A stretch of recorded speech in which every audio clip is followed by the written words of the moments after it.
Obodo jisike n'ụbọchị eruona oyibo It's a free one, be free.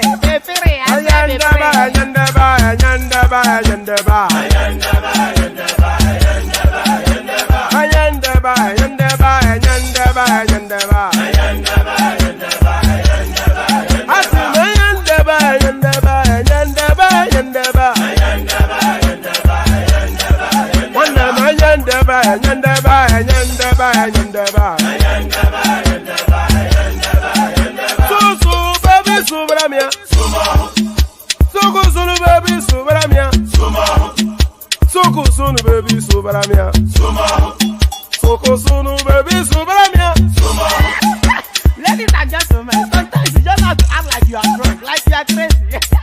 Confuse your enemies, confuse them.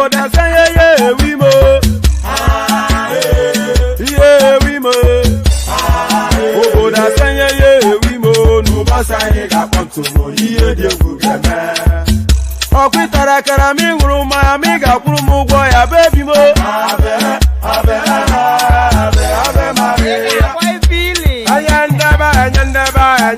ayandaba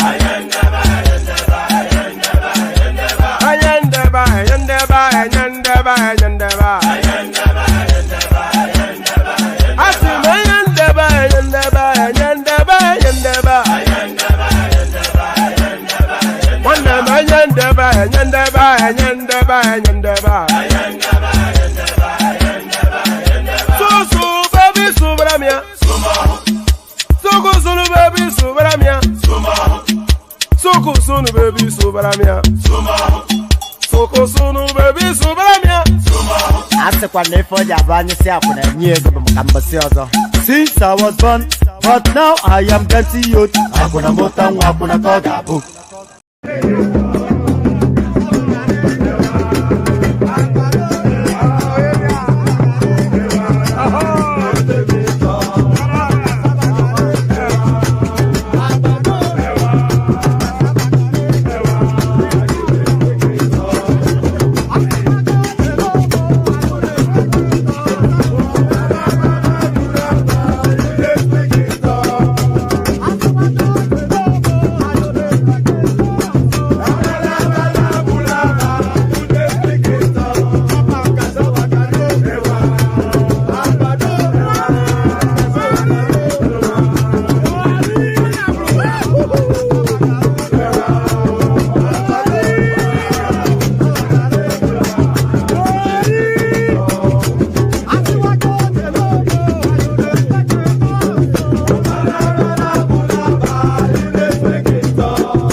Oh, and there it is. Here I am.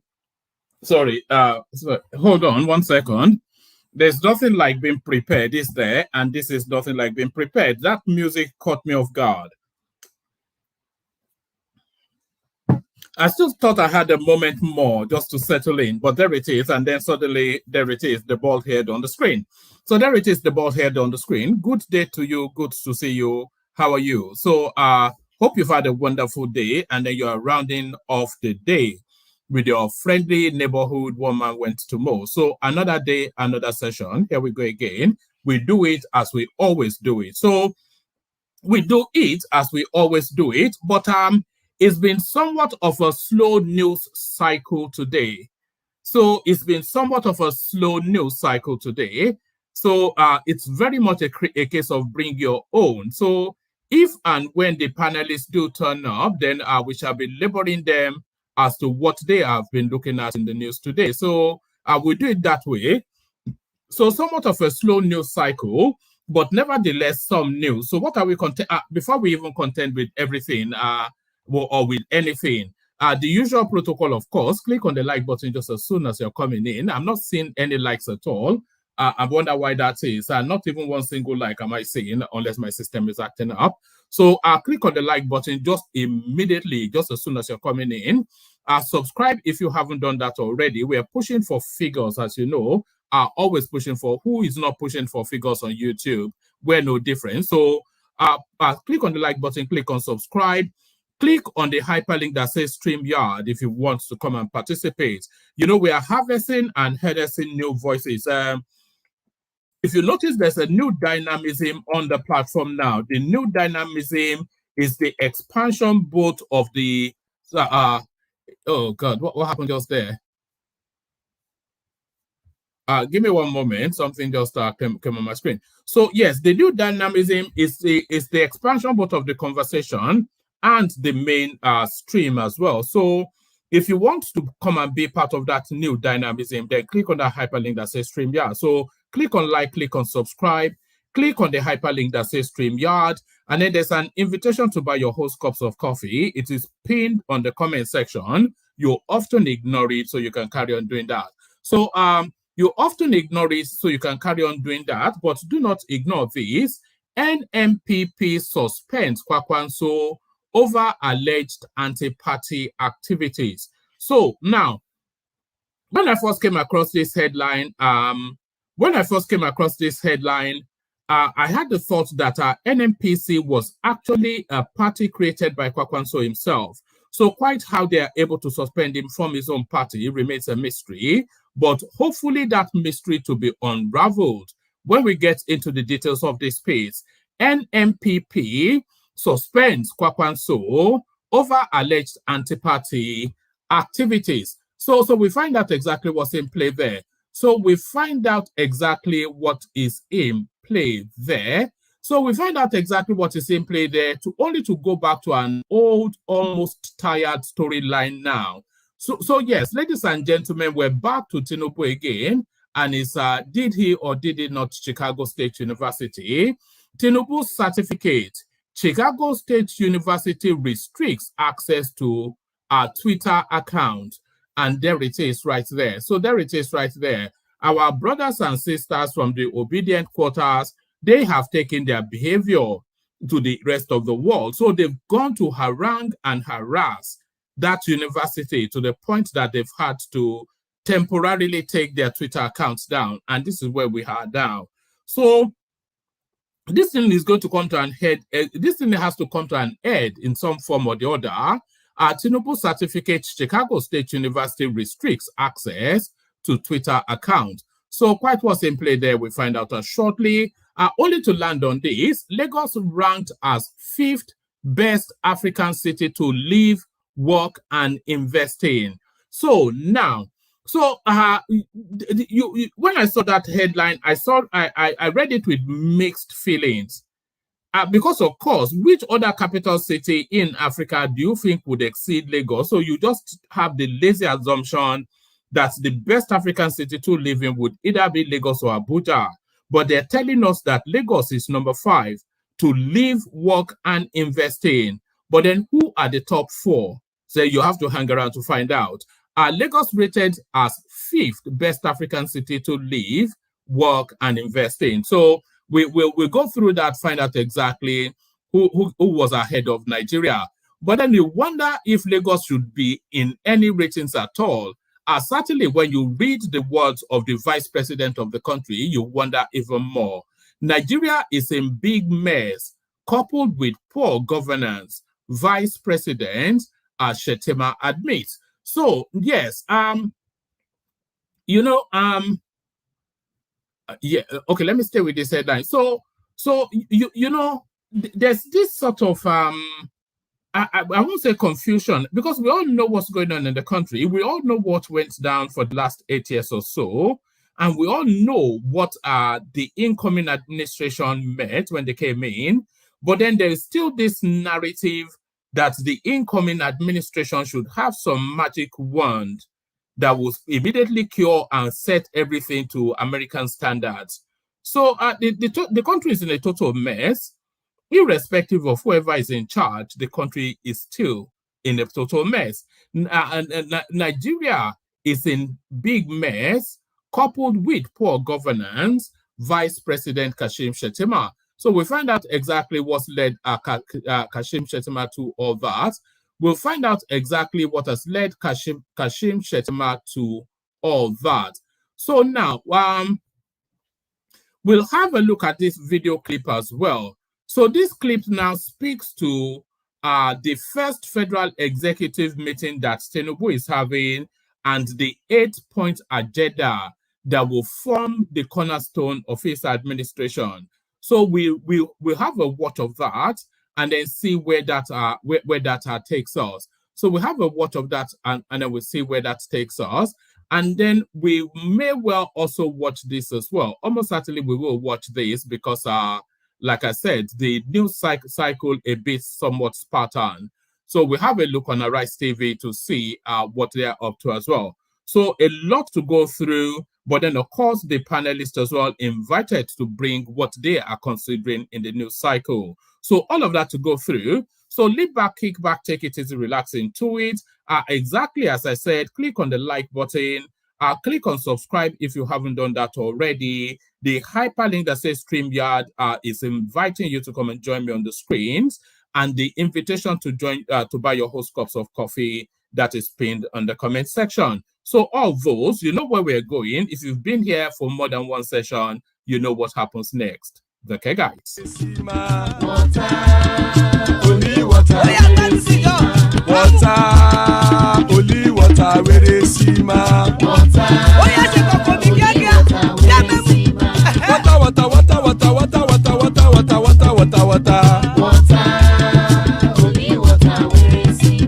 Hapa o naido.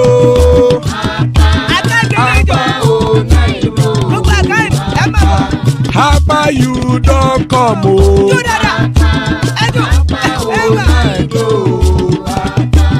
Hapa o naido.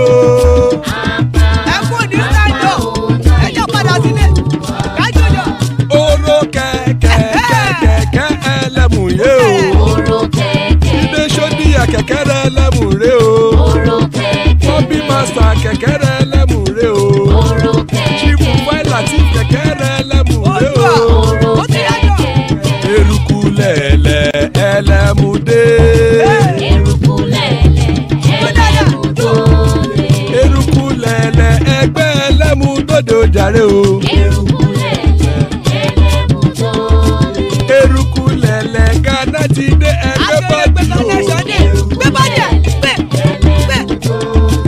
Ọmọ ẹlẹ́yẹ ẹyẹ o ó dìlé o. Odúyẹ̀lá ẹyẹ o ó dìlé o. Petrosonama ẹyẹ o ó dìlé o. Petrosodúnkẹ́ ẹyẹ rẹ̀ ó dìlé o.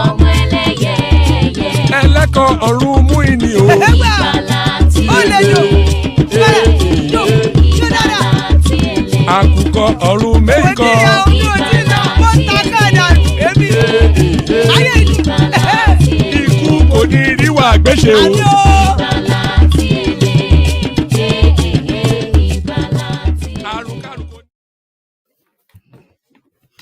And there it is right there. Iku Koniru Agbeche. So Iku Koniru Agbeche. Let's kick it off with this Tinubu's 10-point agenda, not 10 points. So let's kick it off with Tinubu's 7-point agenda. See what this is all about. So let's play this.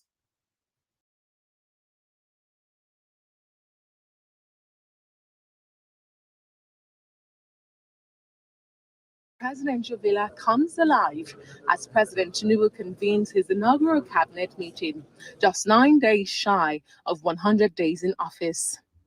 In his address, President Tinubu sets the stage, acknowledging the challenges that lie ahead. He places a spotlight on the pressing issue of unemployment and the state of the economy.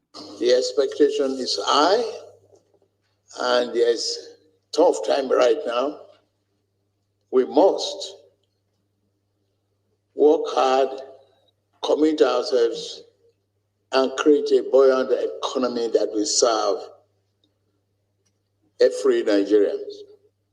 We have unemployment that is a level that is not acceptable.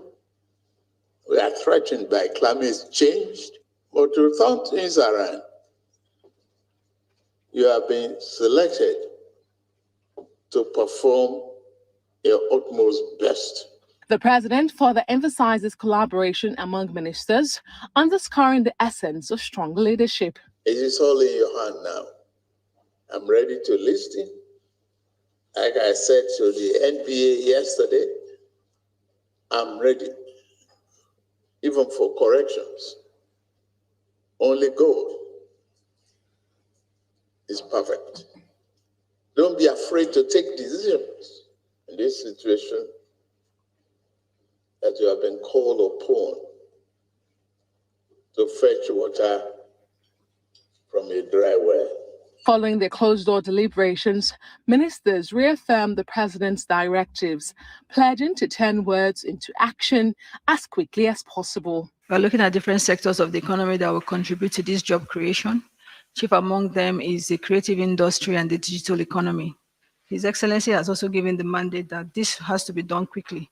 So we should see all of these investments coming into power. We have actually secured commitments from investors into power sector, rail and transportation sector, security architecture, steel, digital backbone, solid minerals.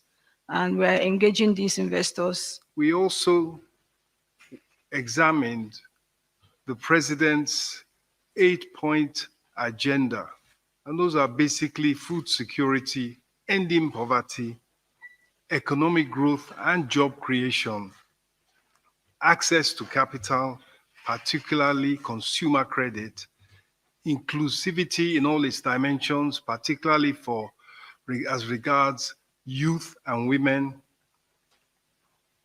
improving security, improving the playing field on which people and particularly companies operate, rule of law, and of course, fighting corruption. Mr. President's vision is to ensure that Nigeria recovers lost time as quickly as possible. The coordinating minister of the economy reiterates the administration's departure from past borrowing-centered approaches.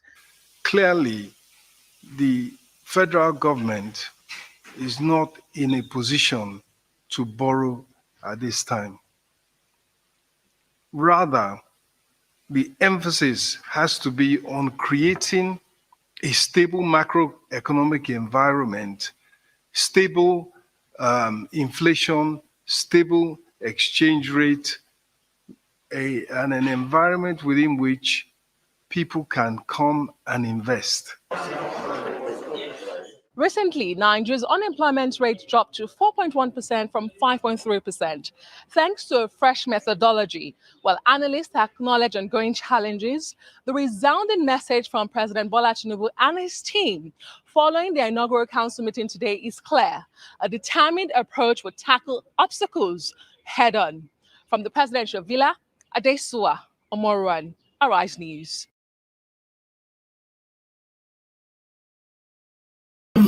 All right. So that was Tinubu's. I don't know however many points agenda. I didn't. Hold on. Uh, Yes, so that was from Tinubu, as I said, is 8-point agenda. So let me bring you this. This just came to me in the course of us watching that.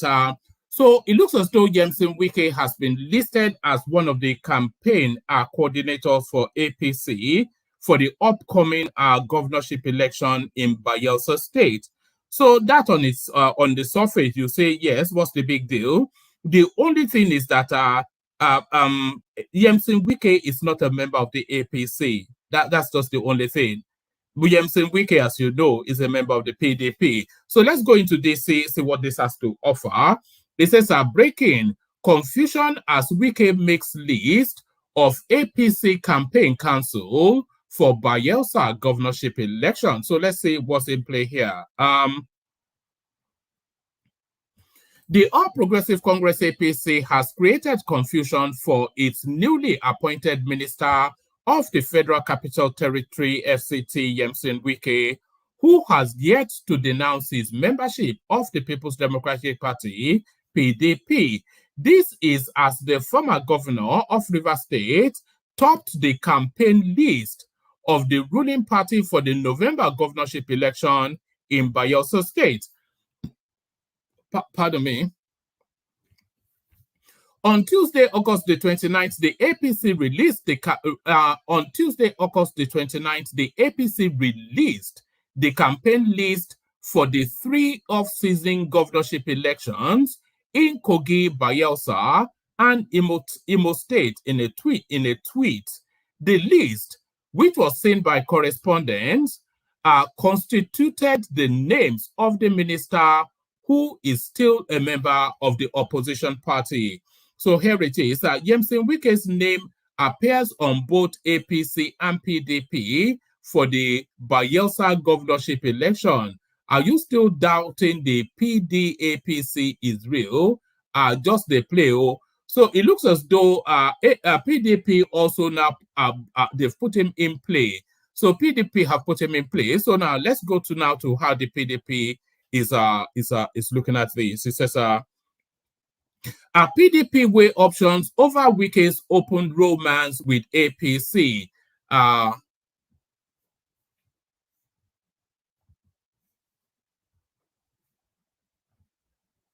Okay. FCT minister named by APC. Okay, let's take it from where does it actually start?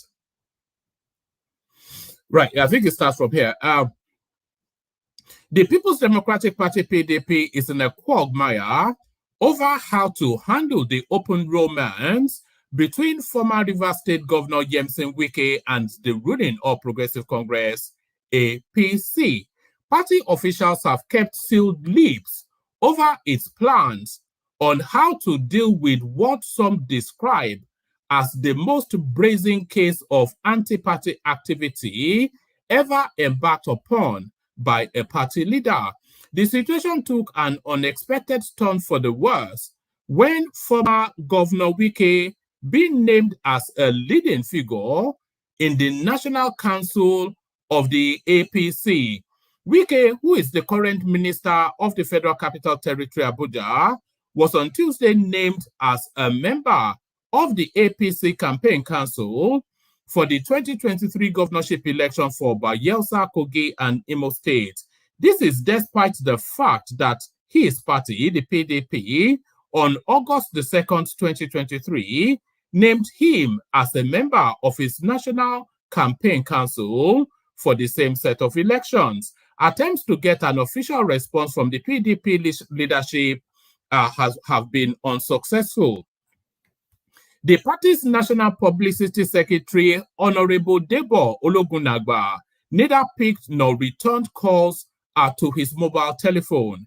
He was yet to respond to a text message on the subject as at the time of filing this report.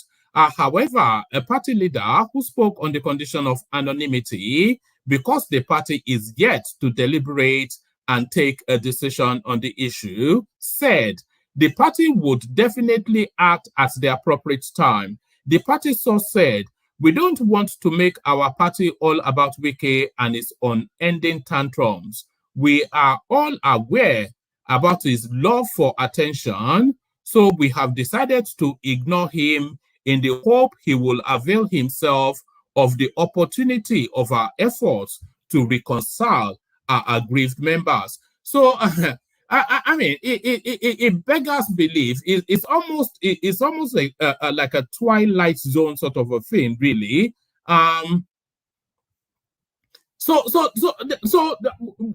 There's so many things in play here. So, Yemson Wike, he's the minister of the FCT, as you know, but of course a full member of the PDP, of course the ruling party, the APC. So there's somewhat already a confused chasm there. So there's that chasm there, but then the PDP, with the off-cycle elections, the PDP, knowing that Wike is a senior member of their party and is the wealthiest member of their party, maybe outside of Atiku Abubakar, they've put in preeminence in their campaign for those states, Imo State, Bayelsa State, and Kogi State. So there's that. But now, the APC have now announced their campaign team for those same set of elections, and preeminent on that list at the very top, the same Yemson Wike.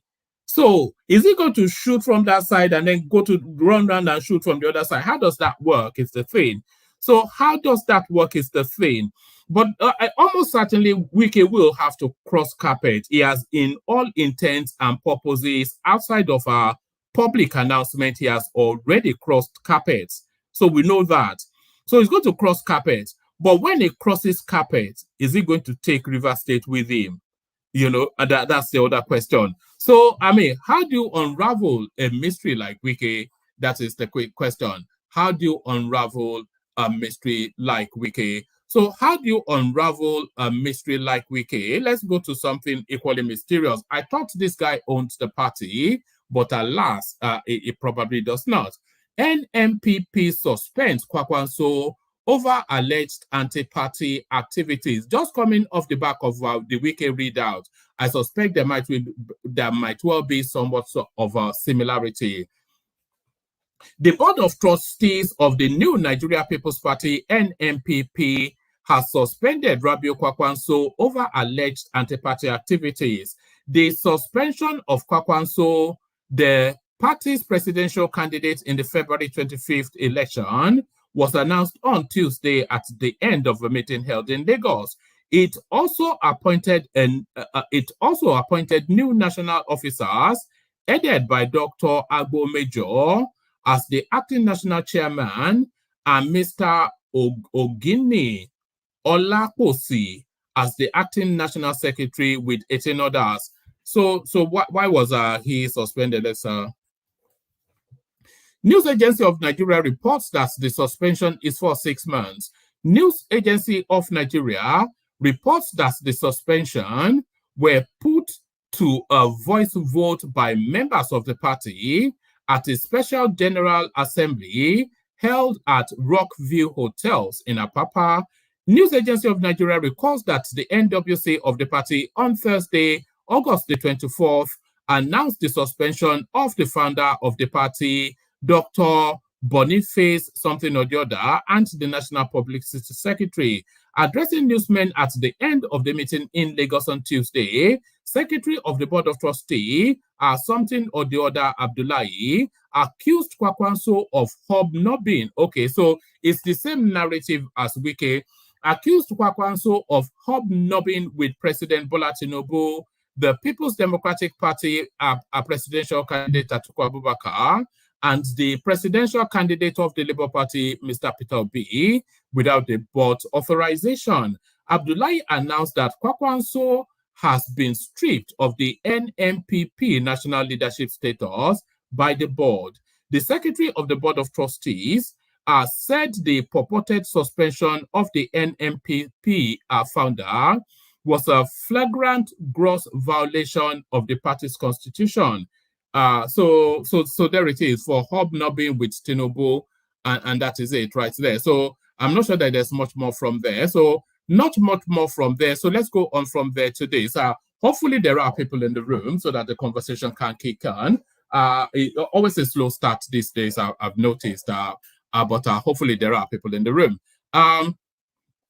Tinubu certificates Chicago State University locks Twitter account after backlash. So the Obidients have now got into them in Chicago. Chicago State University, United States, has put its Twitter page on private after some Nigerians allegedly stormed the page to inquire whether or not President Bola Tinubu truly graduated from the institution. This is in the wake of a petition filed by the presidential candidate of the People's Democratic Party, Atiku Abubakar, in a United States court to obtain information about Tinubu's academic records at the Chicago State University. A check on the page, which was earlier public on Tuesday, showed it has now been put on private with the message, "These posts are protected. Only confirmed followers have access to at Chicago State's post and complete profiles. Type a follow button to send a follow request."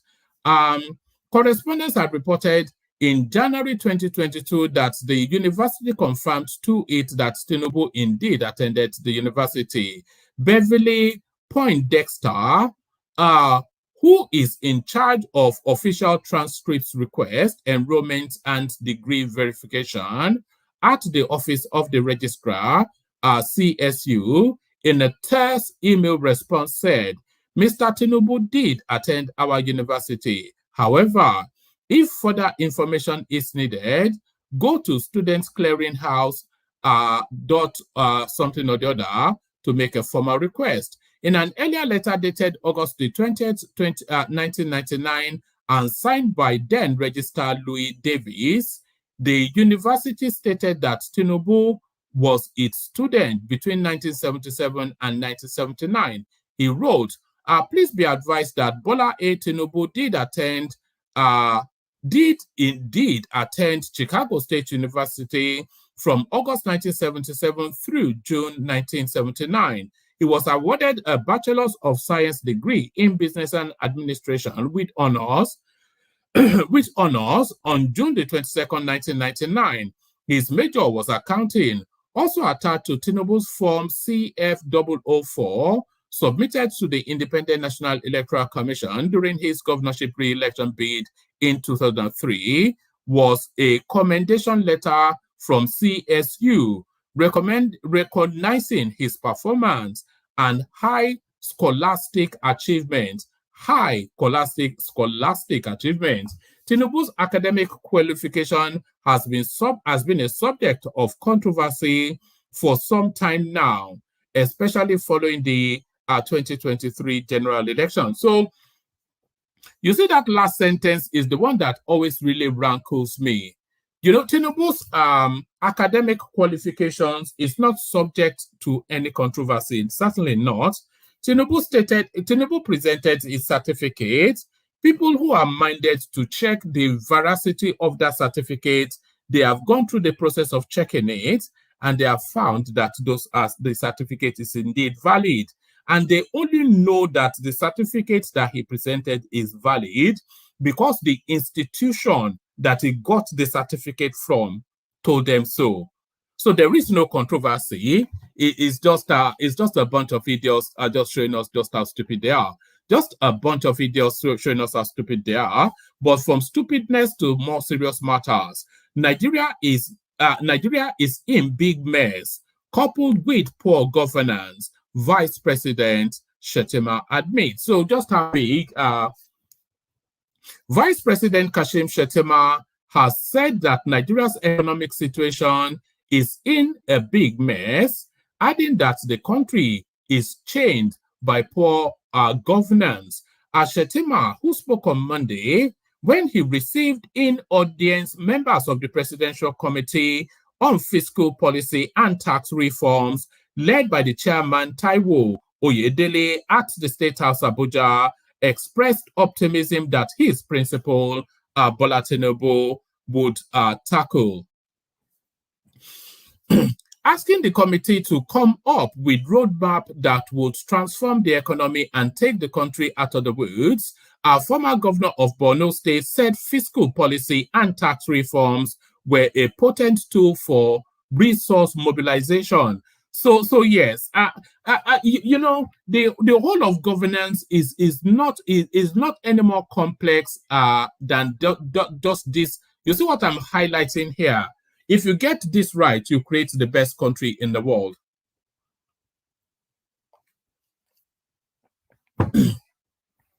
You see what I'm highlighting here? If you get these two spaces right, pay attention because this is very important. What I'm highlighting, and I will read it out in a moment, but if you get these two spaces right, you will create the best country in the world. And if you identify that these are the two most important spaces to get right, then you're on the pathway to creating the best country in the world. Let me actually read the whole paragraph. Asking the committee to come up with roadmap that will transform the economy and take the country out of the woods. Former Borno governor, so this is the bit I want to pay attention to, said fiscal policy and tax reforms were potent tools for resource mobilization. So fiscal policies. So fiscal policies is no bigger or more complex than how the country positions itself in terms of how it wants to run itself. So let me give you an example, for instance. Let's say, for instance, the licensing of artisanal or even small to medium scale mining of resources. Let's say the licensing of those were domesticated either at the state level, but even ideally at the local government level, so that you can just go and fill a form at your local government space to mine whatever it is you want to mine. So that's a fiscal policy right there. Or the directional thrust of monetary policy, that's a fiscal policy right there. So licensing is a fiscal policy, and I'm not talking about driver's license. So licensing to do anything, you know, passing through something or the other to have your products to the market, those are all fiscal policies. So if those fiscal policies were business friendly and easy to use and easier to use, is an easy walk through, you know, all of that is just, I've always said that the one thing and only thing that can drive Nigeria forward is policy positioning. If you remove all of the gridlocks in the way of business and enterprise in order to go about their business and enterprising, then the country will blossom. It's as simple as that. And at the tail end of that, you put your taxations in there and take as much as you can from them. And voila, you have the best country in the world. It's nothing complex. Asking the committee to come up with roadmap that would transform the economy and take the country out of the woods, our former Borno governor said fiscal policy and tax reforms were a potent tool for resource mobilization. He charged the committee to make recommendations that will be quick deliverables in view of the current economic realities. The task before you is enormous. I believe you have the best brains to come up with a robust roadmap that will reposition our economy, addressing some of the fundamental issues, underlying our fiscal and tax policies. Fiscal and tax policies are key to the realization of any nation's economic development. And I put my hands up, I crossed my heart. I had not read this before, but exactly what I've just said is what the man from Borno is saying. So there it is right there. I believe you will come up with a roadmap to salvage our nation. We are in a big mess, but I have the confidence in your team. This is a great nation chained by poor governance, changed by many challenges, and my principal is a man of courage and conviction. He's a progressive man. in the Nigerian political space. So, both in terms of the language, the witticism, the repartee, and then the worldview, there is nothing not to admire about Kashim Shettima. And if I had my way, he will succeed his principle. It's just, the guy is just, it's the archetypal Nigerian. We used to think, I used to think before that the archetypal Nigerian was Obasanjo. But now, really, in contemporaneous times, the archetypal Nigerian is Kashim Shettima. It is. Kashim Shettima was born in the, godforsaken in Borno State, educated, found his way to Lagos. He was trained by Jim Ovie in banking. He's a Lagos boy. He's a northerner. He's cosmopolitan. Did you see his speech at the opening of the Dangote refinery? I could go and get to a clip. It was just pitch perfect. So that's those are the sort of people you want in charge of things. Not what's that one from Mauritania, Yusuf Dati Ali. Those are the sort of people. And if you look at the tonality of this readout as well, it's pitch perfect to the pain points of where matters are. Do you see? So these are the sort of people we want, not some sluggish hop along from Oka with some dubious Arab from Mauritania. No, none of that. I believe you will come up with I didn't even know what I said, but it sounded, anyway, let me just carry on. I believe you will come up with a roadmap to salvage our nation. And by the way, let the room populate, and if we can see some super chats, and if you can see some super chats, that would be nice as well, just by way of encouragement. We need to be seeing those. I believe you will come up with a roadmap to salvage our nation. We are in a big mess, but I have confidence in your team. This is a great nation, changed by poor governance, changed by many challenges. And my principal, a man of courage and conviction, he is a progressive man in the Nigerian political space. He assured the committee of the cooperation of the National Economic Council, which he chairs. He said, our focus should largely dwell on domestic resource mobilization, especially with trends in the world today. Even the biggest economies in the world are faced with this reality. I'm not quite sure what that means. Our focus should be largely dwell on domestic resource mobilization.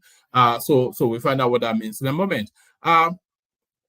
Shettima said fiscal policy and tax reforms were critical in meeting national aspirations, and this was taking global dimensions with global realignment of forces like the emergence of BRICS and other geopolitical unions. So yes, there is still that BRICS narrative that lingers like some sort like a wasp at the backdrop of the Nigerian space. But we'll see how that plays out. A lot of people are saying that BRICS is on the verge of collapse. He, however, expressed confidence in the capacity of the committee, adding, I think the composition of this committee bears testimony to the seriousness that the president attaches to your mandate. Honestly, I am proud of you. I am personally conversant with some of the members of this committee who are men and women of impeccable character, high integrity, commitment, and patriotism. So there it is right there. So there it is right there. The country in a big mess, but according to Kashim Shettima, the man to rescue you from that big mess is the Luther from Lagos, the DGBT Jagaban. So the DGBT Jagaban and the state that he created, Lagos ranked as 5th best African city to live, work, and invest. So at last, they reveal. So let's see now. Lagos, the commercial capital of Nigeria. Lagos, the commercial capital of Nigeria, has been ranked as the 5th best African city for people to live, work, and invest.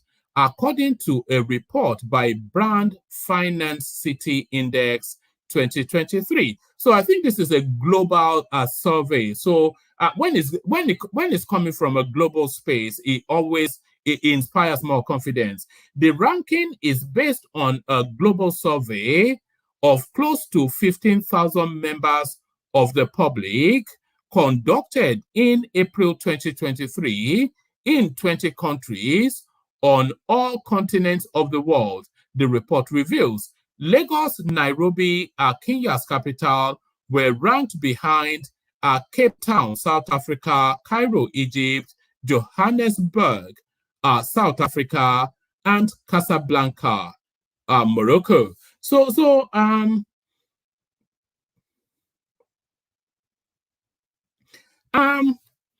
It's somewhat predictable, but how do we discount this? Is that okay? We'll get to that list in a moment. Actually, at least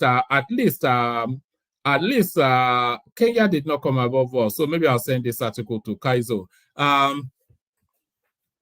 So yes, how do we discount this? The ranking is based on a global survey of close to 15,000 members of the public conducted in April 2023 in 20 countries on all continents of the world. The report reveals Lagos and Nairobi, Kenya's capital, were ranked behind Cape Town, South Africa, Cairo, Egypt, Johannesburg, South Africa, and Casablanca. So I can discount Cairo because Cairo is an ancient and an historical city. And Casablanca also, it goes deep. I don't want to discount all the North African ones, but certainly you can discount Cairo because Cairo is an ancient global city. But I'm not willing to concede to either Cape Town or Johannesburg, no matter how much facilities they have. But certainly I'm glad that we're ahead of Nairobi. And Nairobi came behind Nigeria. So Nairobi, that should be behind Lagos, by the way, as the 6th African city with 55.1%. The survey put Lagos at 56.7%, behind Cape Town, South Africa, Cairo, Egypt, Johannesburg, South Africa, and Casablanca, Morocco, as the first 4 best African cities with 62.9. So Cape Town is the best according to this survey with 62.9 according to the gradient, and then Cairo comes second with 60.7. Johannesburg comes third with 59.7, and then Casablanca. Casablanca actually just beats Nigeria, really, 59.3, and we're 56.7. So quite what the matrix is, how they used it, what metric did they use? London, England, yes. London, England is crowned as the world's best city. London, England is crowned as the world's best city brand in the ranking, scoring 84.6%, whilst New York, United States, and Paris, France, comes as second and third, garnering 83 and 79% respectively. So yes, I don't think too many people will quibble that London is the best city in the world. In fact, apologies, Thomas, I'll use it again. There is no equivocation on that. So no equivocation on that. So let's go into the room then and see if we got panelists to equivocate on this. War Peace joins us. So good to have you, War Peace. What have I done that Alexander is telling me to?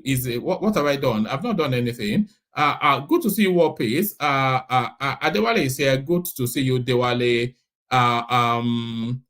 Bishop is here.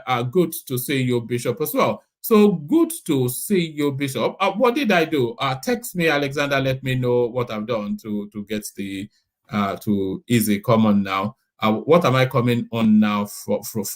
All right. Let's kick it off and start it off with. Let's start it off with War Peace if it's ready to go. War Peace, are you there? All right, let's start it off with Bishop if he's ready to go. Bishop, are you there? I am, if I'm good enough for you for tonight. By the way, I believe Alexander was telling you that the PR you were doing for Kasim Shetima, how much did he pay you? Oh, right. Well, was it that space? All right. Well, there it is. I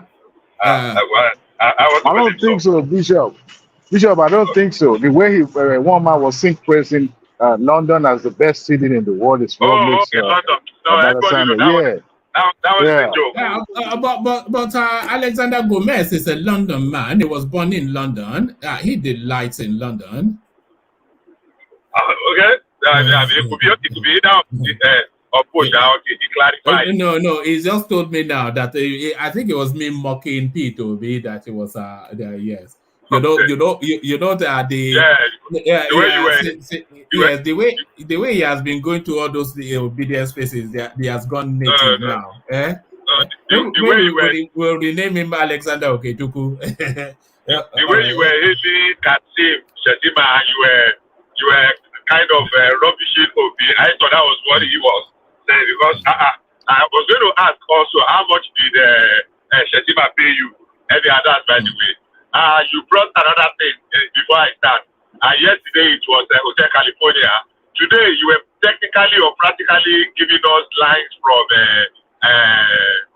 Sound of Music.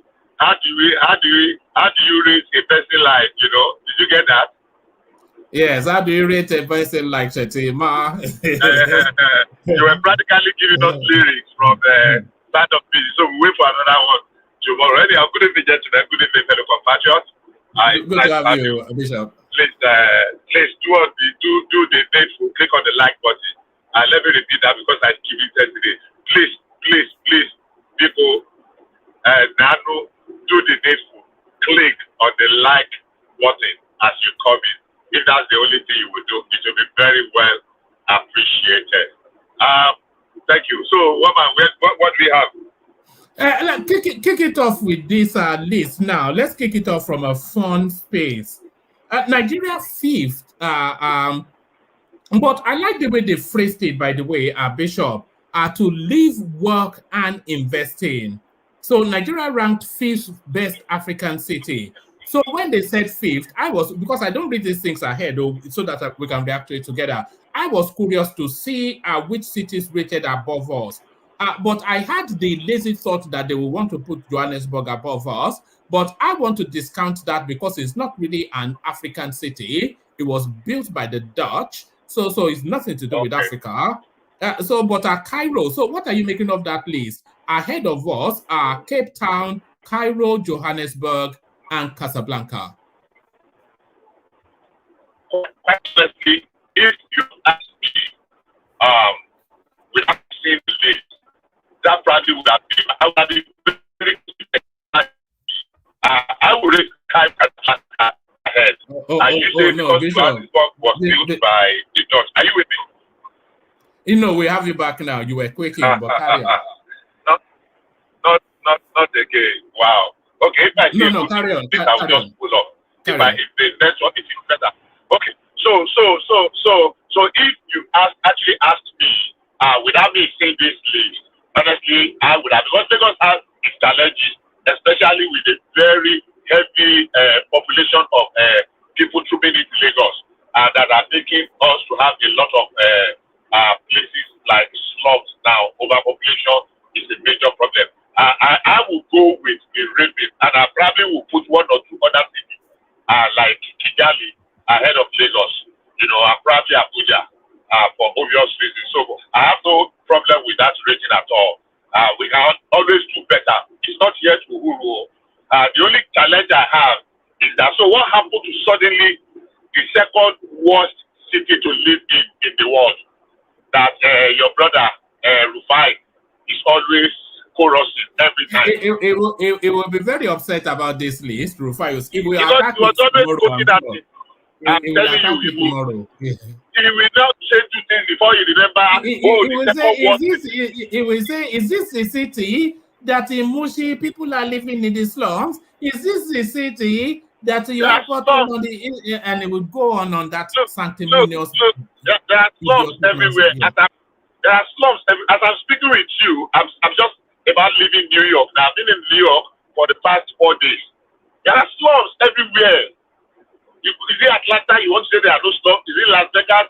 Is it Los Angeles? Is it, there are slums everywhere. So if you say because there are slums in Mushi and you now say Lagos is the second worst place to live on earth. So I think it's a good thing, but it's nothing to celebrate because there's still so much work to be done in Lagos. If we get our public transport system right, and I mean a little bit more secure, and people are disciplined, dumping refuse in the rain, in the drainages when it rains. I mean, some places the way people live. I mean, Makoko, I don't know what they have to do. One day somebody has to just get rid of that Makoko. I don't know how, but it has to be done at some point. So, but it's okay, but nothing to celebrate. It's not yet to hold. Bishop, what struck me is what is the headline. They said to live, work, and invest in. So they were not talking about they were not talking about the richest city in Africa. They were not talking about the most populated. It's quite specific. So if they are saying Lagos is ranked as the top 5 cities in Africa to live in, embedded in that is safety, infrastructures, amenities, social life, all of that. And then to work in, that is to say the employment opportunities there, and to invest in. So that is to say they see it as a city of the future. So it's quite a statement to make. I agree with you entirely. I agree with everything you said. And that's always been my position. We have our challenges, but honestly speaking, we don't appreciate what we have enough. If we been to other places, just as some people don't want to be seen to be. I'm not praising Nigeria. I mean, but honestly, we are not the worst people. Nigeria is not the worst place to be by every parameter. We have our challenges, and they always the first to admit that we can do better. But to not say we are the worst in everything, I always don't agree with that. So I agree with everything you've said. Lagos is an opportunity that is waiting to be unlocked. Just finally on that space, Bishop, 80% of the people that criticize Lagos, that are what the Tinubu do, Lagos is this, that, and the other, they all live in Lagos. And the only time that they go to their hometown is during Christmas, and they cannot wait to get out. In fact, 90% of them, if Lagos is so terrible, why are you living there? All these people, they are so funny. The kids don't find, but you want to like how the answer to that question is simple. It's blowing in the wind. Eh? Can I hear me? The answer to that question is very simple, one man. Most of us live here in abroad, and I can guarantee you that everybody that I ask will say, I want to go back to Nigeria. Would actually have any opportunity they can find, they would want to go back to Nigeria. Not that Nigeria is better than United States or UK. It's just that feeling that you have over there. Why we go to Nigeria and want to run back down here in whichever state we are? No, we're talking about Lagos, so not abroad. No. I know. I'm taking it to a wider sense. Why we live a better place or whatever, or somewhere that we make money. Basically, Lagos is where people go and hustle. That is what it is. But they go travel to their home place and enjoy, and when the money is depleting, they're like, okay, time to go back to wherever I'm going to make money. It's not because Lagos is especially whatever. It's just where people make money. That is what it is. I have to say I disagree. Especially this survey also disagrees, and this is an international survey also, so it's not even in our hands anymore with our prejudices. But let me move you on. So I thought that was just a tiny little. Lagos is a lifestyle. It's not about making money; it's a lifestyle. For those who have lived in Lagos, grew up in Lagos, live in Lagos, it's a lifestyle. It just stick with you, just like a New Yorker. I used to listen to Highlight My Life, a program in one of the Nigerian radio stations, and I listened to one a few days ago. And that man, what's the name of this man that used to anchor that in so he was telling stories. He interviewed some people, big highlight musicians, and and there was a guy that they were interviewing, and the guy was the best of everything when he was in Enugu, playing his music. And they said that they called him and said, you know what, if you have not, and I'm talking of the 50s, so the interview, the music, they told him that if you have not been to Lagos, you have not even cracked your music career in this office. What's the name of this guy? The morning. I can't remember his name. Anyhow, that if you have not been to Lagos, then you have not even begun your music career. And the guy said, testified that when he came to Lagos, truly he realized that he has been rotting away. The only place that was a little bit close to Lagos when it comes to music in those days, the yesteryears, when I listened to a lot of old highlights. I was listening to this man today, this man's interview. One of those late 50s highlights. If I remember before I finish now, I will mention it. And so Lagos is just a happy place. Yeah, maybe a creation of some administrative, but also God's hand. Hello, woman, are you there? No, we can hear you. Carry on. Okay. So definitely, let's leave politics. And Lagos is, I agree with who says Lagos is a lifestyle. Lagos is a complete Lagos on its own. I don't know how to describe it. You know what it is, Bishop. Lagos is a microcosm of Nigeria. Oh, and this is, the example of that artist that you said is what makes Lagos magic. All the best people, all the most talented people, they always have to end up in Lagos in order to amplify their talent. And then when you have this convergence of the best that the country has to have, that the country has rather, then of course it's then something magical. Who has any talent in Anambra? Who has any talent in Ondo? They don't know how to spell. They don't know how to spell talent in Gombe. All the talented people they have to come to Lagos. They have to come to Lagos to be able to maximize that potential. You will just be rotting away except for Ibadan, especially in music. I'm talking music now because I listen to a lot of interview about this music. So a lot of people, when they come to Lagos, especially the genre of music that we had that was really there, highlight, they metamorphosed into juju.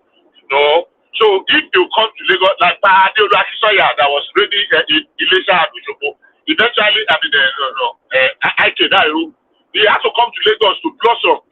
A lot of musicians. So they had to leave Ondo to come and play with Ebenezer Obey. Of course, he has always been in Lagos from Abeokuta. So look at all the musicians, the Michael Ades of this world, the Eddie Okotas of this world. Eventually, so the music what developed music in Nigeria was the Lagos Ibadan axis. If you are not there back in the 50s and 60s, then you are not in the music on the music map at all. So let's pray that Lagos will get better. I mean, with the challenges. There's an exception to that, though. You know about this group called Oriental Brothers. They reign supreme too, and they never live in Lagos. Hold on, Oriental Brothers compared to which of the musicians? Hold on, Bishop. Hold on. Even Dewale is wrong. The Oriental Brothers for months they were the resident band at Hotel Bobby, which is in Lagos, Bobby Benson's hotel. So what I don't know, they had to come to Lagos, the Oriental Brothers. They were the resident. You know that Hotel Bobby used to have resident artists for months and months, and the Oriental Brothers were resident artists for a good while. But it's well, I will give that to you. But it's common in those days when you have musicians from other parts of the country coming to play in some of these hotels in Lagos, especially those hotspots, but not necessarily live in Lagos and No. I don't live in Lagos. You know, Lagos has to contribute to your musical career. Go and check. Go back. Especially the genre of music that we had there. The highlight of this world. You know, back in the days before we had juju music. I mean, the likes of Adil Soya, Red Chicago, Ige Dairo, what's this other old, you know, those old people. There's the touch of Lagos. Lagos contributed in no small means to their musical career. Go and check. All right. Let's give the final word on that space to Ayo in the. So let's give the final word on that space to Ayo in the comment section. Lojo Monday, can you complete the super chat? No,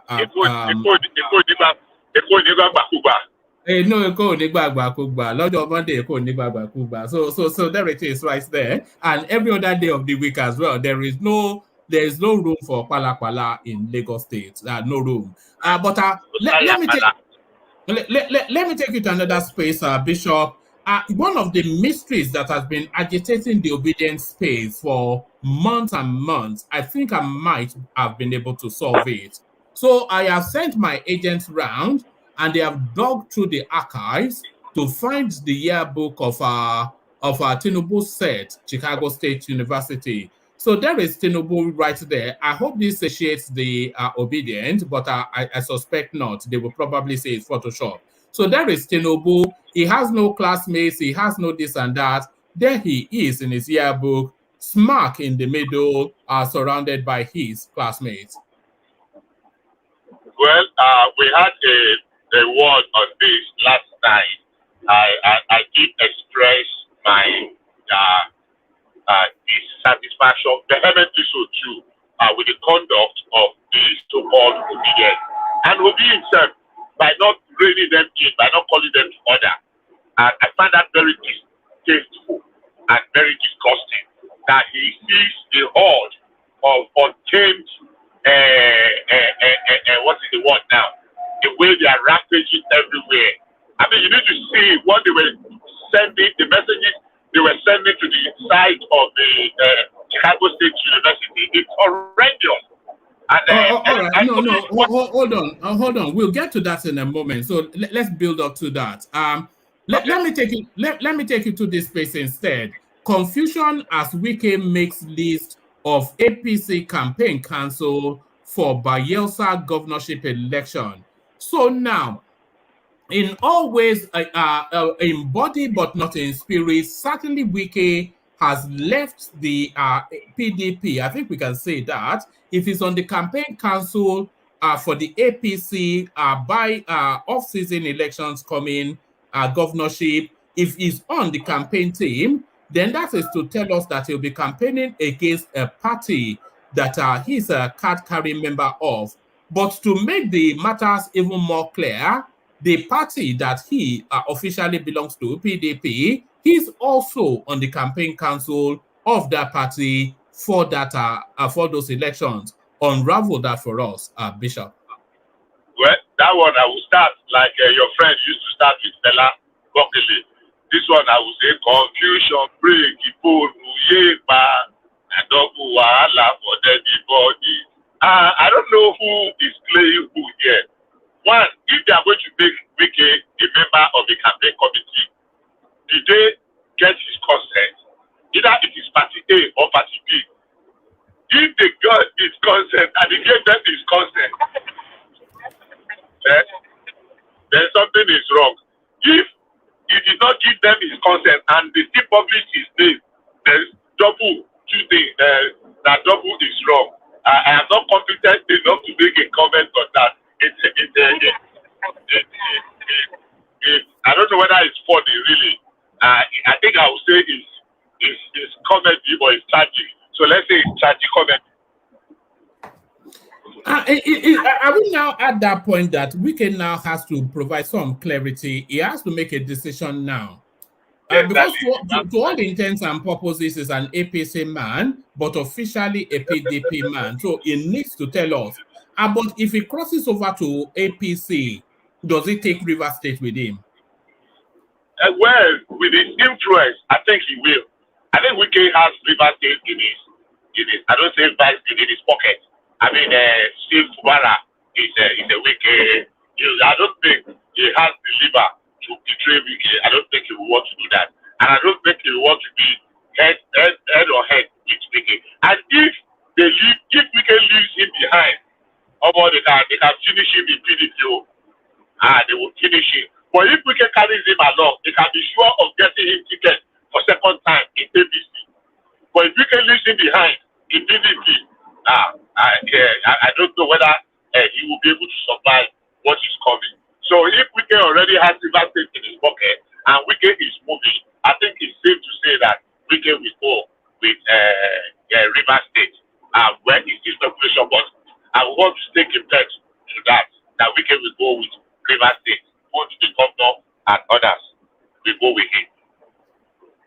But it's important for him to make clarification. I don't say that's something very serious. I just comment it. Because Wike and the Bayelsa governor, they had some serious clash in the last days. You know, when they were going to demolish that Bayelsa house. So they had some altercations at the end, and they've not been able to reconcile. So I don't know why you are now putting him in the campaign team to go to that same space. I don't know. So it's better both of them just leave Wike out, both APC and just leave Wike out in Bayelsa and let him go to some other place so that there will be no clashes or confusion or violence. That's the case. All right, brilliant. But for the, is it even right though for the PDP to add him as the for the APC rather to add him as the I don't know what the party rules are, but I suspect that you have to be a member of a party in order to be a member of a campaign team. They know the game they are playing. What the server is about, agent server, they know what they are playing among themselves. It is politics time. Remember, election is about politics and politicking. They might not be able to want to get him. They are not banking on the fact that Wike will campaign for them, but they are banking on making Wike useless in that space. That look, rather than them having it, let's make sure that nobody is going to enjoy the support and of Wike in whatever shape or form. So they are just trying to say, let none of us people have him. I believe that's the game they are playing, and it's all politics. And I don't see anything wrong in that. These people they will click what do you call it? Their goblet of champagne, and they will laugh when they meet in the hotels. After everything said and done, they will still sit down together, back clap, and so I think APC is just being strategic, playing a mind game. Or say, you know what? Let's put Wike so that they will not be able to use him there. So that at the end of the day, Wike will say, you know what? I don't want to cause confusion. Let me stay out. Let me stay aloof. Let me stay out. By so doing, APC has gained because they have denied PDP the support of Wike and River State. And that's very important. All right, brilliant. Before I go on to Baba, is there anything else that caught your attention in the news cycle today? Yeah, unfortunately, I forgot it. There are quite a few things that I'm very particular about this happening that made the CSU at Chicago State University to lock their something, and people attack their LinkedIn something. They picked on the individual, post their details, their email address. That's the Obidients. They will post their email address, post their LinkedIn, and people were bombarding people, and people have to be taking their. That is terrorism. That is cyberbullying. They've done it to judges in Nigeria, and I said, look, come. Oh my God, I don't know what to say. So I find it very distasteful, and I'm ashamed because it's rubbing off on the rest of us Nigerians that are not as despicable and as ridiculous as what these folks are doing. Because it's rubbing us on all. I mean, the university people were sending to them, oh, now we hear that you are selling degree. Can you sell me a master's degree? How much is your fee? Can you imagine? The same set of people. When are we going to learn?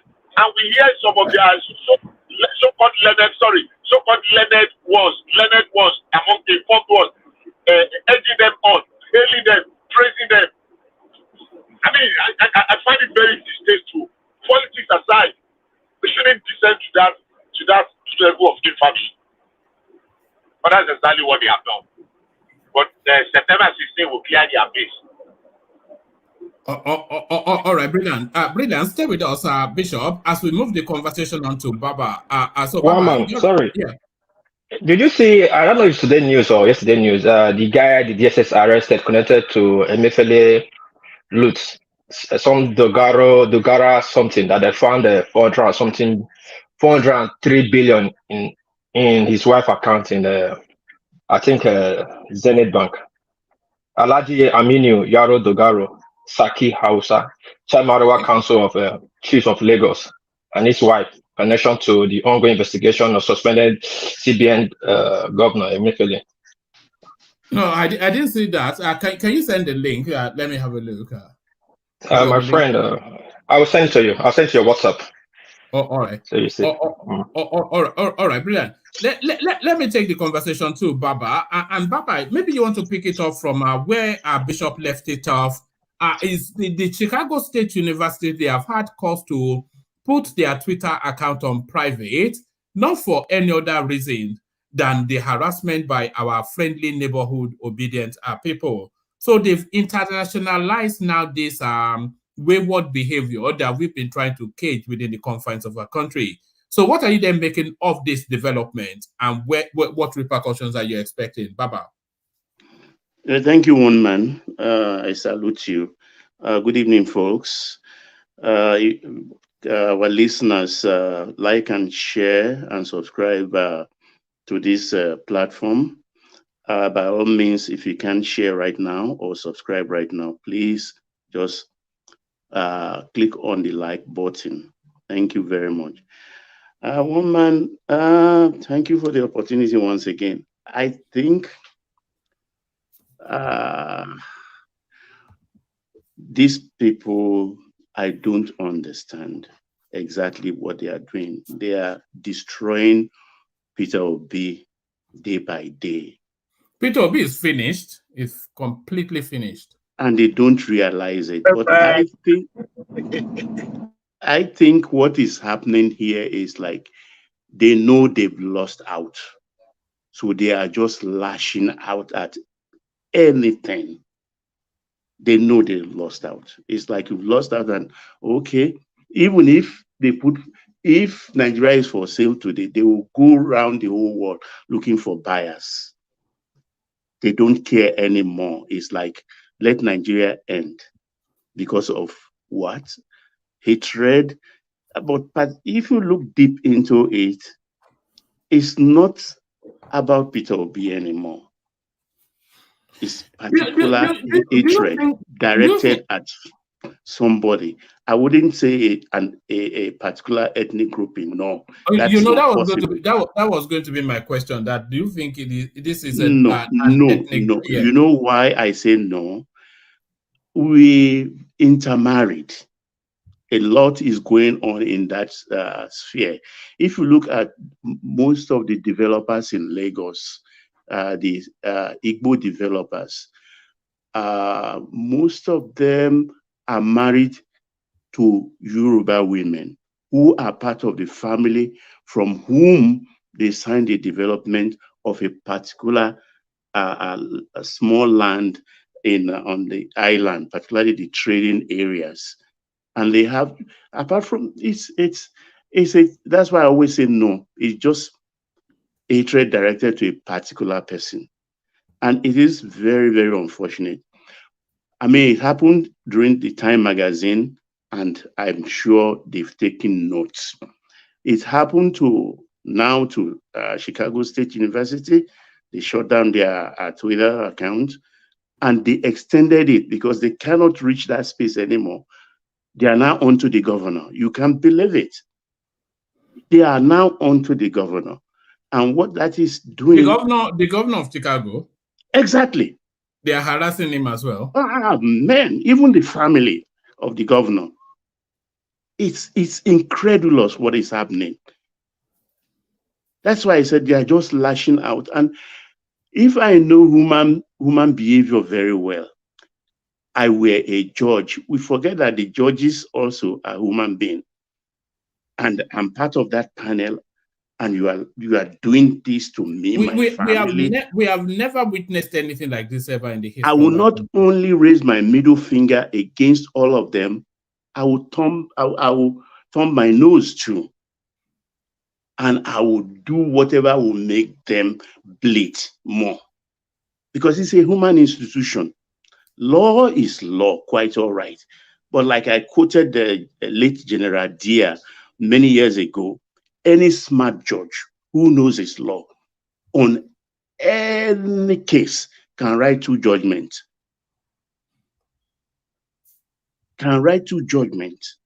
And on point of law, both judgments will be correct. Dia said it many, many years ago, and I believe. So this thing they are doing, I don't know. I think they should just stop it. They are burying Obi day by day. They forget there is always next election. 4 years. Tinubu is almost one. Do you see Obi? Do you see him as anything after the Supreme Court?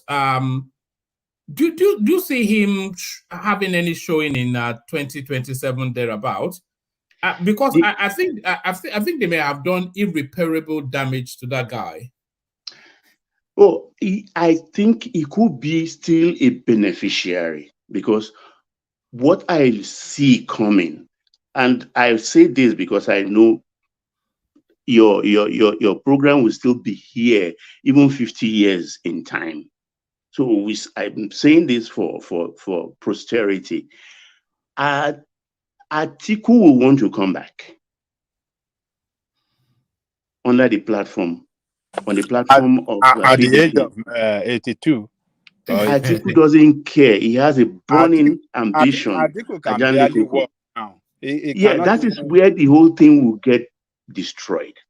Yeah, that is why people. Who's going to let me fine tune that portion of my. We died there. Okay, that is the formula. We died there. That is why the other people who are looking at Atiku space, knowing full well that he wants to come back, are not dealing with Wike the way they should deal with him, because they know when that party breaks up, Wike will be one of the financiers of the new PDP. That is why they are hedging their bets. They are just waiting. In under 1 year, it will unravel what the game Atiku wants to play. And Obi could be beneficiary of that, because they may now say, okay, come be our presidential candidate. To pitch, they will now bring him in so that he can collapse his Labour Party followers into the new PDP that will emerge. What Atiku will do?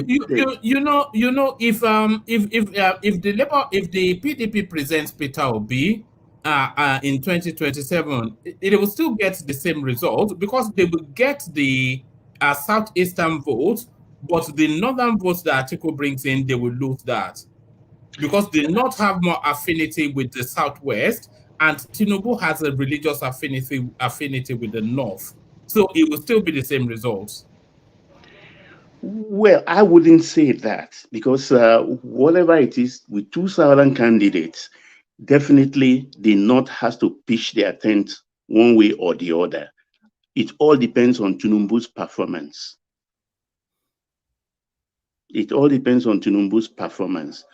And because who do you think the North naturally gravitates towards, the southwest or the southeast? As we speak today, I think traditionally and historically, who do you think they naturally gravitate towards? Well, if we go back in time in history, they started with the East. And up to the time of UPN, they stuck to the East. It's only now that we are seeing the West align with them. And the brief period when Akitola with his Democratic Party, maybe just 1-2 years before they even fell out again. the West has always been stand-alone party and people. So, but if Obi plays his card very well, it could be a beneficiary of the twist that is along the line along our political line in another 1-2 years time. That's what I see, and I think will play out. Then, if you permit me, on the side of this Lagos fifth city, well, when we talk about Africa, I said the other time that, well, I always believe in sub-Saharan Africa. When we talk about the North African line, I don't look at that on the map at all. And when we talk about sub-Saharan Africa, I think a lot of us have not been opportune to visit other African countries.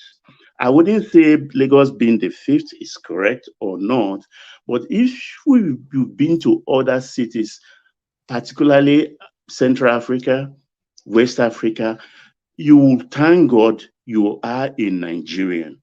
Because whether we like it or not, Nigeria is still one of the cheapest African place to live in terms of rent. Even compare the rents in Nigeria to our neighboring countries.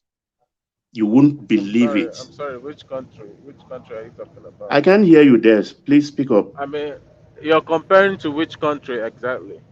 Who are you Let's look at comparing Cote to? d'Ivoire. Let's look at Ghana. Okay, let's go to Ghana. Yeah. Even Togo. No, let's go to Ghana. Let's just continue. I just I have friends there. How is Yeah. Ghana? How is Nigerian rent or whatever housing comparable Okay. to Ghana? Wait. Let me give you an example. A plot of land in Ghana is 100 by 70. In Cote d'Ivoire is 100 by 60. In Nigeria, it's about 100 to 100 or 100 to 120. Let's start from that. Then let's compare an average. That's not correct, sorry. You say Nigeria. We are using cities in Ghana. Lagos size of land is different from other states. Lagos don't do 100 by 100. Well, I'm looking at Nigeria holistically. All right. Let's not spend too much time there, but carry on. Yeah. Yeah. Oh, let's look at the average price of a 3-bedroom duplex. Let's say in an area like Lekki. Then compare Lekki. I think I can use Osu in Accra, and I can use Riviera in Cote d'Ivoire. If you are buying, you will know definitely that it is cheapest in Nigeria. Listen, let me land my point. It's a space I know very well. You understand? Calm down. Let's compare It's a space I know. Use Lagos. Let's just use Lagos. Yes, I'm using Lekki. That's why I'm using Lekki. Accra. Let's use Lagos and Accra. I'm comparing three, one francophone and then one anglophone. So put Lekki, Osu in Ghana, and Riviera in Cote d'Ivoire. If you are buying, it's about 50% more than what you can get in Lagos. I mean, even double. And if you are building directly with your own direct labor, it's about 50%. You get my point. That's how. And in Ghana, for instance, they use 6 inches block. It is allowed.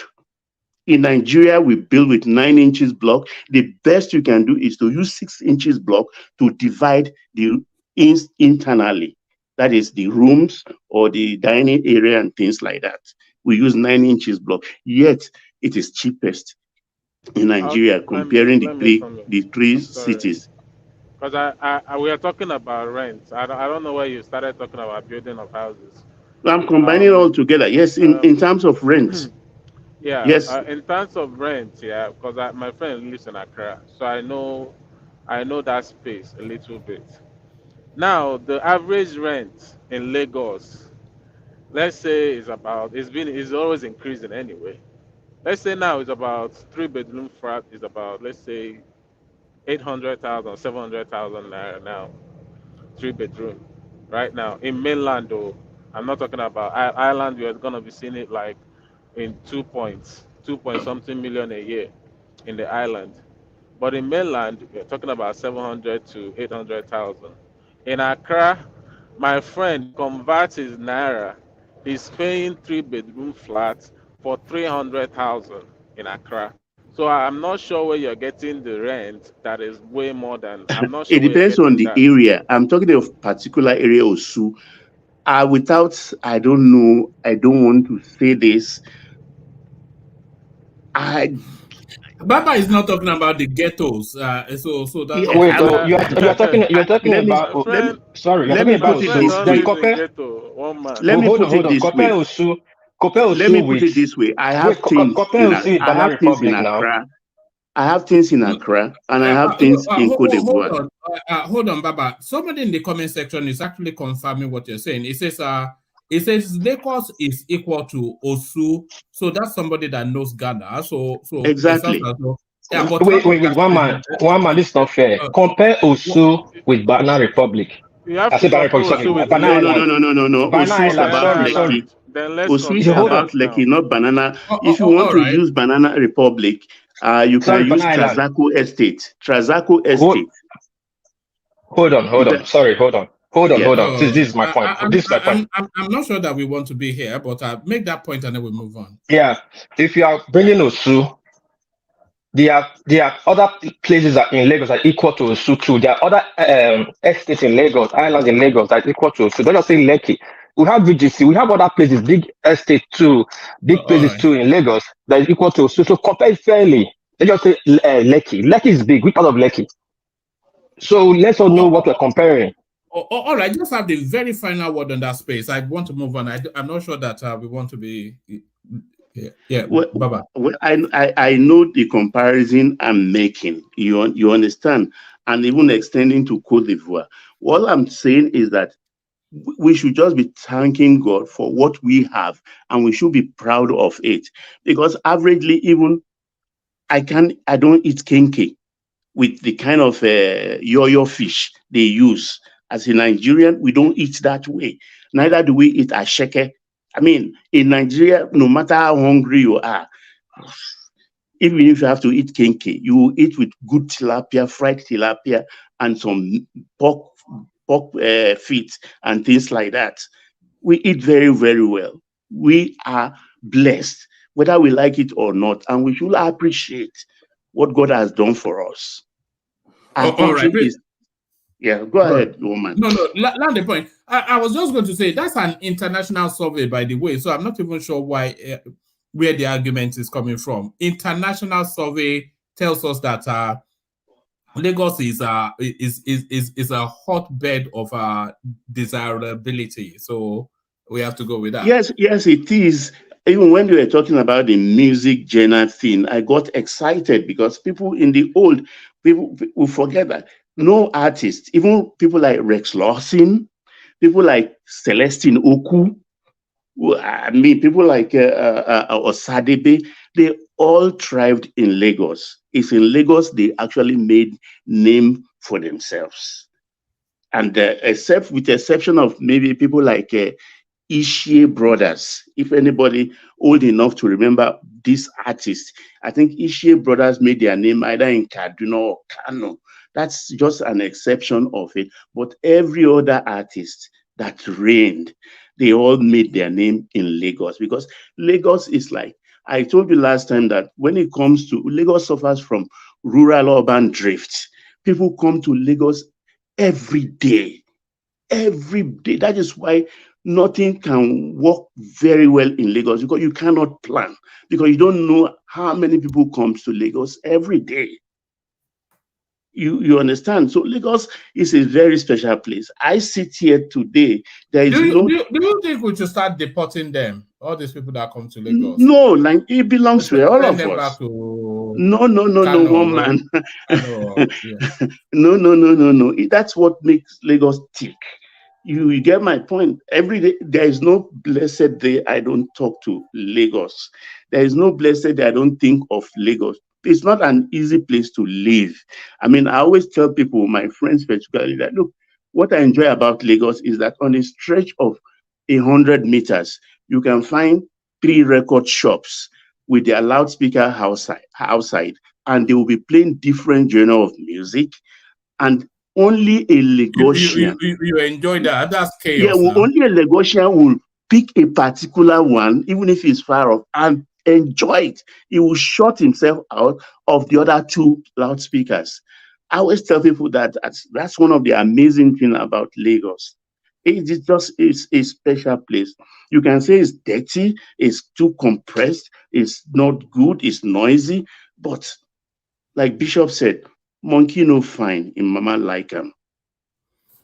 Oh, all right, brilliant. Let me take you to this space then. It was a space touched on by a bishop, but one of our listeners have sent it in. It says, these Obidients still believe Mr. Rufai Oseni's lies that Chicago State University denied Tinubu's academic credentials.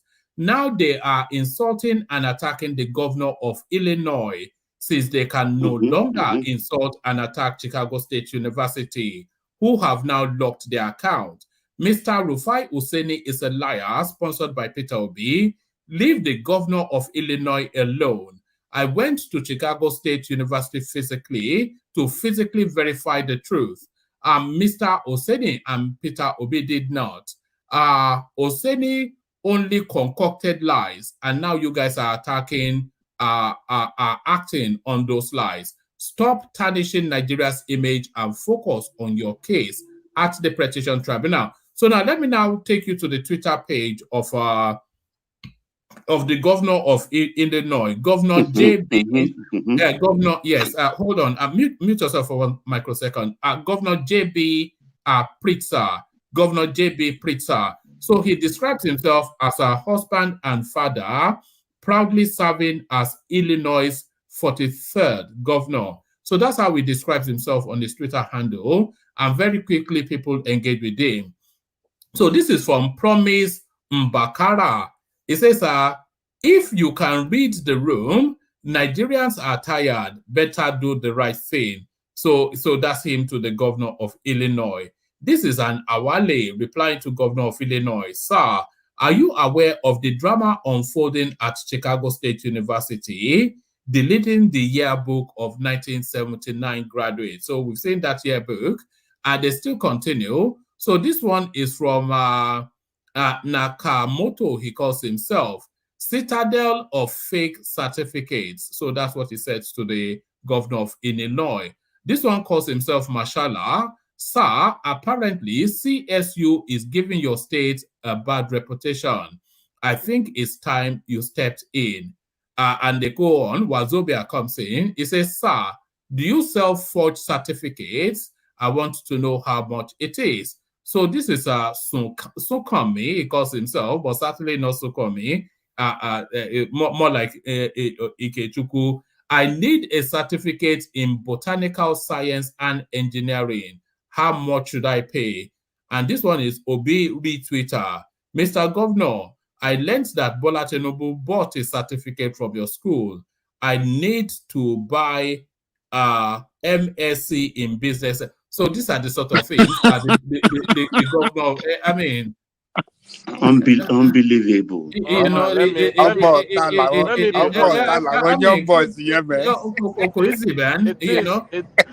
it is quite sad that this is happening, but the fact remains. I have to say this because it's becoming sort of a propaganda right now.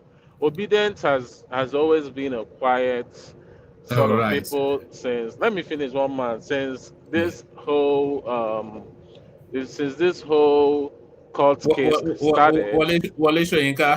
Since this whole court case started, and we have always been saying eyes on the judiciary. What most Obidients are looking at is what the court is bringing up. So all this stuff is a propaganda that I feel like there's no badge that says that those people are obedient or they are partified or they are whatever.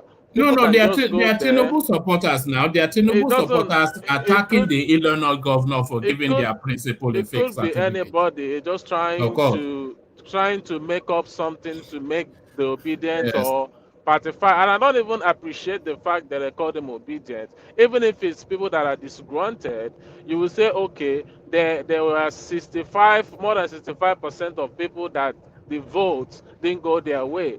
So it can be Showore supporters, it can be Adewale supporters going there to, fill out their anger, which I don't believe that it is, because Nigeria. You know who I think it is? I think they are the supporters of Major Mustafa, who was also a contestant in that election. It might be. You can never She know. already didn't So go to court. I mean, I'm just saying. No, it's the I level of say ridiculousness. This is the archetypal example of what is wrong with that no. space. One man. What I'm saying is, if you say she already didn't go to court, You and remember, people went it is to this court, sort of language that refused Obi from apologizing to Shoyinka, it doesn't matter. One man. telling us What that it was the Tinubu supporters pretending to be the obedient. fact is there because he won't know who is pretending to be who. I can just go there and pretend as I care, and it's gonna go on viral. Nobody knows who is behind that screen. So, like Bishop said, like Bishop used to say, you cannot say categorically say something that you don't know. And Bishop comes here and says something that he doesn't even, he's not even sure of who is doing what, and said it's tags it obedience. It doesn't make any sense to me. You're not even sure of that, but you tag them obedience, and you're saying there is the obedience. Am I going there? I'm obedient. Have you seen me on Twitter? No. You've never seen me on Twitter. So if me as an obedient haven't gone to Twitter, and I know some of my obedients haven't gone to Twitter, so you are now telling me that the people that are there are obedient because they called you and told you I'm an Bishop, obedient. let him land. Bishop, let him land. Yeah. And you're saying that it's obedient because they called you, those people tweeting called you, hey, Bishop, I'm obedient and I'm tweeting all this stuff. That is not how we justify things and we judge things. Please, let's just follow, try and reason something before we come here and talk about it. You guys are making me as an obedient look bad, which is not true. All right. It's not the No, obedience. the fact is, I mean, it is very simple arithmetic. It doesn't need to be spinned anyhow. Hello, yeah, go ahead, please. Yeah, I beg you. Let me just have my opinion. I think this is the height of ridiculousness if there's any grammar like that. And that you are trying to justify and make and defend this nonsensical behavior by the obedience. If you are not one of them, good for you. Now, let me tell you, I am not saying what I don't know. I have names of people I have personally interacted with that some of them have treated some of this nonsense, and I can boastfully give you 100 of them tomorrow morning. 100 individuals that I can mention their names that are in this nonsense. Look, when we want to defend this, let's be reasonable. And you actually have the God to say people are not being reasonable. We know the people that are. We know. Hold on, let me finish. You finish. You hold on. Let me finish. You finish your own. You call my name. You finish that. I would come here and talk about things I don't know. Are you kidding me?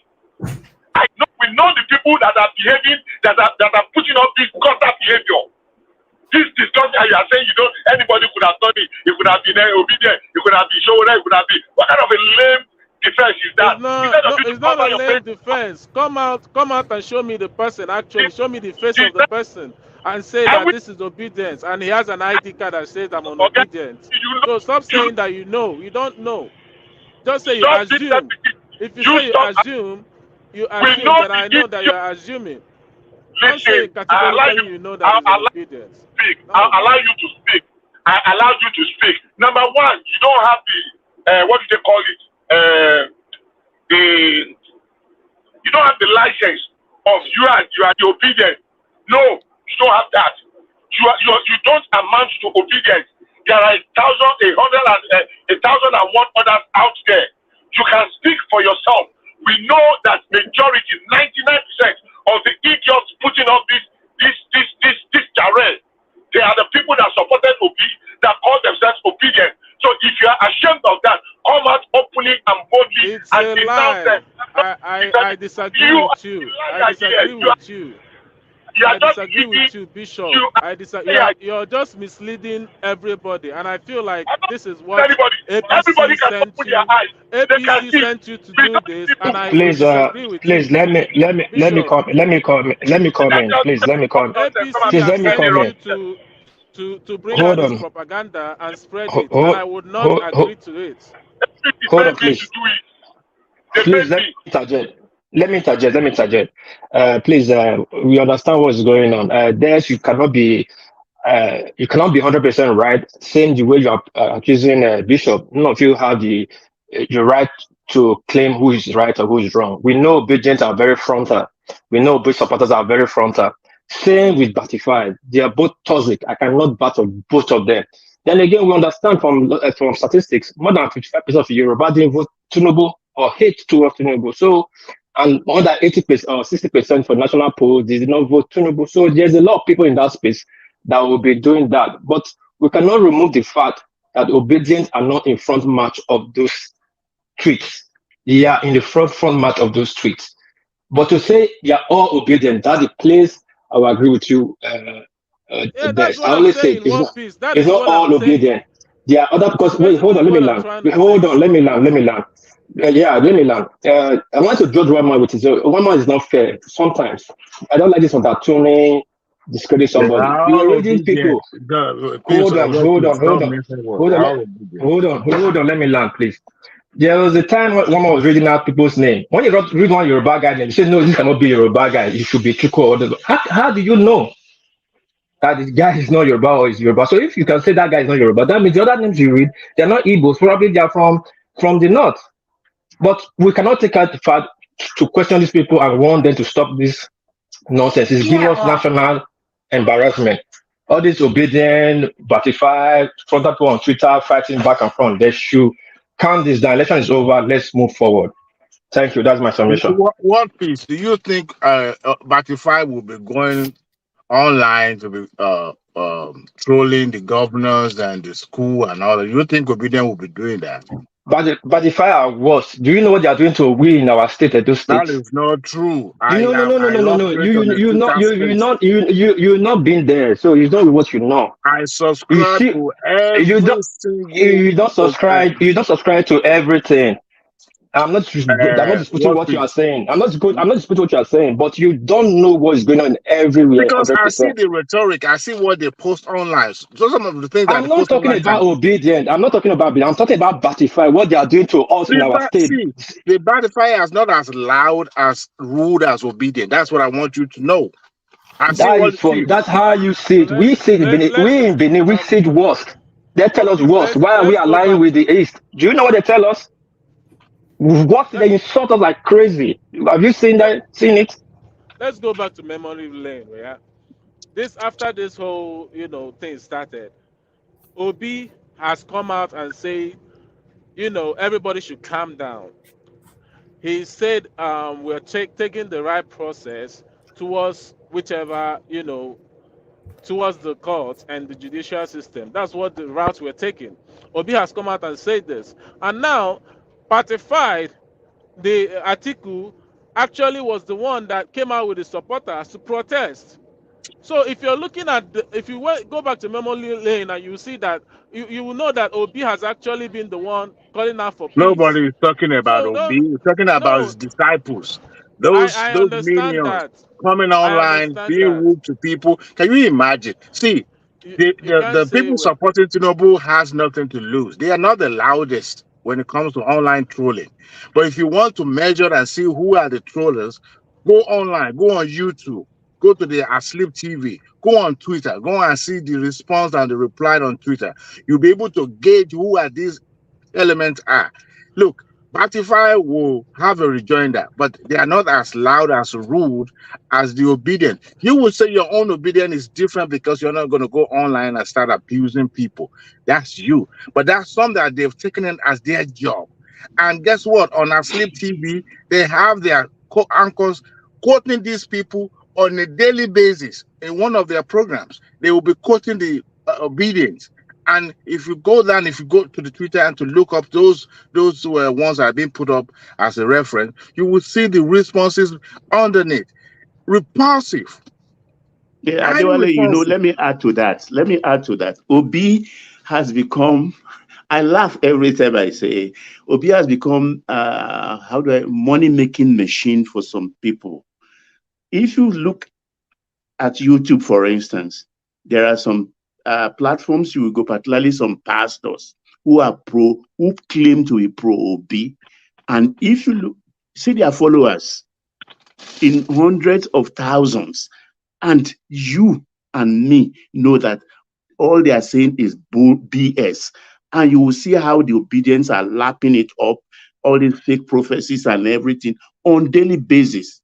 Who does God speak to daily basis? It's amazing. All you have to do now, look at one man's What are platform. you It's talking remained about, under though? under What pastor are you 55,000. talking about? You say again?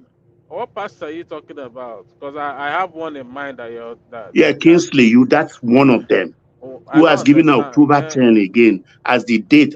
You will hear, bless you, man of God. Yeah, blah, blah, Let blah, me blah, blah, blah, blah. let me And say this is this. I don't like the fact that people come here and insult whether he's a man of God or not. It doesn't matter. You don't have to. You don't have any right to come here and Dead, what did I use insulting bash him? a dead, man of God. That's saying dead. that who does God talk to every? What's that, Yeah, bro? yeah, of course. Who does God Let talk me to say every day? this. God never called you, so you don't know how God Dead. talks. You know the Please. funniest thing, this. You know the Yeah. funniest thing. This obedience we are talking about, they are not restricted to one ethnic only. They cut across both Yeah, I Yoruba, know. I both know that. everywhere. And they're on couch. They talk to people as if they're seeing them one on one, and they're addressing them not even the way they address you to address your peers, your age mate, but people that as if they are animal, that what they are saying is it doesn't make sense. And even you yourself, I'm not saying that obedient, I mean the Batify don't do that. Sometimes I will see some of their response and I will shake my head. You see? But most times, what I see is that the obedient, those ones that have taken it as their job to troll and to abuse people online, they take it too far, too far. Okay. Let's check this here. I've been in this platform for a very long time. I've gotten trolled, like have a lot of insult thrown at me that I can't even, sometimes if I don't have a strong heart, I would have quit. So Yes. if Sorry, you sorry go to to cut you some, short. Real quick. You see the trolling yeah, you think you are getting here. Those are not trolling. Those are the kind of jests you make among friends in a beer parlor. no, I said no, something not to one really. man. Hold on. I said something to one man. You know, there was a series of tweets regarding one of the justice in charge of these presidential tribunal.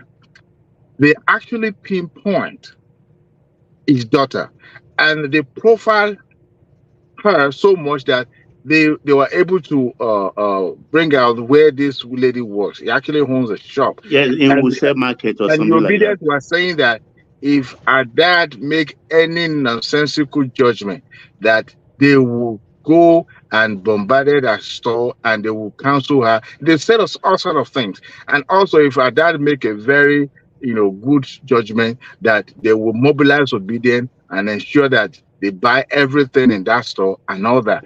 I mean, can you imagine somebody profiling you this up to your own family? How would you feel?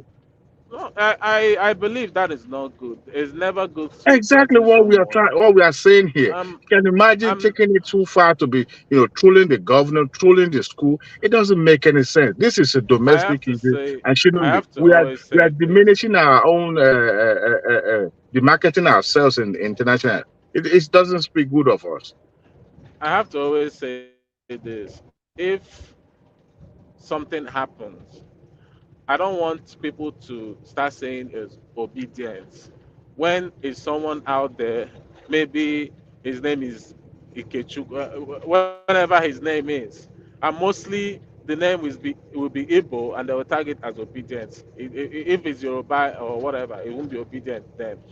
But when it's an Igbo guy saying that it's now an obedient, which I don't subscribe to, if that happens, we have to find out is actually a sponsored person or if it's someone that is partified or if someone that is, Igbos are in partified. It's not just Obidients that have Igbos. Pacifies has Igbo, Pacifies has Yoruba. So I don't, the only issue I have is someone coming here and always saying it's the Obidients. I do not like it at all. What do I you don't call a like it. Yoruba that is Get Obi used to it. supporter? Is it not an Get used to obedience? it then. No, do you get what I said? Yorubas can be in PDP and they can come and comment whatever they want to Yeah, comment. if a Igbos Yoruba can man be is in there. PDP, he's an articulator. Yeah, that's what And if that's he's in Obi's camp, articulated. he's Yeah, You, sorry, obedient, articulated. isn't it? you know what I hope? I hope that they will go and attack this governor's family and start to publish his children's photos, so that they will find out that for every crime there is punishment. Then they will find Oh, out they will find out they will that bring they out will the find out beast in America yeah they if will they find dare out. do that. I hope they go and do that, so they will find out that for crime there is punishment. Yes. It's unfortunate. We don't call a monkey a dog. A monkey is a monkey. I mean, it is obvious. It's either obedient or articulator will be doing this. I don't see Batify doing this. So it is very simple. We shouldn't See, shy away from the truth. my own But is whoever is doing it should stop doing it. exactly, Whoever is doing exactly. it is wrong and he should stop doing it. It doesn't matter which party that person is. Yeah, it should not be Please, supported. let's stop spreading this propaganda that the obedience are this, the obedience are. Yes, we have fought a battle towards the beginning of this battle. We have felt disgruntled, but a lot of obedience that I know have just been quite calm and they're just looking and okay, let's see what this court is gonna do. Do you know what deja vu means, Desmond? I know what deja vu means. You But know even if hold on, deja hold vu is on. gonna happen with this court, it doesn't No, still no, matter. that's not even where I'm going now. So if you let me go there, then Okay. there's a sense of deja vu to what you're saying, because when the Obedience went to attack Wale Soyinka, what you are saying, almost word for word, was what Peter Obi was saying, that no, that the Obedience they are choir boys. They will never say boo to a goose, and the people that are attacking at Wale Soyinka, they are Tinubu supporters disguising as Obedience, which is No. exactly what you are saying One now. man, Wale So it's deja Soyinka vu. deserved whatever he got from the obedience. Right. I myself will attack him because he personally So Wale went Soyinka to deserves no. to be washed down by No. some 23-year-old boy. Let me give you a narrative. Yeah, Wale Soyinka made a statement that went towards the obedience, and now you're trying to fight me. So what in turn I have to fight you back? That is just what it means. Wale Soyinka went there and said the obedience are this, are that. So what That you are it means that fascistas. no, say that we are fascists. What it means that I have to still strike back because you went directly to me. But So what is Wale happening Soyinka deserves now? to be insulted by a I 23-year-old mean, boy. if he can't know how to speak, then I don't know what to call Doesn't know him. how to speak. Wale Soyinka. All right. If you can't strategically or politically make a He's a statement, Nobel laureate winner, but he doesn't know how to speak. He doesn't understand I don't language. know. My own is that he categorically make a statement and put it out to the obedient, and he basically said all obedience are fascist. That's what he said, and I don't appreciate when someone call me a fascist. So I will go there and what do you mean? Why are you insulting me? I don't care how old you are. I'm pretty sure that the Obedience had to get out their dictionaries to understand what he meant by a fascist. my, one man, what I'm saying is I don't. Yeah, what I'm saying is yeah. This case of attacking Chicago, whatever, is different. Chicago never attacked the obedient or whatever. So that's why I said you shouldn't say it's the obedient. I would say towards the Wale Soyinka's own. I will tell you most of them are the obedient because me, I felt what they were feeling. Do you understand? What I about felt the what they Time were feeling. magazine? I'm not sure what happened towards that period. But if the Time magazine attacked the obedient, then they They got what they did not. wanted. They only said Tinubu Then is man of the year. then if they said that if it was towards the campaign, that is another different. if it was towards the campaign, everybody is No, trying to Tinubu fight had been for. declared president then. I think Was it that still same week he was fresh? declared. It was still. That's why I said Obedience fought a battle towards the beginning of this battle. They can attack, but now I said they have all calmed down. Understand what I'm saying? They have all calmed Yeah. down because we are now fighting all eyes on the judiciary. That's just what we're saying. Well, I like it anyway. I like the frontal attack. I like it because it works in the favor of a certain party. So they might as well go ahead and do it. Now they've even put a date to the judgment of the tribunal. 16/15, they are saying. And Abure is here in the US, of course, confidently telling everyone that supporters of the Labour Party that they are winning. Good. Nice. He told them Obi will be declared president. That's Oh, man. of course. That's why I say it's all commercialism. God Almighty. Let's move on, one man, please. All right. Let me move on. Let me move you on then to this. I was going to move you on to. Let me move you on to this. To the wiki space, yeah. Yeah, to the wiki space. Confusion galore. Confusion.com. Well, like I said, the PDP, everybody is wondering why they have not sacked Wike. They won't sack him. In the absence of Atiku, Wike single-handedly carried PDP for many years. Many years. He used the state resources. So those people still remember because they know one day Atiku will dump them and they will need resources. Wike is in control of Rivers State. As far as Udili is alive and the Obiakpo people are backing him, Wike will still have access to state funds. So they know definitely that they have to be very, very careful. So Wike is not somebody the PDP will toy with. That is why they are not messing around with Wike at all. And I like what he's doing so far. He may even turn out to be the star performer in Tinubu's government because I watch his. He has started demolishing buildings already. Apart from that, I watch his press conference today with the son. What's his name now? Aviation Minister. Yeah, I love the synergy between the two ministries. They are now trying to talk about the moribund second runway in Nnamdi Azikiwe Airport in Abuja. And I think that is very highly commendable because where have you had an international airport with just single runway? Nowhere in the world. Nowhere in the world except in Abuja. And they come together today, call a press conference, assure those whose land they took that the runway is eating up, that they will get their payment, but it is not the purview. It's not in the purview of the aviation ministry to pay, but they got that space from FCT. So FCT will pay, and Wike was there to assure the people that they will get their money. And that is kind of thing we should be seeing here. The ministers, the synergy between the ministries. It's hundreds of billions. The Abuja will be awash with money. Yeah, that's what I think, because Tinubu will fund them, because I think, like I said the other day, that I hope he's going to give Wike already announced the money they are paying to those landowners. Exactly.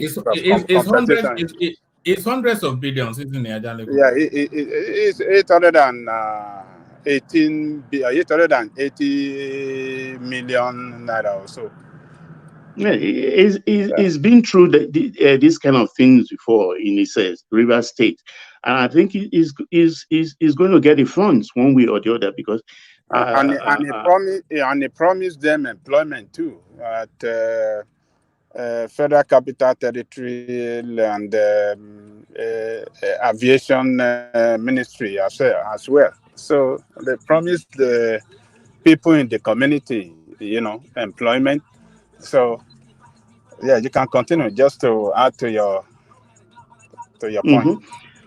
So I like this synergy and Wiki coming as a campaign. This is right. We talk of human rights here. Yeah, you can be in the democratic space and be serving the Republicans in a certain capacity. What the interest is for the nation? Yeah, it is by Elsa State.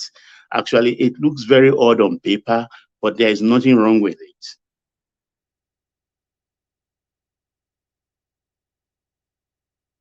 Yes, woman. Hello, everybody. I can hear you. I can hear you. We can hear you. I think the I think Okay, Mama very dropped. well.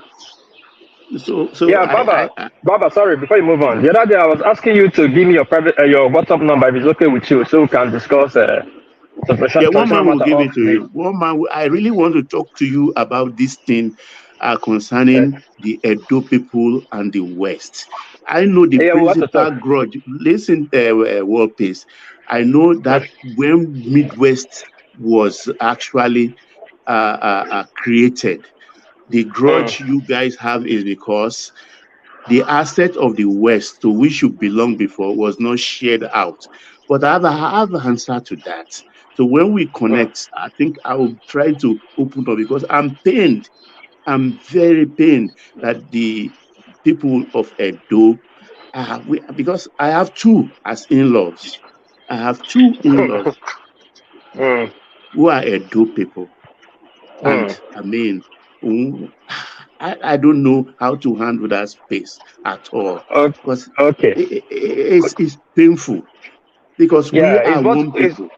it's what we discuss offline. It's not what we can talk online because if we have to talk online, we touch so many wounds and nerves. Yeah, So exactly. I agree with you. yeah. One man will give you Yeah. my WhatsApp number. I'll take a number from him. I'll take a number from him. Now, sorry, people, I'm going to do daddy's duty. So my baby now, small baby now, I can't go hospital. My kids go hospital. So I cannot respond to her soon. But they're going to listen. Okay? Okay, World Peace. You take care. So, folks, I think for Wiki he is on the right track, and I think is going to be a star performance in Tinubu's cabinet. I like the synergy going on in with the ministers. Everybody is coming out with their KPI. Hanatu came out with 8 points. What she's going to do with the art space in Nigeria, and I think already she's meeting a ground that will make it easy for her to perform, particularly in the arts, music particularly. All she has to do now is to leverage on what our musicians are doing. So the job is not too difficult for her if she's willing to perform. And I think she has the ears of the presidency. One man, are you there? Well, I think while we are waiting for him, let me just buttress what you just said on the Abuja space. FCC. What Wike is going to shine, and one of the reasons is because the past minister of the FCC, in fact, not just the immediate past, the last 4 or 5 ministers of the FCC, they were -0. If there is any score like that, they were not there at all. In enforcement, in administration, in innovation, in construction, in everything, they were not there. The immediate past minister of the FCT, the one before him, and that's part of the failure of Buhari in the recess of the world. People that were not even up to it, they were just there for keeping the minister of education in the same place, institution for 8 years.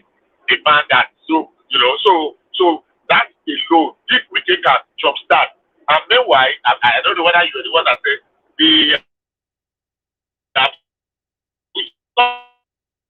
the contract was just approved around this time last year or September last year. It's horrible.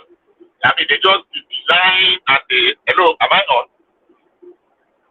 Hello. No, Hello, So I'm I can listening.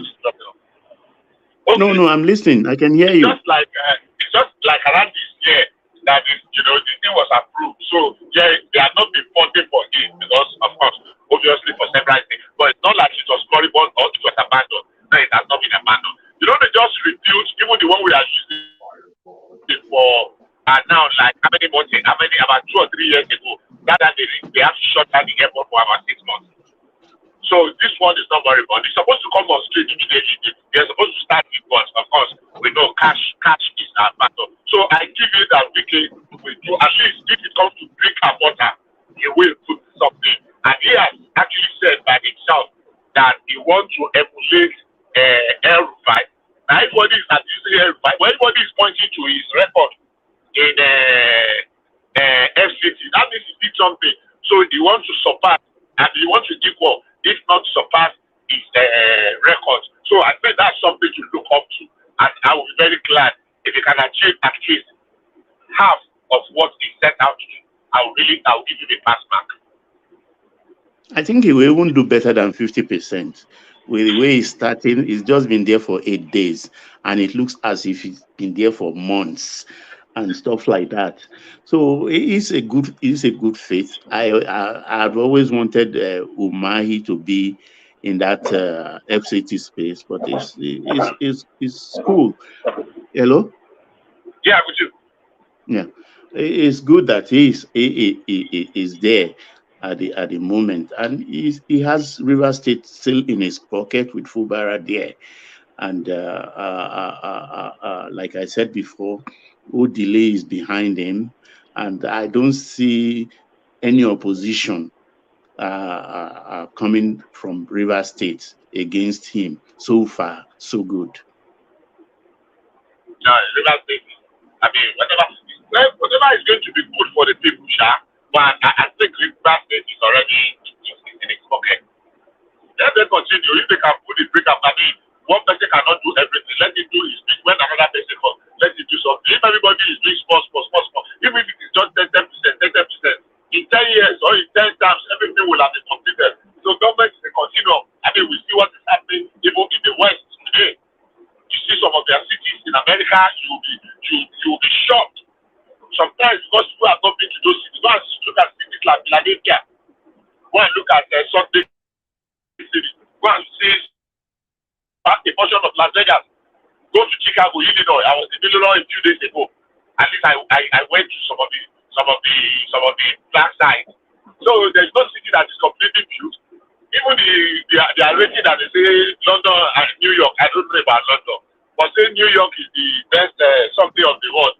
You laugh because they are only showing you the portion. If you go to the other side, you will know that it's a little less. How do they put it?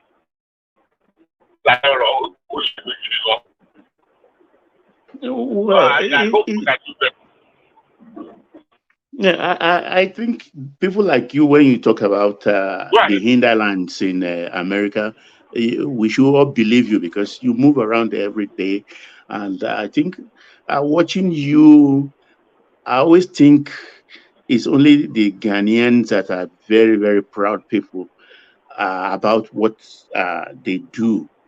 But seeing you moving around, walking, man, I always nod my head at. Yeah, Bishop was talking about yesterday. I wanted to come in. I'm like, where in the Iowa you're talking about corn. I'm trying to figure out what road is that? What is it?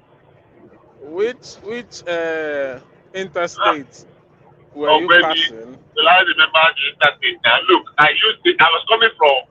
Okay, let me tell you how I walk, how I drove. I was coming from Illinois, right? It took me to Wisconsin. I don't know. I can't remember. I think I left 64. I was 65, right? And I went to Wisconsin. I came from Wisconsin. I entered Iowa. Now, I was going to Keller. There's a city called Keller there, one of them. So it's not on the highway. I had the privilege of using the back road, the state road, not the interstate roads. the state roads. So I drove Well, extensively. you pass through I-40, 145. I'm trying to figure out where you're. You pass 145. through I might. 145. It's possible. If I go through my whatever, I'll be able to get that place. But I know I went to two places inside of that Iowa, and I drove like about 5 or 6 hours, and all I was saying was in fact, I was so depressed. I wanted to make a record, because I actually called to show one of my friends. I put it on video, but I was not recording. I just put it on video. For almost 30 minutes, we were just seeing, corn farm, massive. There was a time I was on an elevated place, so I passed. So I stood, I showed him around, you see everywhere around there. I was proud of farming. I was I was very emotional seeing the amount of farm there. Now I don't know this, I can't remember the road, but if I check, I'll tell you. Anyway, Bishop, you know I'm what? heading to I think I Iowa will right now, advise so you, maybe you can even Yeah, commercialize it later. Take I'm video of your journey. Okay. You can I'm just commercialize it finishing. later in life when you are fully retired. Okay. It's like you talked about Indiana having farms. I mean, where did you get that from? I don't know where you got that one from. No, not where I got that one. I'm not Indianapolis now, and the environment they found there too. But nothing compared to what I saw in Iowa. Okay, What I are you thought saying? something like Iowa. You might be correct, because you might be correct based on Iowa. But I don't travel. No. You know what? I'm leaving New York now. I'm to South Dakota, and I'm going to pass through Iowa. So if you are on, I can make a recording for you. Clear off for like 1 hour. Go and make a recording of like 10 minutes. Then in Indianapolis, I know they farm in Indianapolis too. They farm grain, a lot of grain. I know Indianapolis very well because I lived there once. I lived there for not a long time. Are you talking about corn feeds for the cows? Because what they do there is feed corn for the cows, for the animals, not for feeding. So I want to understand the kind of corn you're talking about. No, I don't know whether they are using it for that, but I saw corn farm. I know corn when I see corn. Agbado, corn farm in their hundreds of thousands of acres. So I don't know whether they use it for there's some Bishop. My advice actually is document your movement around. There is a lot of money to be made in book space, whether in e-form or otherwise. Bikers even have books and people buy. With the kind of work you do, there is no limit to what you can. We all want to learn. We all want to see the wonderful spaces you've driven through. You could even live stream it. Yeah, why not? Yeah, a lot of ways they can commercialize their movement. It's not just about things they are carrying or delivering. I can probably look for something, a device that I can set, when I'm moving, that can give me a book. But what I saw, I was really impressed with what I saw. Make commentaries along with the videos. Make commentaries. So that's for you also, Test. Yeah, I was very impressed with what I saw in Iowa. Okay, was that Test I was talking? Test, I thought you live in Washington State, right? Yeah, DC. And I was watching it State a few weeks ago. Yes. Because I went to Idaho and I was in Oregon. Go ahead. All right. My system dropped for a moment, but I'm back. So I can see you're discussing the American landscape. I'm not sure where we are in the conversation, but the Wiki and the FCT and the Kayamo. We finished with. I exhausted that though. All right, brilliant. Let me take you to this space then. There's actually something somebody sent in, Baba, that they wanted you to respond to, but it's a bit too PG for you. So maybe I'll save that for Dewale, who probably more suited to that sort of Thank you for the cover. Yes, it's very PG, what they wanted you to respond to, but I thought, no, this is not for Baba, this is for Dewale. But take us to this place. Nigeria is in big mess, coupled with poor governance. Vice President Kashim Shettima. So he was speaking to a party of functionaries who were coming to discuss fiscal policy and tax reforms. And then he opened up about the state of the Nigerian economy and the Nigerian state even. And then, so when I was reading through that, it just put me in mind of all of the criticisms that the government is getting. Because of course, we all sort of roughly know the state of that country. So what's the expectation of Tinubu? Are they expecting that he would land with some Professor Pella stick and say abracadabra, and then Nigeria will turn into London? Well, small, the hen is coming home to roost. We've always, it was Oshiomhole who first said this, and Wale Edun, and now Shettima, those three principal people. And I think Tinubu also alluded to it somehow. We've always said it here, that there is no way Tinubu will rule and have a little breathing space without throwing Buhari under the bus. We said it before. Him say, okay, this is what Tinubu said. You are fetching they are fetching water from an empty well. That speaks volume.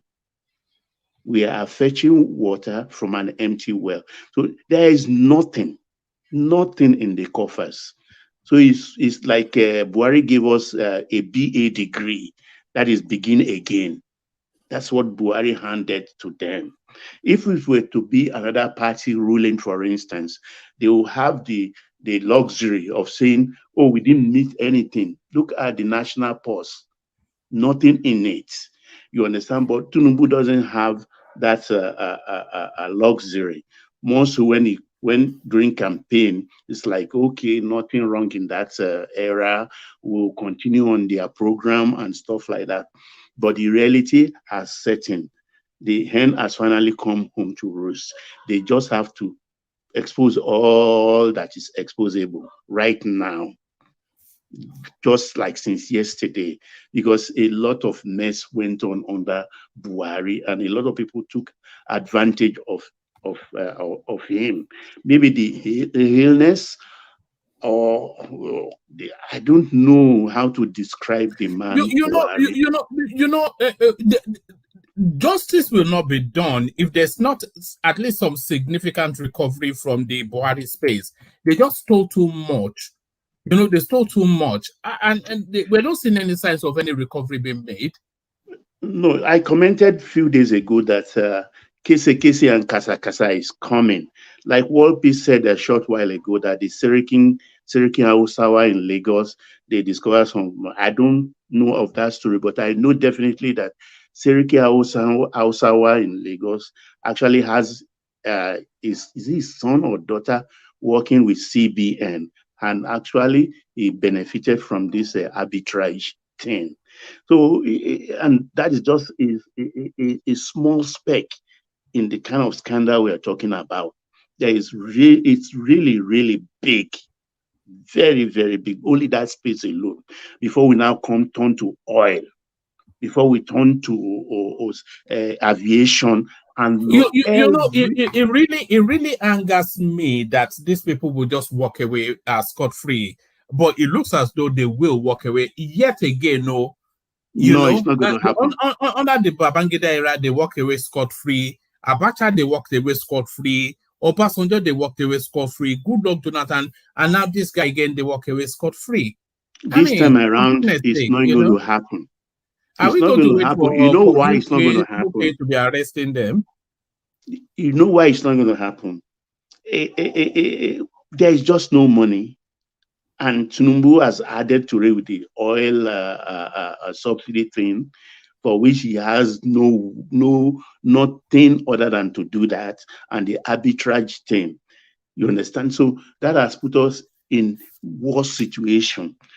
So he has to tell us how we came about that, and those who are responsible to putting us in that position. So he has no choice. It's just that he's going to do it in a very, very civilized manner. They are gradually investigating, auditing, and they will bring it out like this. Every individual involved, this is your sin, this is your file. Look at it. What do you have to say about this? That is what they are going to do. They're just not going to drag anybody in and then start making all the noise and then everything will cool, will just die down. No, they're going to bring the evidence, they're going to bring it to the public view, and they will do all the arrests. And I think with Lateef Fagbemi, don't discount it that there will be no special court to try such cases backed by law from the National Assembly. There will be special courts. I think so. There will be special courts so that it will not be encumbered with the kind of legal shenanigans we've been witnessing in the past. All right, brilliant. All right, brilliant. Let's take the conversation on, and before we take the conversation on, actually, is there anything that you've picked up in the news that you especially want to mention? Nothing we've not discussed about, nothing we've not commented on. All right, brilliant.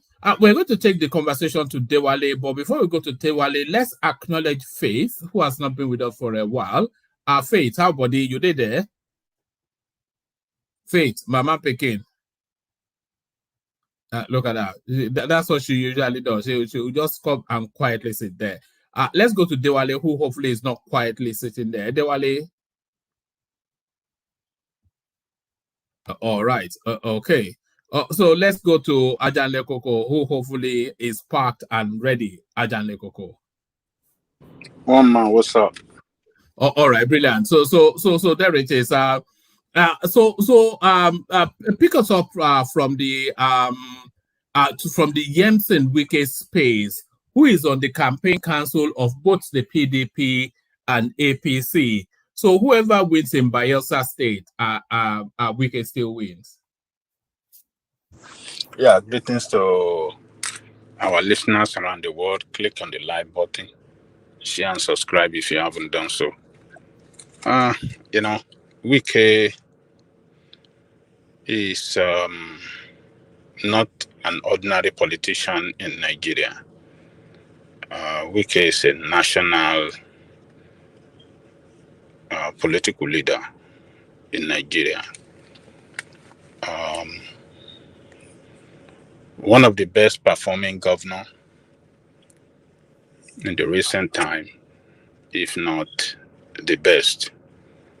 As a matter of fact, for him to win the award of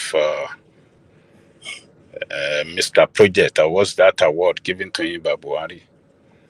A man, a governor in opposition party, to win that award, it shows that, yeah, he has done some things that is recognized nationally. So Wike is a national politician, like I said earlier, who knows how to play this politics well. And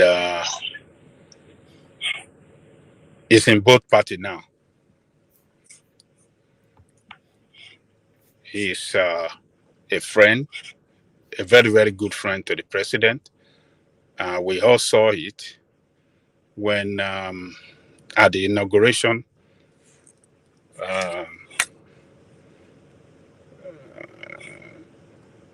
the way the inauguration hall went agog when Wike's name was announced. All the political leaders in that hall acknowledged his presence. And when he was taking picture, when he was having handshake with the president, you can see the body language. They were both, you can see that cordial relationship, that friendly smile between both of them, the way they were smiling, and the president was really, really happy. So, and it's not yet, he has not yet left PDP. He has not officially left PDP. But his body is looking like it's looking like he's going to find his way out of PDP, whether we like it or not. If he successfully perform as the governor, as the FTC minister in his first term, and the president want to retain him for second term, going into second term, the president might persuade him to, work for him officially and openly. And for that to happen, he will have to leave the party and move to APC. So we should be expecting Wike in the next 3 years moving to APC if everything work out well between him and the president. It's going good with them now. So if in the next 3 years the friendship is strongly solidified and they both have a common cause politically, then you will see him moving to APC. So Wike is still a is still one of the leaders in PDP at the moment. Is still recognized as one of the leaders. Yes, some part of the PDP, some faction of the PDP, like Atiku faction, might not like him, but is still recognized. And what do you think PDP is signaling by putting him on the list of the campaign council for the off-cycle elections? In the campaigns council? Yes, is on the campaign council for the off-cycle elections coming up in Kogi, Bayelsa, and Imo State. You know what they're trying to do. And it's also on the campaign council of the APC for the same set of states. It's not going to appear for both. It won't appear for both. He will be busy with his job in the FTC. It's not going to appear for any one of them because he wouldn't like to embarrass himself because he cannot campaign for PDP now, because doing that will mean he's campaigning against APC. And when he's carrying a campaign against APC, he's carrying a campaign against the president. That APC candidate is the choice of the president running for that office in the state. So he cannot do that. So he's not going to appear for any one of them. So both sides are trying to play smart on him, but I know him as an experienced politician. He will not join either of them in their campaign activity. So Wike is playing his game very, very well. He's a smart politician, and he has really positioned himself well. Now, building is political ambition for the future. Is building it now. Is making friendship. Is both sides in PDP and APC leadership. They love him. Yeah, and we saw what's happened. As a matter of fact, you can see the president came out the other day, telling him that look, I want you to build Abuja for me. Build Abuja for this for this country. The next time I want to be in a public function with you, I want to come and commission Abuja Metro line. Yeah, Metro line. So And you know, like Baba said, today he was with the aviation minister. They both addressed the residents, the landowner, the chief, the king, and there, you know, that they want to build the second the runway for the Abuja airport. So, and it released the package for them. 880 million naira will be paid, and their people will be hired into aviation ministry and the FTC, and other packages they had for them. He told them, and then they have already agreed on the way forward, and they got to sign a documentation to that effect. So it is moving, is doing his job well. It's looking like, yes, he really want to perform there, and the president, I believe, will give him all the resources to succeed. And So he is now at decision point, isn't he, Ajande Koko? Because he can no longer straddle two parties, especially at the level of his seniority. So he now has to make the decision, and he cannot really continue to claim to be a member of the PDP. So is it now time for him now to go to Abdullahi Ganduje and invite him to raise up his hand and invite? Yes, yes. And carry the flag. Yes. No, it's not going to do that now. He's still a member of PDP and one of the leaders of PDP. In his recent press, when he was having engagement with the media guys, when they asked him question on if he got approval from his party before he took the appointment from the president, he told them yes, that the party chairman authorized him, gave him letter to take the appointment. His party geopolitical chairman, the geopolitical zone, you know, did the same thing. His state party chairman, and he mentioned all the leaders that really matters, that you know should give him go ahead to accept, you know, that nomination. And he said he have their document to prove to anybody.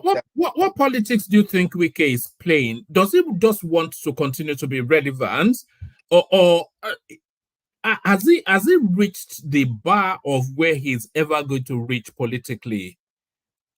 Because I cannot see I cannot see a step forward for him. What sort of politics is he playing? Look, it's building bridges. It's building bridges across the country. The fact that it is in PDP today doesn't mean that it cannot move to APC tomorrow. And and when it moves to APC tomorrow, it doesn't mean that they cannot you know, hand over the ticket of the party for the highest office for him in the future. It doesn't mean so. So, but what he's doing now is building bridges. He know who is who, is connected to who is who in PDP, and now is connecting to who is who in APC, and is building that those bridges, and which could possibly help him in the future if he really want to pursue his ambition for the highest office, political office in the land. So it's building bridges for future political ambition, and Do you think there. do you think he can realistically have that ambition still for the highest political office in the land? Because I don't see a pathway to that for him. I see him just as the most he'll ever get ever again is a minister, super minister, and that sort of. I can't see him going beyond the ministerial level. But I see him as a vice, though. Woman. I To see him as whom? a vice. You mean to Shetima? Yeah, I see him as a vice. Yes. Yes, maybe yes, I can see that as well. Yeah, that No, yes. but I don't see him as a president. No. Hold on one man. Age is still on his side.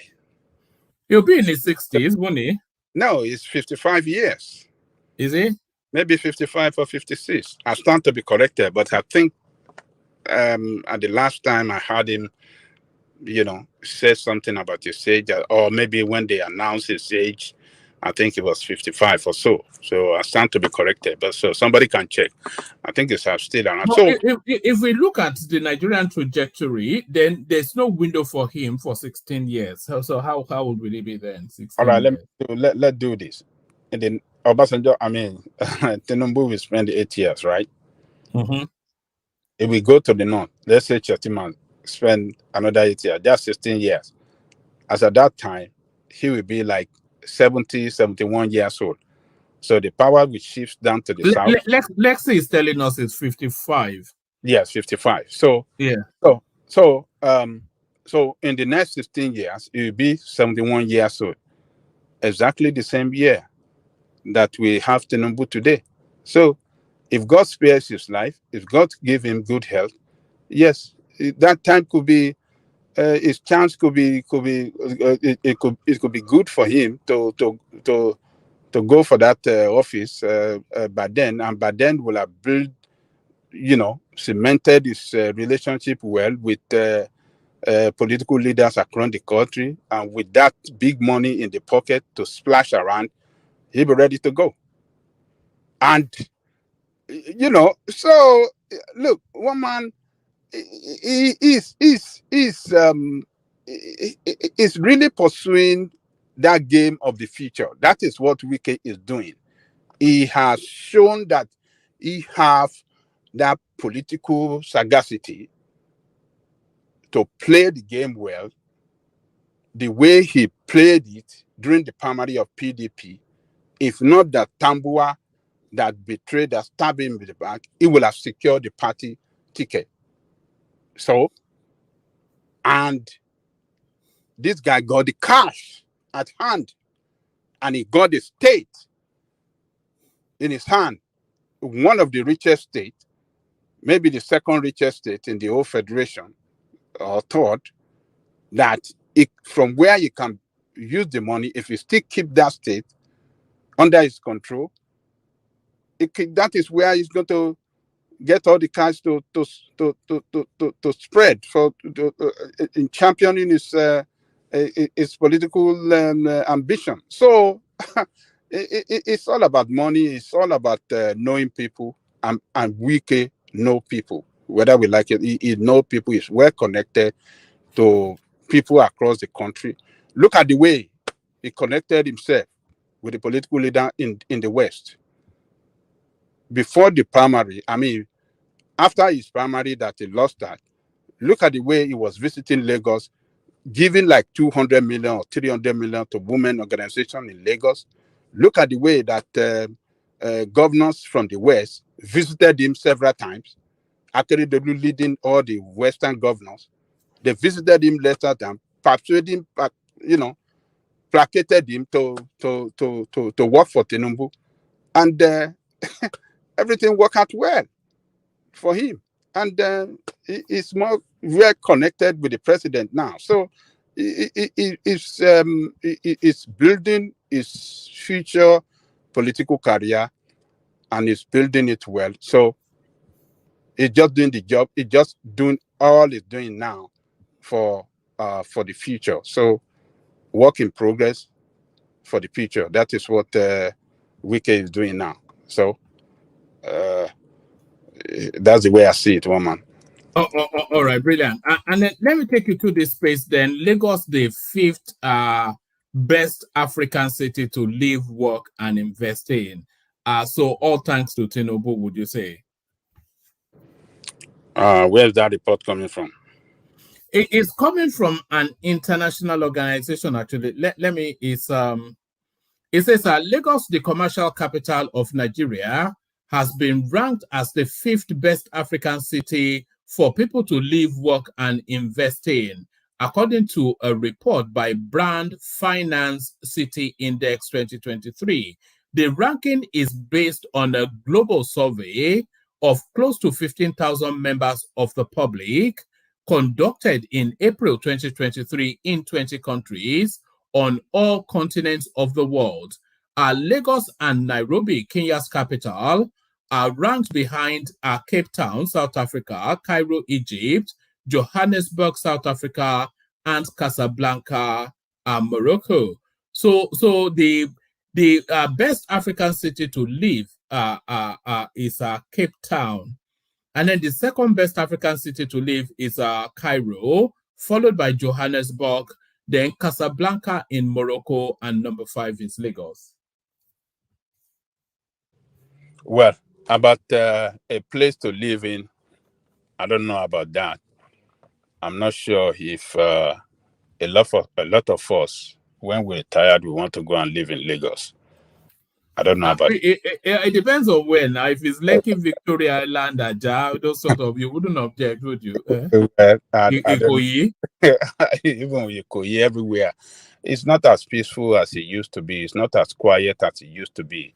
It's all noisy and a lot of places and nasty and stuff like that. And to get yourself around, drive around. You remember some sort of I don't know what came out then. I think it was this year, sometime this year or last year, that Lagos was named the worst city to basically live in, high maintenance of life, something like that. So when all this data is coming out, I'm just a little bit confused. Yeah, That's just it. I'm not subscribing with a place. Are you surprised? Are you surprised at these people?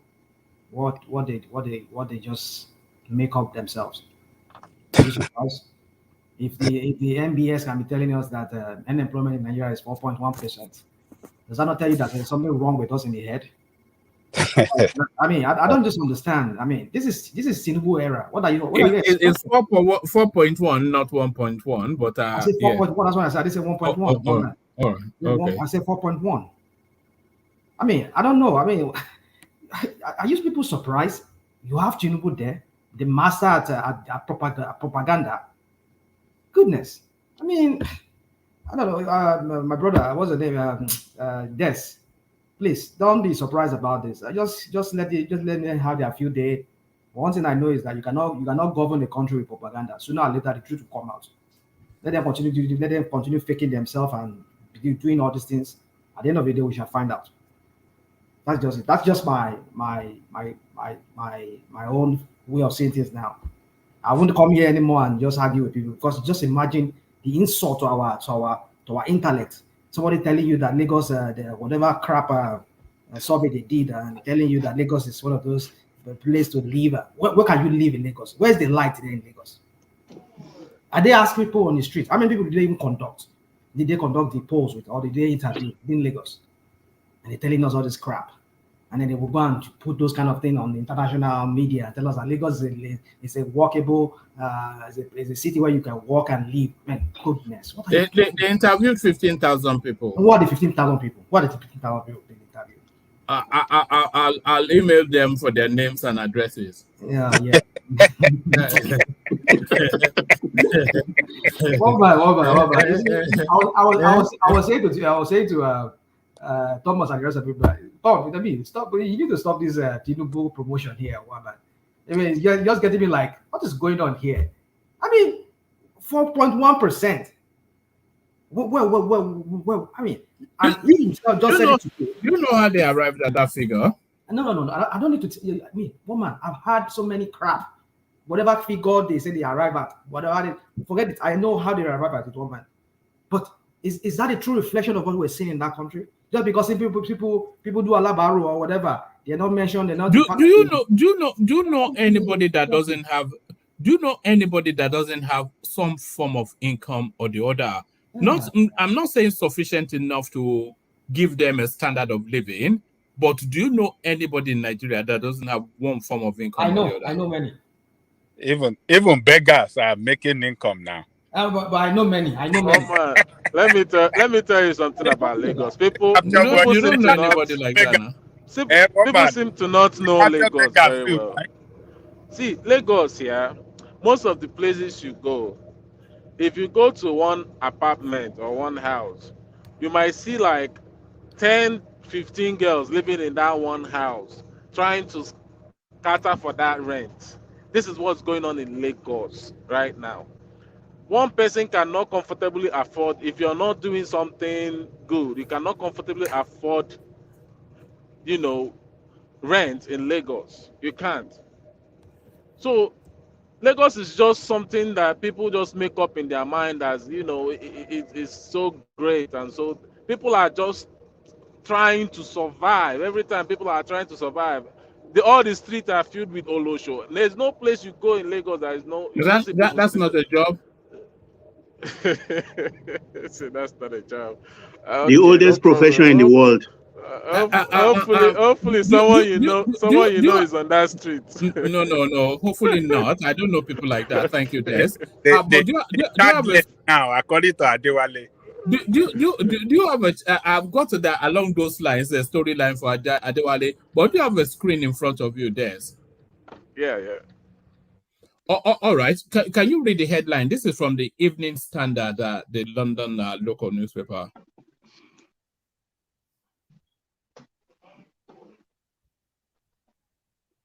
Let me read it for you. It says, landlord who parked 40 tenants in a 4-bedroom Wembley home, giving the first ever Brent Council banning order. So what you are saying, so some girls are sharing rooms in Lagos. I think there are 40 people living in a 4-bedroom house in London. So it's not anything. That is not the case everywhere in London, woman. It's not the case No, everywhere. it's a common narrative.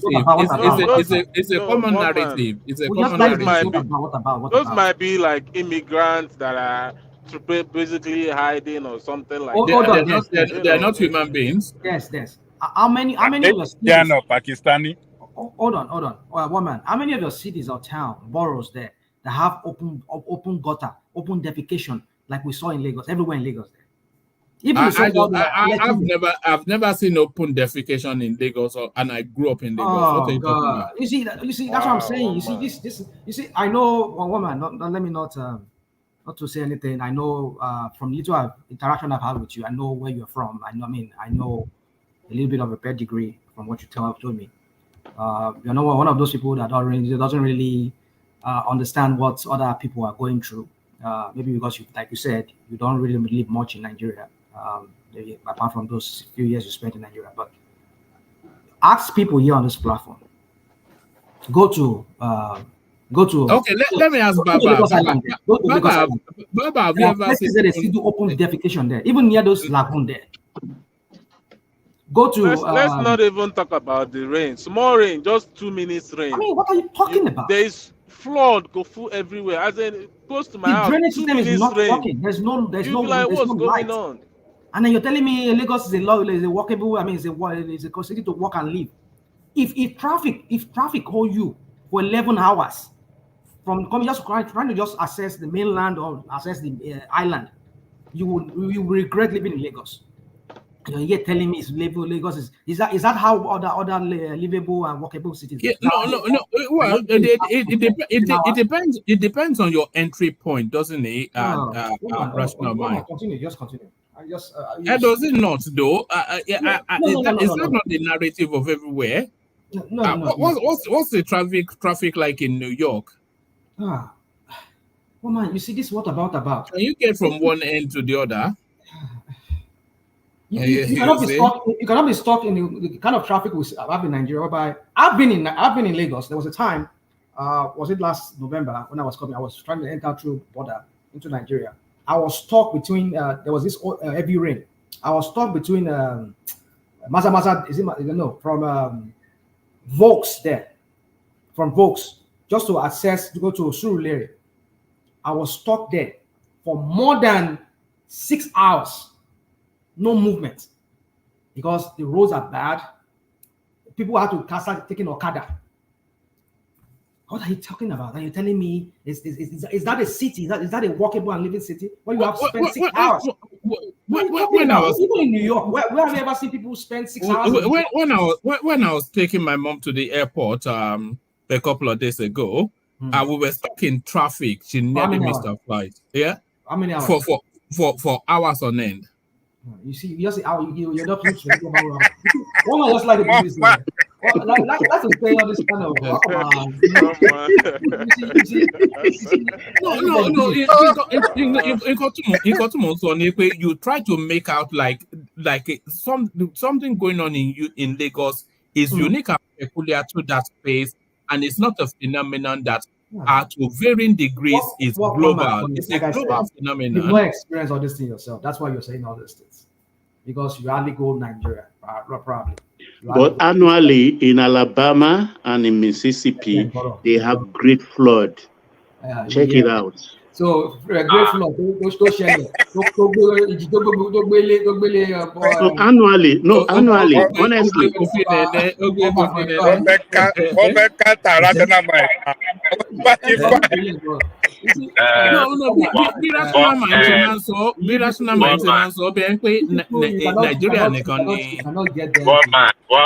You see the way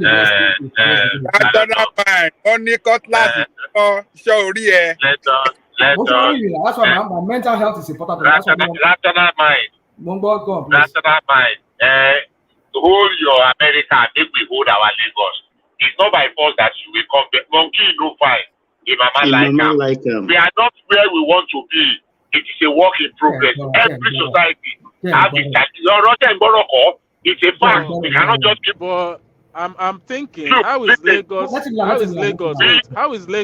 better than Nairobi, Addis Ababa? I don't even. People haven't gone to these places. You are highlighting the bad side of Lagos. What you say? Have you been to those places to see their own bad side? I've been to Addis Ababa. If you go there, you won't even know it's Africa. Because you only saw the Victoria Islands of Addis Ababa, or you saw the Lekki, or you saw the Islands of Addis Ababa. There's the Hilton Hotel that you stayed at. That's not Addis Ababa. No. Go downtown. Go to downtown. What is it about Addis Ababa? Addis Ababa. So how many thousand people that did it? So you know better than me. I don't know why we always see. Look, the truth of the matter is this: nobody is ever under what they are calling talking down on the challenges that Lagos have. We know it. It is there.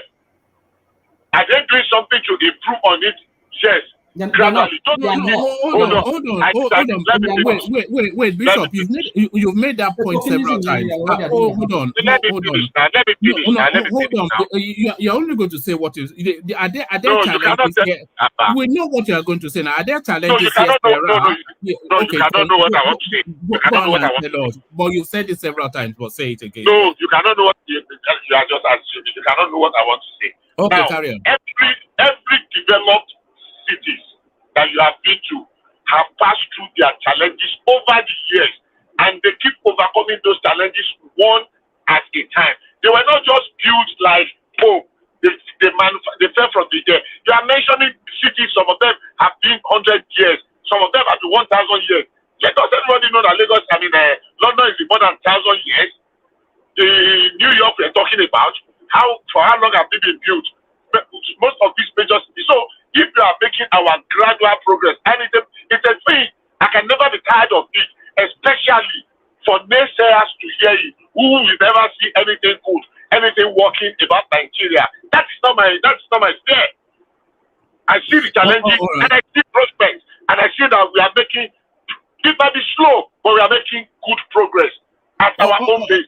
But can we make a distinction? Can we make a distinction between Lagos State and Lagos Island? Before we make that distinction, let me make this point, Baba, and especially to Bishop. Bishop, the point that Rational Mind has always consistently been putting across is that for the wealth that Lagos State has, for the space that it occupies both in Nigeria and the wider African space, it is not anywhere near where it should be. And there's sufficient enough resources over the course of decades and decades for that city to have been a 100 times better than it should have been. And why it is not like that is because funds have been misappropriated, a lot of money stolen, shoddy jobs done, and just bad governance and bad management. And when Rational Mind says that, it's very difficult to argue against it. Yes, there are little progresses, but those little progresses are not commensurate with what the city has to offer. Are you Can speaking you from hold on? rational mind? No, because it's a Exactly. That's narrative that he what is has just always saying. Are you presented. speaking for him? Look, okay, you won't let me speak, so there's no point in even trying. Go ahead. Bishop, what he just said to you, that's what I intend saying. That's what I'm saying. I'm trying to say.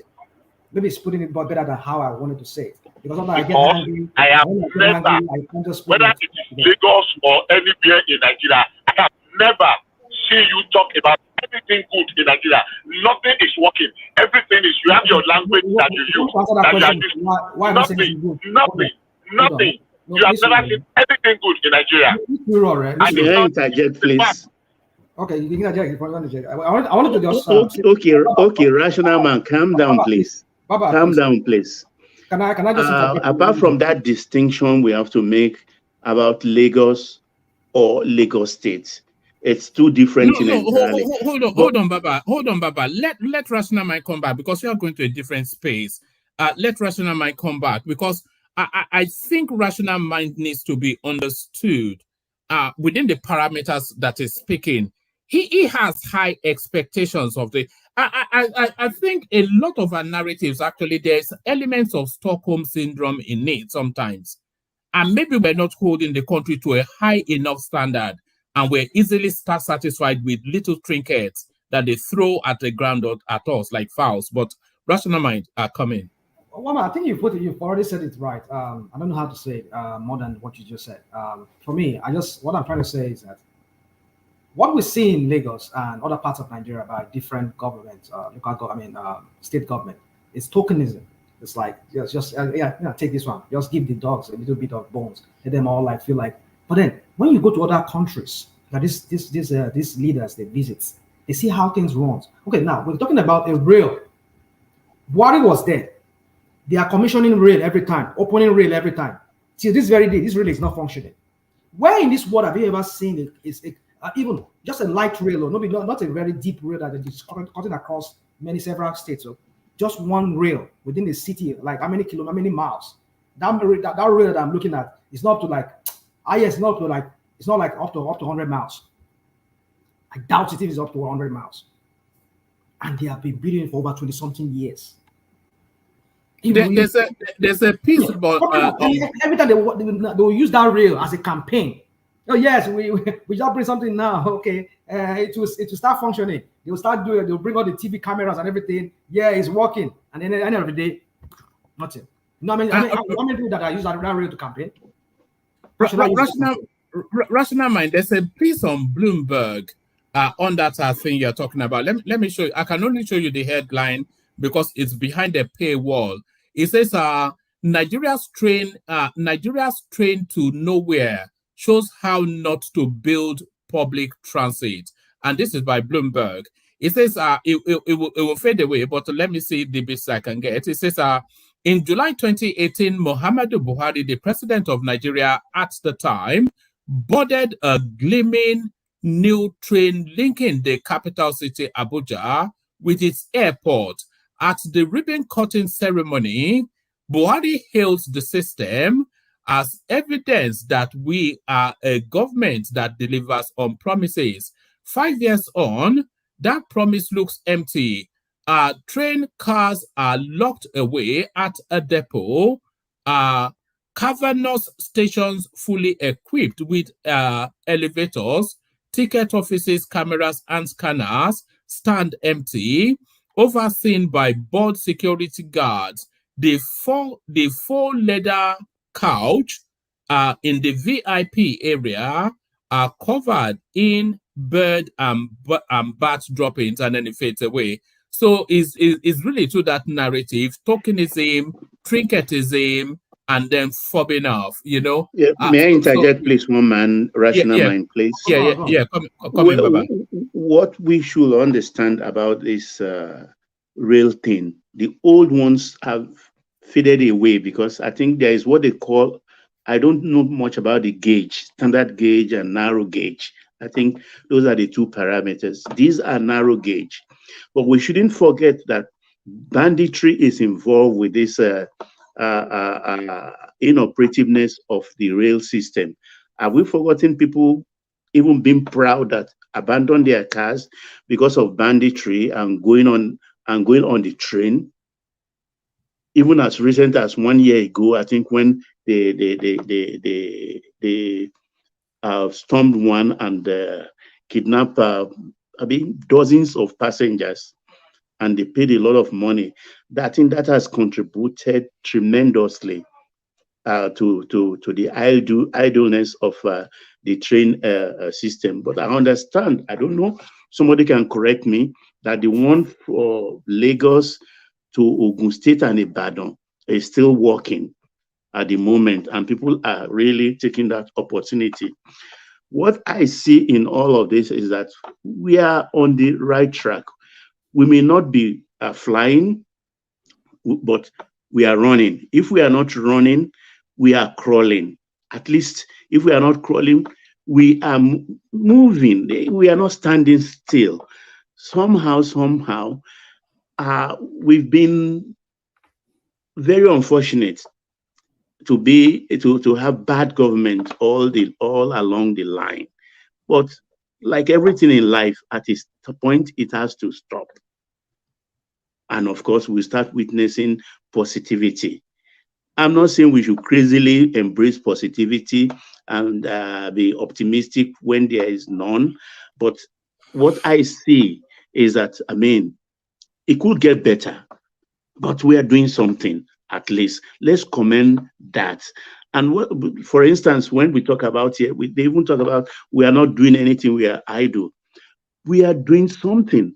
The SMC small scale this thing, they are doing very, very well. They may not be well funded, and of course, we Nigerians, we have our fault.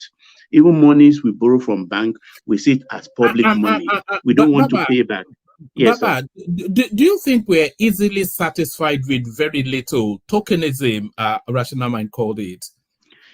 Not really, because when we see good things, let us acknowledge it.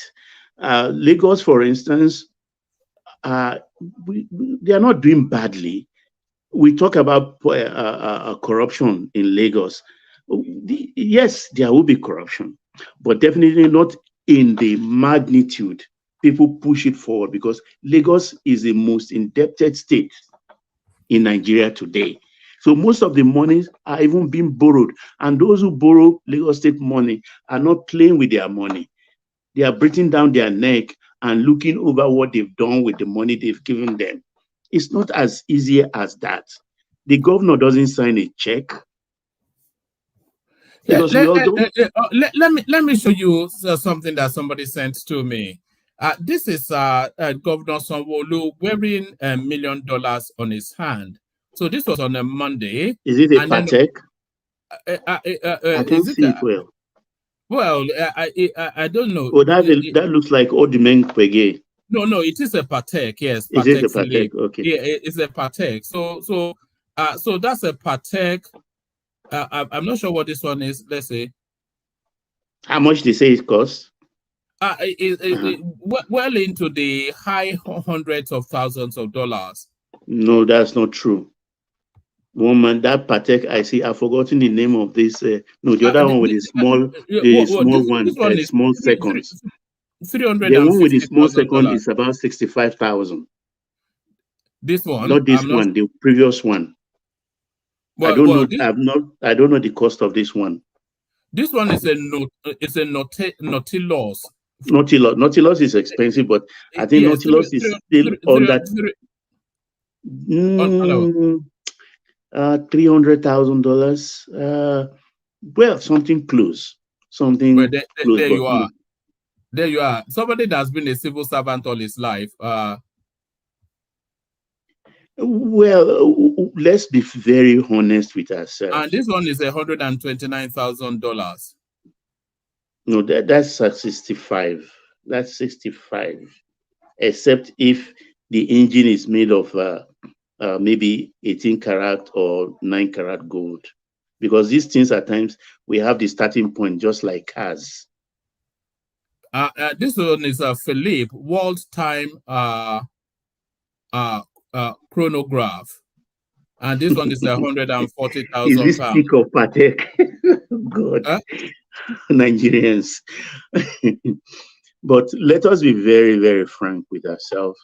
I don't think that guy has he's never done a business in his life. He's always been a civil servant. But at times, these things are gifts. Gifts. These things are gifts. It's for patronage, contractors, and things like that. It's hardly you can use your cash to buy these things. People buy and give you. Hold on. You see, okay, we all like to make excuses for these idiots, these thieves, these criminals. That works for a city here. There's a code of conduct that guides my profession. Here, as a building inspector, when I go in to inspect construction, we have lobbyists that lobbies city councils, that lobbies the states. They want us to approve certain building materials for them so that they can promote it and they can sanction it, and then all other architects and engineers, they can all subscribe to it, and like that. They would invite us for seminars, and during the seminars, they can give us stuff. But there's a code of conduct here that if it is more than $25, whatever gift they're giving to us, we cannot accept it. We've been given opportunity like, okay, to travel to the Caribbean. They said, no, we have to turn it down. We've been given like a gift of like $25. We have to just like give it out to schools, high schools.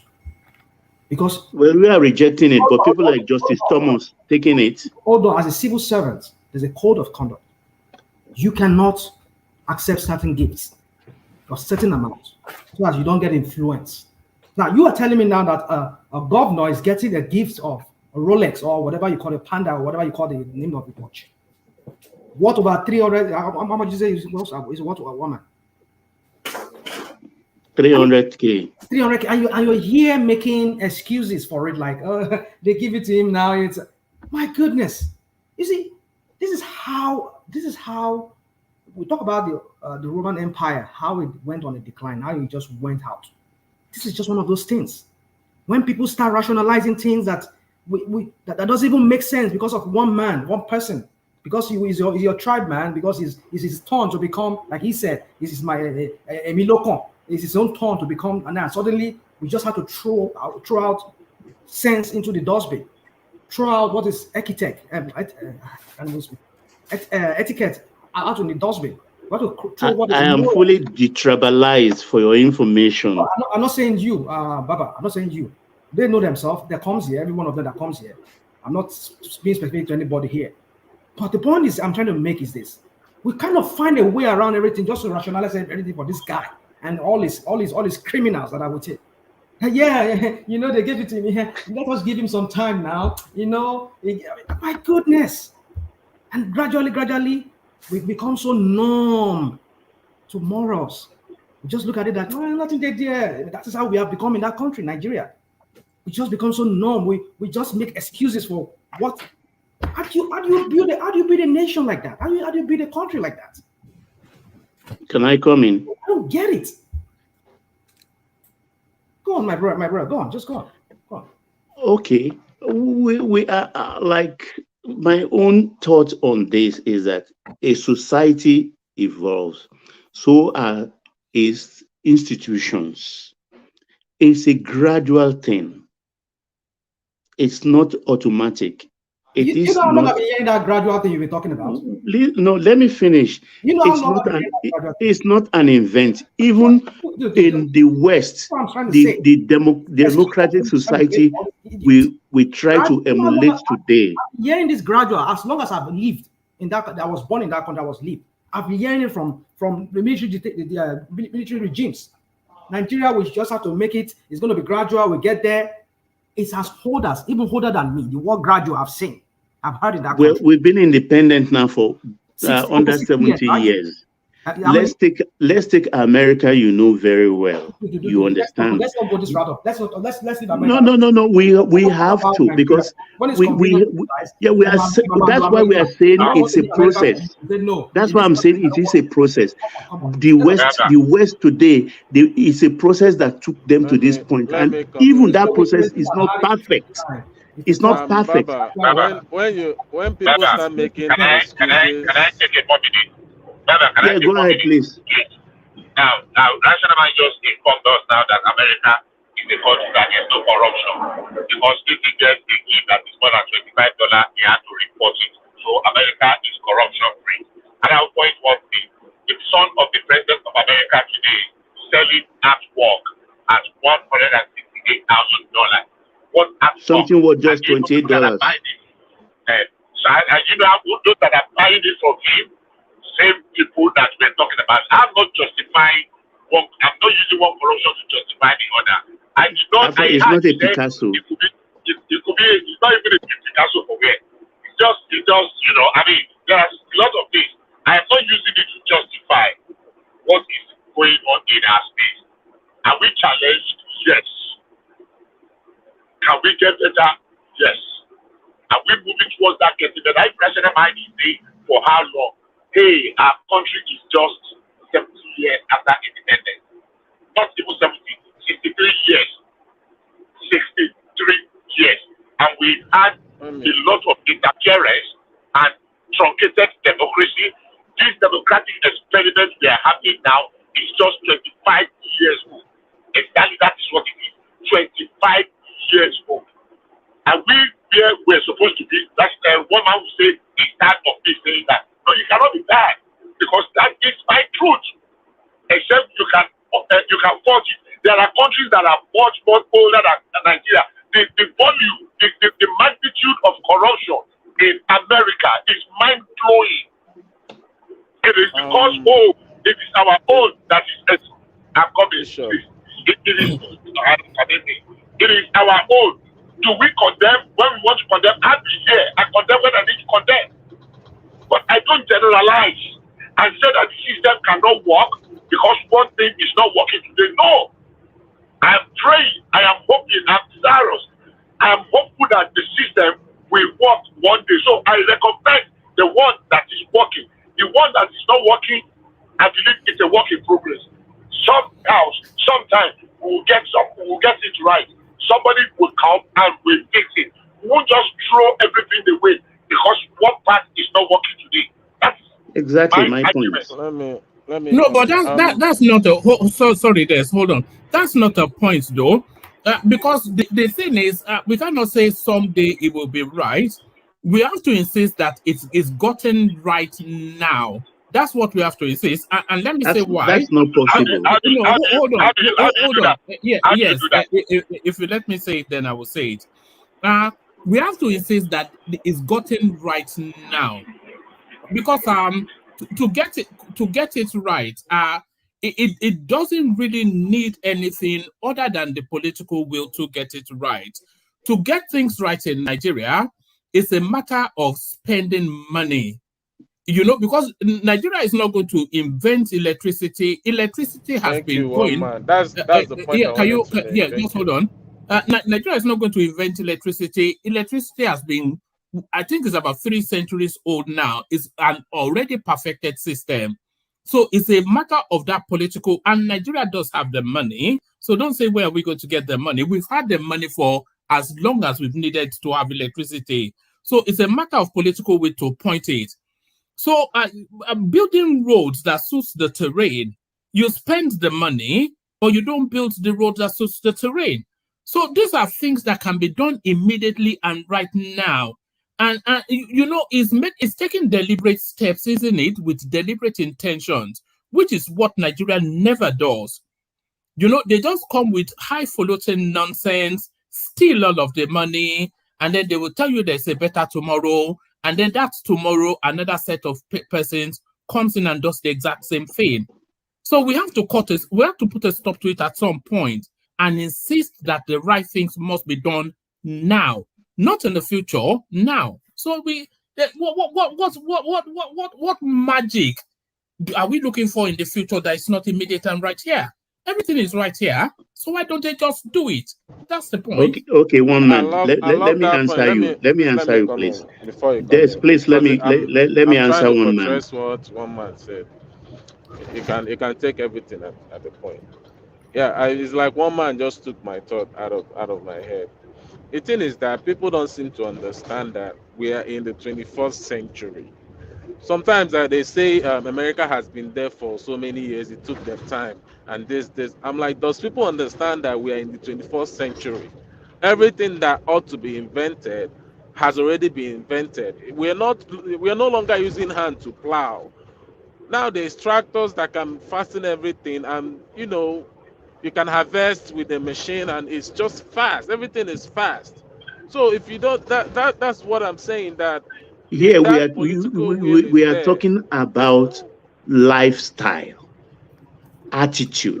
Look, Those are Baba, not manufactured in the laboratory. look They how are not quickly they built lab Dubai. materials.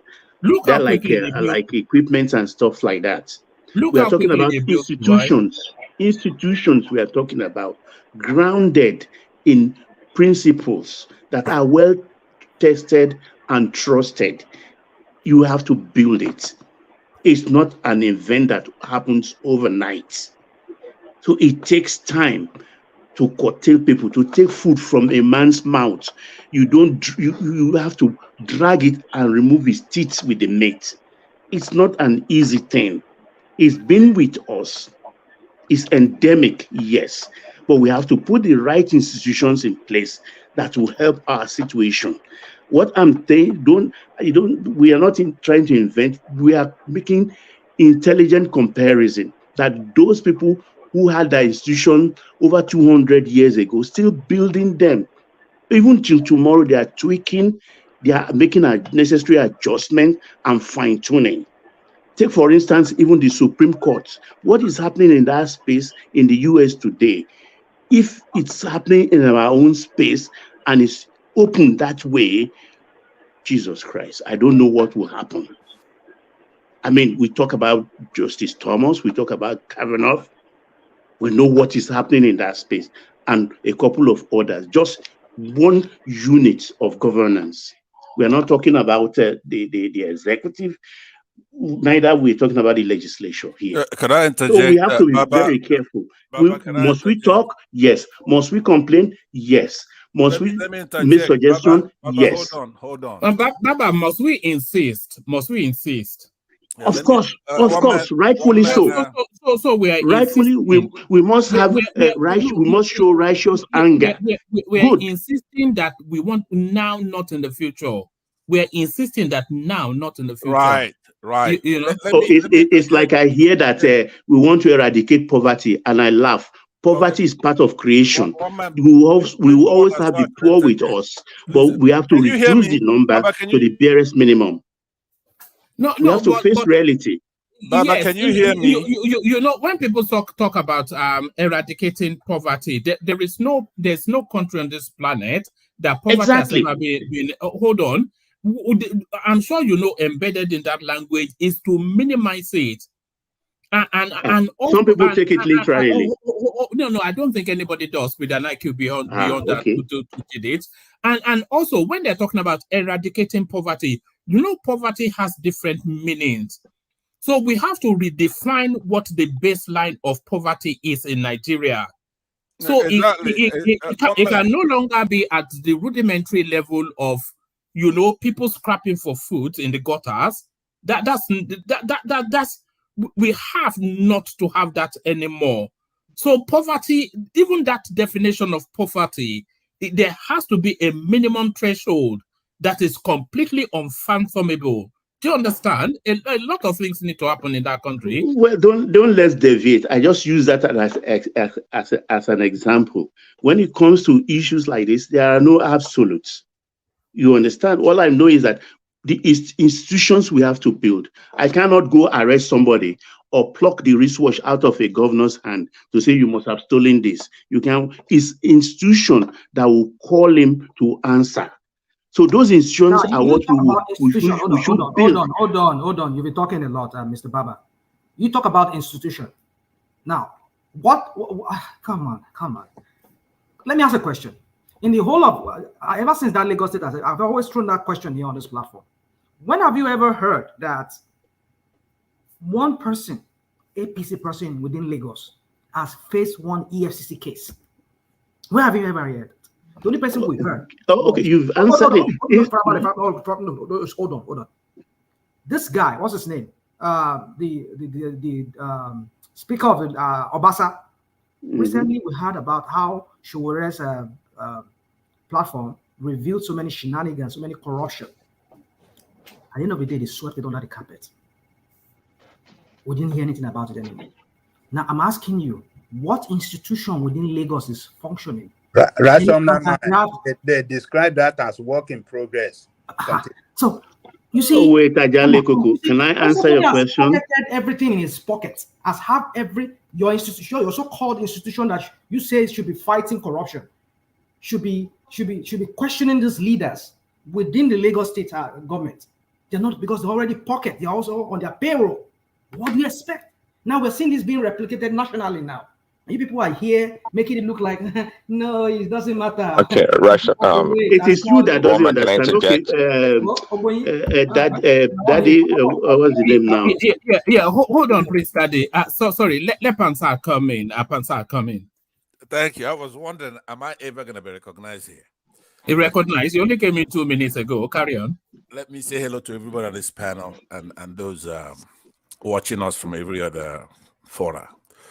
You know, I'm going to try to not personalize my response here to what's been going on. But I have to say, though, that certain voices here, certain arguments, some are infuriating, irritating, even annoying, provoking to come here, especially when you're making comparisons with Nigeria and the United States. And you just pick out one area and say, okay, something is happening in this realm in America. If you're going to compare America to Nigeria, then you have to do a wholesome comparison. It has to be apples to apples. A lot are working in the United States. So if you make a citation about something about the courts in the United States and say it's not, if this happened in Nigeria, then everything else is going to go to hell. Yeah, maybe the people tolerate it because the trash is being picked up. There's healthcare. So, you know, it reminds me of when we try to get our independence. Northerners, such as the guy here, Baba, they say we're not ready. No, let's not get independence from people who are colonizing us, trying to slow us down. Are we still in 2023 here arguing all these things? What is it? We need development. A developed country, or some call it industrialized country, that's at least the minimum. People have gone beyond industrialization. You have to have a mature and sophisticated economy. Do we have that? No. Things measured by gross domestic product, GDP. That's over a century old. Or average income per resident there. Have to have advanced technological infrastructure, diverse industrial and service sectors. What are you arguing about here? You have access to quality healthcare and higher education. Yes, you have to go tell your people to go to school. Don't come and retard discussions going in circles. You know, I said, of course, if I tell you the truth, I might be kicked out of your platform. Yeah, because there's a pattern here. You come here, we're talking, and you are talking more than everybody else. You wouldn't let people talk. When you say things, yeah, you speak in a quiet manner, respectful manner, but still. You know the thing now. Don't make me always to the topic, not to the personality. Even to Malam Baba from Borno, who we thought was from Ogun State, but now he's from Borno. Borno. You know, one man. From Ogun State, but apparently from Borno. One man, listen to this. Look, he's from Borno Kingdom. Yes. I made this point to a guy Shehu, called the Clan, Shehu of Abeokuta. a white boy that came to Dr. Damage's show, right? And we're nice. We like to be nice to people. And I was saying to Rudolph, I say, for example, in this case, I'm the one giving Baba respect by holding him up to standard. I'm not going to have that soft bigotry of low expectations. Oh, he's from the north, so let's be nice to him so he could be in our company. I'm the one holding. So because Baba is from the north, we have to be nasty to him, Baba. No. We have to be like you are to me, just like the way you address me now disrespectfully. I didn't. I just. How did I address you disrespectfully? One man, I'm older than you, so anything you say without some kind of, if I'm not in the Dobale position, for me, it's not African. But on a serious note, though, you have a lot of voices here, making sense. But he's and then you came in. Look, what I'm saying is that we're in trouble. Is there anybody here who doesn't understand that? I mean, we're in trouble. So when you have people in a haste, people who say, we have to, like you just told him, we want it today, not 5 years from now. So we have to shout them down because it's a takia. I said some people like in Iraq, George Bush didn't have time to be arguing with the Shias what's the other opposite of Shias over there in Iraq, right? Saddam Hussein, the Sunnis. He didn't have time to start debating with them. So he went to work. That's the only way. And he uprooted that evil in that country. Now, some people say, okay, look, Iraq is a basket case. Well, too bad. Do you want to be a basket case and respect human rights? Or do you want to build castles for a dictator and abuse people and gas the courts and lob missiles at Israel? So my approach to Northerners, with all due respect to Baba here, who speaks very politely and doesn't deserve to be shouted at. In fact, he's so polite, you almost think he's a Yoruba man, isn't it? You almost think, except of course, we know that he's from Borno. That's right, but he needs to help us, because who are people going to listen to from his place? He needs to come here, and then we hold him accountable, and then we recruit him, and then he's going to go over there, tell his people to go to school, tell his people to be civilized. You keep saying this. I don't know if you know Baba. Baba is not a He's not from the north.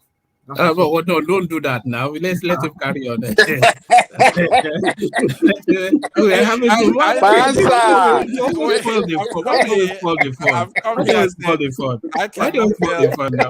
I cannot tell unreasonable Yorubas from the Northerners. I really can't.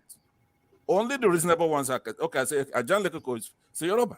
One man, I don't know where the hell he's from.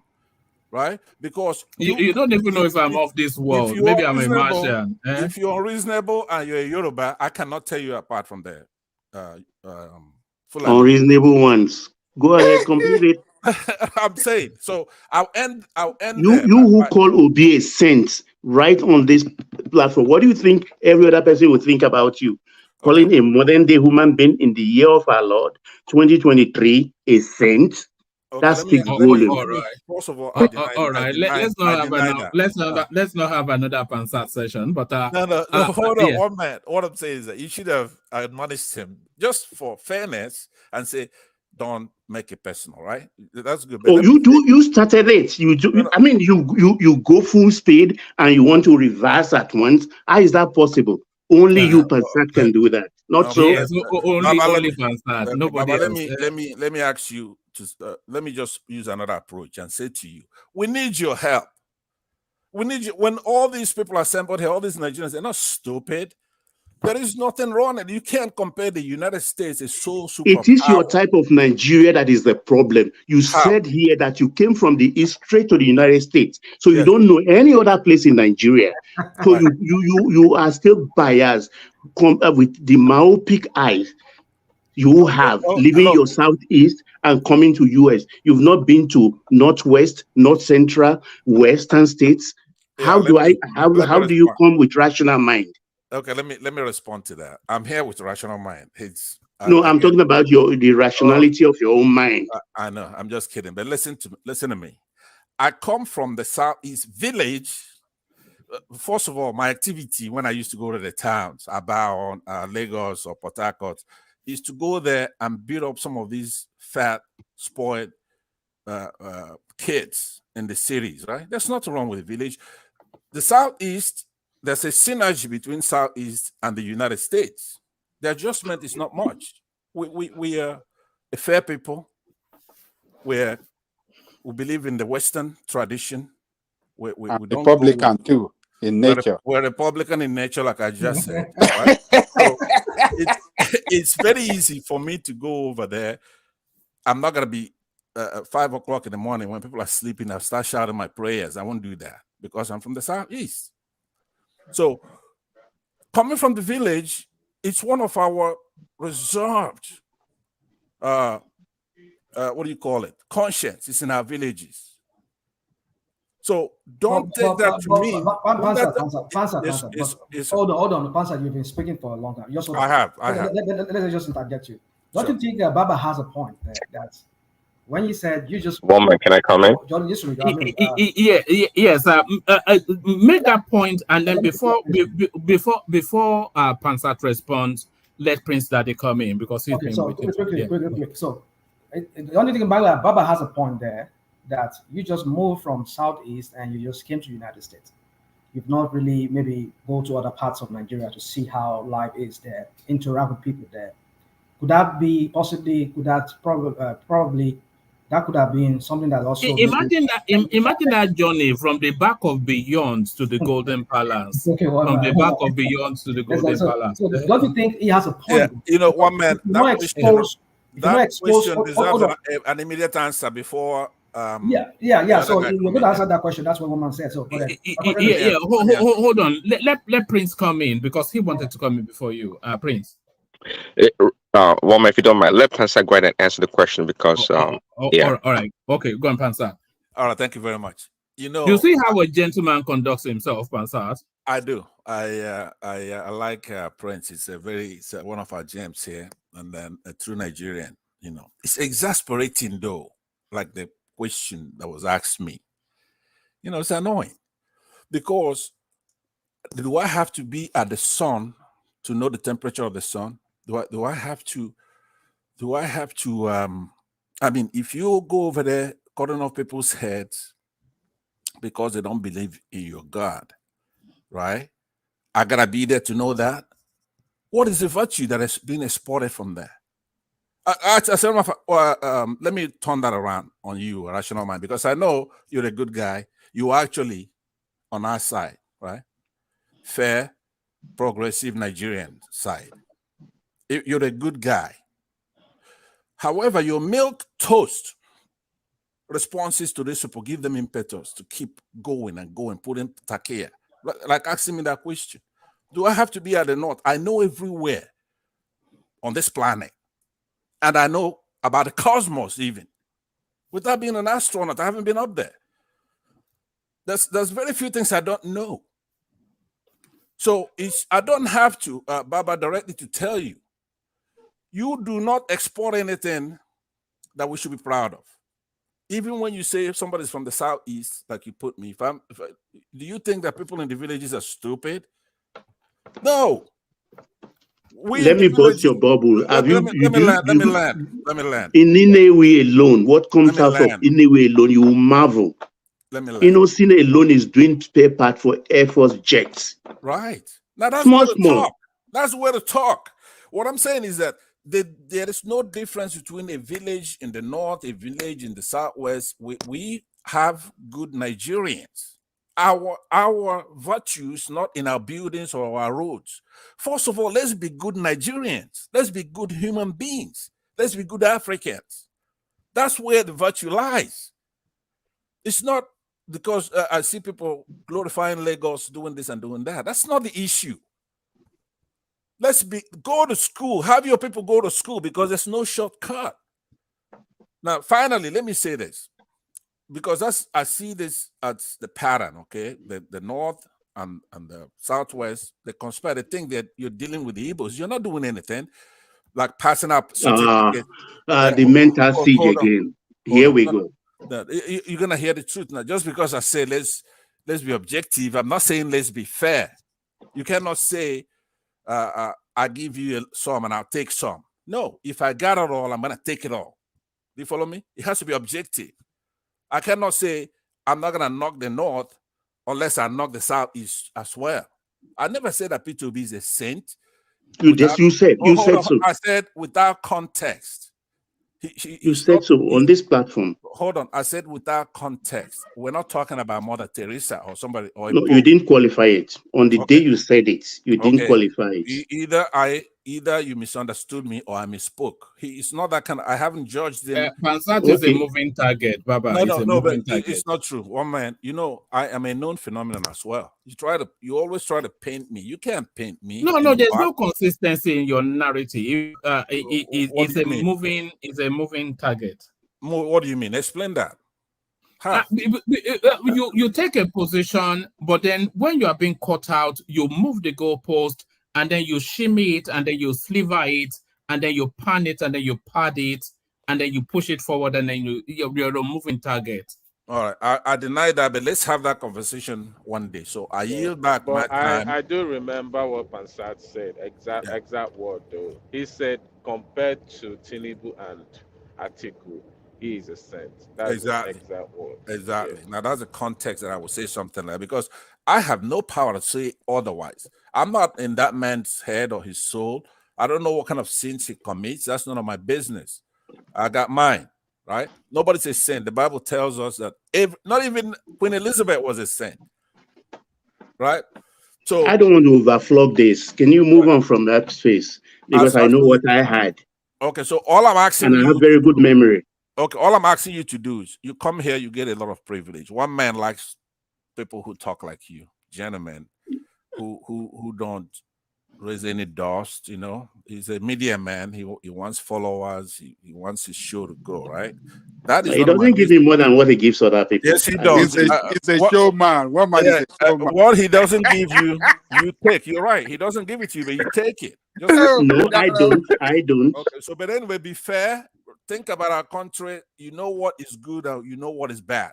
That no matter what part of the country you mentioned you went historical. Let me tell you for a fact. Yes, they not oppose independence, but when we got that independence, and our Awolowo said, let's put a clause in this agreement that whenever any region chooses to go away, let that happen in peace. Nnamdi Azikiwe, Sardauna of Sokoto, they refused. That is one. I'm telling you this so that we should not actually be a victim of the accident of history. Number two, when we talk about the unitary system, who introduced the unitary system? I will not want to go into argument of that, but let's look at it from a historical perspective. With our founding fathers all make their mistakes. They've gone to bed. But what we meet, we have to repair. But that repair I'm talking about is a process, it's not an event. Right. Let me agree with you 100%. All right. You've taken us on a totally different tangent from where we were, but I'll bring it back and then we carry on. No, you did, but carry on. So, but I agree with his last sentiments 100%, right? And as far as he's doing so sincerely, I'm with him on that. Our forefathers, grandfathers, they made their share of mistakes. Now, let's move forward because, first of all, when you look at this argument and the light best favorable to those who push it, like say Nnamdi Azikiwe made this mistake or that, what does that have to do with me? An individual making a mistake, you cannot bequeath it on the generations that follow. If Nigerian soldiers in the 60s, for example, did some violence or coups and all, that has nothing to do with the Southeasterners, right? So I responded to that when you said that we did not agree. Some people did not agree to independence. That's why I went historical. Right, and that's good. But what you forget in that response is that you are saying pretty much the same thing now as far as development. You're saying, hey, we've only been independent for 50 years. It's a day-by-day thing. Let's take it easy. There's no need. It's not an event. It's a process. You know, that was your argument. I'm saying that it's analogically connected to that kind of culture, that kind of argument. So I'm not. It's not a historical thing. It's contemporary. It's what you're doing that I'm talking about. But all that being said, though, you're right in what you've done. You just said. So I would respect the fact that it's a loaded panel. No matter how good what I have to say is, a lot of people are losing patience. They want to talk, and some want to hear from others. So I will throw it back at you, but please conduct yourself with decorum when you are debating here, because what Northerners are doing when they get on a forum is to say, now, what can you do to us? We could lie. We could say something that is totally untrue. What are you going to do about it? That I'm against. If you're saying something that is untrue on the basis that what can we do? I'm telling you, there are things that we can do, and we're gonna do it. We have to develop that. You know, we were you know what we were talking about, Pansat? We were talking about expectations regarding Nigeria, and do we have some sort of a Stockholm syndrome? Being satisfied with the little trinkets that we're getting from the land of abundance. That is where we were before you took us to wherever we are now. Let me just respond to you on that. I listened very carefully to all that, right? Now, every single reasonable person here they were making the point. It's going to be redundant for me to start talking about that, because even if you did half of what Rational Mind is saying, and Ajan Lekuko, and my brother, I can't remember recall his name here. Bishop. No. Des, me. Des, right? Bishop is not my brother. Des is my brother. So is Bishop your sister? Is Bishop your sister? Are we entering new territory now? The reason why I came here is one man.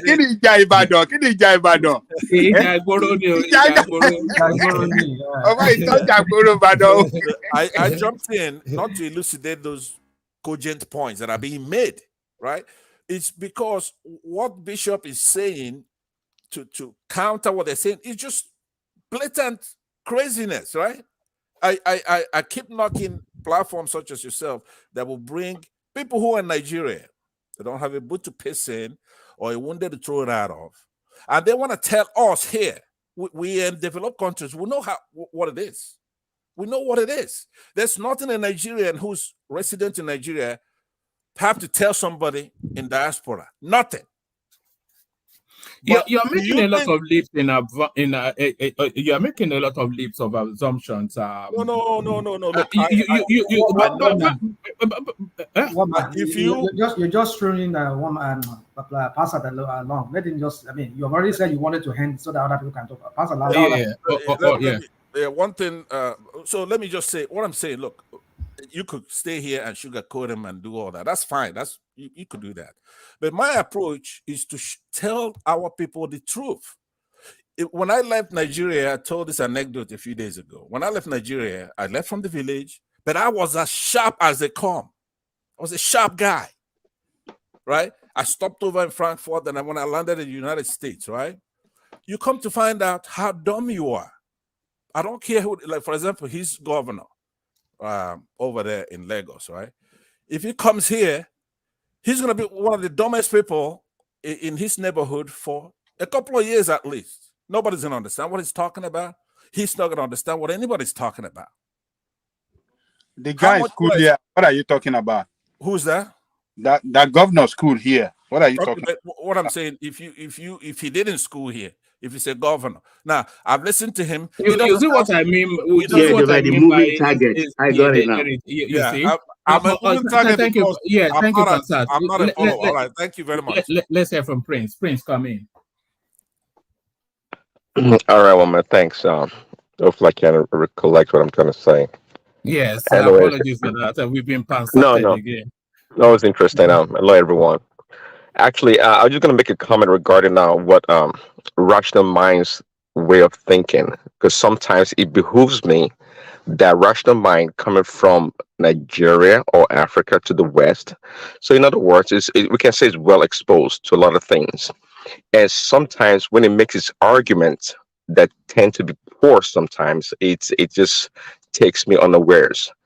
Now, it made an example about how what do you call it? The bribe or incentives from contractors or whatever the way it works, and trying to make a point perhaps that America is not corrupt in any way. And I think was a bishop somebody said no, America is maybe more corrupt than Nigeria, right? Okay, so I was gonna ask Rational Mind if he's ever heard about if he knows who Bernie Madoff is or was.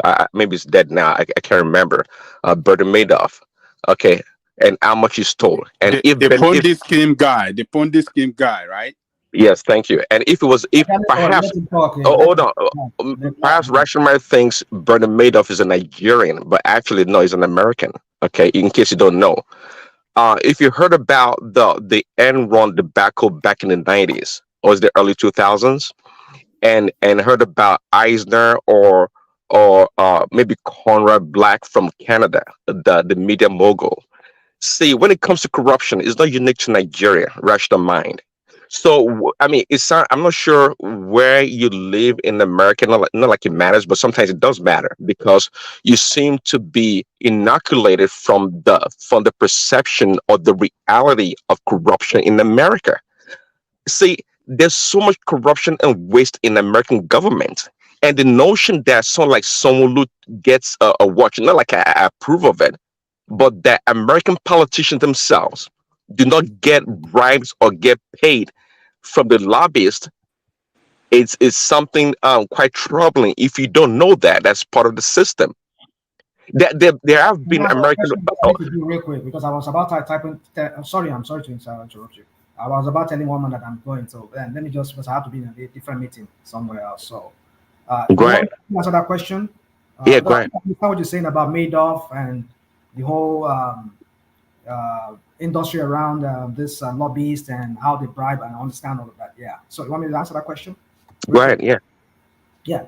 Let us not put Bernie Madoff, the Ponzi scheme guy who defrauded a lot of people, I think billions of dollars.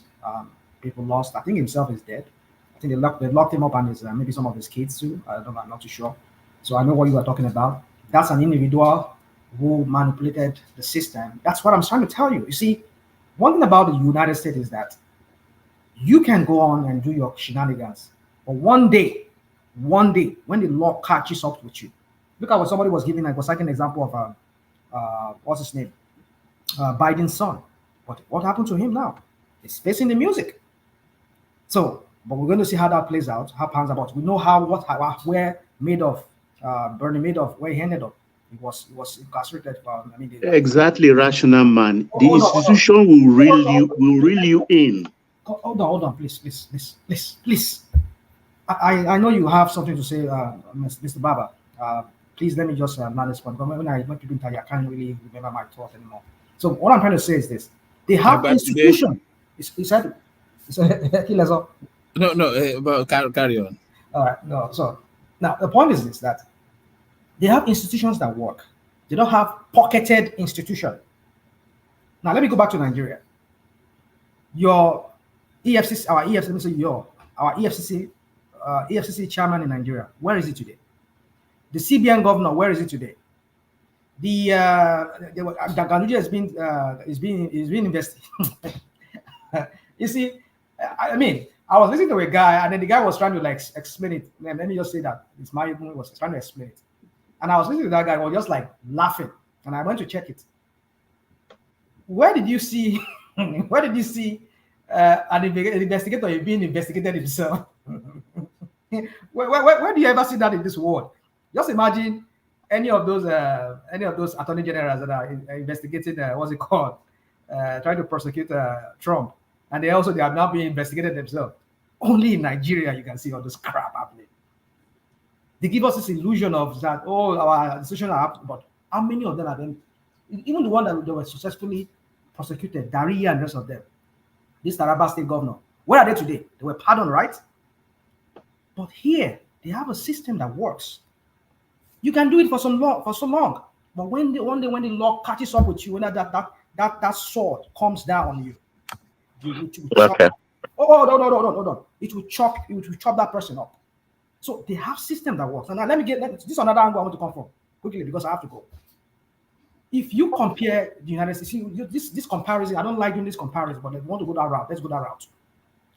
I was listening to this guy, and it makes sense to me, which although that's my fault too, but I just want to put because I'll give people I'll give them credit for what they said. Was it Shiwore when he was doing what's it called recently? One interview on Arise. He was like saying something like, sometimes we compare Nigeria to America. But listen, this is a country that has about a GDP of about 30 trillion, or even more than almost 30 trillion dollars. One state, even Mississippi, which is one of the most poorest states in America. I'm sure the GDP of Mississippi is more than Nigeria, of 200 million. How many are there in Mississippi? How many are there in Mississippi? Let's just say combine Mississippi and maybe three other poor states, Louisiana and maybe Tennessee. Combine those three together. Their GDP is more than Nigeria. And how much are these three states? How many are they? Now you're not now comparing to a whole country of the size of the United States that has a GDP of running to trillions of dollars. And you're comparing it to Nigeria.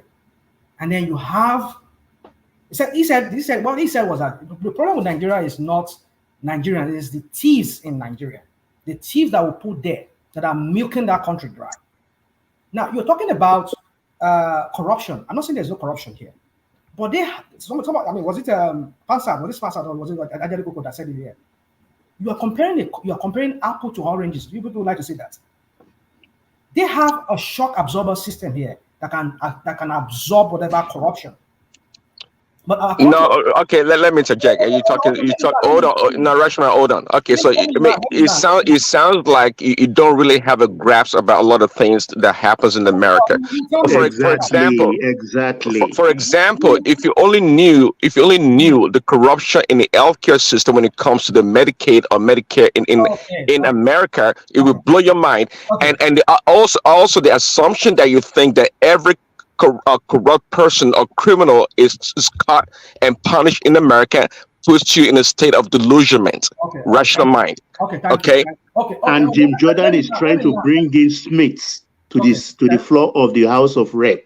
Why? Because he's after Trump. That is an institution going after another institution here in the US. Let's call this bull crap of American politics. Let me give an example. Here, the institution still works. Nobody pockets any institution. If you find one, you might do it. You might, like you said, yes. Some people they might go scot-free. They may not be caught for now, but someday when it catches you, that iron sword will come down on you. It will Well, compared to your country, where the thieves, even when they were being successfully, at least they will just give us the impression that they've been locked. Right. That's not the argument. The system works here a whole lot better than Nigeria. That's not the argument. But you portray to the public. Hold on, you portray to the public that America is squeaky clean. Nothing happens of that magnitude of corruption. You're lying to yourself. One individual, Bernie Madoff, stole over $70 billion. One person and ruined people's life and killed people indirectly, of course. What are you talking about, rational mind? What happened to him? Was he a free man walking the street? Say what happened? The question is the institution, the SEC, that was supposed to be regulating and monitoring such activities, they fell on their face. Okay, and the only reason why it eventually got caught was because there was no way out. Quite frankly, it is a success, quote unquote, in embezzling people's funds was as a result of the support from government officials. Rational mind, if you didn't know that, that's why it was able to perpetrate that criminality for a very long time. Again, I'll go back to what I was trying to tell you. A country of a GDP of $1 trillion compared to a country that barely can raise $10 billion to even fund their budgets. What are you talking about? But we're not comparing the I, GDP I of the don't, both I don't, countries. I don't, I don't, Let me I land don't, I now. Let don't, me I land. don't know. I don't know. That's why he's spoken for extended time now. I don't know where this argument is going to take on. Where this No, argument the is argument. taking on. Hold on, hold on, hold on. Give me a second. Just give me a second. Number Okay. one, you are comparing the system. You are comparing. Just give me a second now. I will say. Go on. You are comparing the system that has evolved for over 250 years with our own system. You are comparing an economy. Hold on now. You are an economy. Even at that system, America's system is still evolving. You are saying it as if you are saying it that we can learn from it, but you are saying it because you want to disparage our own system. It doesn't work that way. You are comparing their economy. Of course, we all know that American economy. Let me say my own now, please. You are speaking for long. Go. You are comparing our economy. Now. I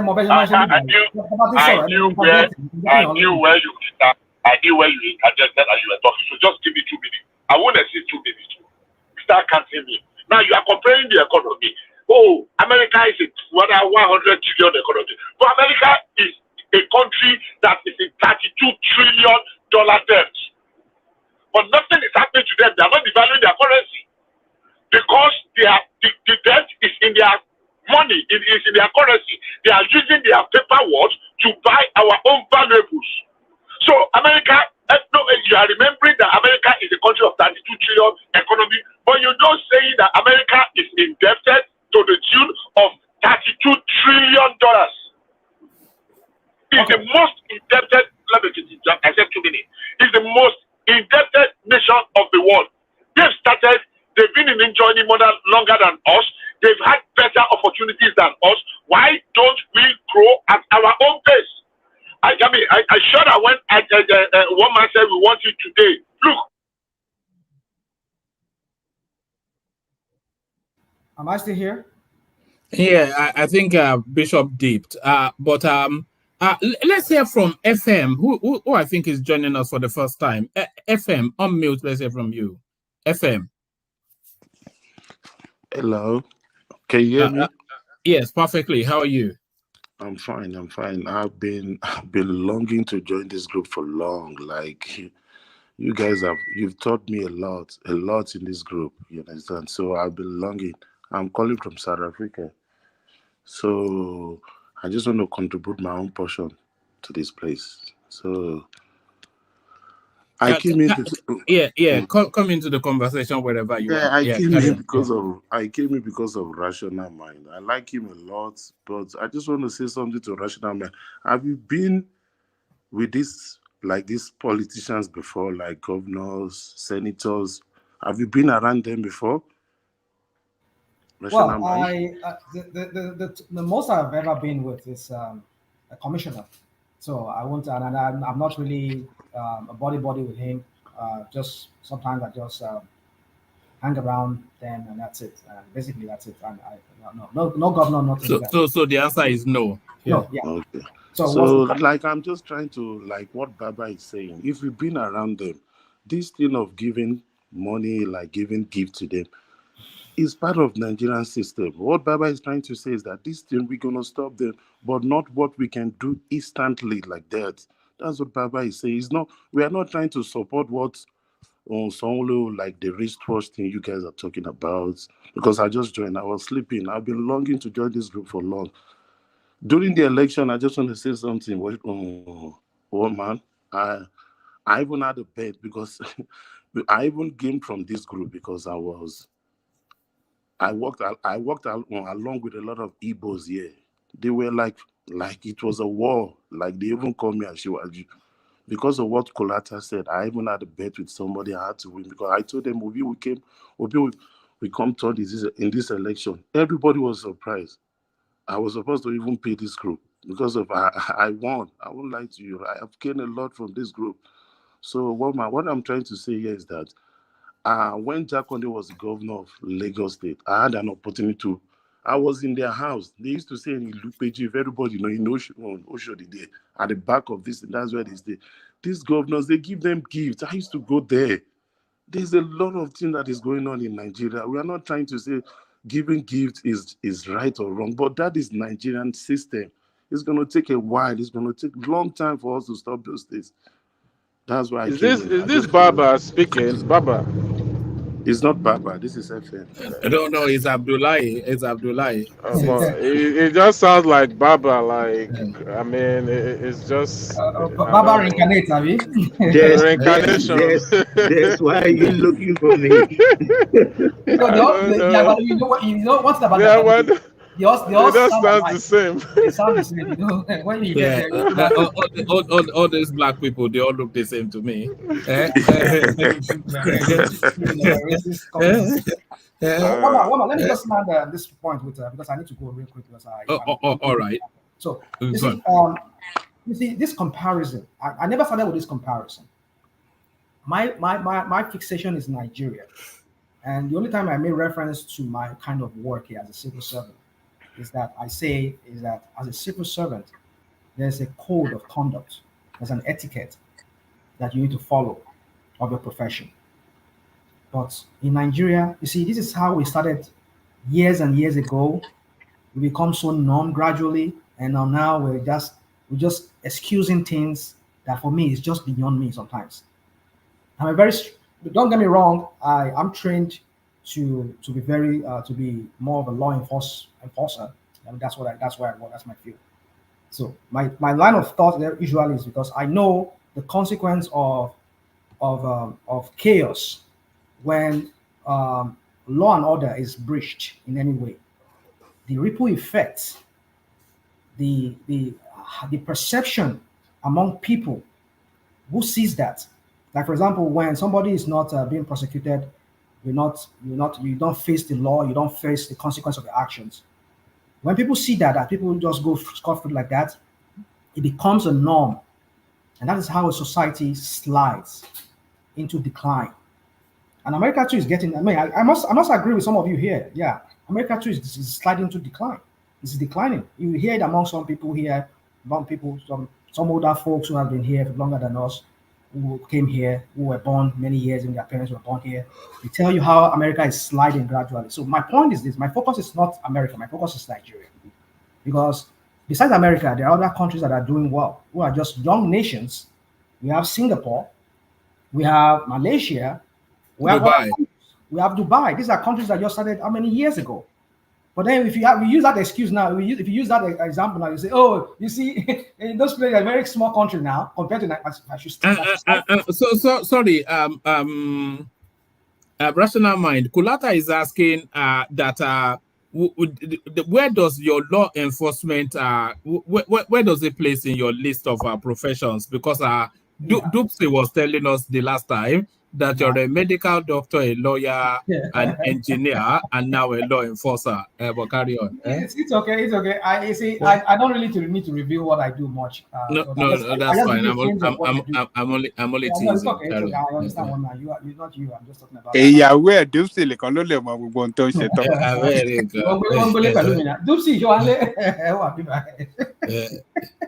Anyway, let's just call it bull crap. So my point is this: you see, when we bring example of these other countries, you say no, they are just small countries. You know, Nigeria is a country of. I mean, what are we going to bring? So that's why I don't want to talk about it. The only time I just made reference to America was just because of my job. I said as a civil servant, that's just the connection there. I'm not saying America is an all saints kind of country. I mean, yes, there is a monumental corruption here, but they have a system that can absorb it. And I was citing an example of Shore when Shore was talking about.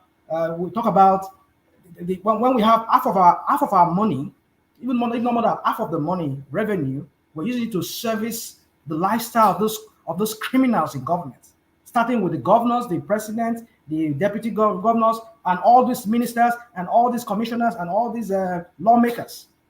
We're servicing. I mean, just and their family, and we're just taking care of those people. So what is left for the people? Where is the social contract? Where is the social contract that we will give you that power to rule over us, and in return, you make our life easy? Like Pansat was saying here. You talk about, yes, there is corruption in the health sector. Yeah, it's $1 trillion industry here, the corruption. But people are getting the benefit of it. I went for an eye service, and I have three different kind of glasses here. Even my sunglasses, I have to put it on a recommended too. So, but my insurance covered it. because the system works. But where in Nigeria is that working in Nigeria? We're not there yet. We're not there yet. You know how long I've been hearing that statement? It's older than me. We've been hearing the days of Awolowo and all of them back in the 50s. They've been talking about it. We'll get there, we'll get there. Everybody will. Buhari just left there when he was there. We get there. Nigerians are too in the haste. When you hear people like Okona Adeshino and the rest of them, and Garuba, what's his name? They were telling us Nigerians are too. That idiot that calls himself Femi Adeshino will come and insult our intelligence and tell us that Nigerians. I don't know what is wrong with Nigerians. How will Nigerians? Every day we have to come and talk about this silly country that is not working for people. We service the lifestyle of these idiots. More than half of the revenue of that country is used to service the lifestyle of this idiot. And you're comparing to America here that has $1 trillion economy. That's even just the fringe of it is what the lawmakers are getting at the end of the day. And not even just one state. They have 50 states. And the population is even more than our population. And you are here arguing this silly. And we're talking about a governor having a wristwatch that maybe we don't know how he got it, but maybe fine. If his money is not to even buy that watch, probably. Then how did he get it? If really it was given by a contractor, then he has violated the etiquette of his office, that oath of office, whereby you cannot get. I don't know. Well, let me not say. Let me not apply my own kind of rule of conduct here. But I know Nigerian civil service does have it that as a civil servant, you cannot take. You cannot take certain things from maybe contractor or somebody working for the government. But Nigeria, we just throw into the wind because Nigeria, now that's how it's always been. And so we should excuse it. You see, if I speak the way I speak, it's because I want us to change this way. If we don't change this way we think in Nigeria and how we do things in Nigeria, we're not going anywhere. We are not going anywhere. It's the same chaos we'll be seeing. As long as we allow people to violate laws, forget it. This is how we continue sliding. And we'll come, almost of all will come here, we'll start, we're having a president that has this kind of monumental baggage on his neck. And where some of us will come here and say, what is there? Will he be the first person to have a certificate issue? I mean, look at how Gani Fawehinmi has fight with this guy from 1999. Is that how pure this guy is? Hey, Afikun Yomi was the one that did it. And now again, they did, I mean, come on. And people still go and vote for him because of, I want to down on your you just excuse anything because that's because our people's mind now. They just excuse anything. What is the nothing they let's just leave it. Well, man, I just raised my case here. I can go on and on, but my point is this. Of course, that is it. So we start. This is how we start getting numb to immoral things, corruption. We excuse it, and everybody's doing it. Nigeria needs. Just allow. Yeah, and you expect to build a country like that. I wish you the best with that. Woman, I'm done talking. I used to be woman. I'm still here. I thought somebody wanted to come in. I heard a bishop on mute. Woman, let me take my leave. I listen to you. I love you. Thank you. I don't know what I was talking. You said I did. I don't know what. Well, if you say no, you did deep. Hold on, Bishop. No, yeah, you did deep. There was a silence, and then go on. Yeah. I had you. I mean, I was saying at least we've not had the kind of opportunities America has, or they still have it. We are going at our own pace. Unfortunately, some people feel that pace. Barista sang a song many years ago that we are on the journey from Lagos to Ibadan. We got to Okereto. He said the driver Okoye Osareto, and he has to go back to go and get another driver to begin the journey again. If we are not moving back enough, he says we want to take today. What do we do? Do we destroy this democracy and begin all over again? Do we go on a civil war? Or do we pray that God should destroy Nigeria so that Nigeria can start from the fresh? Or do we say, oh, let there be a revolution and everybody will kill their people? So, okay, kill 50%, kill your leaders. We are making progress. And there's the saying that say, monkey learn to jump from. Okay. gradually, he will master the art. Comparing us to America is not fair. Comparing us to other countries, because there are countries we are better than. We have our challenges, and I'll keep saying it. Having said that, I unfortunately I had Pastor talking. I don't want to respond to him because I will be defying rather than that. I choose my friends and I choose my brothers. I don't want. I imagine that. I imagine, and I'm even a cast that if we imagine that I would consider him to be my brother, to think that he doesn't want me as a brother. Who wanted him as a brother? Hey, me. I don't want you as a brother. God forbid bad thing. I reject it by every ramification. So if you are listening to me, just keep that. Thank you, one man. All right. Let's hear from Faith. Who yeah, Ajale Koko did come in. Yeah. You said you want to hear from who? No, from Faith. From Faith. She's been here all day. Yeah, but let her go. Let her go. Faith, you don't sleep. Edo Pikin. She's not there again now. She's not there again, no. All right. Yeah, come in, Ajale Koko. Yeah, hey, one man. It can sound ridiculous sometimes to hear from people to hear that the corruption in America is of monumental proportion compared to Nigeria. I can't believe it. When I hear people say that, I just want to ask them. So, the corruption that couldn't give you good road in Nigeria, does it stop America from providing good road for their people across America? The corruption that does not let you have good educational infrastructure in Nigeria, does it stop America in providing good education system and infrastructure for their people? The corruption that does not let you have good healthcare service in Nigeria, does it stop America giving healthcare service to their people? Human capital development that you have in America, all of us in America that we enjoy, that Americans have given to us, how many Nigerians enjoy that? The corruption that has put your country, make your country unproductive country, your economy going down. Is American economy not the strongest in the world? With all the corruption that you said, that American, that as worse as you guys are describing it, is American nation economy not the strongest in the world? The corruption that couldn't let you handle your security, that kill your security, that you have a nation that is not secure, that you have banditry and you have insurgency killing your people like killing bird in the bush. They kill people every day, all over everywhere, particularly in the north. Kill as if life means nothing. Nothing.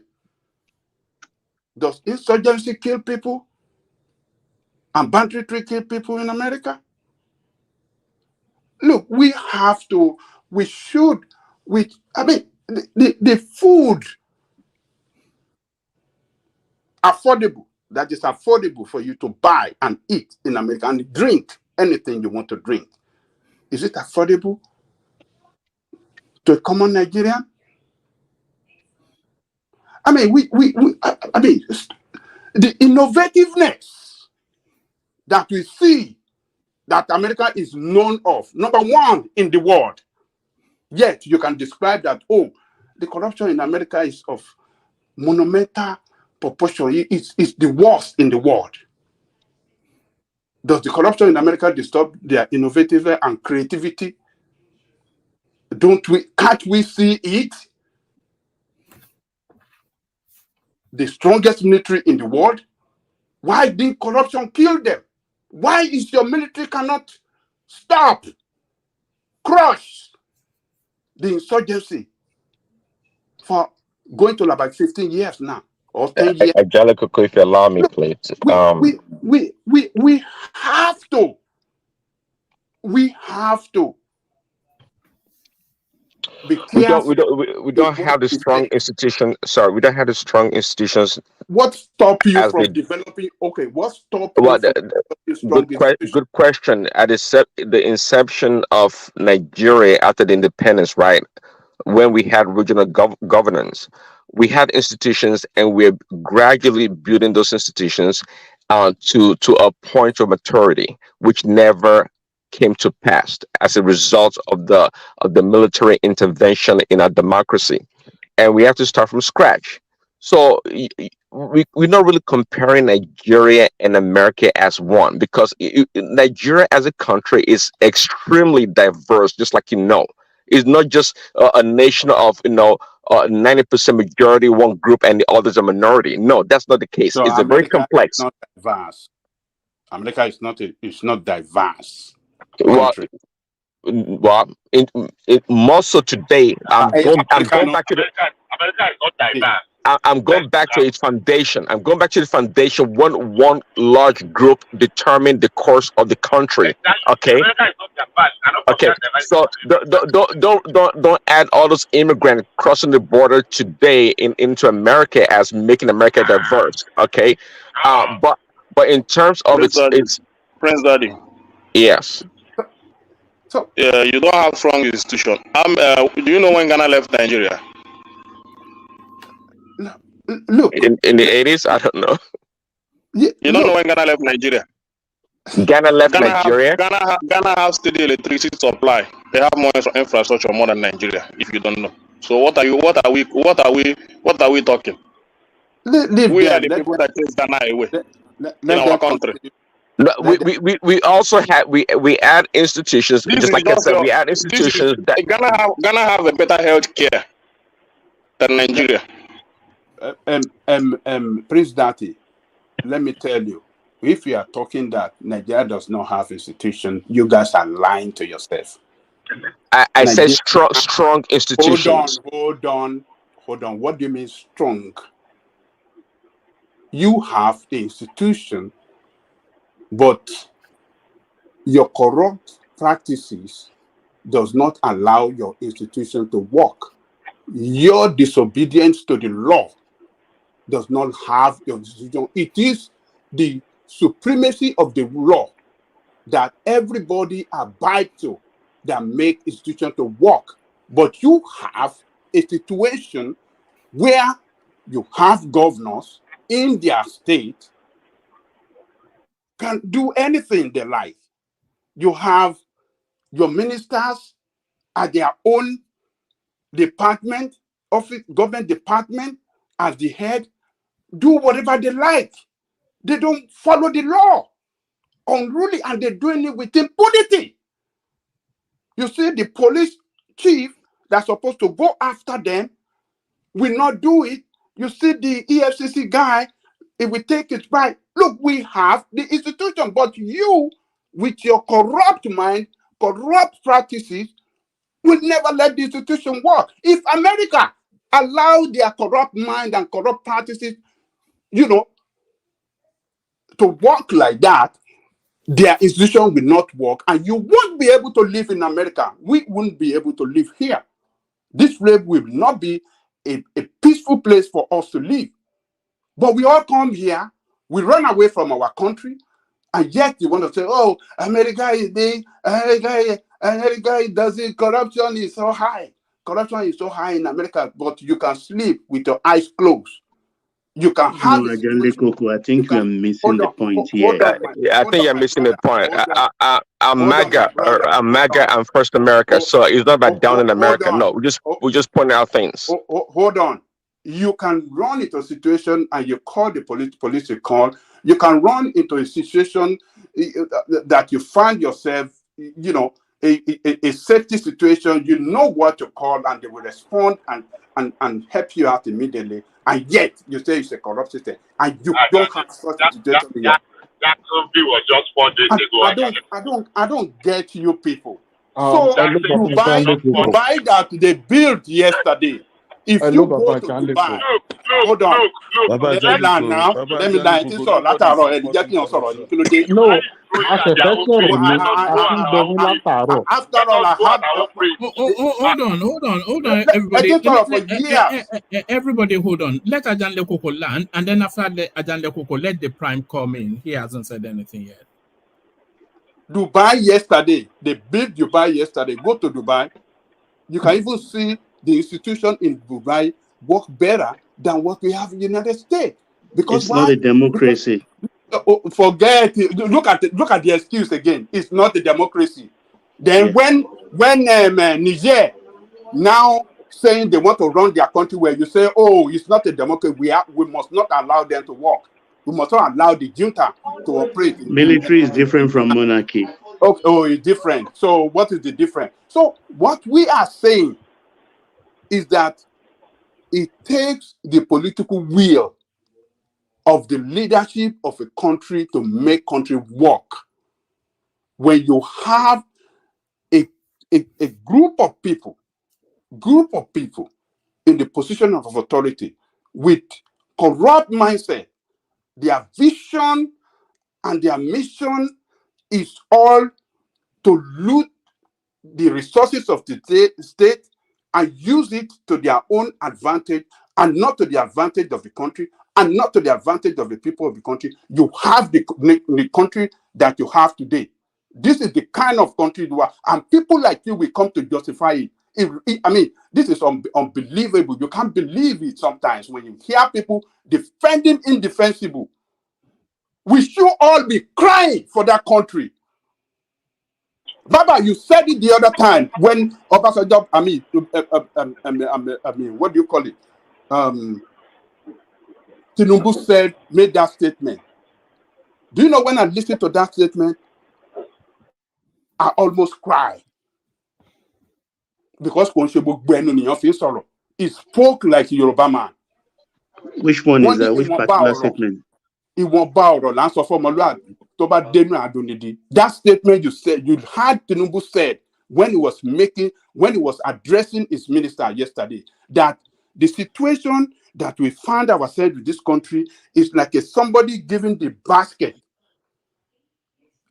a bucket to go and fetch water in a well, in a well that is dry. How did he say it? In a dry well. You gave somebody bucket, go and fetch water in a dry well. He said that's the situation. When I heard that statement, I almost cried. I said, this man, I've seen it all. He just telling us that, look, there is nothing. We are a bankrupt country. A country that is completely down financially. Is that not that statement is enough for everybody to cry and to start thinking of, look, how can we start holding these people responsible for what they have done and for the destruction they have inflicted on this country? But then you want to say, oh, it's a work in progress. Let us. This is can I say something? No, hold on. When Ajan Lekoko lands, let the prime come in. Yeah. Look, one man. I want to interject if you give me. When Ajan Lekoko land, let the prime come in. He's not said anything. We are in a very, very bad state. And all of us should not be defending indefensible. It is not good. We are not helping ourselves today, and we're not helping our children coming behind us for tomorrow. If we continue to defend these criminals that are destroying our country, we must not. It is bad. Nigeria is in a hole. Let me leave it there, one man, man. This people justify what is Ajan Lekoko, I'm not sure if you saw this headline. Even Kashim Shettima is telling us that Nigeria is in a big mess. That's just that's I mean, look at it. Because you think they are deceiving us? He's seen the figures now. He's seen the figures. Go and look at the figures. All the figures released by National Bureau of National Bureau of what do they call that? That is why I am upset that they are not rounding up the Buhari administration. If they let these people get away with it, it will be unforgivable. Go and look at what they released on the economy, the National Bureau of Statistics. Hello, woman. The second, it is a failure. It's a country that it has failed completely. Hello, woman. What are they talking about? All right, I'm going to dinner. Good night, everybody. Comment. I will listen from the sidelines. Well, man, thank you for the platform. Thank you. All right, always a delight, Pansat. Yeah, come in, the prime. Baba Janle Koko, if you get into your apartment and your toddler has opened the tap and water is pouring in the whole kitchen, I think the first thing you do is to stop the water before you start cleaning. In the case of Nigeria, Nigeria is in a deep financial mess. As one man just alluded a few seconds ago, like we should round up the Buhari and the previous government, all those stuff. We should first of all, the government, I think, is trying to take care of the people first, while if the first aid has been given to the people, then can start going after those people that have looted the country dry. That is the first thing. You see, when China noticed that with the way they are going, that they would die of starvation, they introduced something called one-child policy. In Nigeria, average of 7 to 9 million new babies are born yearly. 7 to 9 million. And as poor as our medical infrastructure is today, the survival rate is at least over 70%. Please, let's do the maths. There is no survival in terms of what? Child mortality. It's over 70%. Okay, I'm better. Now, there is no government in the world, meaning average of 5 million, let's put it as 5 million babies survive. There's no government that can make provisions for that number. Meaning in just 5 years, it can explode to 25 million. That is the reality of our days. So if we are not looking into that, we are just going to continue to make the same noise about this thing, and no infrastructure that will be built will be enough. The other one is, I was listening to the conversation yesterday concerning plate numbers also, and you were of the opinion like they cannot continue to produce poor quality products, but those products will create jobs for Nigeria as much as revenue. So on the part of the citizens, what are we really willing to do to help our nation? Should we continue to look at patriotism from the point of it must be leadership? Because I will say it point blank, like every leader in Nigeria. In reference to what I said yesterday, so the government make a poor quality plate number that will fade out within 2 years, and once it's noticed that it's fade out, they want to charge you 25,000 to come and get another one. You think that is justifiable? You think that is what I'm saying is this? You have to put into environmental factors. Is that the way it works where you are? Is that the way they tax people? Hold on. Is that what you're saying? Hold on, Look, here in my state, let me tell you this. Let me tell you this. Here in my state, every 10 years, they redesign. The state will come up with a new design for the plate number. Do you know that we get that plate number free? You cannot get. Do you know it is free? You can't get. Hold on. Every 10 years, redesigning of the plate number.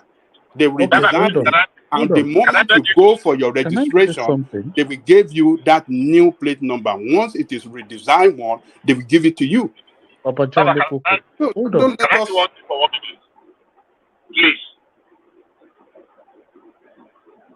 Can I go ahead? Yeah. You can Good. talk. This is funny, but let me say this.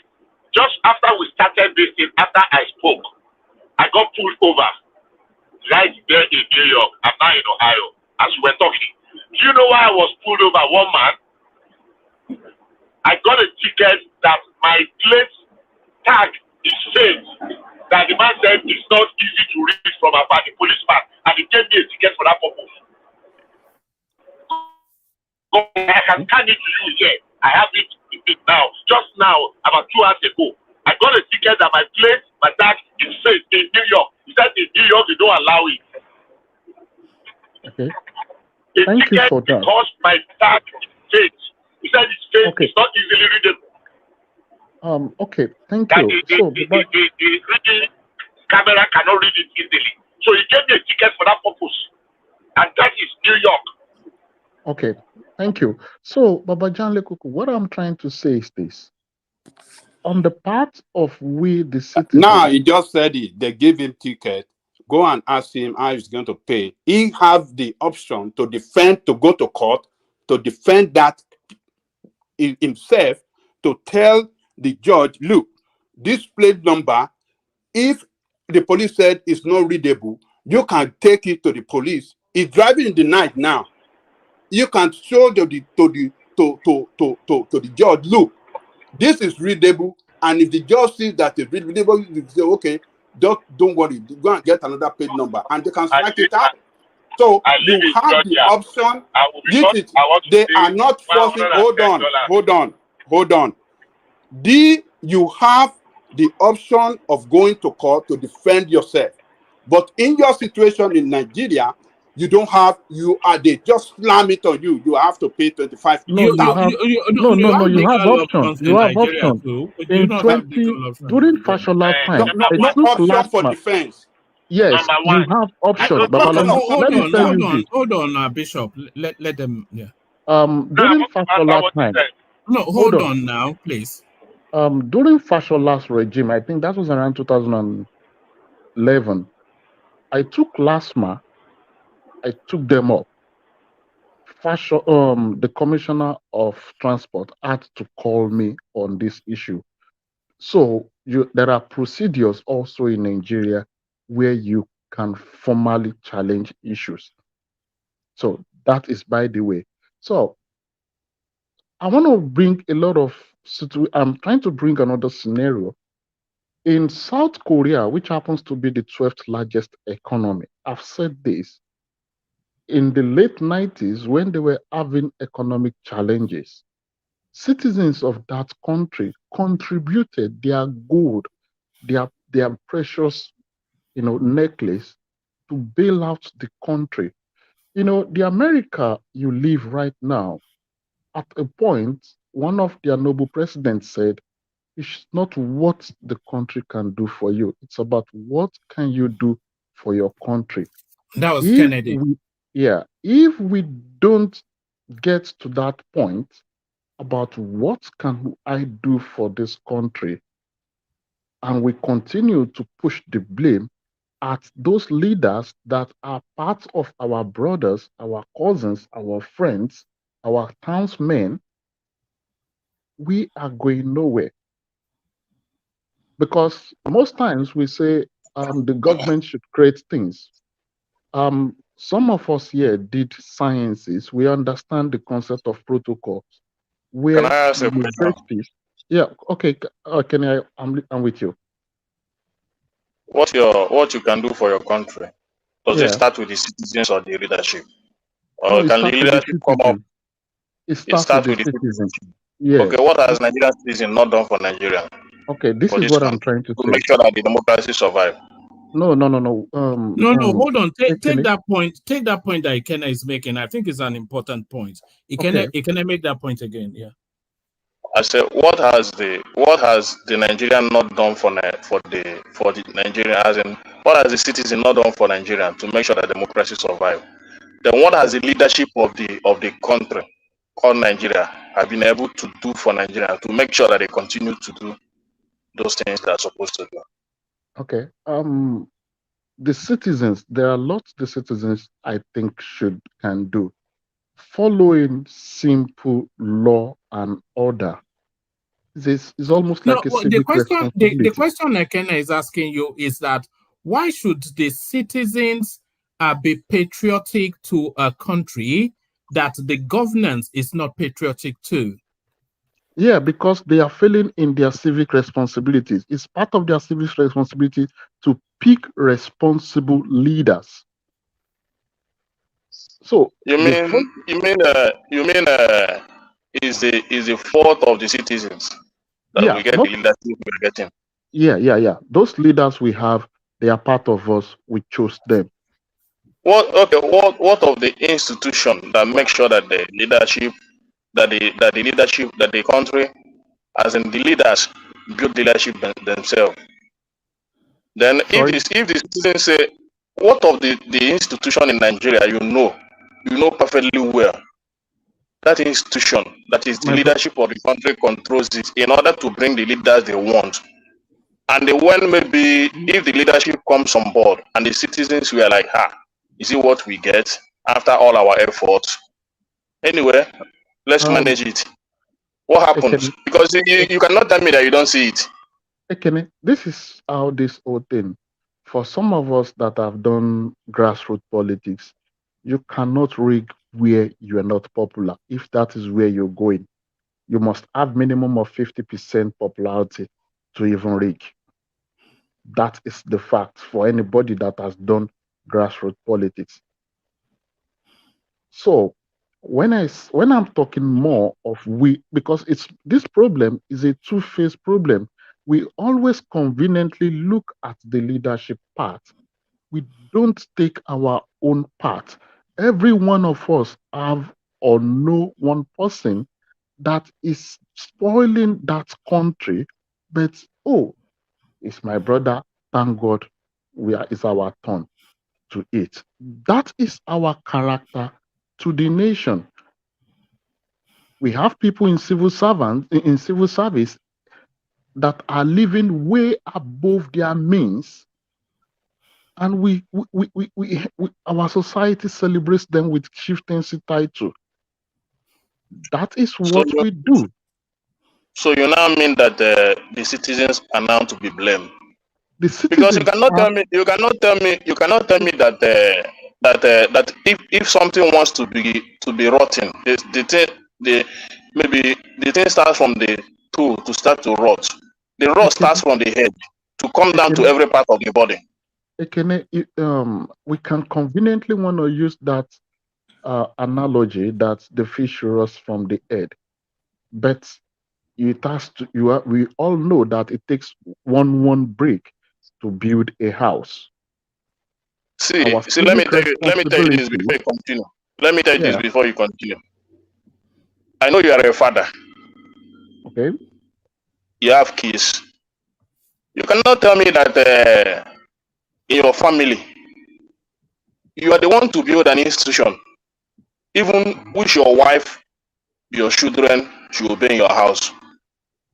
If you as a father become wayward, it's definitely very difficult to raise an obedient child. If as a father you try everything possible to conduct yourself in a way that your children will not emulate anything bad from you, by that you have already solved at least 50% of that problem of raising a wayward child in your home. Because before you give your child an instruction, the first question that you should ask him, maybe you are not the type that goes to the club or womanize or anything. And if you have a young boy that does that, before you give him a correction, you first of all ask him, have you seen me as your father do such thing? Then if the answer of the child is no, then you don't have the power to discipline the child. But if you as a father does that and you see your child do such a thing, you will not have the power to discipline him. because you do the same thing. So All what do I right. have to do? All right. So Let the prime respond to that and then carry on from there. So the prime, back to you. Ekene, you see, the analogy of a father and kid, it's a bit too narrow in a complex nation like Nigeria. Civic responsibilities, and because we all in Nigeria, we all know rights, we forget easily that right comes with obligations and responsibilities. The citizens of Nigerians are not toddlers. Most of us are adults that basically have conscience and we have common sense on what is right and what is wrong. Every one of our society does what I just said earlier, where we tend to celebrate the wrong ones among us. And we failed to build this nation. And we are always here trying to knock only the leaders as a cheap excuse. At what point are we going to really sit down like, am I doing my own part as a citizen? It should be a collective effort. That is for that. I don't want to use the analogy of father and kids. So that's it. So, in my own opinion, we need to understand that for us, especially, okay, I was discussing earlier in the day with somebody, we're talking about the educational system of Nigeria, in which when countries want to grow, they start from the university and the technical schools, where they make prototype before investors come and seek that opportunity and build. So even our universities are not producing. We only have professors that speak English, but everything is government. So what is responsible for that, for non-functioning of our university? Baba Janle Koko, Yeah. I just said prototype. I thought I mentioned prototype. To build a prototype, to make a research, it has to do with some level of dedication. We are too materialistic as a people. Let's just face the fact. No. That is not the issue. No, you are not answering the question. I said for non-functioning of that tertiary institution that should have been the engine house for our development, places where we can come out with research, implement it, and then develop the country. What is responsible for that? I mean, non-functioning of that institution, or the bad state. Let's say the bad state of that tertiary institution across the country. What is responsible for it? I think it's a complex problem, but let me try and put it one after the other the way I see it. When the emphasis on education is not seeking knowledge to improve our immediate society, then the education becomes a waste. Most of us studied or that studied in Nigeria, the mode of study was basically, let me cram and pass Agberu, Agbeso, I get my degree, I go and start a job. It's not about really seeking the knowledge. When you seek knowledge, you find the fundamentals of those things. Are we investing on education as a country? No. Are we investing on education in that country? Baba Janle Koko. Answer my question now. Yeah, I just told you something like. All right, answer the question and then bring it up. Forget about Agberu Agbeso. I can do Agberu Agbeso. That is my own. But does the country invest on education? Papa Jande Koko, this thing, the same OKK physics textbook you read, if you are seeking knowledge, the knowledge you get from it, it's enough to build prototypes if that is what you want to do. Some of these things, there is difference between prototypes and making big investments. when you bring prototype, that is when investors always come in. That is how cottage industries are built all over the world. But we don't do ours like that. And we're trying to call our attention, like, let us start doing it Okay, who properly. are the people? Who are the people that does not do that? Who are the people? All right, Ajanle Koko, let him Answer the Let question. contribute let something, him please, for let Ekene's benefit, please. yeah. But you, I want you to just address don't want Ekene. to. You just want to say anything He said, against the government. No, Ajanle Koko, you are You breaking just up. want to go Babajale after the people. No, but Yes. Bajale Koko, it's not always about the government. They said a bad workman complains of his tools. The Nigerian people would need to sit down and seek knowledge to grow. All right. Can I come in, one man, please? Yes, you can come in, but I want to get to a Kenneth quickly before we lose It's him. Ekene But I want yeah. to address, actually, All because right. Yeah, but the Ekene, prime has the prime has the floor at the moment. just So 30 seconds. Yeah, let him come in. Okay, you round up and then you put your question to Ekene, and then I'll use that question to bring Ekene in. But round up in a couple more sentences, the prime. Okay. Babajale Koko, and to every person, I am just here to propagate, like, we, the citizen, should think of what we need and of what to do to build that nation. The excuse of, oh, the leaders is taking us nowhere. That is the way I'm concluding it today. All right, brilliant. Excellently put. Well put. That's the prime, of course.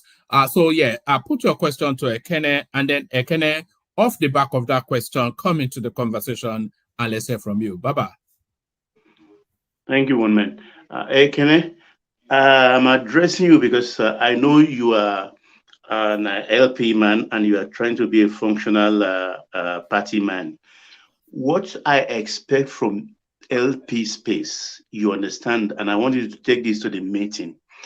One of the things that makes this election, the last election, contentious was because of Mahmoud and INEC. Now, the process of appointing an INEC chairman is faulty. So what I expect from LP, as soon as the final judgment comes in with the president, all you have to do is pick up your senators, 6 of them, and let them put a bill in. An INEC chairman has to be how we want INEC chairman to be appointed. Is it like the way attorney generals are appointed in some state, voted in some states here in the US? Or there must be a mechanism. You guys have to fashion a mechanism that will bring an independent chairman into INEC. That will solve a lot of problem for us because we all have to agree at the person that will be the chair of the INEC and not the president appointing that person. That process to me is faulty because whoever appoints the president may be subservient to the president. So that is my take. Take it to the party and let them advance that process. Thank you. Okay, thank you very much. You make a suggestion.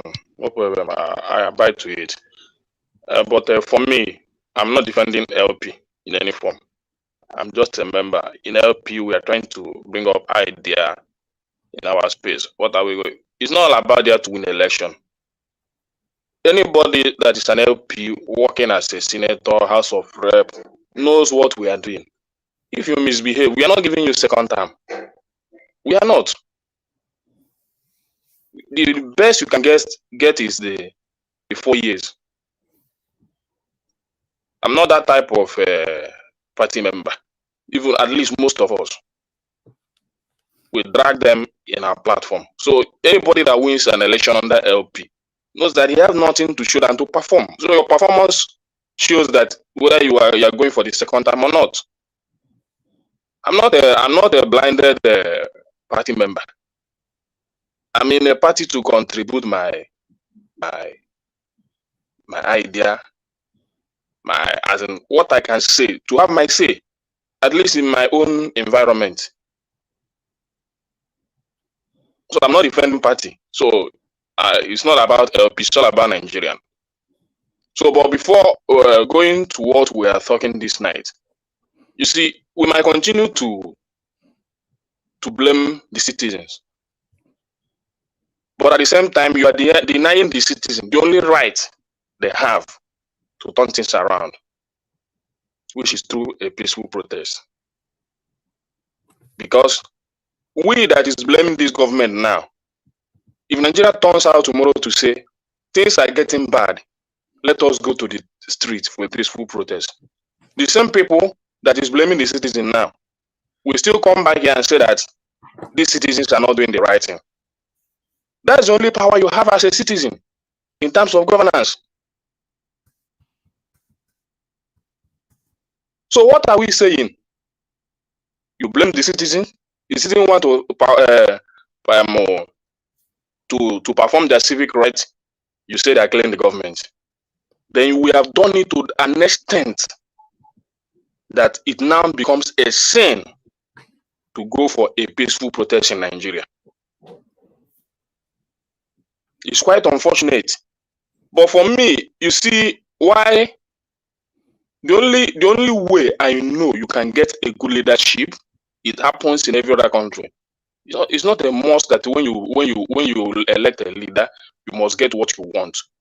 But at least if the leadership has a mind that if I do anything wrong, these people will chase me out. Starting from the senators, the governors, the president, whoever you are not giving my constituency what we voted you for. We are standing up against you, and you are leaving tomorrow morning. Nobody will go there and mess around. But we are trying to silence the citizens. We have silenced the police. We have silenced the army. We have even silenced the judiciary. We even silenced the INEC himself. And what you do is to come out every day to heap it on the citizens. You also deny the citizens their own rights. The only right citizens have in this country is a peaceful protest. But all of us here, we still say that we will still come out with a lot of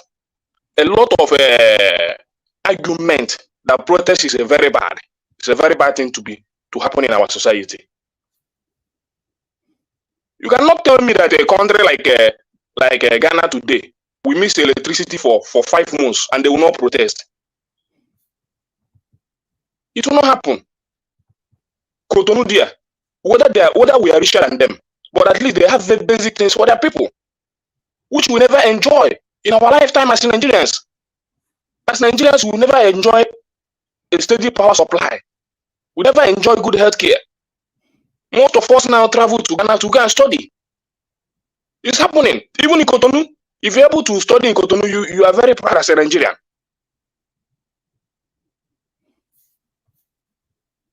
So what are we defending? And that is why when I come here, I say, Nigeria, we act as we know too much. When we know, I don't think we know anything.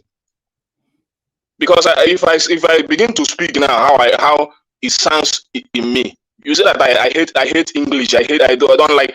It's not like that. Let us stop this English a little bit.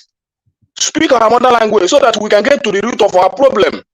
Because what happened here is just like the last speaker. I'm not trying to condemn your intelligence, but we try to come and be using please leave English alone. Just go to the point. Leave English alone. So all those things, I don't like it at all.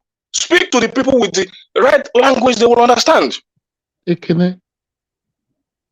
See, Hello? me, I am not happy Ekene. that I am not happy as a Ekene. citizen. Hello, Ekene. You know, I want to address this your repulsiveness to people trying to speak properly and trying to like, oh, people are forming class. I'm a pure local guy, but this is not only for us. There are millions of people that will see this video at one point or the other. So we need to speak properly to them. let us make it. An average Nigerian understands what I'm saying. I understand what you are saying, but my point is this: we are trying to address the issue. Sorry, Ekene, let me come in. I think what Ekene is saying, and please correct me. You have the articulation to express yourself, but I think what Ekene is saying is that we over-label language instead of substance, and we don't speak more to the substance, and really is almost showing off English rather than talking about always, yeah. One man, you get it right. Yeah, I you just get it said right. that Nigerians, we all know our rights. We forgot that there are obligations that goes with rights. Rights, for you to have a right on any issue, there are obligations. Nigerians don't want to do obligations. We are all claiming rights. That is the part of obligation is where I'm coming from. It's not a one-way traffic. See, what obligation do you expect from the citizens? That you have to vote. Let me say, obligation to vote, the right to vote and be voted for. Is it not your obligation as a citizen? No. There are let me finish. Right. Let me. Is it the right of the citizen to govern? Is the right of is the obligation of the citizens to select responsible leaders? Yeah, no. Hold on, Ekene. You said that earlier, and I I didn't want to take it on, but it really, the obligation of the citizen is to select from what is presented to them, and a good example is this last election. So they had because you will say, oh, Sowore is there, but Sowore was never a realistic option. They had the option of Peter Obi, Atiku Abubakar, and Tinubu. So there was really no choice. They all smelled. It's just whichever one you are happy to hold your nose up and tolerate. It's not Those as are though the reality of life. Yes, so it's not as though you say the citizens have the options to choose decent leaders. They can only really choose from who is decent among those three. And the one man, the worst part of it is this. Let me say this. One man, the worst part of it is that the selection starts from the primary. The selection starts from the primary of each of these big political party. So you cannot go to the primary and do nonsense in your primary and present to us what you have as an option. Then when the citizens come out and say, okay, let's give this one a try, and you come out and begin to blame the citizens, when you know there what happens in our primary, it's just like a very, because the primary now you cannot blame the citizens. It's all for the big men in the party. They go there, they buy everybody. Do you know there are countries that you cannot skip participating in political process, that you can be fined as a citizen for not participating? So if we don't participate in political process, party primaries, where we have similar ideologies, then the idiots among us bring someone for us, and it is still our responsibility. Yeah, I got a question. Can I ask you a question? Yeah. Okay. So what is stopping a citizen from finding out who among them can do whatever they want, right? And okay, like last primary. See what happened in our last primary. In the last primary, which primary? The primary election between political parties. Political primary belong to the people. Is it not individuals that are I told you the selection starts from the primary. Okay, Listen very well. Why can't you do primary among yourself as the people and bring somebody forth? I'm trying to answer you for you to understand what happened in the last primary. If you follow the space very well, what happened was that if you follow the space very well, there was a protest right before the primary of PDP. Some group of guys went to the PDP office, present PDP give us Obi, PDP give us Obi.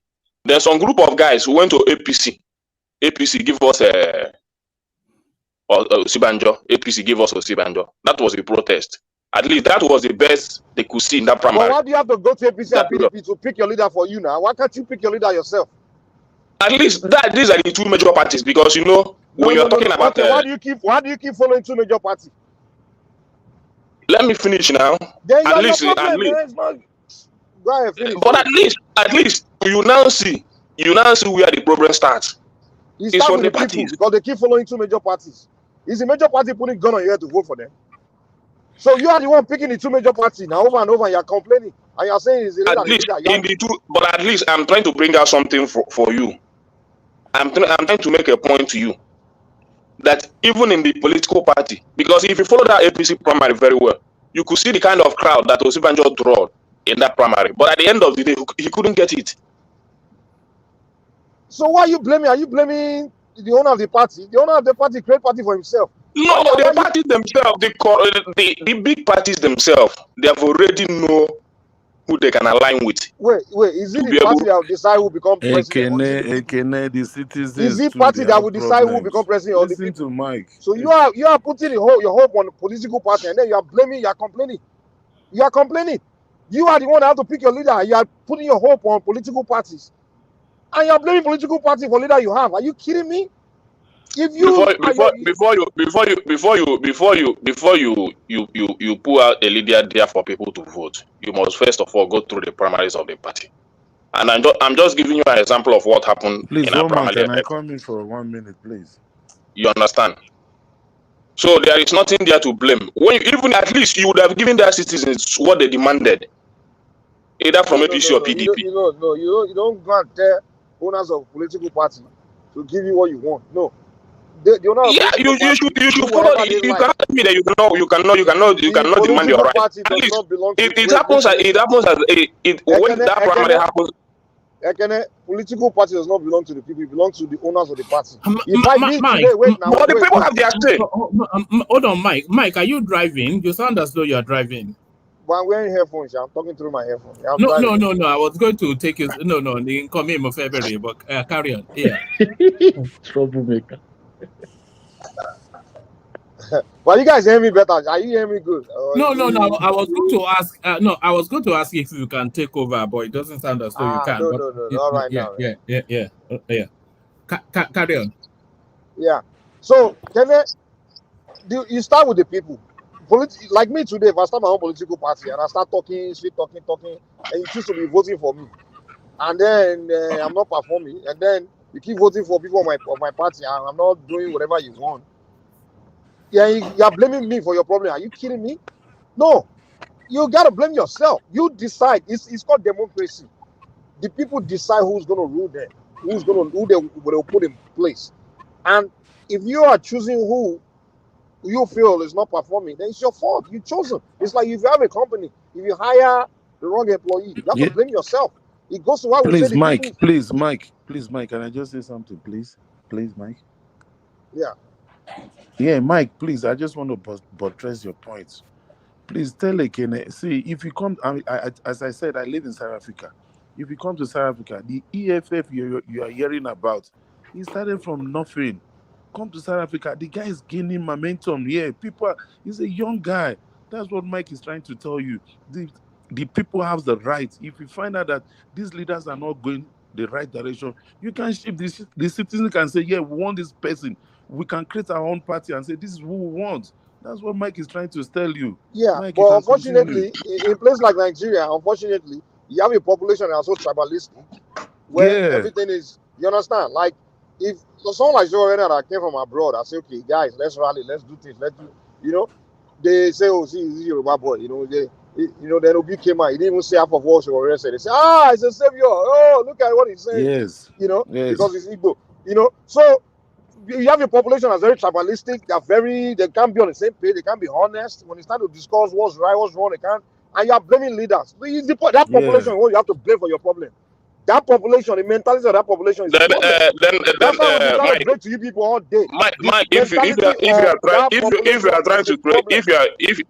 trying to create that you have to educate. Well, what stopped you, the educated ones? Because I believe we have a lot of educated ones that sit on the fence, then are allowing the citizens, those in the villages, to make that choice.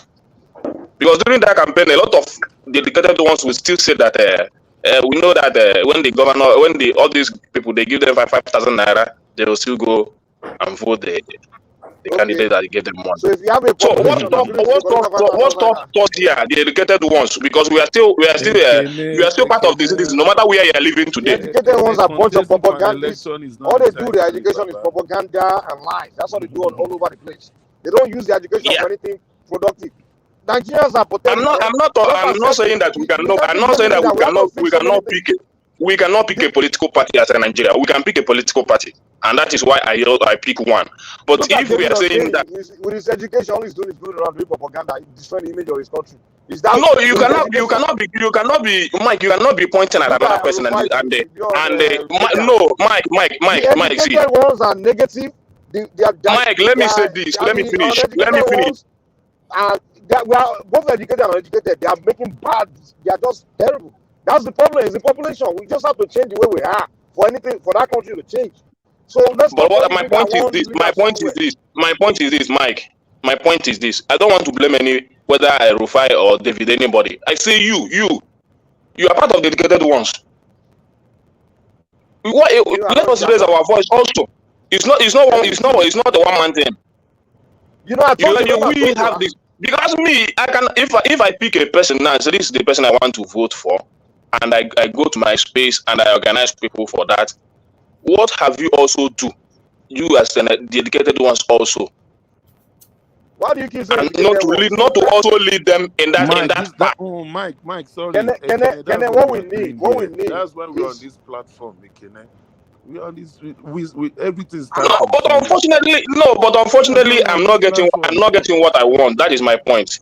No, I understand what you are trying to say. That's why we are here speaking every day. I listen to this platform every day. I learn. I want to learn from people. I want to know from people. You start and Ekene, you said something.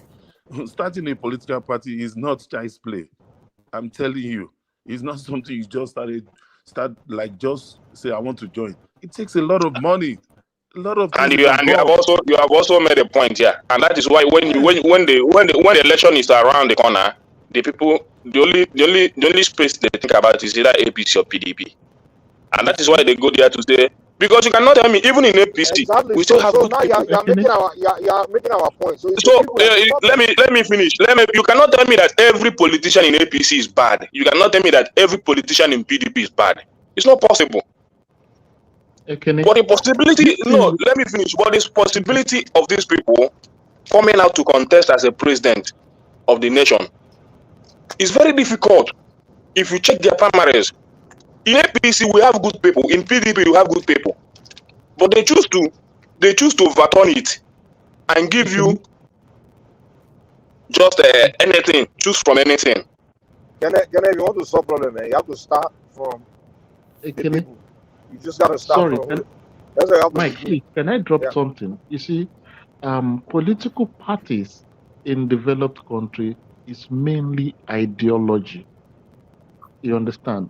And you were asking if Mike is participating in the politics of Nigeria. Sometimes that is why I also come to this platform where we discuss political ideas, we tend to know. Okay, like tomorrow, if I have money tomorrow and I want to go into politics, obviously you, Ekene, is one person I've known. Like, I think I know one guy from the East. His head is straightforward. We've not met, but we are networking here. Yeah, good point. Good point. That is how political ideology and people of like minds tend to fall in place. Thank you, brother. This thing we're doing. That is why when we talk here, I like us to be more rational, because sometimes it's like we're trying to fit people into groups. We're like, okay, yeah, it differs, but it's rational. That is the whole idea. All right. Can I bring it home? We're still not heard from Enigmatic and Simba. So people lined up. Can I back to you? Okay. My point is this. At least we all have agreed that even the administration that is in the government today, agree that Nigeria is a mess. The finance minister made a statement yesterday. The vice chairman also admitted it. Even the president himself admitted it. But in the last election, a lot of people defended it, that Buhari did well, come up with a lot of English and all that to defend it. And that is why I have a problem in that aspect. So, but at least today we got what we wanted. I'm not against the government doing the right thing. If they have the opportunity to fix it, let them fix it. If they can, let them do it. It's my country. I'm not praying for anybody to fail. But let us not defend something that you know that this is what is happening in our space. The economy is very bad. I'm not the one to that. At least we have been saying it during the campaign, and the people will come out with a lot of analogy, English, and all that to defend it.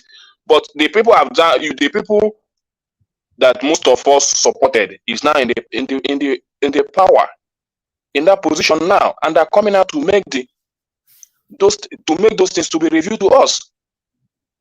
The finance minister said we cannot borrow. If we go ahead to borrow any time today, this country will go down.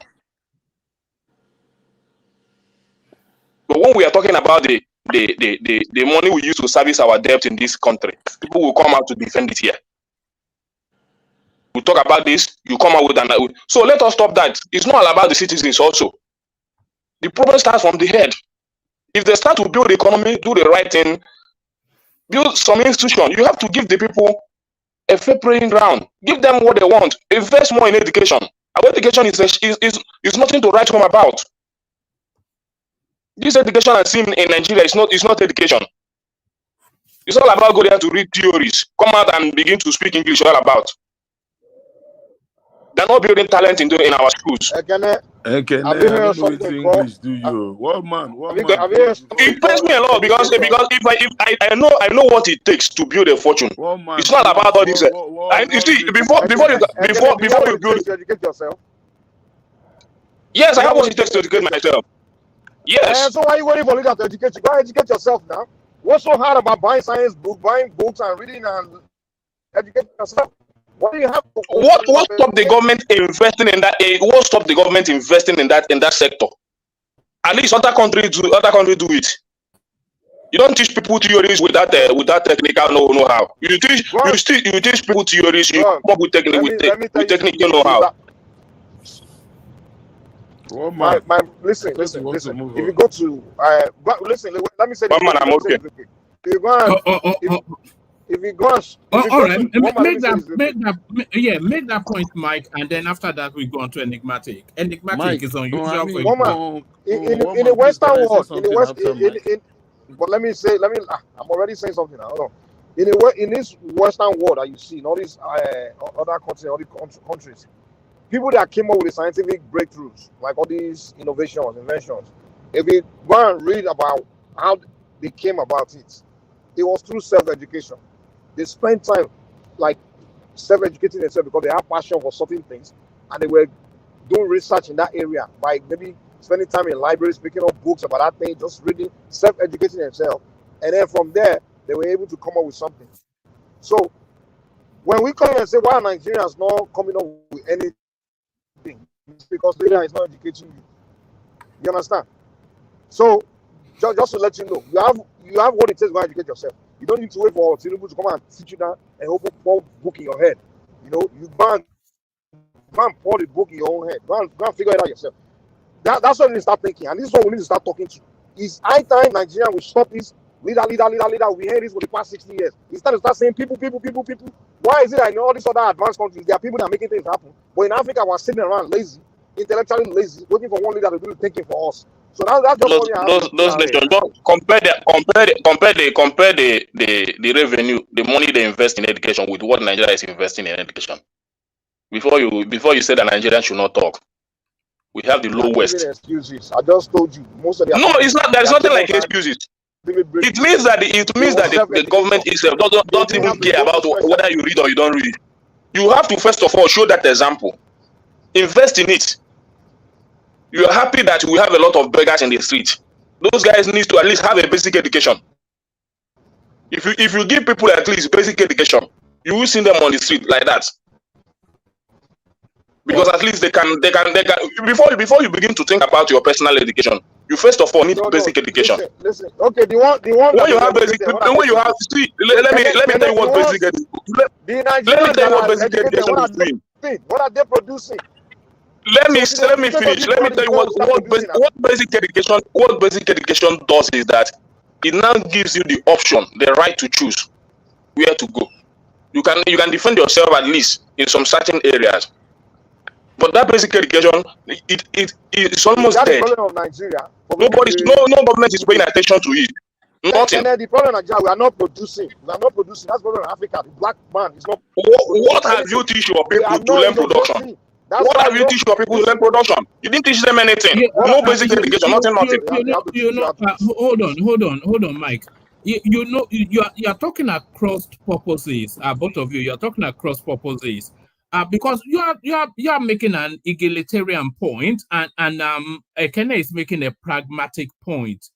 So you are both making points, but you are talking to different spaces. So you are talking about some lofty egalitarian ideas, and Ekene is talking about the practicalities of functionality. One man, can I quickly interject? One man, please. One man. Carry on, and I think FM wanted to come in. I want to appeal to both Ekene and Mike. First thing we must know is that our technical education has been neglected for several years. If you look around now, skill is very important. So we need to revive our technical education, in which they call vocational education here. And then we need to bridge the income between bridge the income between the poor and the rich. What you see in most developed countries is that you can be a carpenter and your hourly rate can fetch you enough money to survive and live a better life. And I'm also advocating that in Nigeria, we should do away with monthly payment of salary, and we should introduce hourly pay. With that, people will be more hardworking, because it is the hour you work for that you will collect. But in Nigerian space, for example, a lot of people go to work and within a 1 month, they can call in sick or say their children are sick or something happened to them, and they still think that at the end of the month, they are also entitled to get the same amount of salary. For example, look at this ASU strike. I'm not saying that they cannot go on strike, but you go on strike for 8 solid months and you still want the salary to be paid to you. Come on, this is wastage. You want money you do not work for. So I'm just trying to advocate for, we must put our resources, a lot of money on vocational education, making people to learn different skills and talent. And then we must also encourage to buy more, machines and machinery for our people to practice, especially in the polytechnic. Sometimes the university is just for you to just shape your mind and prepare you for a lot of discipline outside there. It's quite advantageous. And of course, we also have the local apprentice in Nigeria.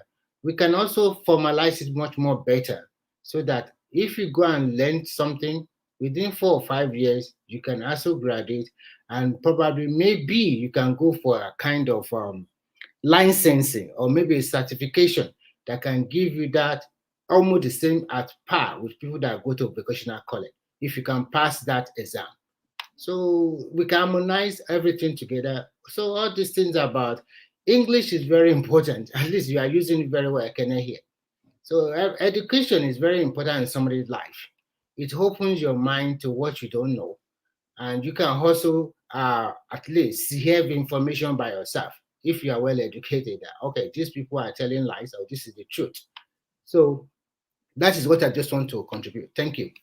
All right, brilliant. Always excellently put by Remy. So thank you, Remy. Let's hear from you. You wanted to come in, FM. You wanted to come in. So yeah, Yeah, me too. I just want to encourage my own. What's his name? Ekene. I just want to encourage him. There's nothing wrong. Like English is something that we almost learn how to speak it. There's nothing wrong about it. And we are not in this group to condemn anyone. Everybody should express themselves the way they want. Nobody's condemning anyone. Like I just don't like it where Ekene always tell people English, English, English, as if we that are speaking English, we don't know what we're doing. And it's not good. That's what I want to say. Come to South Africa, Ekene. You see, South Africans, they don't even speak this English. They will tell you they are proud of their language, Zulu. They will say, Kuluma Zulu. They don't care about your English. It's in Nigeria we do all these things, but please, Ekene, English is good. Thank you, Oma. I yield the floor. Thank you. No, I'm not. I'm not in any way condemning English. My problem is that we use it to cover a lot of lies. That is my problem. So Okay, anybody that knows how to speak good English, kudos to you. It's not all about I'm condemning it, but we want to use it. We use it to speak the truth, not to cover a lot of lies. That is my But point. Ekene, I believe we are speaking the truth here. I've learned a lot from this group. That's what we're saying. I've All learned right, a lot. all right. Thank you. I think what Ikene's point is quite clear. I'm not quite sure why people understood it to say that issues with English speaking. He speaks English excellently as well as everybody else. But what he's saying, he's just said it again, that people try to hide a lot of shortcomings and a lot of unacceptabilities behind just grammar words, which is what really annoys him. Let's hear from let's hear from Enigmatic. Let's hear from Enigmatic. Oh, Enigmatic on day. Okay. Welcome, English. Yes, just to Enigmatic. Just off the back of the Kenneth commentaries. Enigmatic. Baba Agba, thank you. And our correspondent from Abia, you have not been reporting for duty. One man, everybody get your dictionary ready. Your Yes. dictionary ready. Well, I just want to say good day to everybody on the platform, everyone. I my utmost regard for everyone, and I salute the courage of all patriotic Nigerians on the floor. I mean, right now we have to basically, we have like maybe three branches of Nigerians now. There's no way we can shy away from that fact. It's quite, it's quite embarrassing. And then I will start from what is happening now at CSU. I didn't even see it. It was somebody that sent it to me that people they've finally, transferred and they transported their, their silliness. Agberoism. Yeah, overseas. The truculent nature of that group, is becoming so, it should even be embarrassing to even the landlord of the group. And before I proceed, I must instructively say to everyone, anticipating a reprimand of this, apostate Obidients and the adherents of this guy, Obi, could possibly yield any disillusionment. In instances where there are focus, for instance, in instances where they are focused, centered on for instance, the Time magazine journalist, compelling her to basically restrict, access to her account. Where was Peter Obi? Evidently, there appears to be a toleration of these activities, potentially, and maybe acquiescence to their frivolous actions, as we may apparently see. The contingent within their fold, inclined towards reason, who valiantly, articulate their reservations, often, encounter branding of traitors. These people are traitors to Nigeria. And as heretofore expressed, I will consider them the assemblage that I will, in my assumption, a substantive concern that is manifesting, as a formidable, vexing and conceivably perilous faction now, the way I see it. Their action is deleterious to Nigeria and Nigerians. If they don't know, they I call them the MAGA version of the renegados that we have in America over here. The ones they call themselves MAGA republics, and nobody should want them. They will self-destruct themselves. We have the clear evidence in the US. Look at their leader, Trump. Look at his life now. Look at the factions under him. Look at, we can say the Obidients are a faction under Peter Obi now. Look at the Proud Boys. Look at the Oath Takers. Look at all of them being slammed here and there into prison for various felony, and infraction of the Constitution. These people are they are gradually getting there, and I believe they're already there. But they do have a leader who is always ambivalent in times of crisis.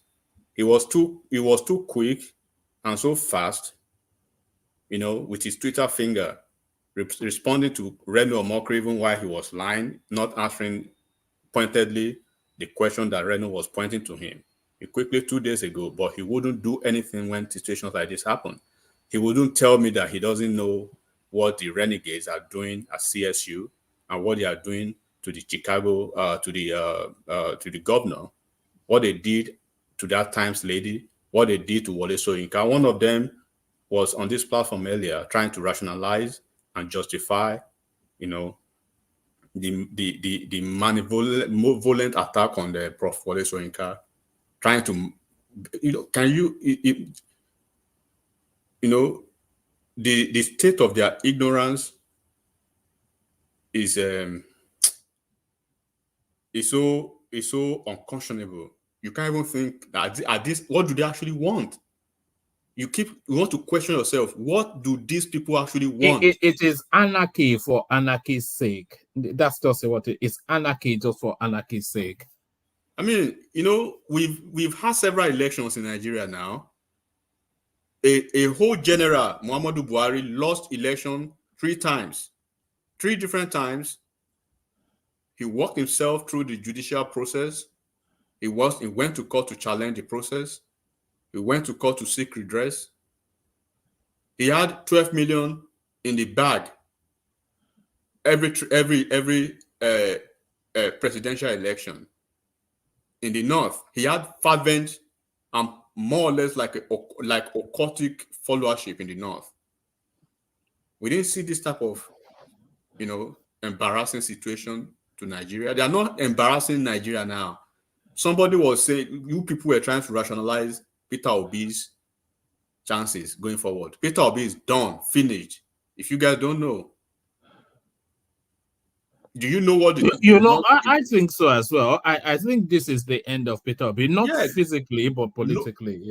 No, we can be liberal a little bit in the South, because the South, of course, especially the Edo people, those Edo people and maybe the Delta people will still, twerk to his fuckery and his excuse my language, and his pretenses. But where does he want to go in the North? Even in North Central now, they know him very well now.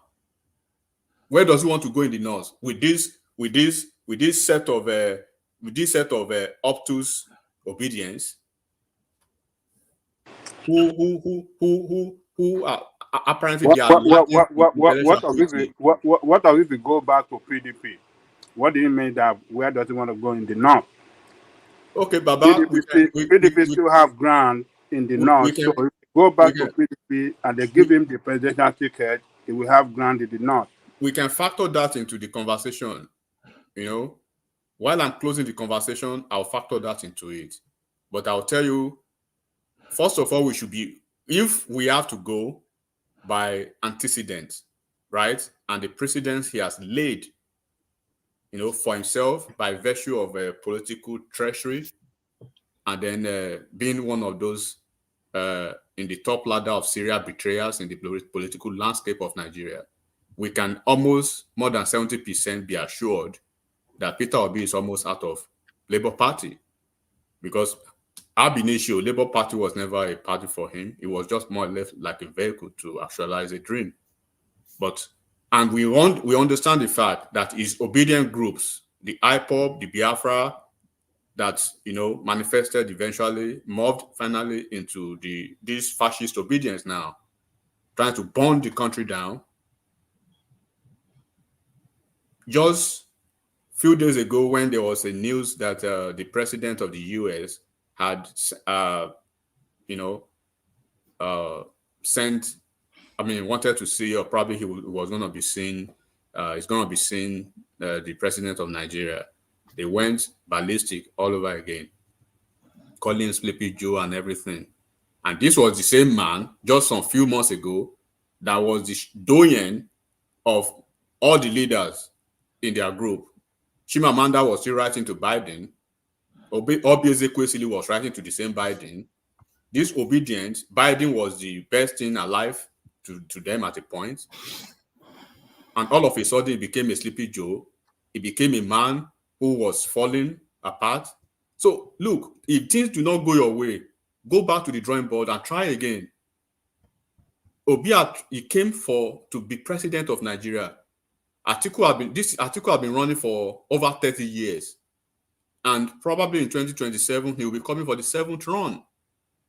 And Obi has joined the group of, of perpetual presidential runners now, going forward. But the fact remains that they are doing more evil to his chances, and not only his chances alone, by extension to the chances of the Southeast, than they think they are doing to Nigeria or Tinubu himself. This has gone beyond PDP or APC now, Baba. That's what you are not saying. This is hatred. This is hatred. What actually did the man do to them? Has he ever contributed? Has he done anything to them in the Southeast? Okay, they went to CSU. CSU said, P-Bat graduated from our school. It's our guy. I think they said, no, show us results. They showed the results. Obidients said, no, they want the yearbook. They showed the yearbook. Obidients said it was forged. No, it was photoshopped. Show us his classmates. They saw the classmate. Okay, show us his who held his hand when he was signing, getting admission. How show me the seat where he sat when he was writing his. I mean, so it's quite absolutely preposterous, ludicrous. You just want to. Are you still living in the same country with these folks, and you want to call them Nigerians? But why I'm not surprised is because enigmatic. Yes, sir. Most of these warriors on the internet, I want to tell you, they don't live in Nigeria. Who are the warriors? Are they warriors? Yeah, those internet warriors that are they are warriors on the land, the one that are in Lagos. Are they not still crying since February? This is February that we concluded election. They are warriors. They make march every time. They do all their stuff online. I want to tell you, those in Nigeria, they have majority of those in Nigeria have moved on. They have moved on to their own businesses and facing the hardship in Nigeria and finding their way out. All those ones on the internet, those are the ones, a lot of them are living in abroad that don't have job to do, or maybe at their free days from work, they will go on Instagram and be cursing and be fighting their war. So it's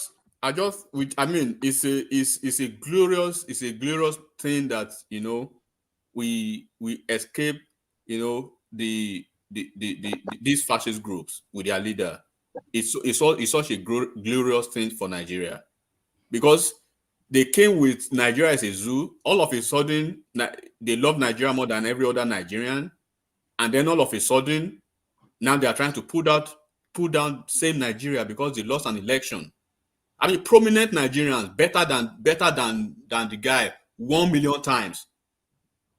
They've gone through the same route. They've never tried to put Nigeria down this manner. They did not stop at CSU. Then they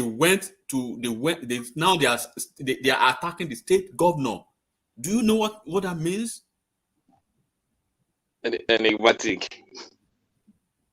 I mean, are these people are they normal? Are they normal human beings? Do they have some people do they really have elders within that fold who can talk to them? Do they really have? Because look, one man, what I'm seeing, the optics of this now, and I'm very and it's quite very shameful, and it's very worrisome, because they are sowing another seed of discord, right, to the next generation now from Southeast. Remember, the last generation, they had Awolowo as their major enemy. Now they are already planting another discord for Tinubu to be the next storyline for the next 100 years or how many years. That Enigmatic. Are you against opposition now? You know? So now they are embarrassing themselves, not Nigeria any longer. Because now, even I know in the US, the CSU and the governor of that state now, they know these are not Nigerians. They will know these are just, they will, that man is a Democrat now. In his mind, he would have said, oh, we deal with this kind of people too in the US. We do have them. We do have the MAGA Republicans. We do have the oath takers. We do have the Proud Boys. These are we do have all these fascist groups. They will know who are Nigerians and those who are not. And when they are talking, they keep talking about the youth. Are you talking about the youth in the north, or you are talking about the youth in the southwest? Am I not a youth? Don't we have youth on this platform?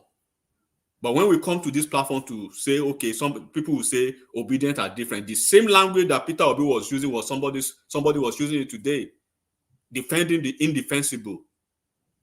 How would you go into an international space until the school block that Twitter? Then you jump into the state governor, and you think they don't have something, they won't think something is in common with you guys. I mean, this is beyond politics already now. This is disgusting already. This is absolutely lugubrious, and they need to cut it.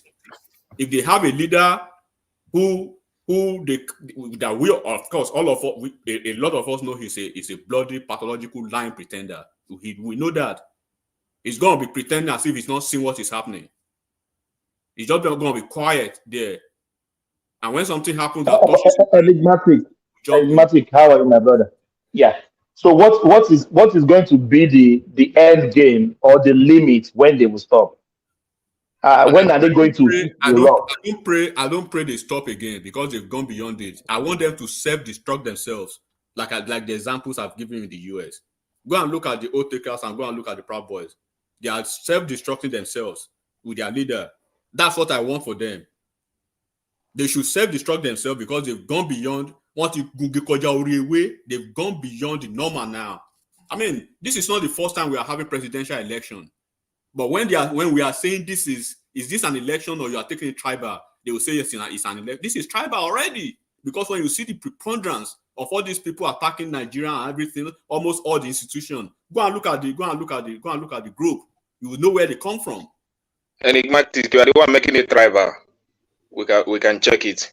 So now we have to. The prayer now is that they shouldn't stop until they completely self-destroy and they go into that level of perdition. They are actually going now. They shouldn't stop, and God wouldn't let them stop until they self-destruct themselves. Finally, we have their example in the US now. As big as Trump is and this MAGA group, the system is catching up with him. I mean, everybody. Atiku is a big boy. What they don't know, Enigmatic, is that all of them that are carrying out this attack against that university, they don't know that we are in this place is the world of technology. Mm-hmm. They can fix them out if actually both of them, if they committed a kind of what is called bullying or how do they, it's an offense in the United States. They can feed them and do cyberbully. One man, Baba, that's cyberbully.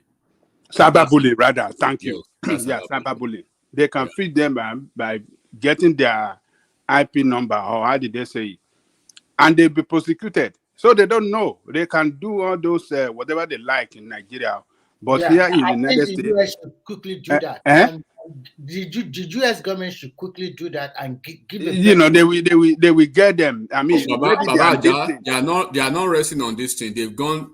Look, something will give something, especially those in the US Yeah, those of them in US that are doing this, cutting this, attacking they that went school, to this. attacking the governor. They don't know that they can easily be fished out and they be prosecuted. They will show them on the TV. Governor, Their faces and then they on the went to TV. the LinkedIn of some of the functionaries of probably the school or the state. Things like this.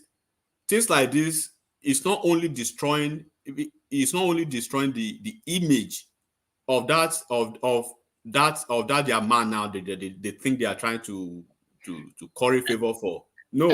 Enigmatic, sorry to interject you, please. I just want to add a little bit to what you just said now. From day one, that election has been tribal. It has been between the Yorubas and the Igbo. And they lost out. They didn't like it. And they are fighting tooth and nail. But it's an election. It's just a game. There must be a winner. They are taking it to extreme, attacking cyberbullying, doing all this kind of thing. And if Obi, as the president candidate of Labour Party, did not call them to order, they will not stop until they started making scapegoat about them.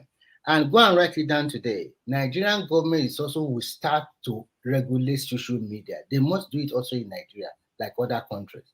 Because you can, like yesterday, I was on TikTok and I saw a little girl. It's from Igbo extraction. This girl is just 4 years old, and this girl was crying because somebody was telling that she looks like Tinubu, and she said, "I hate him. I only like Obi." How come 4-year-old kid, for God's sake? They are indoctrinated with that stuff. I told you that thing is hereditary. They are passing to the next generation I was already. so shocked and surprised. You don't believe it. If I see that video again, I will send it to one man. 4-year-old. I saw the video. It's too bad.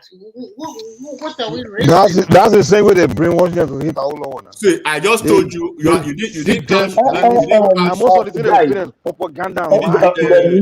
Coca, you didn't catch. Enigmatic, hold on. Did you saw the video? The lady crying. The small girl crying. I've seen the video. Oh my God. Remy did not catch part of my statement. Remember, right?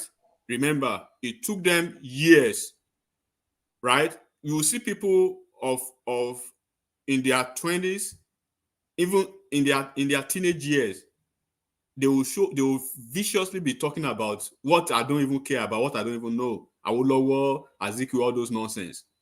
They've indoctrinated them with that, and then they've gone with that. They are this current generation, and all they retain them is lies. They grew with all those nonsense, and now the next generation they are grooming them with another hatred for another somebody like Tinubu now. And the next 20 years, don't be surprised when you are hearing Tinubu stole their presidency from kids who will be maybe 16 years or 17 years by then. They'll be telling you stories now. So this is hereditary, and they need, I just pity them, because in the eyes, it's not only it's not you cannot. Okay, let's assume, like Baba just said, like if Peter Obi moves to PDP, it's not if, Baba, it is when. It's a matter of when. That guy is. Do you think he's going to stay? If you go by its antecedent, and the precedents all these years, you will see his political movements now, and you will know what he does. He started from PDP, he moved to ABGA. I want to guarantee you it will be the presidential ticket for PDP in 2027. Baba, may God spare all our lives. If he does, right? It's politics. is politics. But how they want to play the game in the north, I want to see it. That's the question. Because do not forget, one man, and Babaja, do not forget that for 8 PDP years, is still in control of some states in the north. hold on, And Baba, just listen to and they this. will win back all their states in the east. Just hold on now. Hold on. Have you forgotten that for 8 years, what they've just started now, they did that for 8 years to the northerners? You are not hearing the Fulani dog or whatever again. Do you know at a point Buhari was a cloned Sudanese? So for 8 years, they did the same thing. Then they've jumped now, right, to the next. Then when probably they hand over to Shetima again in the north, then they will jump to another one from the north.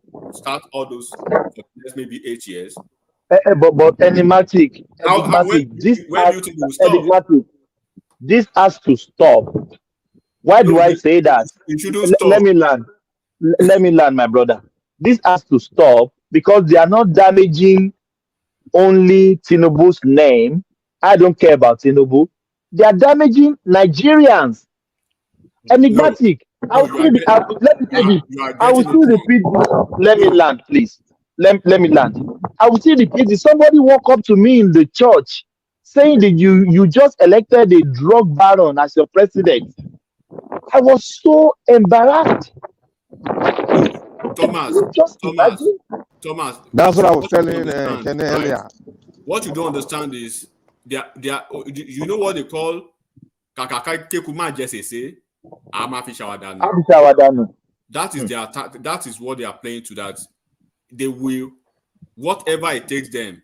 That's why I say this has gone beyond politics. It's going personal now. Whatever it takes them, they will spoil the name of this man all over the world. But what they are not getting now, hold on, politics and international relations work better than that. What they do not understand now is that the world leaders, they know it. You know, at a point, what you should look at now, at a point they will start seeing this man now, right? The way some people see Trump in America now and this fascist groups, right? The insurrectionist group around him. That's the way they will look at him. Because he has had plethora of opportunities to call them to order. But because he's still, is fanning the embers of his political space, he won't do that. Right? He's still lining that pocket of his, political capital for now. He won't do that. But the thing is that Biden, UK, all of them, right? And then the tribunal already, it's like they know they've lost almost everywhere, and they are lashing out sporadically. Yes, in a very wrong manner. In a very wrong manner. Look at Article 2. Article is clutching to every clause. What you did not put in the tribunal case. Everybody, if you know the law, you understand tribunal is sui generis, right? Except on an absolutely, let me say, that maybe God will have to intervene for tribunal to accept. This is the presidential tribunal, not even a state tribunal. Not even state. So the case, tribunal case is closed now. So many factors. Okay. It's done and dusted. They've reserved judgment. Reservation of judgment means what they are doing now, right? They are each of those judges now, right? They are putting their inputs into it, the legal jurisprudence and everything they are putting into it, and then at a point they will announce the day they will have they will have the ruling. So everything they already announced it. Enigmatic. September. They already announced it. Oh, they've announced. Oh, I don't even. Yes. No matter what happened, they merged by September 16th. Before September 16th. September 16th. Yes, September. Some I forgot the date, but it's September. It's been 180 days. That is the last elapsed day. So no matter what happened, they must give their judgment on or before. And I think there are five. There are 5 judges in number. So they already know the date already. So, Thomas, when you look at their trajectory so far, right? It's like you've submitted yourself to the legal process, right? But within the purview of that legal process, you are trying to ambush every institution that goes with it, Thank including you. the justices of the Supreme Court and all Yeah. those tribunal folks. I mean, you can't be doing that now. Do you think they are stupid when you threaten their family? Enigmatic, you asked yourself a very good question. Remember, Obi used to be a governor of Anambra State, and he went to the tribunal up to Supreme Court like twice, and he won. And now this time around, you are trying to like say the judges are not good. So But many. that's where people are having issues. Toka. That's where people are having, because this guy himself is a product of the judiciary, right? And then nothing stops you from saying, hey, Obidients, tone it down. We already, because we already have a case in court. Let this thing play out. No, they are not. They don't want to. They just want to do their own thing. So, okay, my question now is that you doing this now, do you think is just Enigmatic, hold on. Enigmatic, hold on. If you are not speaking, can you please mute yourself? Who's making that noise? If you are not speaking, mute yourself. God, I think it's Mike. Oh, come on now. Let's go on. So look, you cannot threaten judges. You don't threaten, because these people, look, one thing that people do not know about law and the legal process is the last people you actually want to threaten or probably want to humiliate or embarrass, right? All these things they are doing, those people, the judges, don't try it. They don't even try it. You cannot. Your cries, your tears, your anger, your coordinated propaganda, right, will not change anything. It won't change anything. You've had the chance. And my sorry to interject again. I'm sorry. I see Obi as a very selfish person. You come from Southeast. You do not think of other people that is going to vie for that position in the future. You just want to bastardize and destroy everything. At least we also have a lot of people from your region that can go for this presidency again.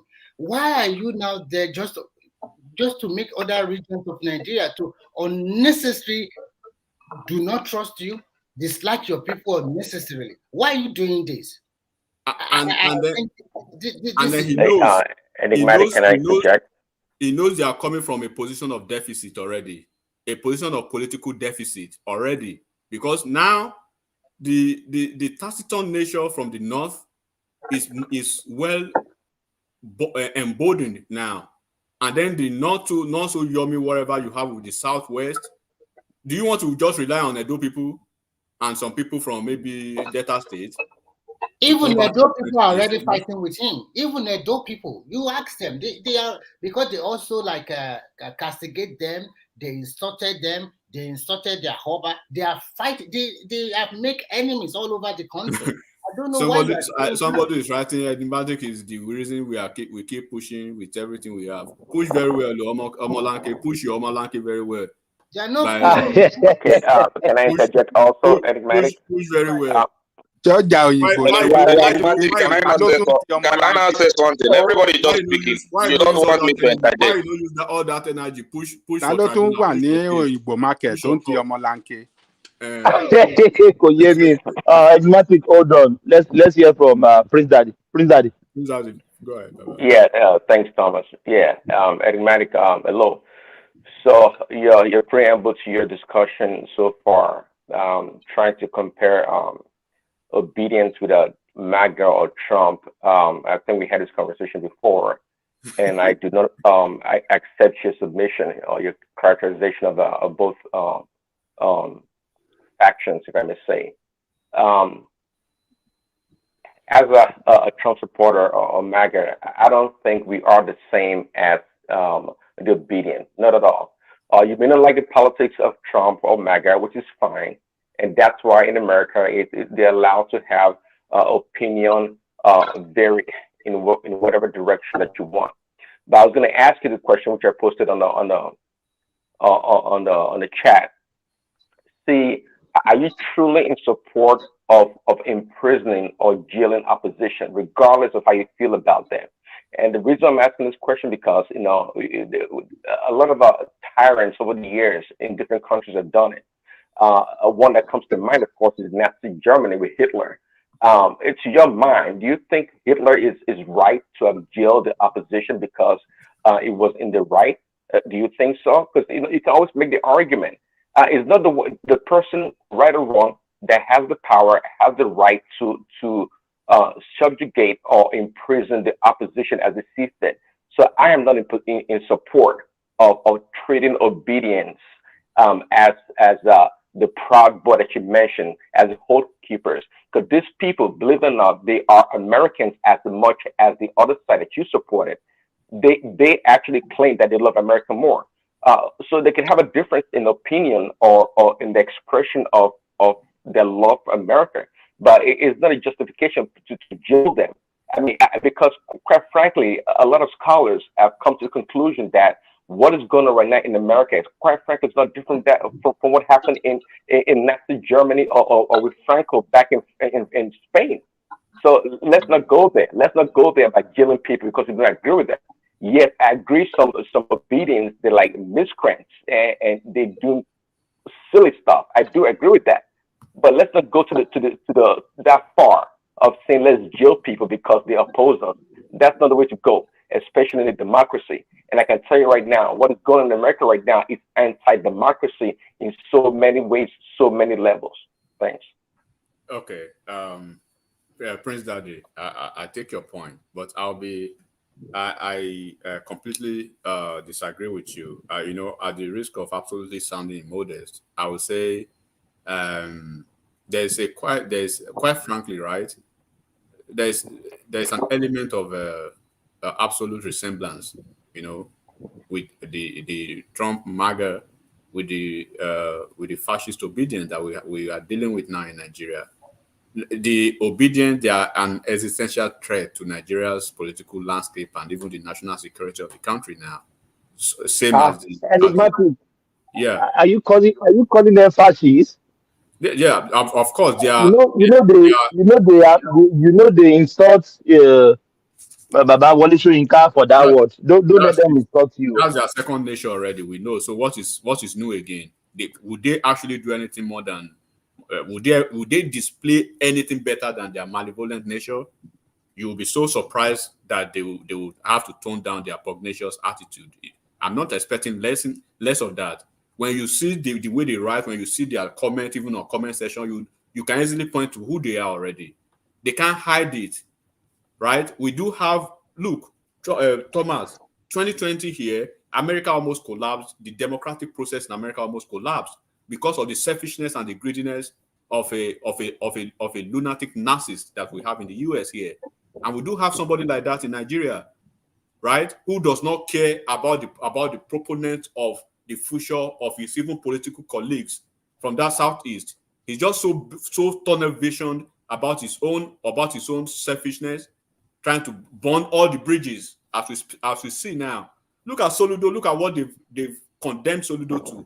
The revered Soludo, just because he released a memo that did not align with the fascist group of his associates, of his supporters. Now he's the worst thing in the southeast. Everything. Look, they've lampooned the Sultan of Sokoto. Wole Soyinka did not escape them. Pastor Oyedepo did not. Pastor Kumi did not. Joe Biden, until now, President of Ghana. Which president? I remember one president. So there's a pattern to that. But when they want to rationalize that, you just think, are these people actually stupid or what? We are not people. If you are stupid, people are not stupid. I mean, the dogmatic sentiments of their buffoonery. Sometimes you want to think about it, but you can't even place it. That is how bad it is now. And then some people will say, okay, people are speaking this or look. Okay, people are educated, right? And they speak in the way they can basically express themselves. That does not mean they are trying to choose and pick where they belong, because the thing, what actually separates even a technocrat, as some of them will consider some people on this platform now, and them, is that those so-called technocrats who they consider that comes over here to maybe rabble rouser them with grammars, the way they see it. They even what you are doing, the only thing that you know how to do, probably they know how to do it better than you, right? In conjunction with what they are doing in their technical field.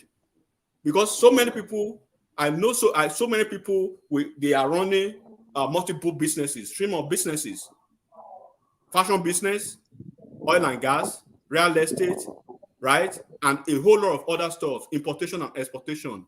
But for the fact that you probably have the way you think you've won just a heart of technocrats for them, that does not mean they cannot, function in other areas. That makes them better than even what you do. There are so many. I have a lot of people who are partners in so many blue chip companies who are traders. There are so many people on this platform who are technocrats, who are traders, but their trading is quite different from yours. Yours could be pedestrian, but theirs could be sophisticated. So education can align you to what you want to do, and even do it better than the. So we just have to get it right. We've had an election. Kwakwasiyas, they are there. They are doing their own thing. Articulators, they are there with their man who has been a consistent, perpetual presidential, veteran. And we've never had it so bad. And when you say the preponderance of this, I'm not saying all of them are from the same place, but the preponderance of that, when you see 70% of a group coming from the same region, what does that mean? 70 over 100 in an exam. What is that? That is the preponderance of that, right? And we keep telling them, we keep trying to have conversation almost every day. They keep rationalizing and justifying the idiocy of the character in them. How long do they want to do this? They cannot align with the North. The Northern people, they are looking at them crazy now because for 8 years they hounded and lampooned and embarrassed their own son because he was president. Tell me what they did not call the Northerners for 8 years. At a point, they self-buried and christened Buhari a different person. They called him another name entirely. Now they've jumped into Sudani from Jubri from Sudani. So now they've jumped into another region now. For 8 years, is this how they're going to cry for 8 years on Tinubu? And then when Shetima comes or somebody comes from the North again, they will jump into that. What is the level of that confusion? How long do they want to do this? Can I respond, please? Can I say something, please? Well, Joe, you just came in now. If you met, respond. Respond. I have right to. Can't I just interject? So no, Thomas, of course, yeah, you can. Thomas. Hold on. Let Joel respond, please. No, but Joel, sorry, I'm not talking to Joel, so I don't expect any response from him. Okay. This is what I want to say, right? Thomas, what I want to say is this. Do I still have the floor, please? But you still have the floor. Yes, you want to. Hold on, Joel, please hold on. Enigmatic too. Hold on, please. Before anybody say anything, I don't want personality attack. Hold on. I said hold on. Everybody hold on. Joel, hold on. Enigmatic, hold on. You know I have the power to kick anybody out. I don't want any personal attack. Speak to the issue. Thank you. Let's hear from Joel. Okay. Good morning, wherever you may be listening from. Joel of Nashville as usual. If you can, Baba T, you can just shut up so that I can just make myself clear and you can continue with your. I can't even hear you. You're already saying shut up. I can't even hear you. Joel. You are mumbling in the background. You're mumbling in the background. Allow me to talk. I didn't speak about you, so you're already saying shut up. Enigmatic. Hold on. Simple instruction. Speak to the issue. I've said it earlier on before even you spoke. It's coming for enigmatic Speak now. to the issue. Leave the personality. Enigmatic already or there. Joel, come on now. I'm not speaking Swahili now. I'm not speaking Hausa. Speak to the issue. Leave the messenger. Speak to the message. I just said that just now, just some seconds now. I don't want any fight. This place is not for fighting. We are here to deliberate. I'll bring you back. That you can't tell anybody to shut up. No, that is instructive. I'll bring you back if you want to have a conversation. If you are not ready to have a conversation, you can actually leave. Please, I just said it now. Leave the personality. Speak to the issue. Thank you. Over to you, Joel. Okay. And I don't want you to Okay. say anything to enigmatic. Leave Thomas. enigmatic. Don't Thomas. hold on, please. Hold on, please. Don't mention enigmatic name. Enigmatic, don't mention anybody's name. Speak to the issue. If you are not ready to speak to the issue, you can as well leave. I'm not here to fight anybody. I'm not here for you people to fight. So, Joel, you have the floor. Speak to the issue. Thank you. Okay. Thomas. When I was in the background, you did not caution enigmatic for calling me Ode. Remember, I know Yoruba very well, but it's okay. I get it. But what the point I'm trying to make here is this: often a time when I listen into this, when I tune in, I keep hearing And Joel, if you, Joel, hold on. If you can I'm not speak, calling anybody's name. I'm hold on, please. Can you please hold on? You don't know what I want to say. Hold on. We can't hear you very well. If you can move closer to your phone or your mic, we can't hear you very well. That's what I want to say. I'm not saying you want to attack anybody. Just hold on. Just calm down. We can barely hear you. That's what I want to say. Okay, can Go you hear on. me better? Yes, we can hear you better now. Much better now. Yes. Thank you very much. My thing is this, right? Whenever I come in on this show or tune in, I keep hearing this rhetoric about obedience. The last speaker spoke with some sense, and he said something that the political game is going on in the United States today. Is something that should worry everyone, and I align with him. What we are seeing in the United States today is what naturally we say happens in the third world country, where you see your main opposition and you want to jail him. And some people want to call Trump all different names. You can, but you cannot support the Democrats, a party of perverts.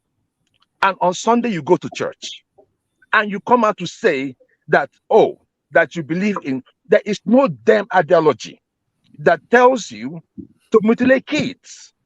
There is no damn ideology that tells you that you should take anybody, that a man can be a woman or a woman can be a man.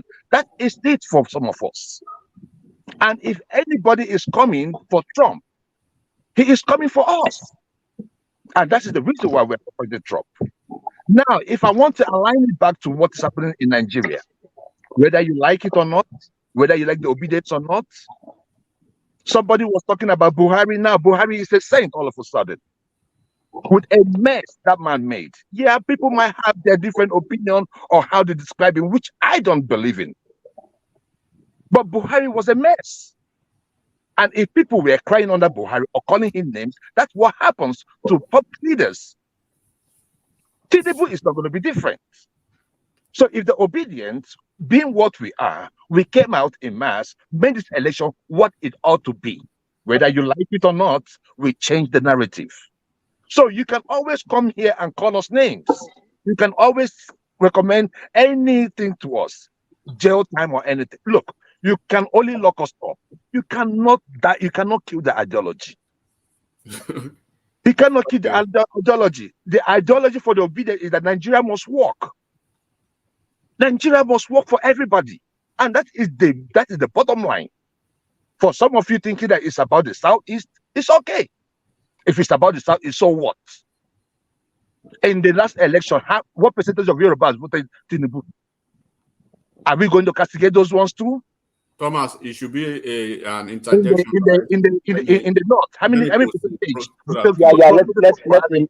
Let him land. Let him land. Yeah, how many percentage voted for Buhari? So are those people? Are we going to condemn those people too? So the issue here is this. I think as Nigerians that we should have to calm down, listen to each other, because the economy is not working. I wonder if this certificate thing that is going on was on before you go this home, whole thing, this whole thing would have turned into something else.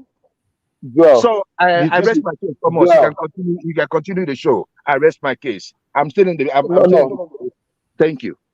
Before you go, are you trying to tell me the reaction of, I don't say you, the Obedience, in these last 2 days or one day, I can say 2 or 1 day, about the university, about everything that is going on? Are you trying to tell me that it's allowed, it's okay, everything is Why good? not?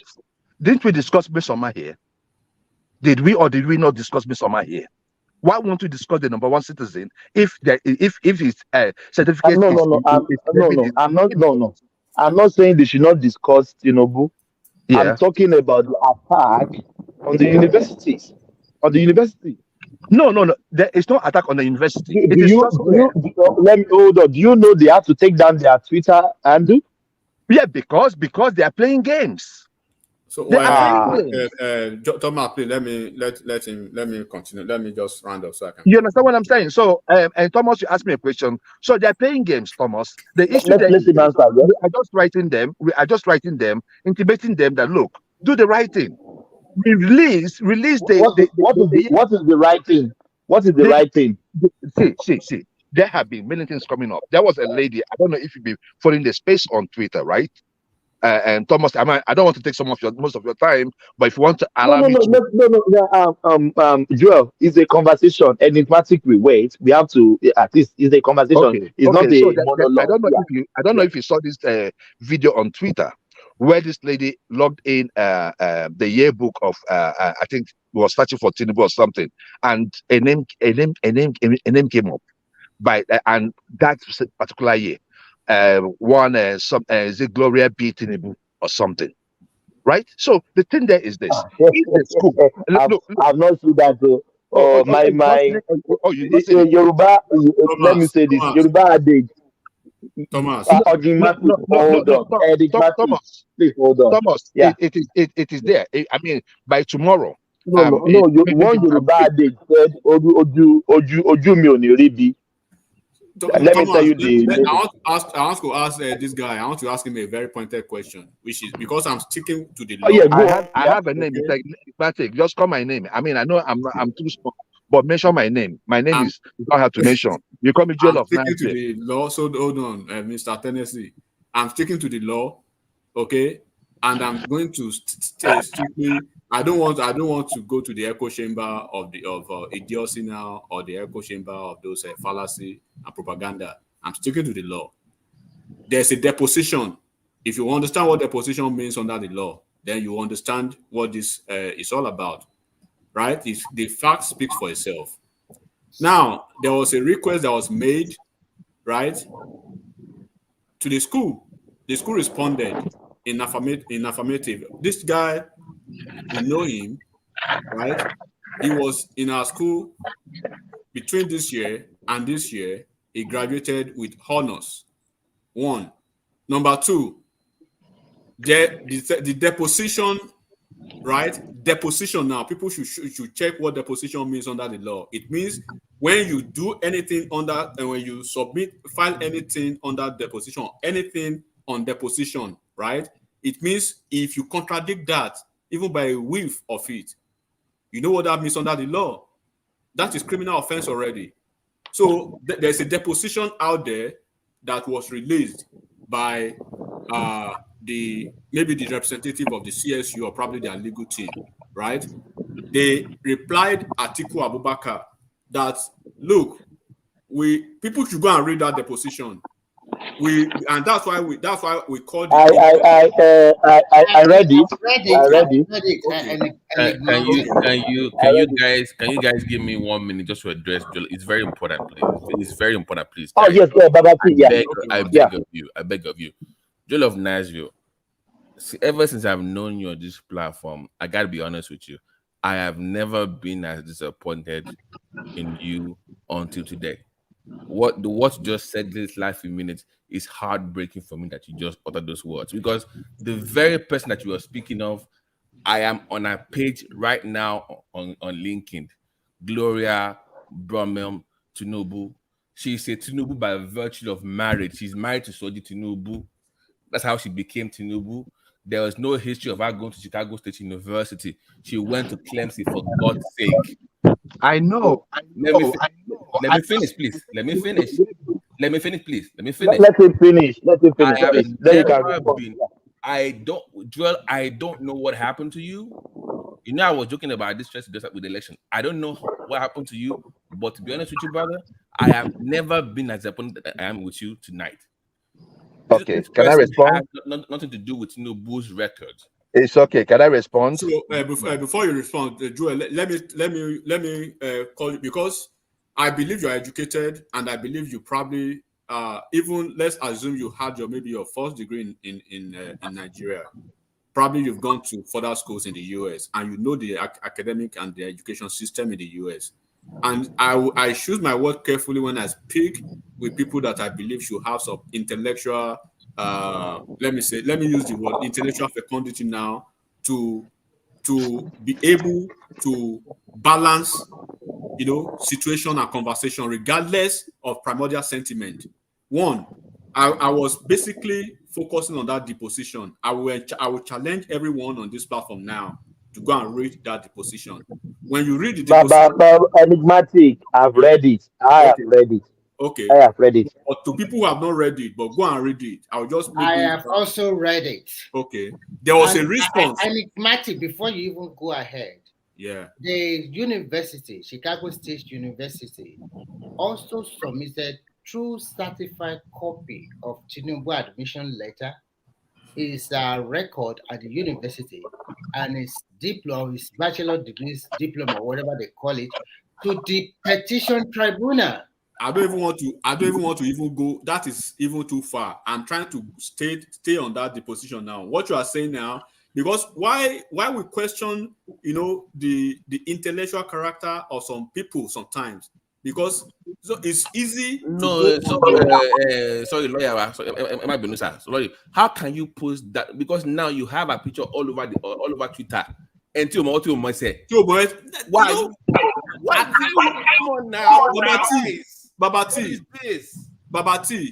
which I with a certain level of education, you shouldn't rub in the mud with some with some truculent loose minds. You should basically Thomas, can I say something? there should be a departure. Hold So on, now, let him land. Yes, so yeah, now then you can say something. the position I'm talking about, there was a response to Atiku Abubakar, right? That look, Babati, you can bear me witness on this, and whoever works with probably the health sector, the IT, or some maybe program managers or operations managers, stuff like that, right? You understand that in America over here, the laws are dynamic by states. There are some states that do not have some data policy or data laws, right? Enigmatic. I muted everyone that is not speaking because there's a background noise. So don't complain that I mute you. If you want to talk, you can unmute yourself. Yeah, Enigmatic. Yeah, go on. Okay, so like I was saying, right? So now there's a general law that that you cannot encroach personal information, PII, of certain individuals except otherwise, or unless, right, there's a ruling from a court of competent jurisdiction. Jurisdiction. Yes, you are right. Yeah. So now, when Atiku requested, right? It's just like somebody that wants to get something about you have to get a subpoena from the court. God Am I right? You lawyers. Yeah. When Atiku requested for certain stuff from the school gave him what they would normally even give any organization in the US. Did Atiku for instance, let me use Joel now. Did Joel attend Tennessee State University? Yes, he did. Right? But when I want to probe further, would you please tell me at the point of admission of Jewel, do you know if Jewel was married, had kids? Do you know what degrees? I mean, what did he make in his Like more information. Like more information. Yeah. your personal information? At that point, the school, nobody will care about your information again. They will have to refer you to the higher authority now. So in that deposition, what they did to Atiku was that unless, I'm just paraphrasing it, unless otherwise, right, we are authorized by a court ruling, we cannot go further than what we've done, right? Because under the law in America, that is a big case. A lot of companies are in trouble with that. I think at a point, is it PepsiCo or wherever, almost $360 million. So they will not get broke. They will not bankrupt their system or their financial capacity, right? Because of your frivolities. And they put it right there that even under the law, from what they know, they don't really understand the Nigerian law, but they know what you're asking for. It's not captured within the tribunal case that is ongoing now, because the case is the tribunal case is sui generis, right? What you do not have, what you did not file ab initio, you cannot add. It is only on a special occasion, very high level condition, that will have to be sanctified and sanctioned, right, by another court of higher jurisdiction for you to add any other document in a tribunal case. So people should go ahead and read the deposition. And when I saw it on Twitter, I hear it on this page, then I want to rate your academic level to probably a kindergarten level. So having conversation going forward with that kind of somebody, with that kind of a tunnel vision mindset, becomes so monotonous at that level. I mean, this is America, man. You are blessed to have crossed the waters of that Nigeria, where the echo chamber, can basically, mundane your mindset. You are in America. Nothing stops you from traveling from Tennessee there. Go to Chicago if you are so confused. Go to Chicago right there. You know what to do when you get to Chicago. If you are so confused, it's not Abakaliki Secondary University. It's not some school in Nigeria. There's a process in everything in the US. So there should be a clear, definition of who you are. Have you escaped the narrow mindset of that Nigeria when you live abroad? And after you've lived abroad for so many years, and you still, because of some pedantic primordial politics, you are bringing yourself back to the narrow chamber of those, dogmatic buffoons because of politics. When there are depositions from court, have you taken time to read the deposition? All they are talking about is for this, for that. What? Can you people just be coordinated? Mind? Can you have your mind coordinated for once? It's quite a lot. Even Atiku knows what he's doing. Atiku, if you listen to Reno, Atiku is up to a game. Atiku is not up to the game of trying to remember. Atiku has a long relationship with Tinubu, right? When push comes to shove, they know how to go behind the scene and do their thing. Yeah. But what this guy is not seeing is that when they decide the matter, it's going to be the one to lose, and his region at the end of the day. Atiku's region is not going to lose anything. Thomas, can I say something? Yeah, I think you should just go ahead because you have been asking for a long time. Okay. The last speaker, I want to address some things you said. My name is Eddie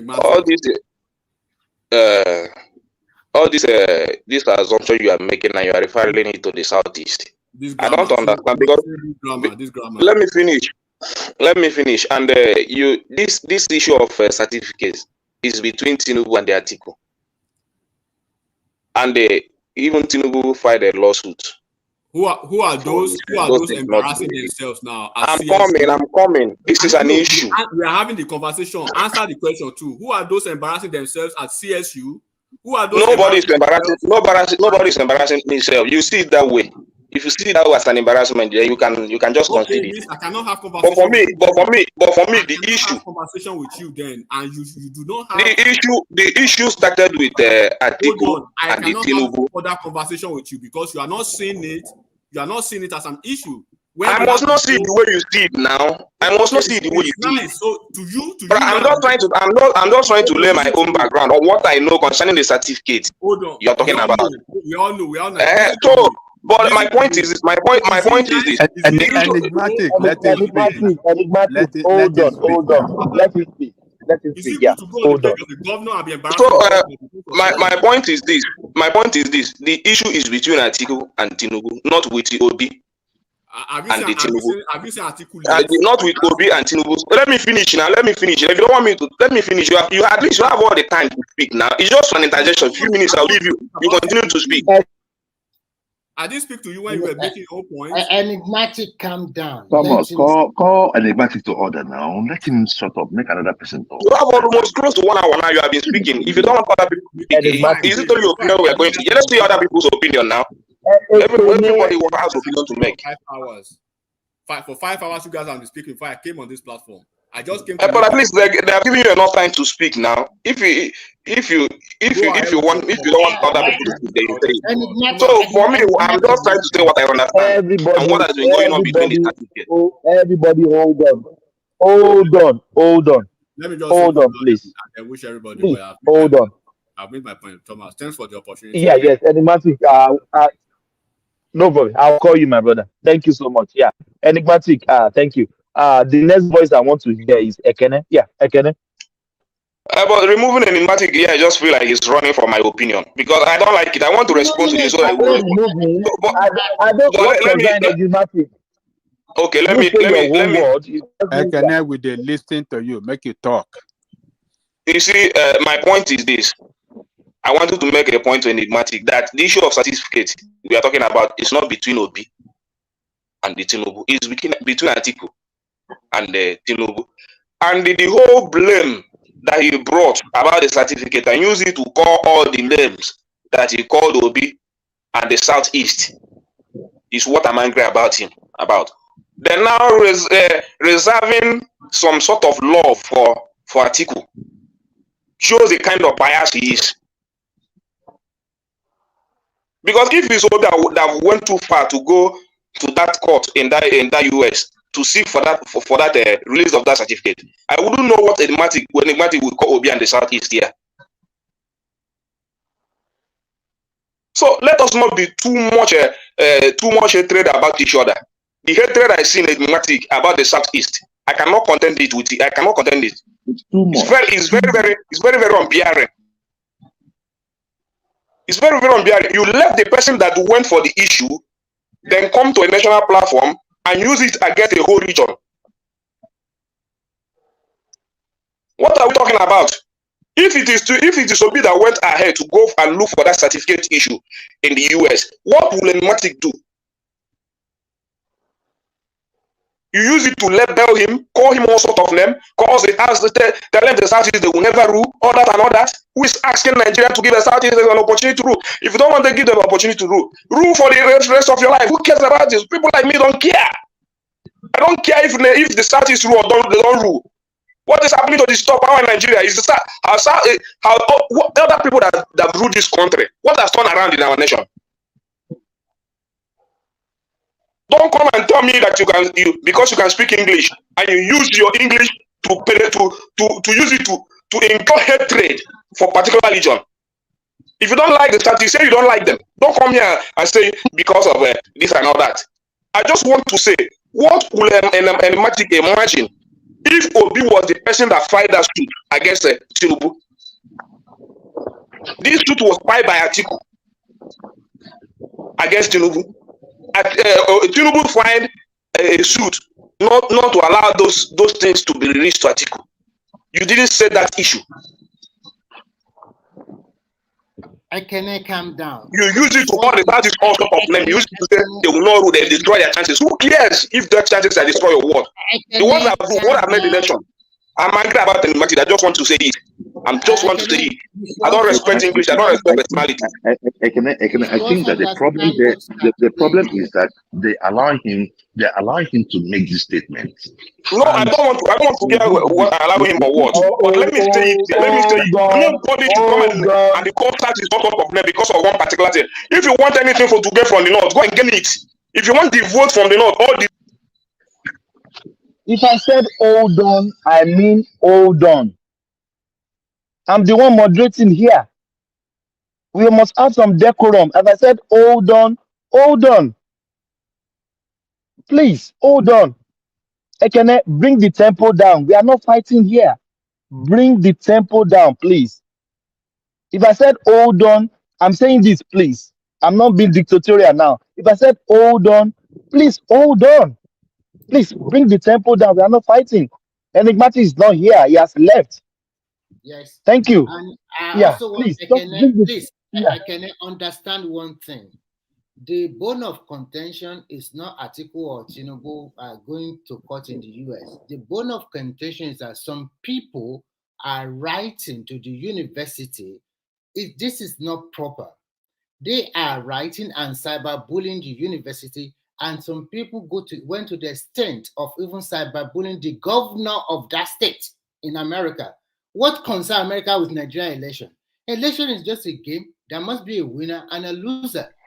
Why should we take our dirty learning? Why should they be cyber? If you are doing that in Nigeria to Nigerian judges, Nigerian leaders, if we don't understand it's within Nigeria. Why are we going to that extent of what? A university is an institution. Don't you know that there are some Nigerians still studying in that university now, in that Chicago State University? Don't you know there are some Nigerians residing all over America? Why should our people go to that extent of doing this kind of nonsense all around the world? Okay, but Remy, hello, Remy. But how do you know they're obedient? How do you know they're obedient? Yeah. How do you know they're obedient? I don't care whether they're obedient or no obedient, but from the pattern, they have been doing that in Nigeria, and they are opposition to Tinubu. I don't know. And I'm not saying whether they're obedient, but those people that are doing this thing to our country and to our fellow Nigerians, they are bad example, and we must condemn them. Let me respond to you a little bit. You see, that issue of certificate, I don't want to talk about it, but if I must emphasize some things, I think the obedience that are in that space, which Enigmatic is talking about, it's not only the Igbos. You can go and check that record very well. That is, so I'm trying to tell. Let me finish. So we cannot be singling it. My point is this. I know, but I'm talking from the point of what enigmatic said. So when my point is when we are talking about national building, you don't just single out a particular space because you don't like them to condemn them. Do you understand my point? So my point is this, if you come to that obedience space, the highest supporter of that obedience is the West. You can go and check the record. You know what? I can let me be. But wait. When we come, let me finish. Let me finish. I just need to make my point clear. Because in a nation, when you want to build a nation, we're talking about opposition. Opposition cannot only be the Southeast opposing the West. And when some people begin to see it that way, that is what causes division in our space. Because if you are talking about opposition now, what are you going to tell the Yorubas, people like David and all that is in that space, that is championing that obedience? Are you going to kill them? These are Nigerians. If you want to address them, you address them as Nigerians. You don't just bring it to a particular region, call them what sort of name you want and leave the platform. That is my point. Let me quickly respond to you. First and foremost, we should condemn any Nigeria that is cyber stalling or that is doing something terrible. Look at the impression they gave to all other nationals all over the world, that our president is this or is that, and you are not even stopping. I don't care whether you are Yoruba, Igbo, or Hausa. If you are doing this thing today, you should stop it. And if the law catches up with you, they should send them to jail. Now, let's come back to our Nigeria setting. No matter what you say here, Ekene, no matter what you say here today, there is that enmity between Yoruba and Igbo. It has been just several years ago. You cannot wish it away. If I can understand the situation and other Yoruba people cannot understand the situation, they will see that, okay, because Tinubu is a Yoruba, you don't like him. And if Obi also won, some Yoruba people will also do the same thing. I don't know whether they would do too extreme like what is happening. I don't know. But so that thing has been there for a long time. And that is one of the bane of problem issues in Nigeria, that distrust. within the three major tribes in Nigeria, Igbo, Hausa, and Yoruba people. Remy, all I'm saying is that let's keep people that are not involved in this case away from this case. Thank you. What concerns that? That's my point. You can go to court, you can they don't know nothing. leave people's families alone. Leave people that have similar names alone. Don't start bullying people online. It's all I'm saying. Babati, do you know I saw some judges? Name of their kids, grandkids, the office of their kids. What for? What is going on? For what? Just because of going on here? What is going on here? When I say obedience, it's not an original thing for me. Like, to be honest with you, Tinubu, to me, yes, this Babati, hold on. I want to know who is on the screen. People are at the background. I want people to confirm they are on the screen. I know Remy is here. Do we have Adewale? Do we have Adewale? We don't have Adewale. I'll put you in the background. Do we have Simba? Because people are waiting in the background. Simba, we don't have Simba. I'll put in the background. Do you have FM? FM, we don't have FM. I'll put in the background. I'll replace you. Do you have Prince Daddy? Prince Daddy. Yeah. Obviously, we have Babati. We have Rashka. We just brought Rational Mind in, and we have Midway. Yeah, go on, Babati. So many innocent people doing their job professionally. And Remy, please hold on. Let's Babati. Remy, please hold on. Yeah, okay. Babati. When the Gloria B thing is the issue I had with Joel of Nashville. Okay, because he said somebody on Twitter said they put somebody's name on a database in Chicago State University, and this is who you brought up. And I did not say Babati. I was waiting to respond to you. Yeah, I said I was on a clip. I did not say it was Chicago State. I said she went on this like ancestral stuff, right? Right. The yearbook. So the thing there is that you jumped to the conclusion. I do not want to talk back to you because you're a friend that I always respect. Right, so but the issue there is the issue there is this, Babati. The issue here is this. I beg you. I beg of you. My point is that her name shouldn't have come up in the first place at all. Yes. Is my point. Gloria Tinubu's name should not be involved in anything that we're discussing about Tinubu's case. That's my bigger point here. For her name to even be brought up in this discussion means people are desperate. Why are you going? What are you talking about? No, Gloria, because Gloria. I saw Charlie Boy put a picture of Gloria Tinubu, right? She's married to a guy named Soji Tinubu. They are both professors, right? But by virtue of marriage, her last name, so her middle name is Bromel, but she married a guy named Soji Tinubu that gave her the Tinubu last name. But people on Twitter are saying that this is the real Tinubu that went to Chicago. This is the female Tinubu. So that's the issue I have. Like, this person is an American that married a Nigerian. Why are you? How would you feel if somebody is posting your mom's picture online, claiming that it's somebody else? That's the issue I have, Joel. I think they have. So, my thing is this, right? I have not come out here on any day to say that I'm in support of whatever they're doing. All I'm just saying is this. If I went to school, like I said the last time, if I went to school and they say, bring out EJ, and I know I did very well in school, they say, tender your destiny, I will tender it any way you want it. Mm-hmm. The problem there is just this, that Tinubu's education, whether you like it or not, is hidden in secrecy. No, look at the primary school. Hold on. Let me say something. The primary school, the secondary school. Hold on. We saw the INEC. The form. We saw the schools. You understand what I'm saying? We saw all these things. So the issue there is this: whether you like it or not, if we discussed Mesoma, then we ought to discuss Tinubu. There's no two ways about it. The issue is, if it is clear, it is clear. If he walks like a dog, quacks like a dog, then it is a dog. Excuse me, please, let me quickly put this one in. Please, if Tinubu education is hanging in secrecy, Is there no due process to ask questions? And which they have done. You see, the problem is this. We Nigerians, we were raised without a process.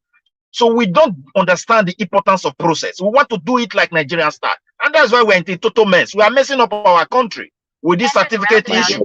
We need to have what about the the reality on ground. People are What just about the primary smoking secondary us. school? If educate, like my No. my governor, wait, my brother, if there is any way, there are due process to find out about something. So a situation whereby we abuse everything, we turn into quarrel among ourselves. We don't want to, even think of our own national interest. And now we are bullying another country, governor, state, go to Twitter, everywhere, insult. That is not the due way. I'm a supporter of Peter Obi, but I hate this nonsense. We have to be sincere. This is not the due process at all.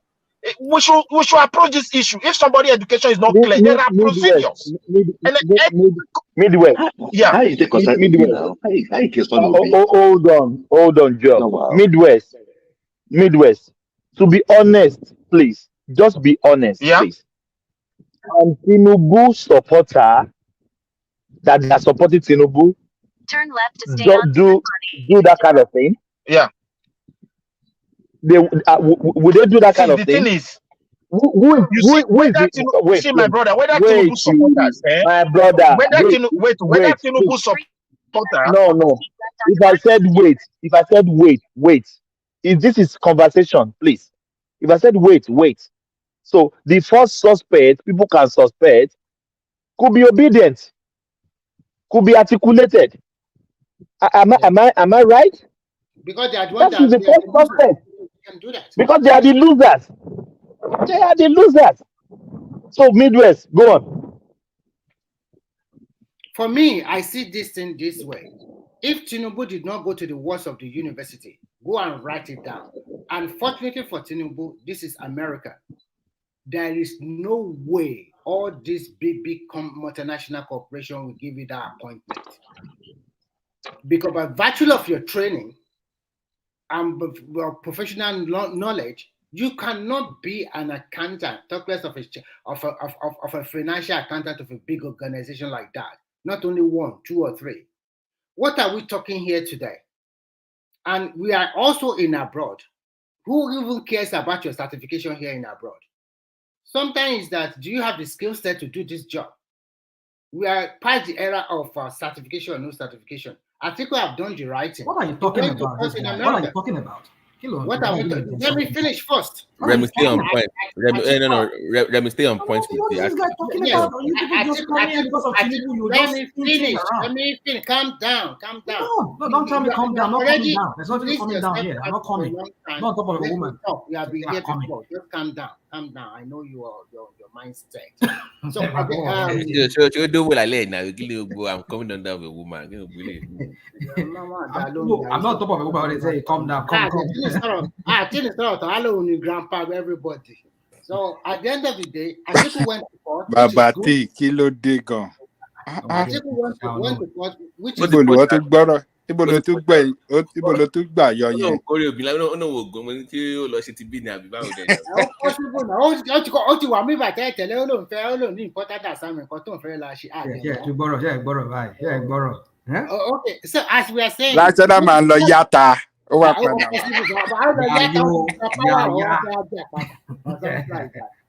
we are condemning here today is that what these people, whether they are obedient or whatever you call them, cyber stalking, doing all this kind of rubbish to our country is not good. If you ask an average American outside, he or she will be proud of the country. Whatever shenanigans Americans do in Iraq or they do to Libya, they will speak very well of their country. I've met a lot of Americans that will tell you that America is a messed up country. But still, what comparison are you drawing? Can you just calm down? Let me just finish. You know, understanding and saying things I don't even understand what you're talking about. America, any rational man, land. With the history of this one, very funny guy. And you're telling you, trying to justify anything with America, whatever. This one. For a while, please, I beg you. Just 1 minute. You people have been talking now. People, you've been talking on this platform so much. Anybody was here, he talk. Nobody stopped him. As soon as this guy enter, he jump on him. Huh? Goodness, you cannot master now. Allow us to talk too. Finish. Oh, that's all. Go ahead. Oh, yeah. You go on. Just go on. Do your agbado. I'm letting it go. Do your agbado narrative. Okay, guys, calm down, please. Okay, this is the point. Okay, so what I'm just trying to say, please. Let's leave Gloria alone. She's not the real Tinubu, for God's sake. Okay. My bone of contention. Stop bullying the woman online, for God's sake. Yes. My bone of contention here is that these people, they have to stop. Ṣé àgbàdo wà lẹ́nu ẹni bàbá tí? Ó dà pé wà. So these people have to stop. These people have to stop what they are doing. Atiku went to court. What concerned those people writing rubbish, trying to cyberstalk the university, even trying to cyberstalk the governor of a state? Do they understand what they are doing? You are in a foreign land. If you are in America and you are doing that something, you are putting yourself at a great risk. The police can pick you up anytime and ask you and interrogate you. Why would they pick you up?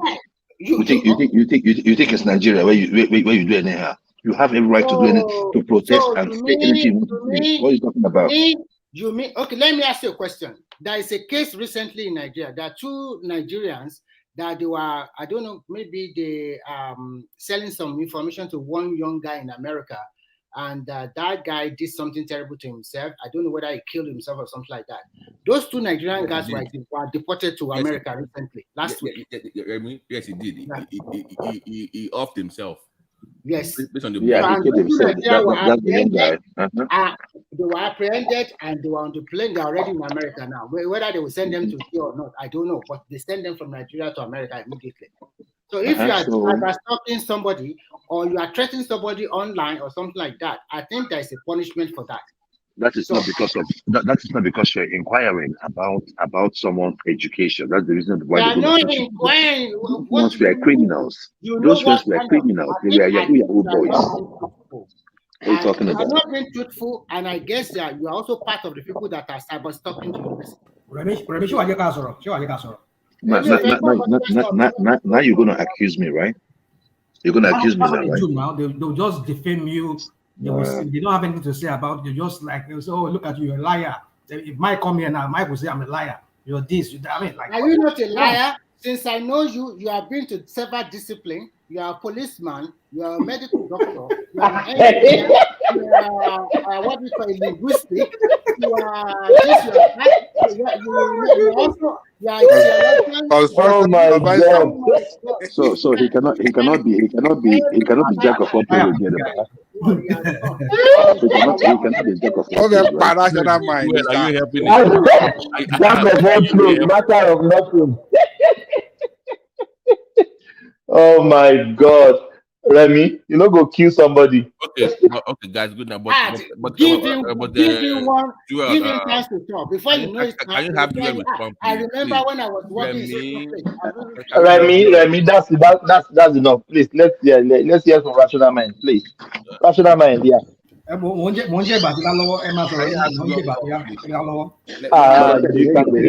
I'm hearing you.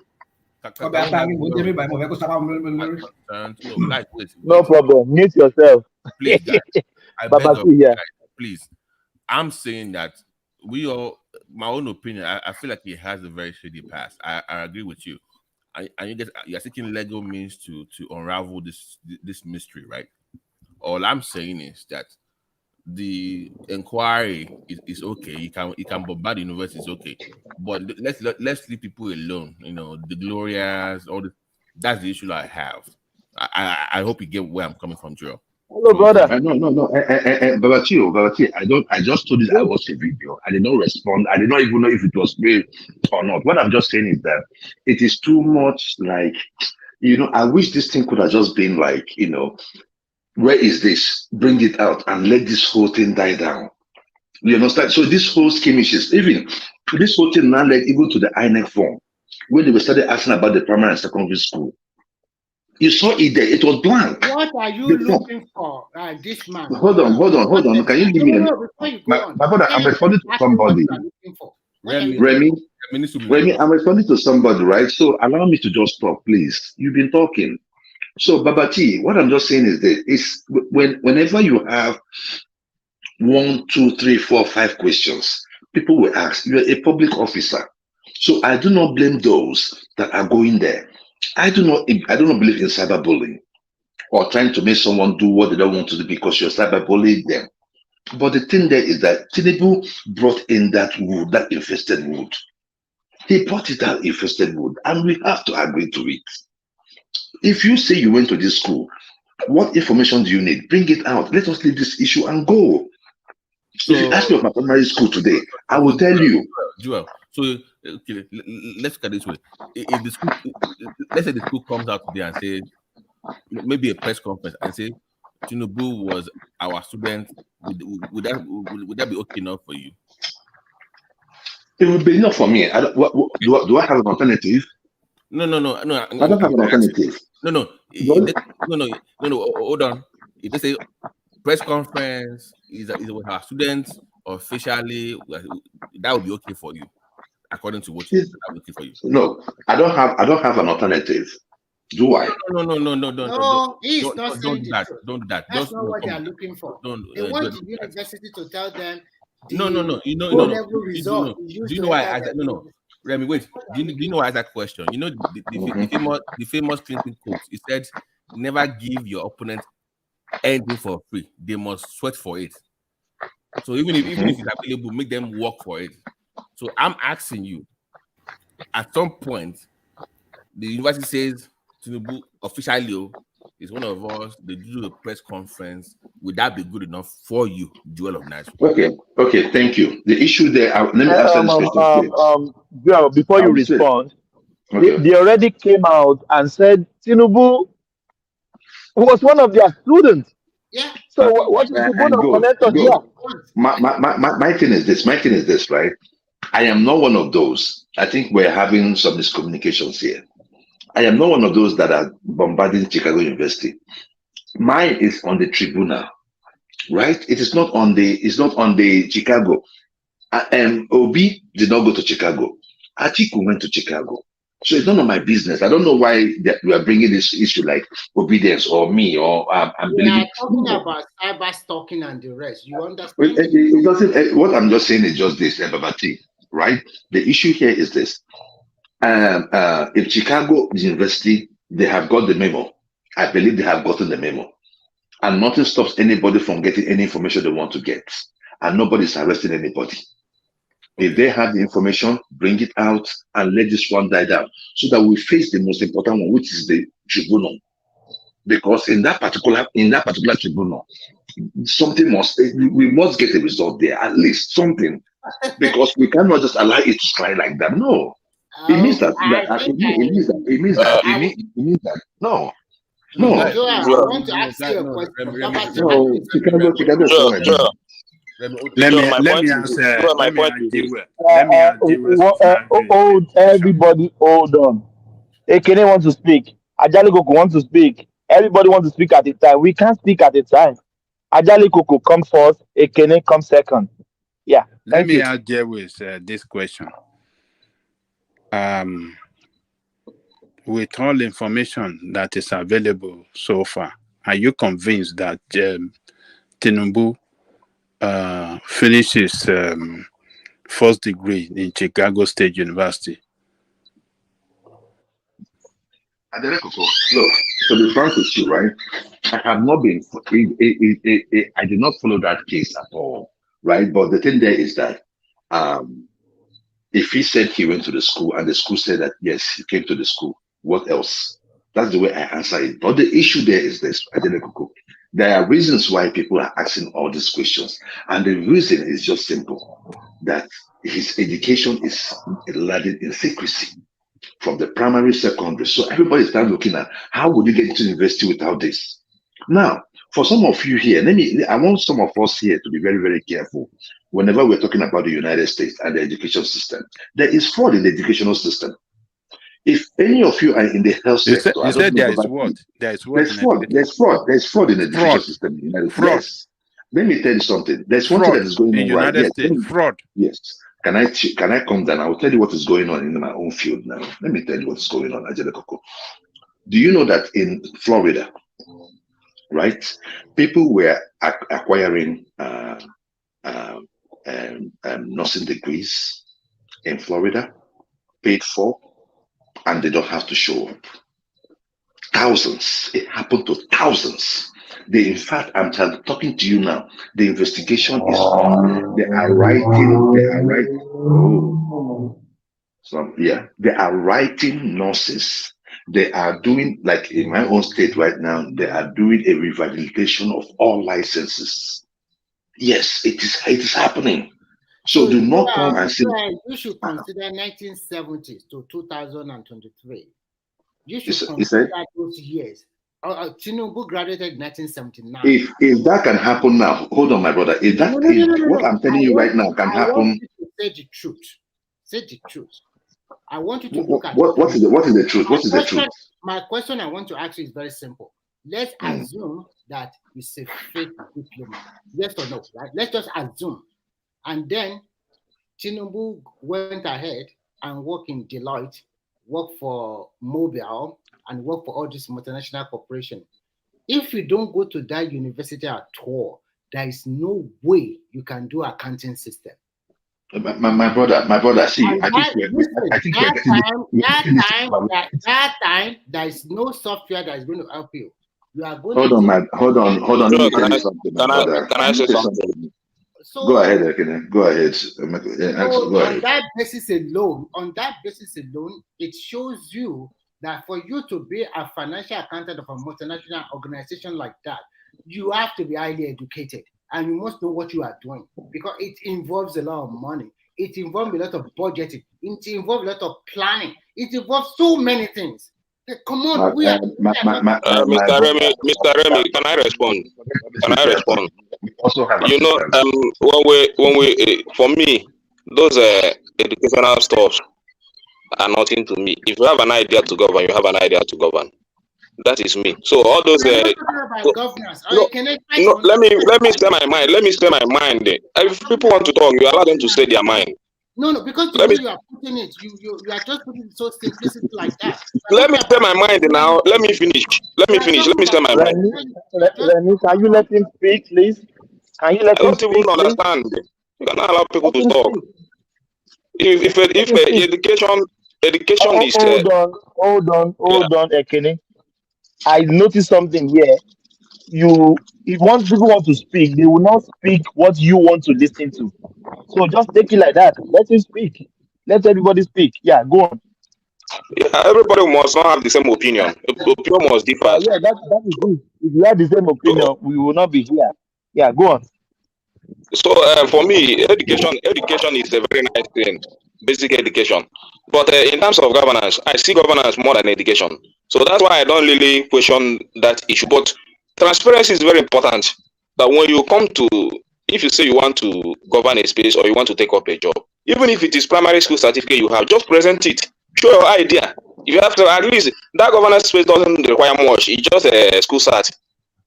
Just present it and go. People will still vote you if you have a good. So coming to take us to Chicago for degrees, what I don't understand. You understand? So that is my own opinion in that space. But people that are looking for something in that Chicago can continue to look. For me, I'm not looking at anything, and I'm not looking at anything from there. It doesn't concern me. What matters a lot. I beg you, first understand the issue at hand. I am not talking about governance. We are talking about a person that went to the 4 walls of the university and graduated with honors. It does not even graduate with a 2-1 or something like that. I'm an excellent student in accounting. And that is why most of these are this multinational corporation. My point is this: you don't need to impress me. You don't need to impress me. Like you don't want to impress me that you went to Chicago to govern me. That's the mentality. That is the mentality of our leaders, and that is why we fail in governance. So you don't want to impress me that you go to Chicago. Give me your school cert that requires you to govern. It's okay. Listen carefully. Even if you say you go to that Chicago, bring it and show me. listen carefully. According to the Electoral Act, the minimum qualification you can have, they say minimum, is your school cert or your WAEC. If I like, I present my WAEC. If I like, I present my bachelor degree. When you are looking for a job in a formal setting, nobody. I've not made my point, though. Let me finish. Ekene, please. I let him speak. Yeah, let him speak too. Please. Let me finish. When you are looking Poker has always been interjecting now, Thomas. Please, I'm not doing this back and front. Please. Yeah, let me let finish. him speak. Let the both of them speak. Am I partial here? Ashman, please. So, let me don't take me when back. You are looking please. for a job in a formal setting, nobody care primary school you went to. Nobody care about your high school. In your CV or your resume, you put your highest qualification. Probably most people put their bachelor degree or master degree or even they have PhD. Nobody cares about your wife. But what I'm trying to say is very simple. When it comes to election, the minimum qualification is WAEC. It's not left for you to put your WAEC there or WAEC certificate, or you put your bachelor or master degree. Anyone you like, you put it there. So what I'm trying to say here is this. The article have done the right thing by going to court in America, asking for, I want to see Tinubu's certificate or diploma. The university also respond to him, fine. But I am condemning those people that are cyber-stalking Nigerians or portraying Nigeria in bad light all over the world. This is not good for a country and good for a citizen. How many people have they cyber-stalk around the world about their so many people within Nigeria? There is one who, listen, calm down. There is one woman that wrote a piece in the New York Times or something like that. They cyber-stalked the woman until that woman put down her account. And there's also a lot of people all around the world that when they cyber-stalk them through Twitter, everybody put down their account. Are we talking about the cyber stalking or the certificate issue? I want to understand. I've already mentioned about the certificate. The certificate is not between you and me. It's between Atiku and Tinubu. And Atiku already asked the university. The university already responded. We've had this. We keep repeating yourself. Thomas, Mr. Remy, let me finish my point. My point is this: in terms of governance, transparency matters a lot, whether you want to believe it or not. If it is primary school you say you have, just be transparent about it. Anywhere they call you, I have primary school. If it is WAEC that you have, you'll be transparent enough. Anywhere they call you, I have my WAEC. If it is a Chicago this thing that you have, be transparent enough. Anywhere they call you, I have my Chicago. So I don't know why we're beating around the bush, all this and all that. But my point is this issue, because of what we are having in Nigeria, that is why we are making a lot of things up just to cover all these things and all that. There is no two ways about it. You, Mr. Remy, if you want to come and govern Nigeria today, your certificate is attached. Yeah. Anywhere they call you, you will present it, and people will not argue about it. Let me finish. Oh, people will argue. There is no certificate you will present, they will not argue. My governor, he was a student of Ibadan. Yet when the school released all his education background, they still went to court, and the judge was telling them, like, you have a father, and someone is saying, the woman is saying, this is the father of the son, but you are saying he's not the father, and you are not able to present another one. That is how they judge that case. So for me is that what I'm always trying to present is that why can't we Nigerians? What are you talking about? That is what happened about Obaseki. Didn't you see it when they were judging it? We went to court. But even if they went to court, one should have that. See, my brother, if people argue about your certificate, if you are sure, you'll be very confident to go to them anywhere they want to take you to. You understand? So, but the lack of transparency we have in our system and the people covering it up is the problem I have with Nigeria entirely. Obi went to University of Nigeria and look at that. But when he presented his certificate, he only presented his WAEC result. So you have a right to present any certificate you want. You can. And that is what I'm saying now. That is still what I'm saying. Tinubu presented his bachelor degree in Chicago, and the university said that this person went to my university. Mela, it's over. So why are you people? If it is over, my point is this: if it is over, why is Atiku still fighting a lawsuit? Because my problem is let me finish because I'm not dragging any certificate with Tinubu. Let me make my point. Let me make my point. I'm not dragging any issue with Tinubu, any certificate with Tinubu. But my point is this: if it is over, why is Atiku still going ahead to make a request? And let me make my point. Let me make my point because I really have a very big issue this night with somebody, but I just try to calm down. You understand? Because the way we put things is not the way we are supposed to build a nation. You understand my point? So if Atiku still went ahead to look for that certificate that Tinubu said is presenting, and it's between Atiku and Tinubu, I never saw Obi spoke about it. I never saw Obi go to UK anywhere to speak about it. Maybe Nigerians, maybe when Atiku continued, other Nigerians came in. No, let me finish. Let me finish now. I don't even know if you don't. Continue. Finish up. Please, hold on. Please, let people speak, Remy. Please. Okay, of course I Let's allow. speak. Yeah, thank you. Yeah, go ahead. Yeah. So my point is this: if we really want to build a nation, we should not cover things up. Because I don't want. Ekene, please hold on. Ajali Koko, your mic is not connecting. Maybe you go out and come back in. I can't bring you in. Yeah, continue. Thomas, can I go after Ekene because I'm ready to say something? No, yes, of course. Yeah. To him before you. So my point is, please now. So my point is this. My point is still this. My point is still this. If you want to build a nation, especially on this platform like this, when we come, we speak what concerns us as a nation. You don't just pick a problem that concerns Tinubu and Atiku, and you put it on the Southeast entirely. I really have a problem. You see, just that Enigmatic has left the platform this night. I will ask him what really did the Southeast did to him. That whenever he comes on the national platform, what are you trying to gain from the North or from Atiku? That makes you leave a problem between him and Tinubu, and you begin to call Southeastern as name. Ekene, I just call your name now. I have the power to remove you. I'm just calling you.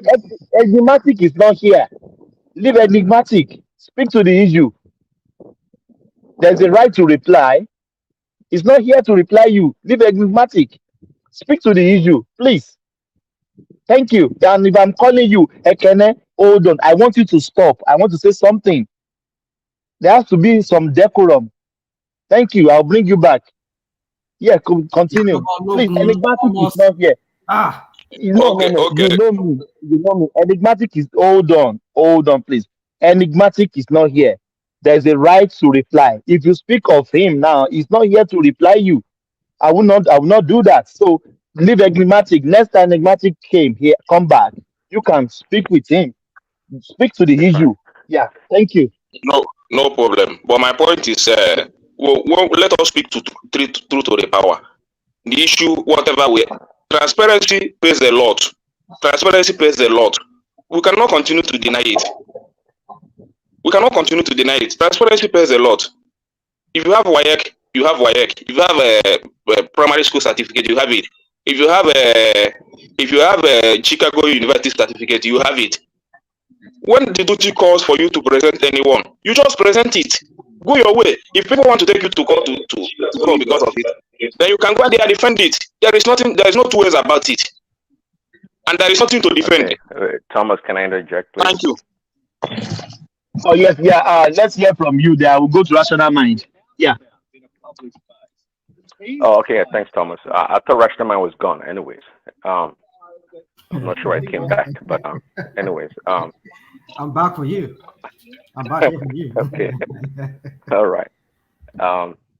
You guys to talk. We're still grinding on this Tinubu's certificate or diploma issue. But please, Daddy, it's very sorry for cutting you. Election has gone. The man is already governing, and we are still talking about certificates. It's just I don't get it, my brother. Every day, this certificate. It's just continue, When my you brother. raise such concern, you're just trying to uh, um, cast aspersion on his administration and his government. That's what they're trying to do. Say if he's not a certificate, it will be something else. You know, it will be something else that people like Rational Man would bring up and to present to the world. What would that be? What would that be? What would that be? What do you think that would have A been drug if dealer, it's not certificate? Eh? drug dealer. Please, Daddy. Listen, I'm living. Prince, before you go on, Ajale Koko, have we? You are older than us. Have you seen this kind of election in your lifetime before? Because I am in my 40s. I've never seen this kind of election before. I'm a student of politics. I follow politics. This has never happened before. Maybe before I was born. Have we ever had this kind of? And it's just No, mind-boggling. it has always been like that. The only thing that happened in this case is that we have internet, social media now, yes, and internet that people can use to fight their opponent. This is the way it has been in Nigeria from time immemorial. Nigerian politicians never agree to a winner. They never congratulate a winner. They will always go to court and fight it to Supreme Court. This is the way it has been since Nigeria been bettered. So it's just taking a new dimension. So internet, social media. I can also make the argument that Angelica, that even back then the people were more passionate. Because the people would lose, eating and walk miles to go, vote or support their parties. Even Buhari, for the 3 times that he lost before he became the president the 4th time, he always go to court. He will never congratulate the winner. He will say, But I'm not talking about the politician. I mean the followership, supporters. It's the internet now, social media. Some people has the Igbo friends now. They are not talking to them anymore because they don't support Obi. Some Yorubas have Igbo friends now because the Igbos are not supporting Tinubu. They are not friends anymore. People unfollow themselves. People don't worry. Every day we come back later. It's just politics. Everything will settle down at a point. It will settle down. Everybody will come together.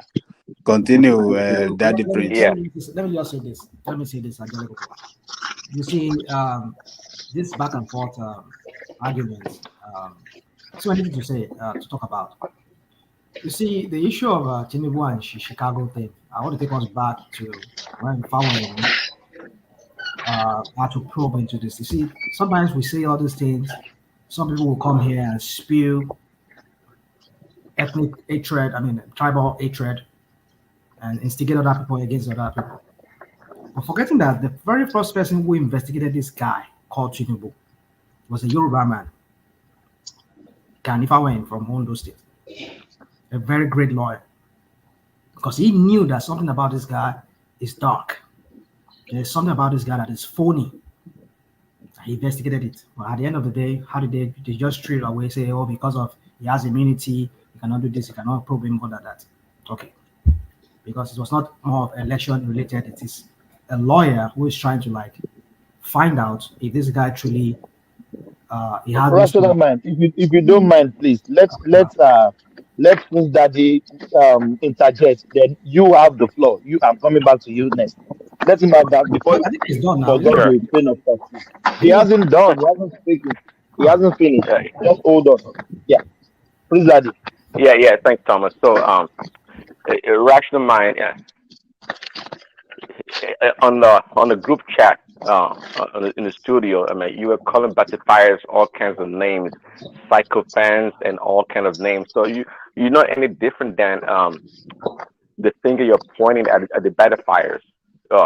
You are in the same category, but you want to make yourself as different from them, and that's not the case. Um, I know you guys are hanging your hope on. If you ask me something trivial, actually, when it comes to this Chicago University certificate, it's you know it's just something to get the base energized and wild.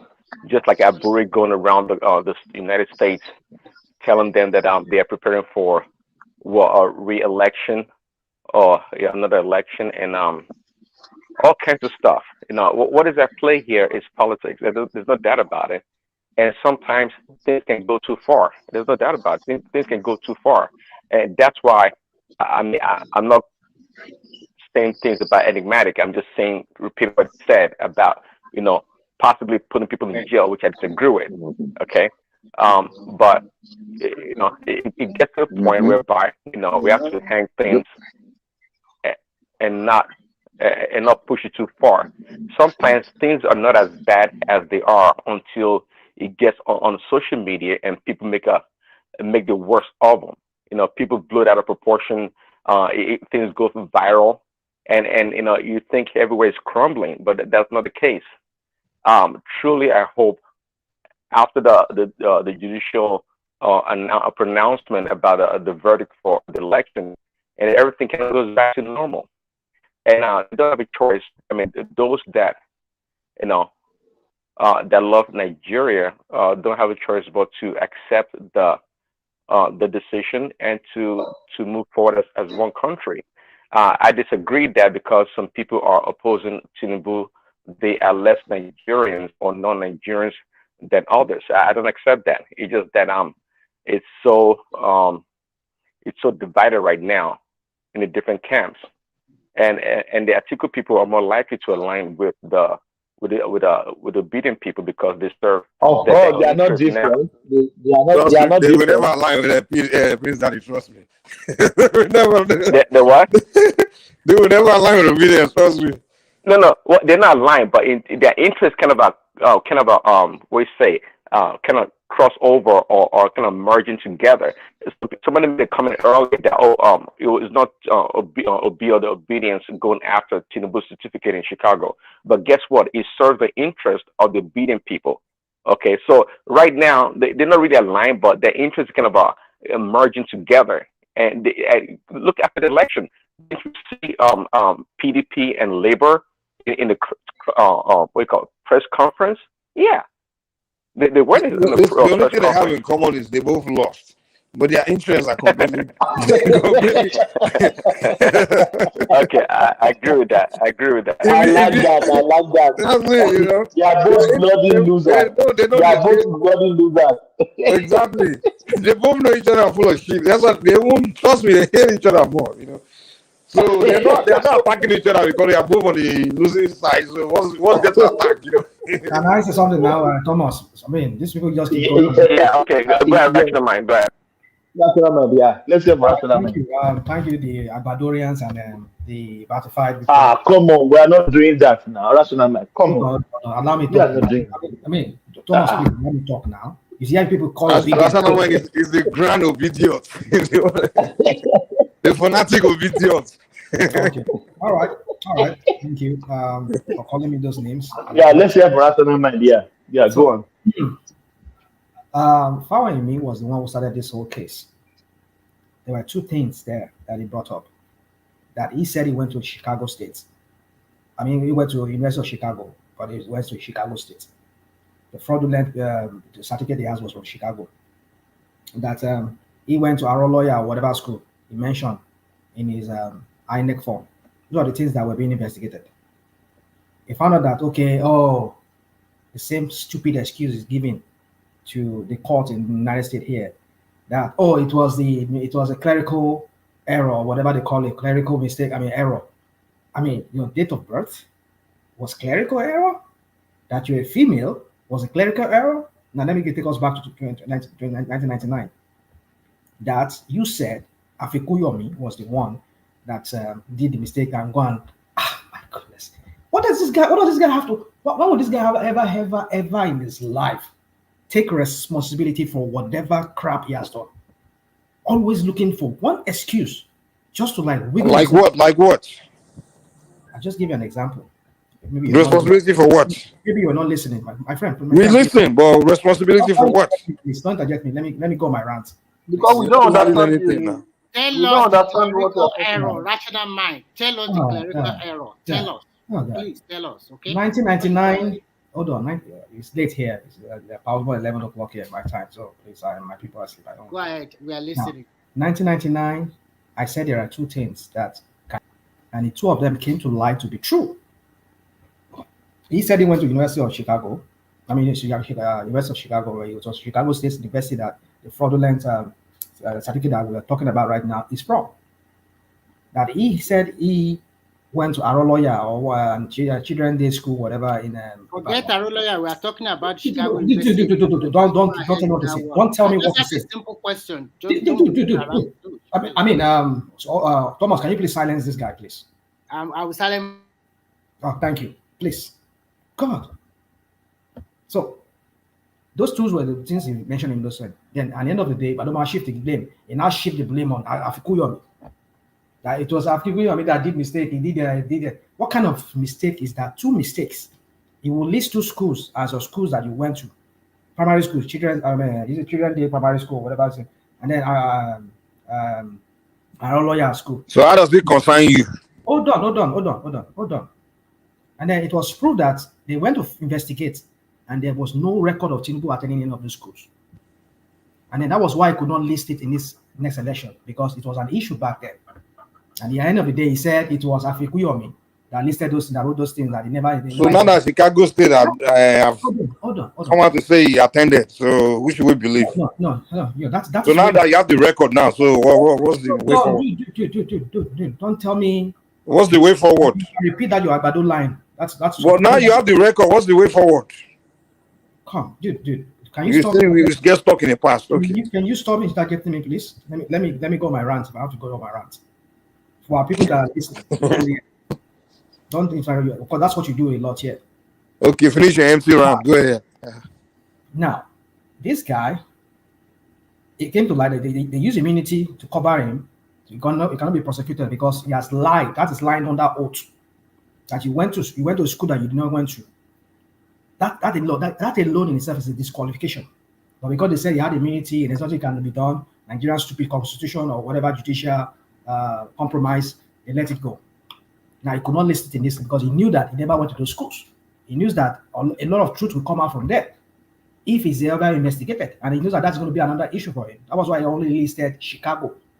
Now that Chicago itself, people felt there's something about it, and that is why what's his name, Atiku, went to Chicago to investigate, because we saw people releasing information about the true person that has that certificate was a girl.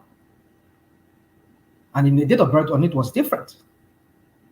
And now he said, from what he's telling the courts, as one of the reasons why they should not release his information or whatever stupid excuse was given to them, is that, oh yeah, it was clerical error.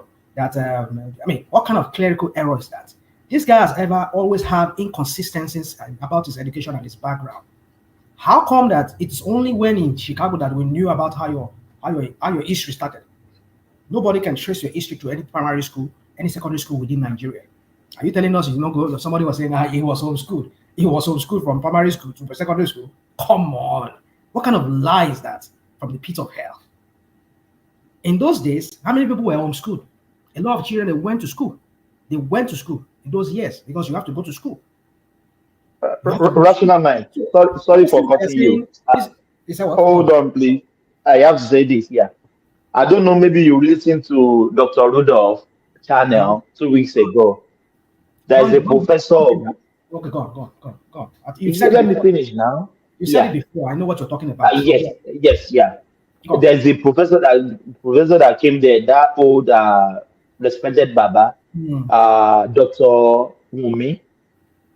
He said in his own words, and you can quote me, you can watch it back. He said he knew Tinubu when he was in that university.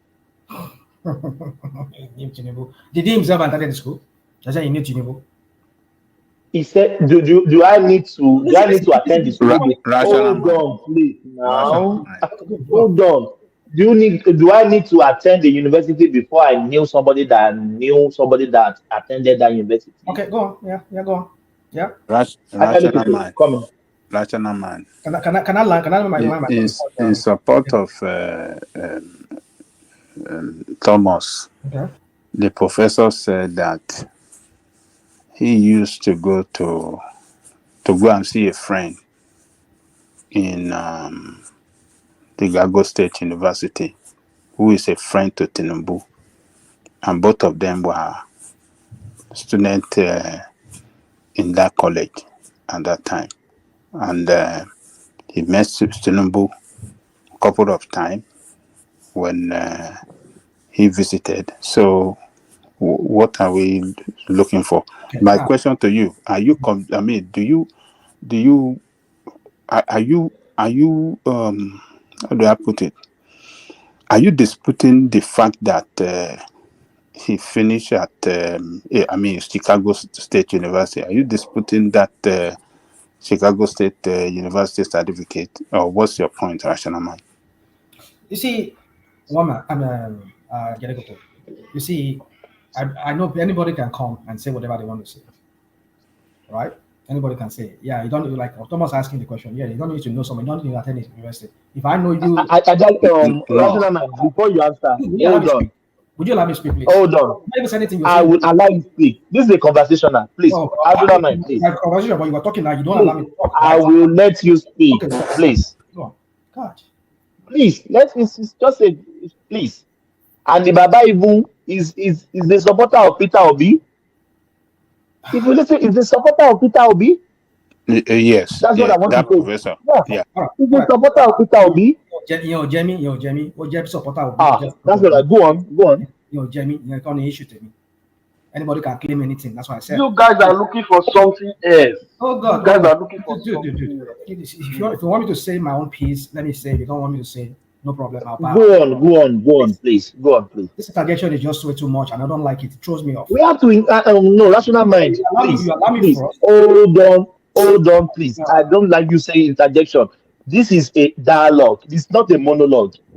Please. It's a dialogue, and it's not a monologue, and then you have to interject me every time. It's not a monologue, please. You have to interject me every time. Dude, come on. Please, if you are saying something, people can inject something in.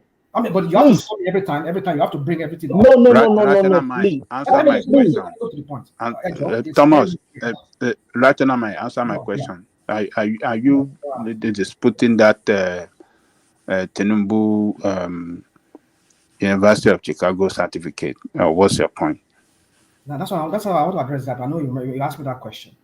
Now, what I'm looking for here is this: that whoever owns that certificate, if it is Tinubu himself, who impersonated somebody, took only lorry, went to America and claimed to be that person, it's possible he attended that college, he went through the courses. But from some of the evidence we're seeing again coming out from that place again, like the yearbook that I see that they'll be publishing online recently, we're looking at somebody who said is Tinubu tops. That's what I'm saying. And this person is said to be an American citizen. So whoever owns that profile, whoever owns that name, the actual person, was a US citizen. So all these things, that's why I think they say, I think we said at some point he said, I'm confused. So what is all these different we're seeing about this guy? Is there something more to this guy that we don't know? All these questions. So if he went there, so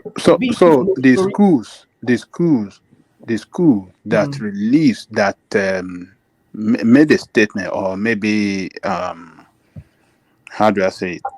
The school that released an information that yes, he finished from that school, is an A student. He was I think it's first class. How do they describe him? He said he graduated with distinction or whatever. Yeah, with distinction. With distinction. So, are you telling us that that school is not They are lying too. factual? I mean, they are lying or what? Adalekoko. Yes. This country here. You were here. You know this. What's the name of that lady? This Texas lady that went to jail recently. This multi-billionaire lady. And some other parents. They were falsifying SAT. They were trying to get their kids into Harvard, Ivy League schools, and all of that. They had to go to jail for that. In this same country, so University of Chicago is falsifying Tinubu's this thing. Hold on. So what you are saying? I'm not saying anything about that. I'm just giving you an example that. No, they said the university came out to say, yeah, he attended, finished. Yeah. So who's falsifying? So what you are insinuating that that information being released from that university must not be true or must not be factual, or what are you? You see, at this point, I don't know what to believe anymore. No direct answer. This simple, yes or no? Don't give me. Once they move past this certificate, the next thing you'll be asking for is Tinubu's DNA to confirm he's actually the son. That's the next thing. That's what they are transiting to next. He needs to present his DNA. They will see no matter about it. Tinubu is a transgender. He was once a woman. Now he's a man.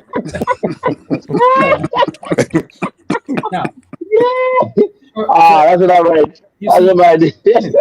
For me, I know there's so many shady things around this guy, and until we find a closure to it, we'll dig deep, we'll find out whatever is going to be released. I just hope the university release it.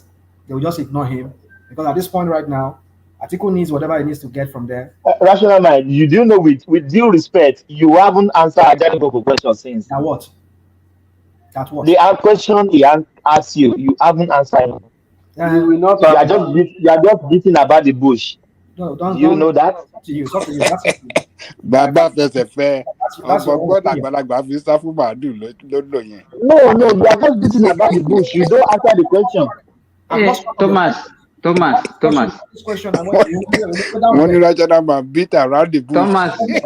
Thomas. Yes. Can you allow me to answer? Simba. I'm not lying. Oh no, I'm not telling. No.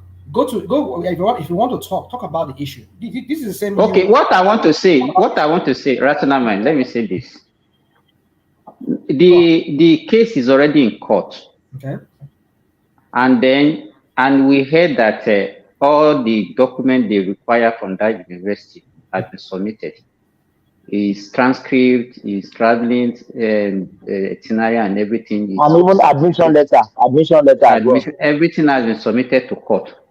Now, the one where we are pursuing now, of what use is it going to be? Are we going to still submit another evidence that what they submitted is not true, or what? Because I don't know what we are pursuing now. Because the case is, in fact, they are about to give out the judgment. The verdict. So whatever we are doing now, of what use is it going to be? Simba, you don't get it. They are preparing for Supreme Court.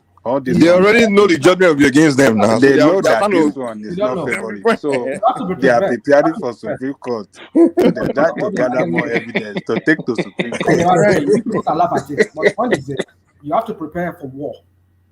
Even before the war is even called, people prepare for war because they know what Tinubu is capable of. Hold on. We are speaking like Obi now. It is a war. Now you've come to Pansat. You know that one. You've come to Pansat now. This is don't tell me you give it. Don't tell me you are preparing for war. They say Pansat told me he was preparing for war because Pansat is saying he's going to win through fist fight. Whatever crap you and Pansat discuss, don't put me into it. When I say war, you're standing like Pansat now because this one there's no saying the next thing is war. The judicial war that is going on, it's a war of some sort. It's a battle, or maybe I should use the word battle, the legal battle. Maybe I should not use the war because I'm just talking because our Nigerian English. So There's a legal tussle. There's a legal battle going on. So that battle is what I'm talking about. That's what I'm referencing here. So don't go and say maybe I'm instigating violence. But rational mind. Sorry, I want to ask: is it possible to add further evidence after this one? If they are going to Supreme Court, why are you allowed to give further evidences? Oh yeah, they can give further evidence in Supreme Court. That was not provided. Okay. Yeah. So can give further evidence in Supreme Court. Yeah. So my point is this: that Tinubu's, there's a lot of baggages around this guy. If you know that you want that certificate, why do you have to go on Pinterest to go and download the one that INEC has is different from the one they originally gave to him? If you own it, what does it cost you? Why can't we leave that one for court? Why can't we leave all this one for court? Simba, hold on, please. So, Rational, you are telling me now that Tinubu doesn't have his own certificate? You go and ask INEC that question. Go and answer that question. Oh God. Thomas, Rational might is like a fake certificate, Chicago certificate. Hold on. You can laugh at it. It's there. It's a public record. Can I make this point? Rational, sorry. Rational, are you listening to yourself? I'm sorry. No, don't give me that crap. Don't use that. You do play back after the show. You go back and watch the show again after the show. Just go sleep and forget about the show and come back again and do the same thing. Go to INEC. Maybe we should encourage you to after each show go back and watch the show again and listen to yourself. Thomas. Sometimes it's obvious that you don't even know what you're talking about. Sometimes too. Go. We never know what you're talking about. Thomas, Adewale want to call me. Can you allow him to call me, please? Adewale want to call me. I'm not with my system. Oh yes. Plenty people is even here. Yeah, that's all right. Rational might go on. My point is this. Ọlọ́tẹ̀ Adéwálé kí ló ń wá káàkiri gan. Ìyẹn yín wà ní Adéwálé Babájálé Kòkó. Irọ́ kò ṣe yọ̀mí o, irọ́. Ẹ ti di sóònù ẹ̀yìn. Ọlọ́run forúkọ mi bẹ̀rẹ̀. Calling my name. Simba. Babájálé Kòkó ló forúkọ rẹ̀ o. Babájálé Kòkó. What did I do? Let's hear from Rational Mind so we can move to Simba hasn't spoken. Remy has just interjecting. Yeah, Rational Mind, you land it. No. We know where you are going to land it.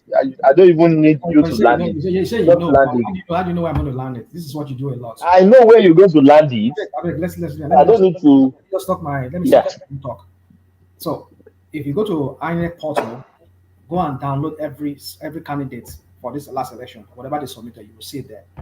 The ones Tinubu has submitted to INEC, it says Chicago State University on it, but it's not the one that Chicago State. That was what even prompted Atiku to want to even delve with all these baggages and all these things shrouded around this guy. You know, okay, let me even investigate this guy, but no, and then even find out what we can even find out. Because if you own this certificate, it's a thing you can just call your certificate. I mean, for example, now, any college I've been here in America, if I call them, I want a transcript, you will get it. But why must you have to go on some kind of phony site and go and get some certificate? Because you can always buy certificate online and now give that and submit that. Why would you do that? He bought certificate online. Rational mind. Why can't we just leave that one? Why can't we leave that one? Rational mind. Why can't we leave that one for the court? Since if you have, we only do our own court here. We only do our own court here. Okay. That's what we're doing. We talk about issues here, even though they are still, because this on a Nigerian judicial jargon's language, and it's subject to that was the home. I will talk about whatever I have to talk about. I'm not a party. I'm not a litigant. I'm not a party to the case. So my point is, I'm just giving my own opinion as a public talkhead. So my point is this: I will rest my case if I know other people want to speak. Is that Tinubu has a lot of baggages. There's a lot of question mark around this guy. Are you going to ever be the first person to become a... We haven't explained a single one of them. You say a lot of them. We haven't explained a single one of them and land on something so we can get it. Well, I didn't land on what you want to hear. You said a lot of baggage. Not a single baggage have you landed on. That's Atiku did the same thing to Buhari. Yeah. Because don't let us pretend here. Yeah, okay. You say it's only coming. That's why. That's the reason I'm bringing that up. You see, it's. I'm just so. I mean, like I said earlier. Imagine if this university is a Nigerian university. I believe maybe they will burn it down. They will burn it down.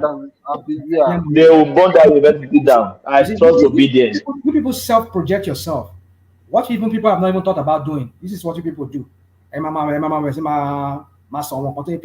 you be self-projecting what you have in mind, and when it eventually happens, then you start saying, "Oh, obedience to me." You see them. That's what you do. It's not because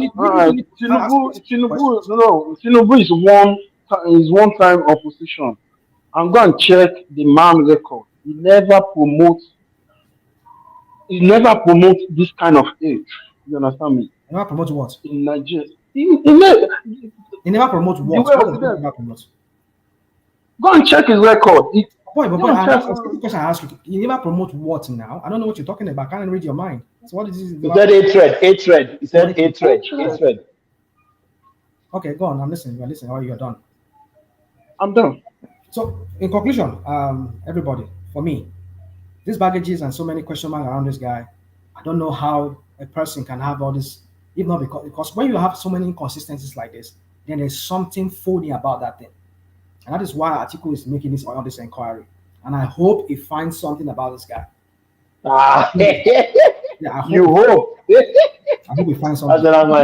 I like you, brother. I like you so much. You hope. That's all right. Everybody's hoping. No problem. So to add to this, please. I believe where everybody belongs to, we will know after the Supreme Court. Because some people come here, they are pretending that they are shouting one thing, they are something. See, we know where everybody belongs to. All of us here, we are still pretending. After Supreme Court, everybody will go to the factory setting. The Yoruba nation will go to Yoruba nation. The Biafra nation will go to Biafra nation. We are going to see. We'll come back here and discuss about it. God bless you. God bless you for that word. God bless you for that. Our Ijo nation, our Ijo nation. Everybody will go back to their base. I'm a log by Poa Padalo one. Everybody just love Nigeria. National man remain a confused nation. Oh my God! Yeah, let's hear from Simba. Simba, how are you, my brother? Are you there? Yes, I'm around, but I'm where I am now is very noisy. Another person can go ahead. Yellow. Oh yeah, that's right. Yeah. I think who else? Yes, Kumi hasn't looking. Yeah, Kumi. Yeah.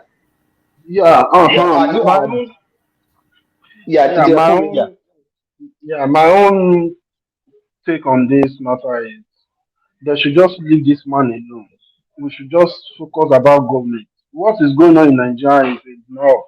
See, they are bullying a lot of people. See, if you go on Google, go and list a lot of people disobedient. Some people are just coming here pretending. That's my issue.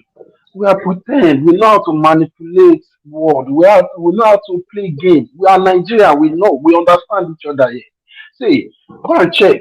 Anybody that mentions Tinubu like this, go and check all the names that bully them. We can't run away from saying the truth that from region. We know ourselves. Some people come here pretending like they are using emotional something to play the game. But my own point is, it's not gonna happen. They're still gonna come back here, cry more time. We're gonna do a lot of pushback. Yoruba will do a lot of pushback. What happened to Fulani will never happen to Yoruba. We cannot lie to each other. Kumi. Yes, sir.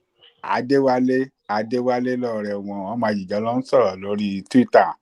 Wọ́n dẹ̀ máa ń bú padà, wọ́n máa ń nà padà wálé ni. Adéwálé, continue. Adéwálé is the one that's trying to break peace. Ẹ jẹ́ k'Adéwálé sọ tẹnu ẹ̀ after Kumi. Ẹ máa gbọ́ gbogbo ọ̀rọ̀. We cannot run away from all these things. We Adewale is a cannot. peace broker. Everybody, Baba Adeboye never support any politician. See, they bully that man. Kumuyi, the same thing. We can list, even between 1 year now, we can list 200 of people. They are bullied. Many people on the comment section. You can't even mention Tinubu. You are Very in soon they will problem. start bullying God too. They will say God is one. But this is getting out of hand. But when some people are pushing them back, they start coming here playing emotional game. We cannot continue this way. They will say We God go didn't to answer their the prayer. They will start bullying God. Listen to yourself when you say people are playing an emotional game. Listen to yourself when you say that. You are playing an emotional game. Me, I'm not playing any emotional game. Rational mind. I'm Don't not. start bullying God though. God will just I punish don't you want anyhow. to. I don't want to use strong word here. That's why I'm just trying to bring a common. Because someone come here shouting. I'm mad with someone. You can't be mad with anybody here. You understand me? We cannot be mad with anybody here because we know the game. We know how we play the game. We are Nigerian. Do yourself. Don't do other people. Do yourself. Just come you know how to manipulate because they ask you simple question. You don't answer now. What's the manipulation there? Like that. You manipulate many questions here. You can't answer any the simple yes or no question. You cannot answer it. You push around. You understand? That's how you guys need obedience. But we're gonna do a lot of pushback. More people will still come back here and cry because there is no any something cool here. But my own point is that we should just learn how we respect our Nigeria because it's getting too annoying now. We are getting out of Nigeria now to America. Let him speak now. Let him speak, please. Yeah, he hasn't spoken since. Yeah. It's getting out of hand now. Now we are go beyond Nigeria. Now we are in America now. Tomorrow we're gonna be in London. You understand me? And now we are consistent nuisance. This is total nuisance because of election. First time. And Peter Obi saw this thing. He saw it. He can't caution.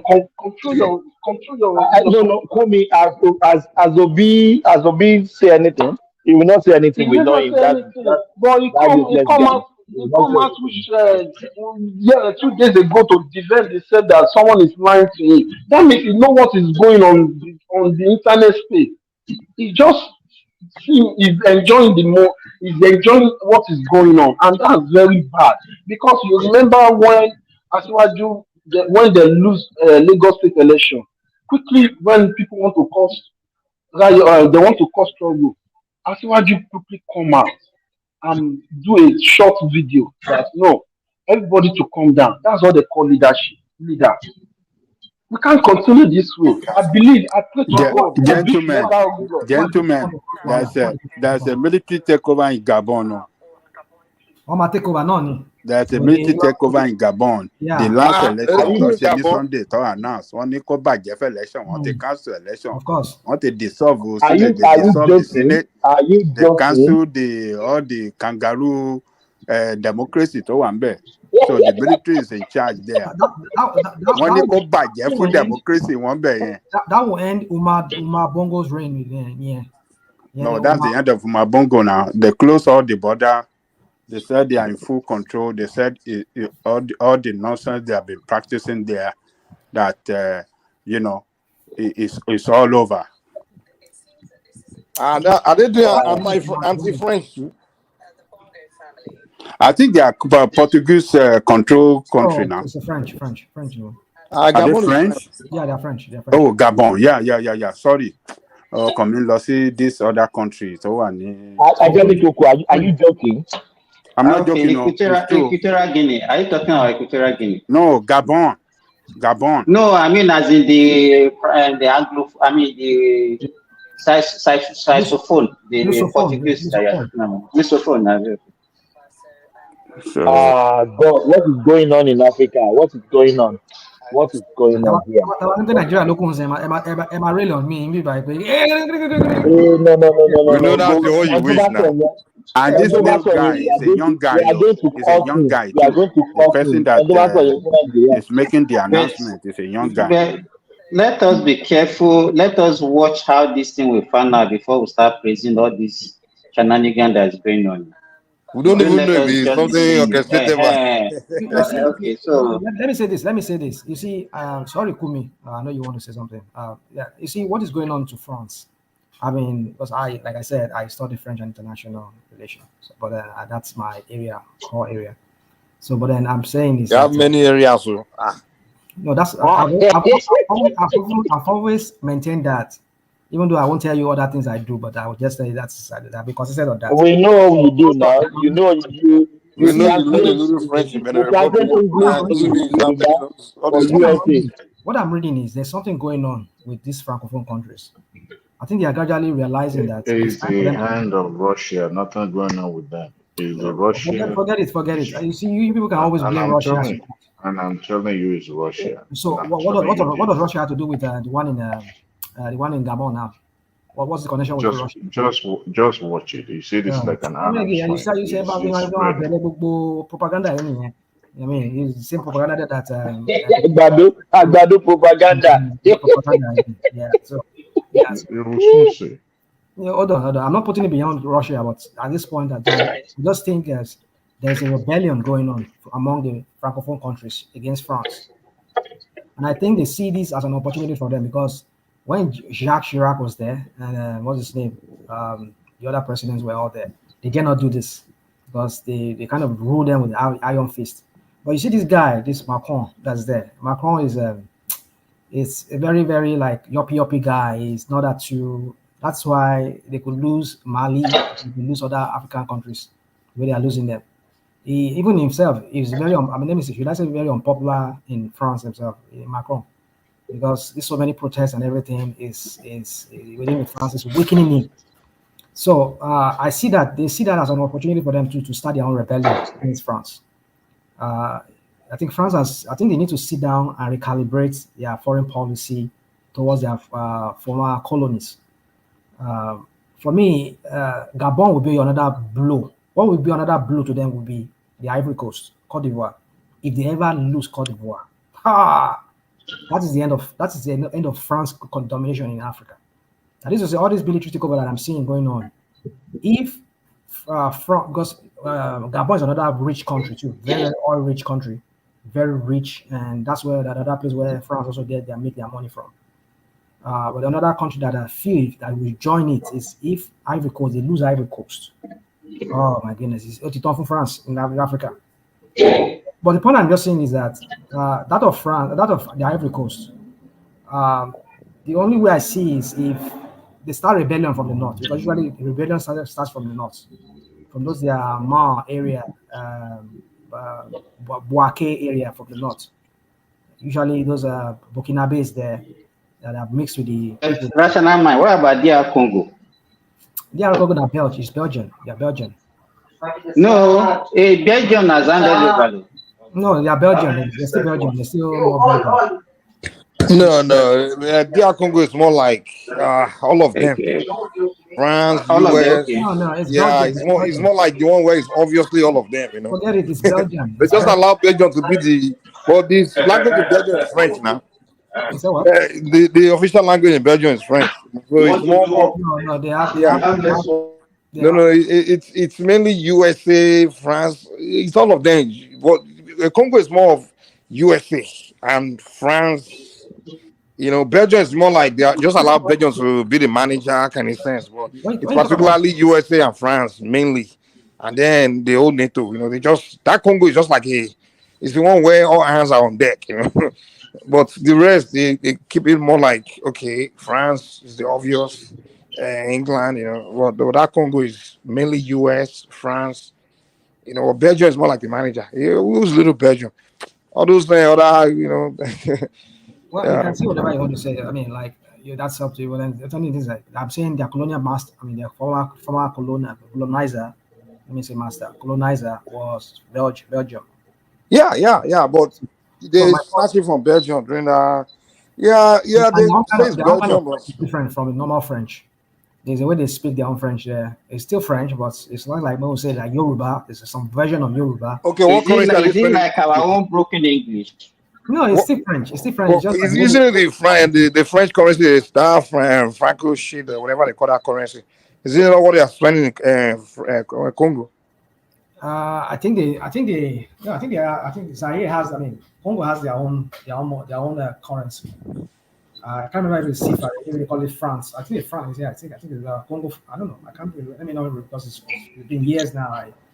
I went into that. So anyway, my point is that I see Macron to be a very weak, very weak French. I think he's the most weakest French president ever in the history of that country, that France.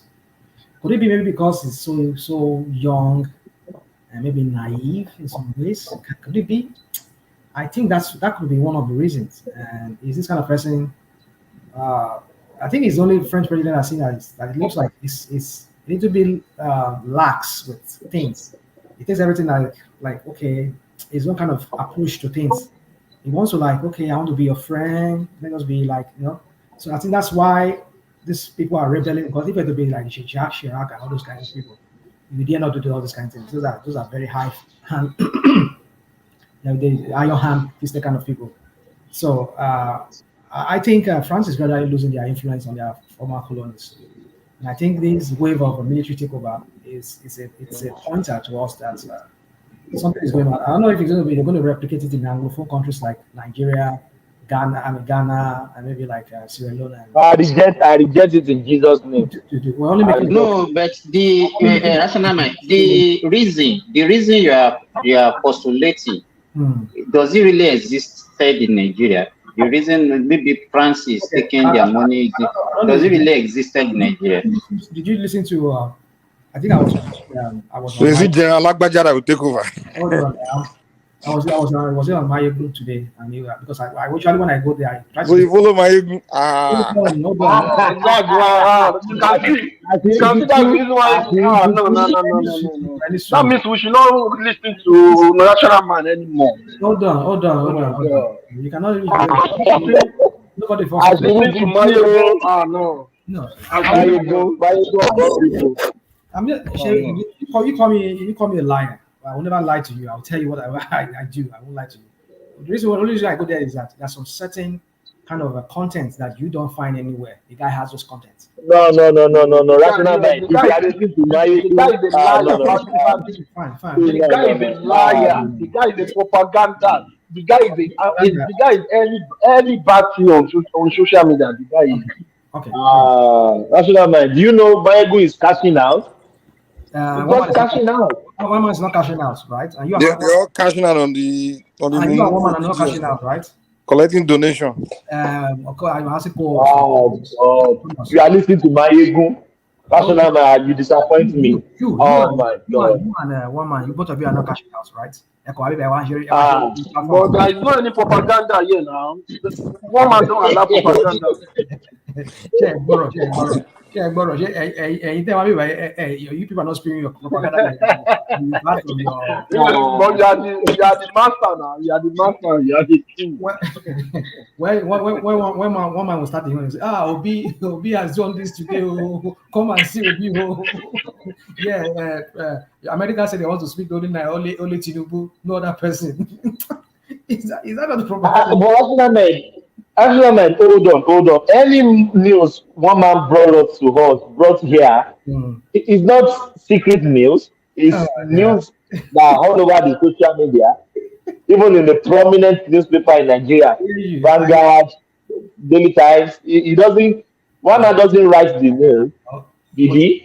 Thomas, our listeners, they will judge. I won't be the one to judge, but I've said my own. No, I'm just asking questions. Is one man the one writing the news? No, he's not the one. He sees it and he brings it here. I will discuss. Right? Yes, that is it. So, yeah, I get you. And you can see a couple of days now. We are not talking about Obi because Obi is not in the news. Mayegu will be talking like the guy is inside Asoro.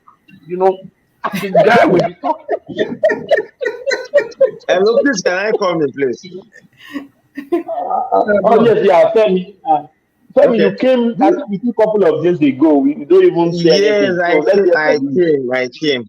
Like, listen, when I listen to Rational Mind, listening to Mayegu, it really broke my heart. Like Mayegu of all people. Mayegu. Hold on. Are you done? Are you done talking? Asking? Are you talking? Okay. No, he just he hasn't said anything rational mind. That's where they brainwash rational mind. He's not done. Rational man, let him talk. He's not done. Okay. Seriously, during the election period, call it Buhari. What did he call Buhari? Bokwari. That is rubbish. Bokwari. Calling different sort of name, like you know them from Adam, and you don't know them. Femi, rational mind always called Tinubu Chief Tinubu. He got it from rational. You can call it. What you say? No, rational mind is different. The way rational mind speak about someone is different. Like the way he handle people. Mayegu is different. Mayegu like is rational mind's idol. Condemn you. That man, I see my idol. Listen, guys. There are certain content I go there to listen to, and I draw my own inference from that. I don't get influenced by whatever he said. Some of the views that I express here is you donate. Hold on, it's not even before I even knew him. I knew his platform. He donate. You give monthly dues. All the things he said align with me, align with my views. You get it? So that's just it. And I go there. There's certain rare content you'll find anywhere else. I wonder how that guy is gonna get. I wonder how he gets those contents. So, but of course, he must have. Rational mind. If you are Yoruba man, you are listening to Mayegu. No, I'm sorry. I'm very sorry. Hold on. Hold on. I'm only making a reference to a particular video I saw on this platform. You get it? Now, I'm talking about Jonathan. Jonathan was said to have given, I think it was a public forum recently, where he was addressing some people, some Nigerian youths. And he was saying that what we're seeing playing out in the Francophone countries, but he was particularly talking about one particular country, which is Burkina Faso. Now, Burkina Faso, we know how Blaise Compaoré was chased out, the former guy that took over from Sankara, who killed Sankara himself. Blaise Compaoré, how he ran to the Ivory Coast. And after that, they've had a series of coups and counter coups and all that. It tells you that, listen, a time will come that people will stage an uprising against the government. That was why I'm bringing it, because when you ask him, you say, it can never happen in Nigeria. Forget it. We saw what happened with the NSAS. Because so you think me and Obidients will unite against the government? Well, it's up to you. Hold on. You see the chance of the people rising against the government. The Obidients have killed it because you and I nobody will associate themselves with Obidients to do anything. Even NSAS will not happen again.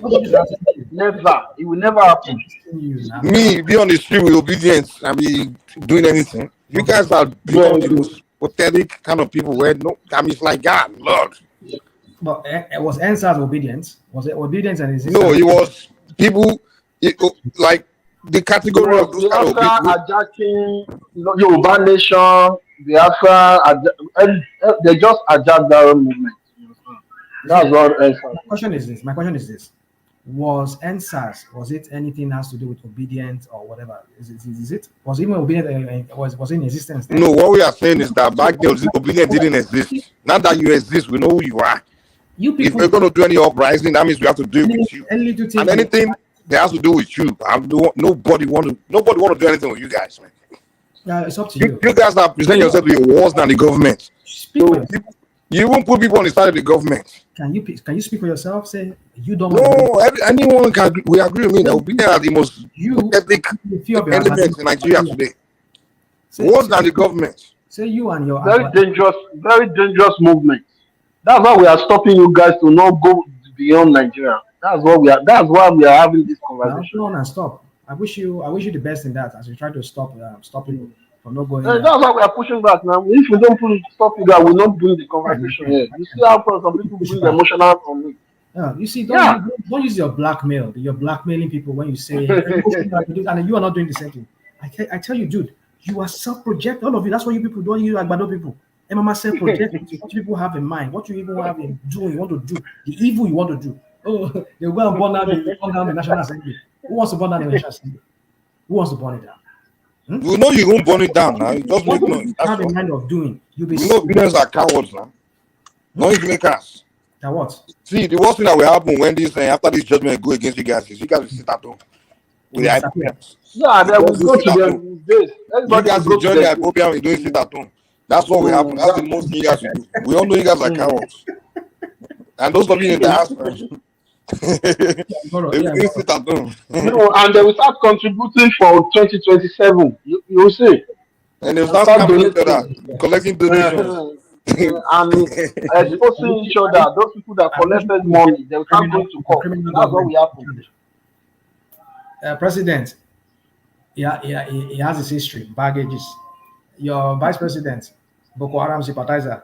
Your Senate president is an EFCC customer. And you people expect any they want to teach you morality. They want to build a It's be not a IPOB sympathizer, EFS sympathizer, no government sympathizer. Yeah. A pathological liar. A rational mind is jack of all trade, all discipline. And they are continuing to castigate our Tinubu. This guy. Rational man has received 15 degrees in his lifetime. 15 degrees. Rational man. Yeah, go on. You know, this is not the first time we see the wave of coup plotting in Africa. I think in the 1960s, that was when we had a very rampant coup plotting, when it was a fad then, and nations were being toppled and see military taking over.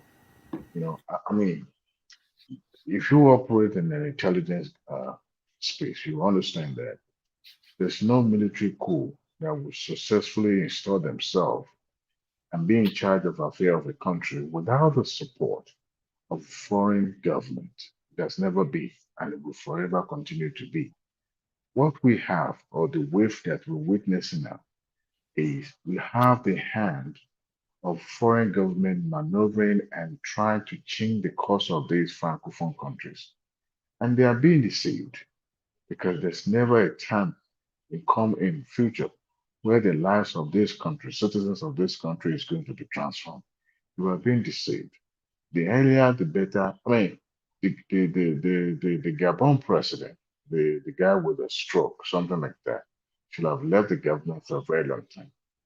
But internally, they should have dealt with their own domestic issue rather than allowing foreign government to dictate. Even our own country, there's never a time the president being elected in the country, in our country, Nigeria, that the British, the Americans did not have a say in who becomes our president. Even France as well, indirectly.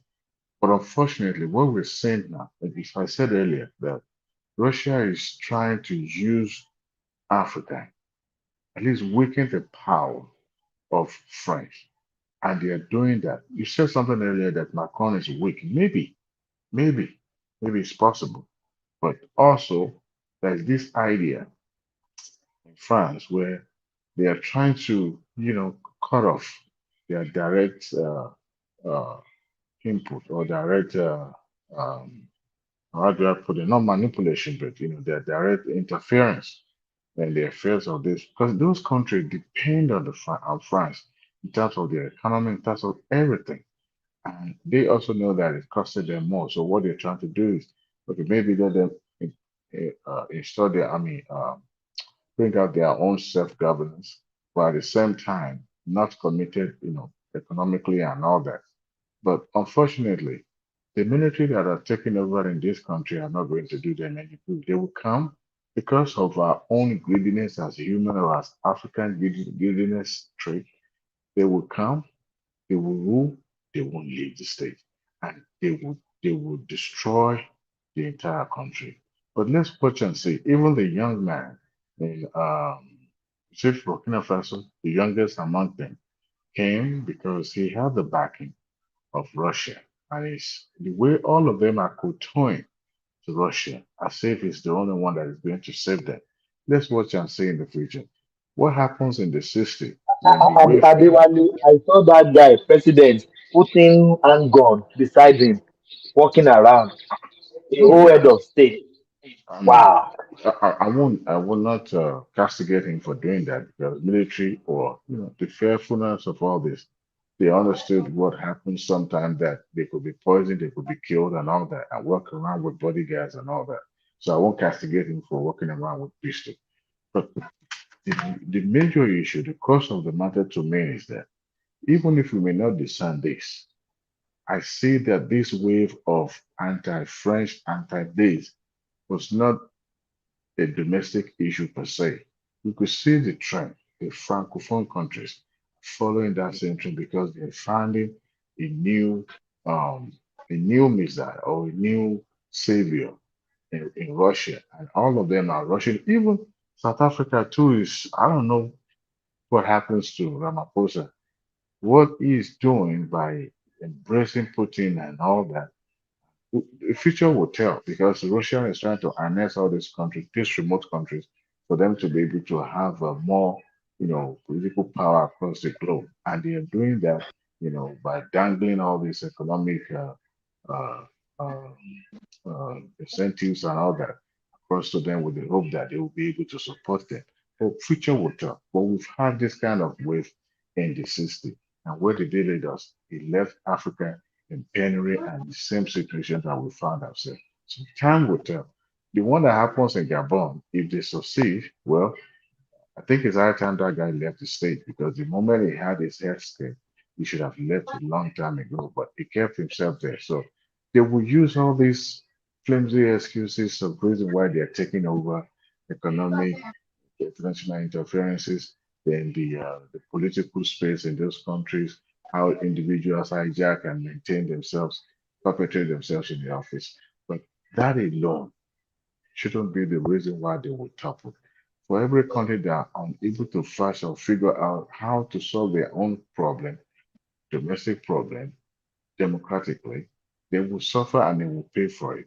Now, possibility that Gabon will be ostracized just like the But AU has you been. sound to me like you are being apologetic for France. You want them to continue remaining with France. Is that what you're saying? No, it's not even about being apologetic. The fact that they are unable to discern what is ahead of them Yeah, is what so if they don't do, so what should they do? if they don't do, they don't have to be forcefully taking over the country.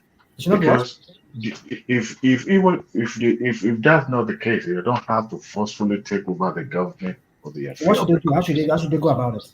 You see, there's a way, even the military in all this country also have their own political power. All they need to do is just with one voice say, this is what we're going to do, and you will do it. And if you don't do it, then unfortunately, you have no choice. And in a situation like that, they have a way of propping maybe a particular individual, put them forward and say, this is the one that we're interested in. There's no way in each country you won't have those military influence or military uh, power game, and they flex it, and they know how to get their message across. But look at what happens in this guy, uh, Museveni. No, is it Museveni? Yeah, right. He's able to be in power all this while. And the military, and he came from military background as well. So the military knew that, okay, he himself also is being romanced by Russia, but it seems it's not really the Russian ally. But of course, he's trying to see what they can offer and all that. But the military are being taken care of. And they know when it's getting into this kind of mess where the country doesn't know which path to follow, they will find a way to rally around and revert back to the old course.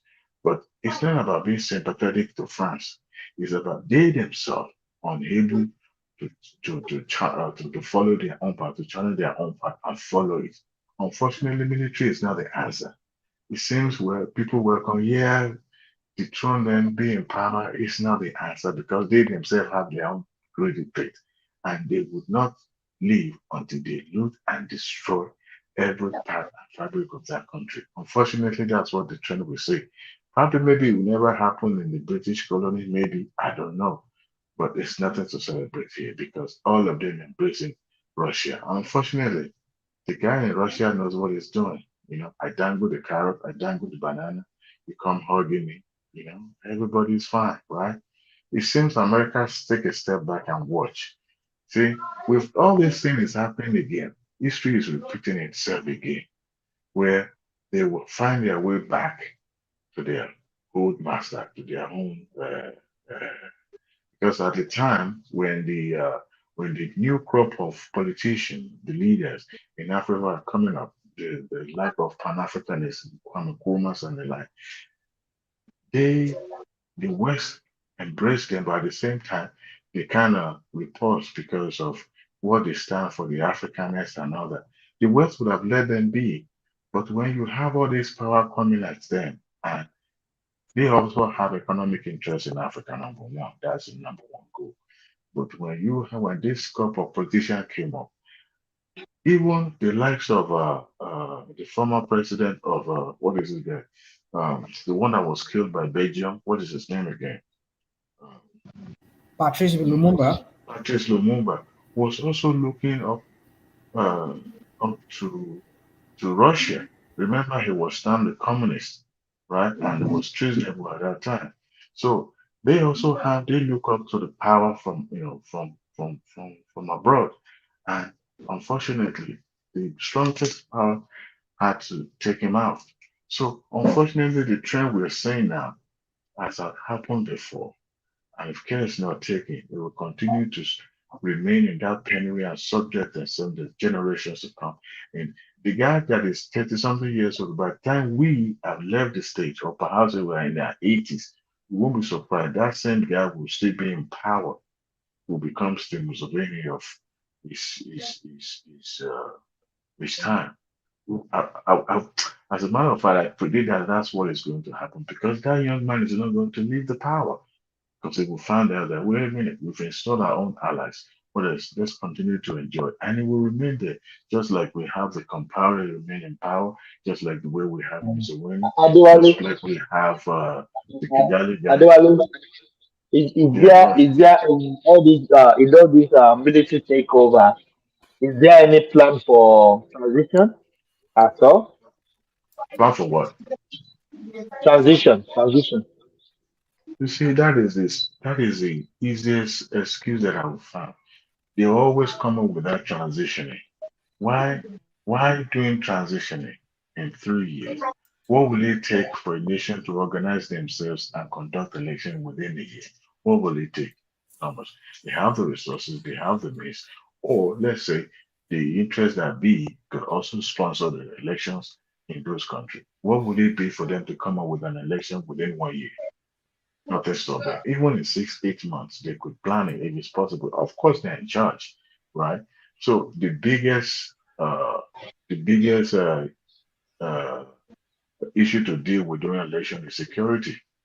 Is it to print ballots to ensure that's a free and fair transparency? It's not that hard, except the government want to or the military want to look the other way. That's when you see all this evil being perpetrated. But if they want to organize election within 8 months, they can do it. I can organize it as a project manager. I can. But you see, because of what they are planning behind, they will want to elongate that transitional program so that it will give them enough ground to have studied, to have put in um, machinery in place or PR that will help them to elongate themselves more in power. And that is how they will even sponsor unrest. They will sponsor anarchy in the land so that will justify their reason for staying put. So that is the way they've been playing the game and they've been succeeding.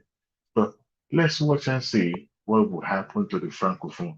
They said it's about economic liberations and, you know, uh, French interference. We will see who is going to laugh last in this wave that is going. Adewale, can you give me 30 seconds? Do we have Sunaja? Are you there? Yeah, I'm here. Are you available, brother? Yeah, I'm available right now. Yeah. Yes, please. Can you take charge, please? I'll be out for maybe a couple of minutes. I want to eat. I can take charge. You know, I don't have access to the back end at the No, yeah, moment. you can take. I'll be bringing people in and out. So you Okay, can good. take charge. Yes, All right, yeah. good. All right, go ahead. All right, Adewale, you can go ahead. Okay, let me digress a little bit to the obedience space. Earlier we spoke about how these people see there are different categories of obedient and gratified. Wọ́n ní ohun baritone tó ń lò yìí, Adéwálé. This The ones that sleep in my house would want me to wake them up. you sound too low. That's why I'm straining my ear to even hear you. I don't know if. Oh really? I'm actually using Bluetooth as well, so everything just No, we makes can hear you, but it just sounds like it's too low. But it's okay. Maybe because like you said. Oh, Okay, maybe I'll increase my voice a little bit. No, I think I You think it know, is from my side. Yeah, don't worry, go on. I think I've increased. okay. Can every other person hear me apart from what piece? I mean, I Loud can and hear clear, you. yeah, we I can can hear hear you. you. I'm We can hearing hear you. okay, great. you. That It's is only good you, to you don't know. hear. Yeah, The obedient commander in chief. Anyway, I think there are different categories of all these sympathizers and supporters of both sides. The only silenced ones are the articulate. The articulate. Not very many in the social platform.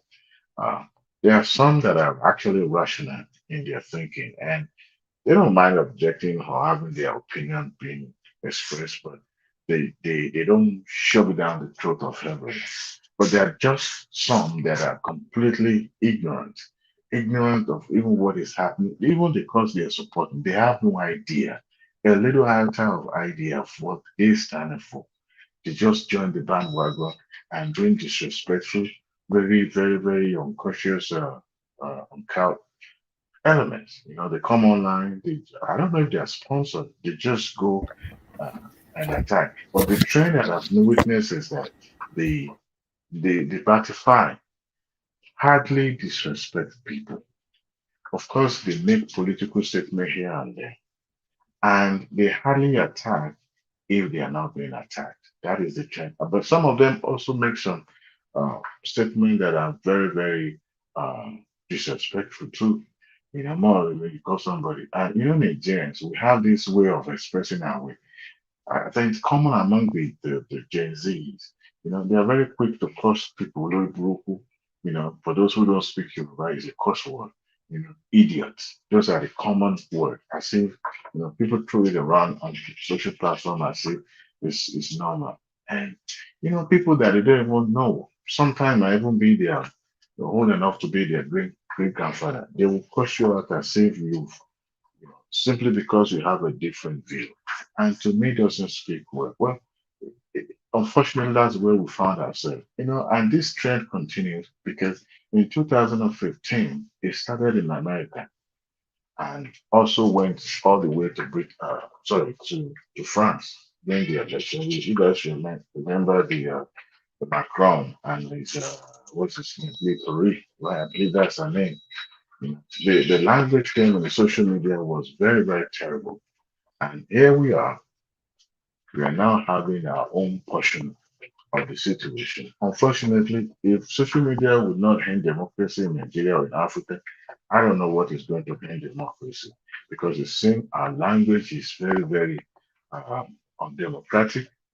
And I think it's high time we start calling it out the way it is. And the pendulum swing moves to the obedience side. Uh, even the man at this the subject matter, the man himself, Peter Obi, does not have a say in controlling how these people behave. He doesn't, because he has to measure his own statement in the public, because he too will collect the water if he was young. And that is too dangerous when you have no full control of your supporters. Yes, unfortunately, that's where we found ourselves.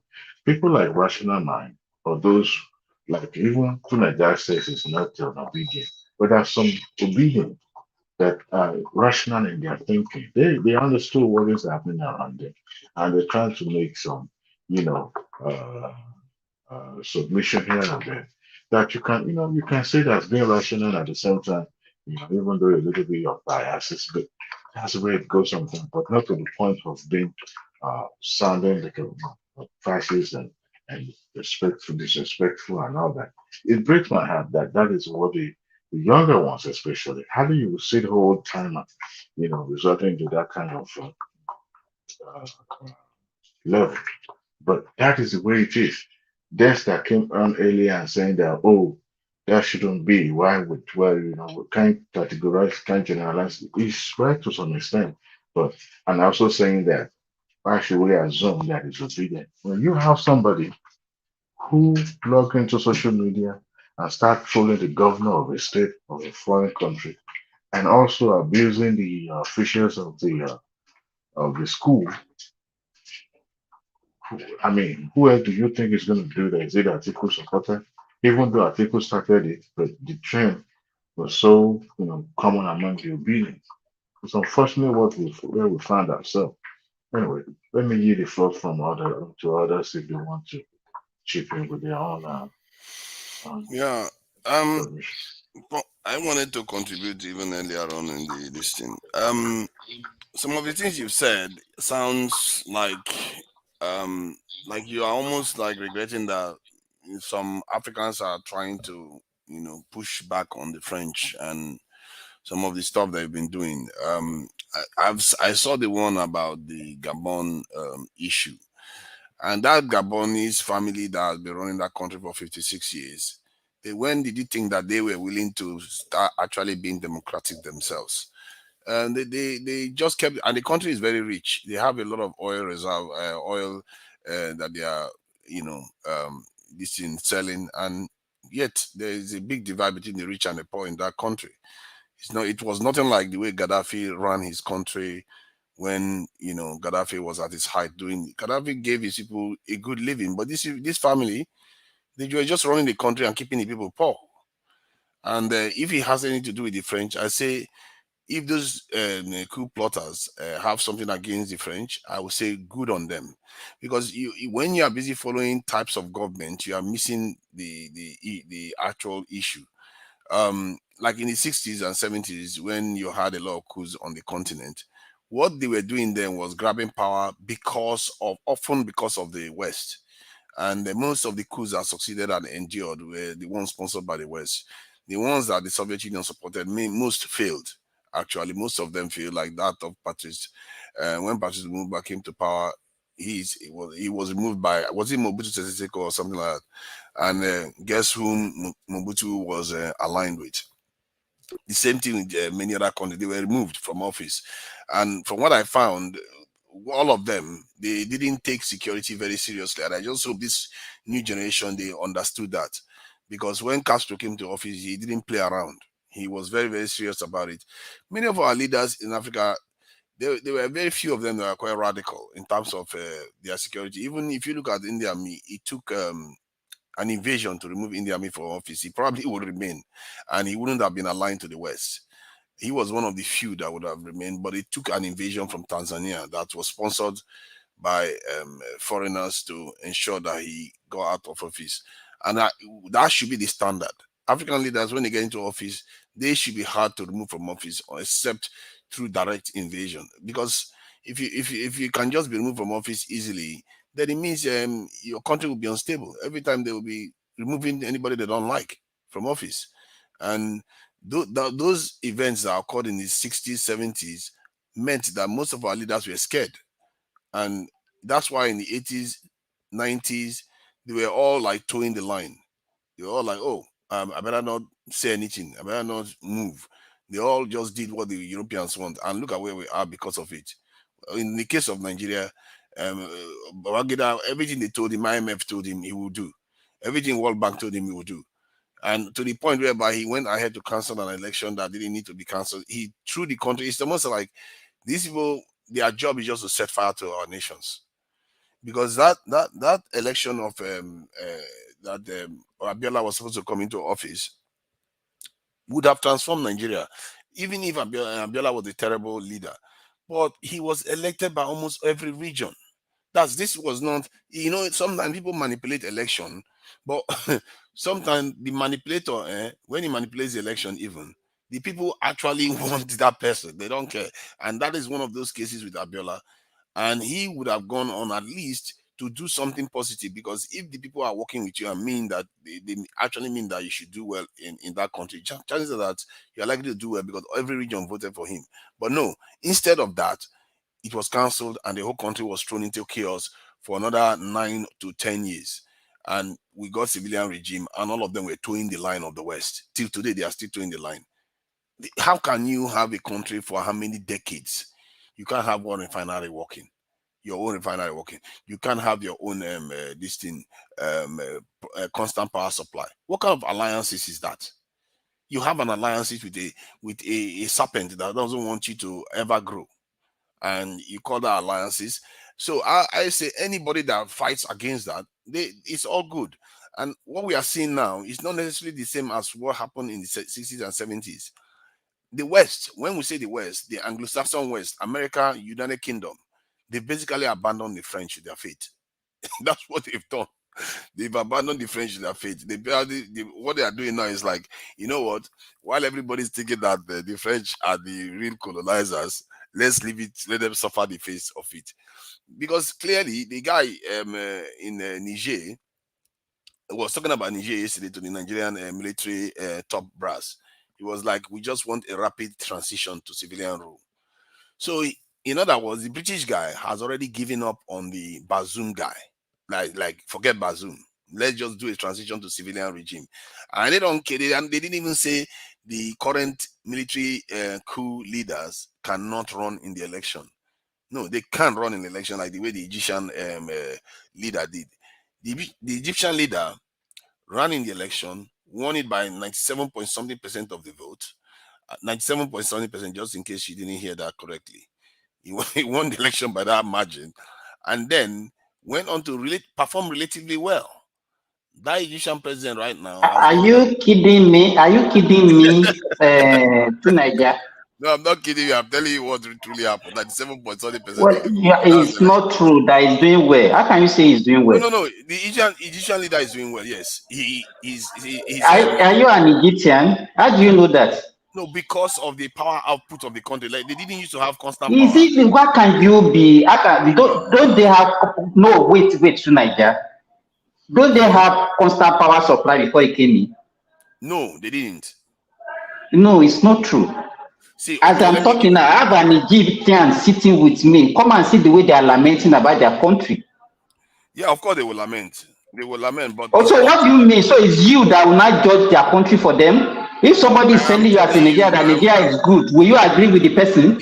I'm telling you where their power generation was before. It's not about power generation. It's not power generation that you used to judge the country. Just because you don't have power in Nigeria does not mean you now use it as a yardstick to judge performance of the president. See, you can see if you look at Egypt in the last 5 to 10 years, some of the things that's happened in Egypt has been landmarks.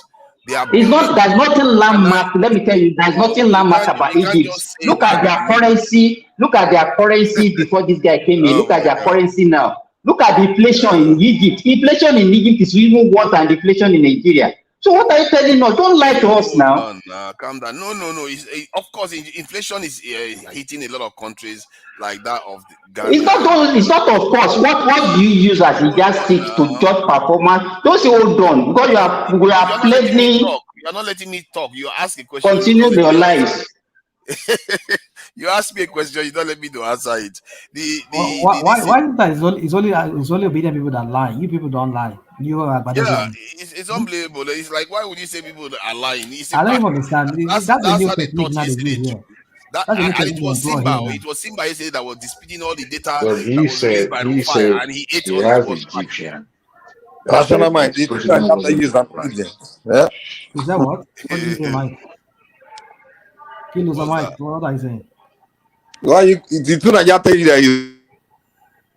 You see now. Is this an invasion of obedience? Is this an invasion of obedience? No, I mean that's what they've been labeling obedient people here, liars. That they just call us liars. Yeah, let me cook out now. When you wake up from,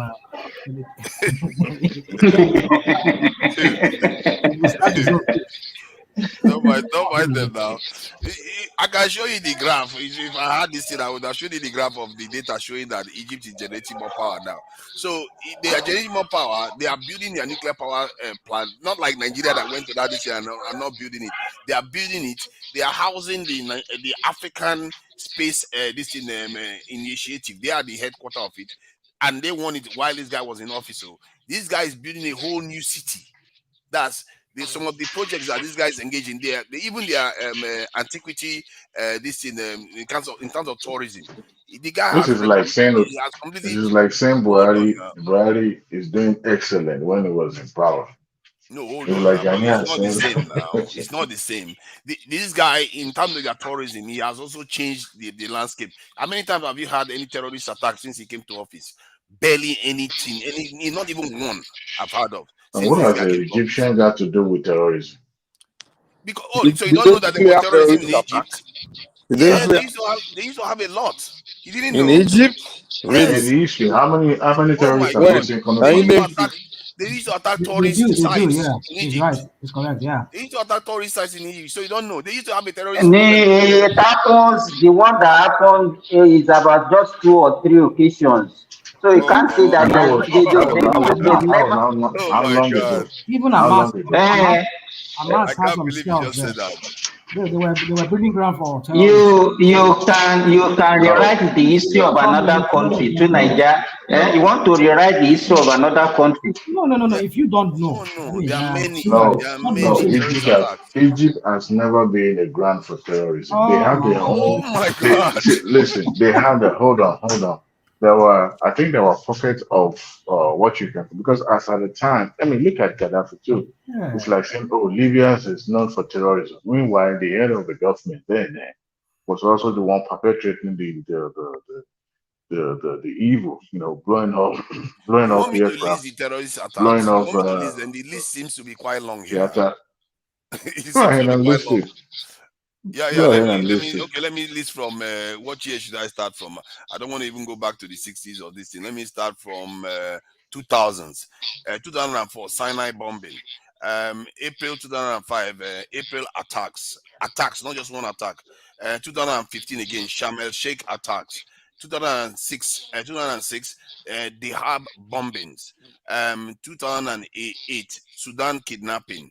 2009 Khan El Khalili bombing, and February 2009 Cairo terrorist attacks, not just one. 2009 Hezbollah plot, that one I think they foiled that one.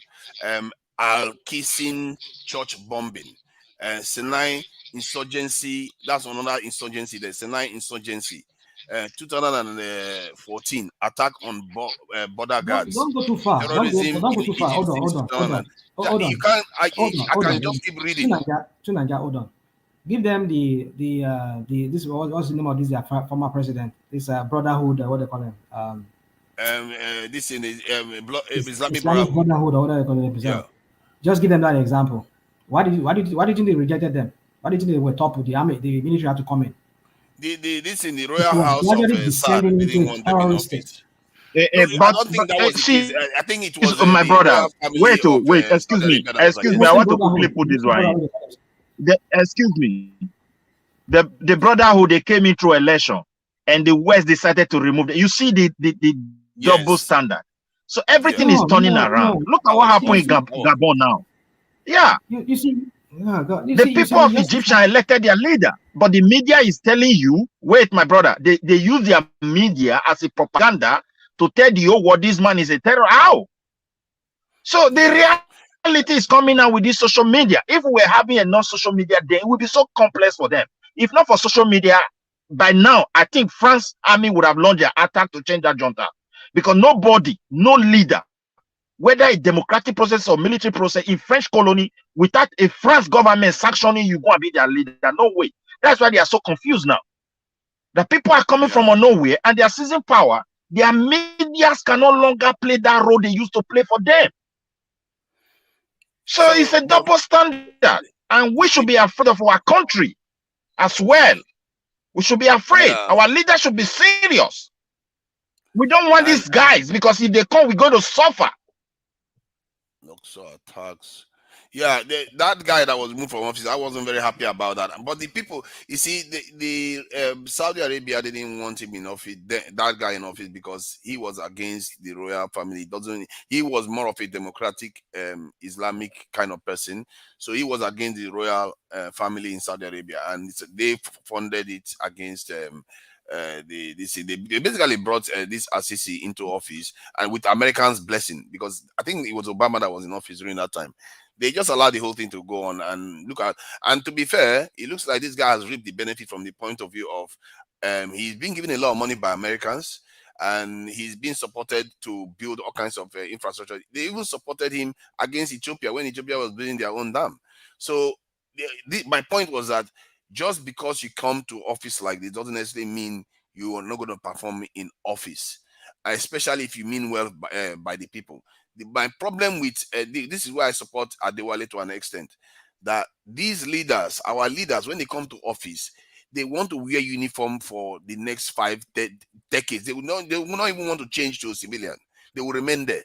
And secondly, I don't see any sign that they are taking ownership of their country. Some of them are trying. I'm seeing Traore or Burkina Faso seems to be doing some things. It's importing ammunition, and they seem to be building something. He seems to really want to do the right thing, because I heard him the other day. He was talking to business leaders. He was like, I'm going to challenge people to be coming up with ideas, and so that we can build our country. So that's a good thing, but we don't know. I don't know fully yet whether he's taking charge, because if you look at other countries by now, although Burkina Faso is quite new, I think the Mali one is the one you can use. By now, you should see a transformation in that country. Because if you see people like Lin Kuan Yew, that wasn't even a military leader when he came to office, within a year or two, you can see a massive transformation in that country. You can see the way the people are moving and the way the projects is engaging in.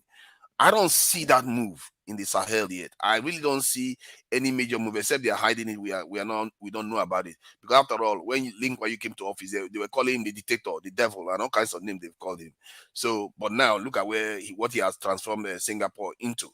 So, but these are our leaders. My problem with them is that they don't change to civilian. They remain there for too long, and they will cancel the elections. They will go and keep, the moment they start canceling the election, those leaders are corrupt. And secondly, they don't take charge of their country. Then they will. What that means is that they will allow another puppet from the West to overthrow them and take over the country again. Then we are back to square one. That's what happened in the 60s and 90s, and we lost the window. Hold on, Tunaja, let me give us a little background to Ali Bongo, the son of maybe adopted son of Umar Bongo. Let me give us a little background. Well, some of us must have seen videos of him when he was in France, in Paris, to see what's it called, Emmanuel Macron, and we saw how he was shaking, just like Paul Biya. These are despots that they rather die there. They have failing health. They cannot even stand. They cannot even make any coherent words. Or even words. They cannot even make coherent even one single word. They cannot do. Look at the disgrace. Macron had to hold him. He was about falling, tumbling over. Macron had to hold him. This guy rather dying there. Now tell me, what value is such a leader to a nation, and you had a presidential election and you are declared winner? How can if not there was some kind of rigging with the help of France in doing this? Because the more they have those people there, people like Paul Biya and what's it called, Ali Bongo, if they have those people there, if they continue perpetuating their whatever criminality in Africa, raping them, exploiting them, because these leaders, they are there at their own behest. They are there as their own puppets. So for me, don't get me wrong, I'm not saying military takeover is a solution. It's not a panacea. And I'm not open to see anything good from there, because we've seen the issue of military, a part of that of Thomas Sankara, which is the only person I respect. Rawlings wasn't bad too. Rawlings was okay. Yeah, Jerry Rawlings of Ghana wasn't bad. That Rawlings on is just because of his the killing that followed his own. That was the only thing about my there. But I know he has reasons. But then let's just leave that. So that's why I don't want to mention. I don't want to mention him. So my point is this: those military takeover, apart from Thomas Sankara, to me, I don't think there's a military takeover for me. I don't think it's a panacea. I don't see them. And also, if they enter like now that they entered there, all of them now, look at what's going on in Niger. Those guys are under pressure. So whatever they want to do, they would have maybe do in a more peaceful atmosphere, climate. Now they are more like they are pressed. Now they are on the edge. So in the process, they will just quickly just hurry up the whole transition and maybe pull up their uniform and wear agbada and transform it. But if they give them enough time and this hostility that we're seeing from ECOWAS towards them, I mean, look at what is going on in Burkina Faso now. I think they are the only West African country that I know that is not under pressure. Mali is still under pressure, kind of. But You see, even Burkina is not. pressure, it takes pressure to get out of the mess we are in. If anything, Sometimes you need can't that. get out of the mess we are in without pressure. Name one nation that emerged without going through serious difficulties. You know, so you can't because But then what we are facing. look at what hold on. Look at what transpired during the Abacha time. It was under pressure from so many sanctions were slammed on him. Yes, So, and Abacha accomplished a lot even with all that. Tunanja, can you define the mess that you claim that we are in? Can you define it? Like the mess we are in is that we are spending, our economy is about this in $500 billion economy, while that of a population of about 5 million is also the same. That is not a healthy nation. And our economy is, our country has IDP camps, and that is not a good situation. Our country doesn't have enough power supply. That is not a good situation. Our life expectancy is one of the lowest in the world. That is not a good situation to be in. So if I start reeling the numbers, the health of our nation is completely, we are living on scraps. I'm surprised so that's Nigerians what are we not live to eating each military other coup. right now. Yes, because if you see, if you are in democracy for 20 years and your people are suffering, that So is the not, soldier that will is come a and fix recipe. it, Abi. So Nigeria, let me ask you this question. Let me ask you this question. The soldier will come in and come and fix it. I'm not saying soldiers will fix it.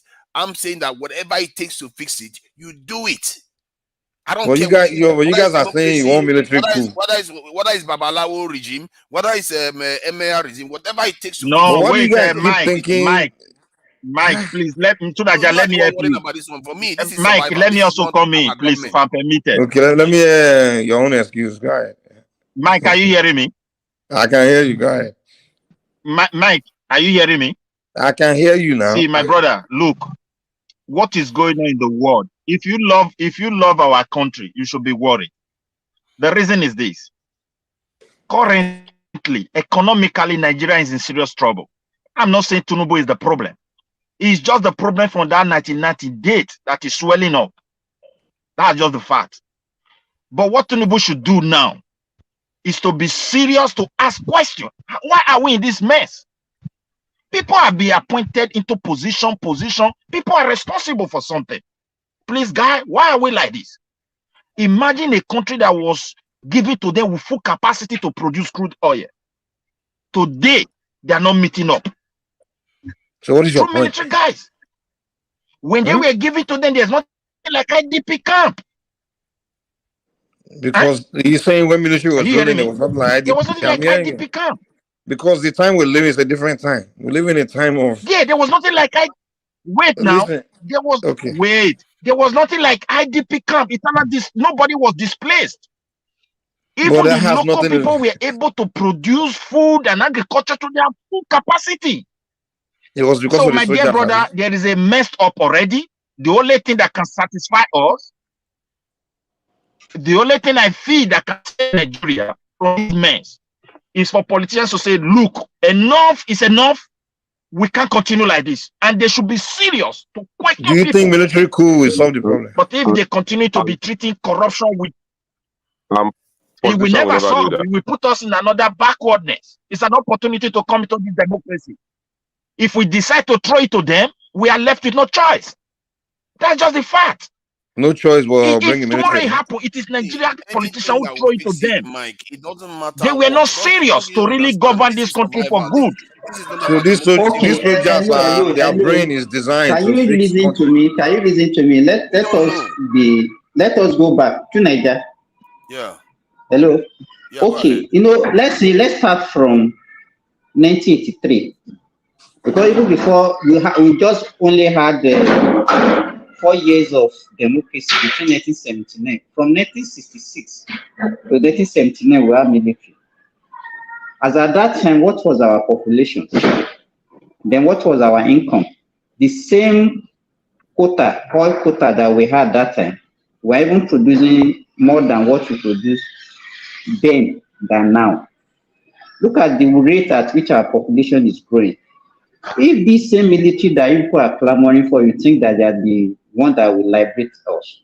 If they have the foresight, you alluded to the fact that Nigeria is a poor nation earlier on. Because if Nigeria that has 400 million population has a GDP of just barely $500 million.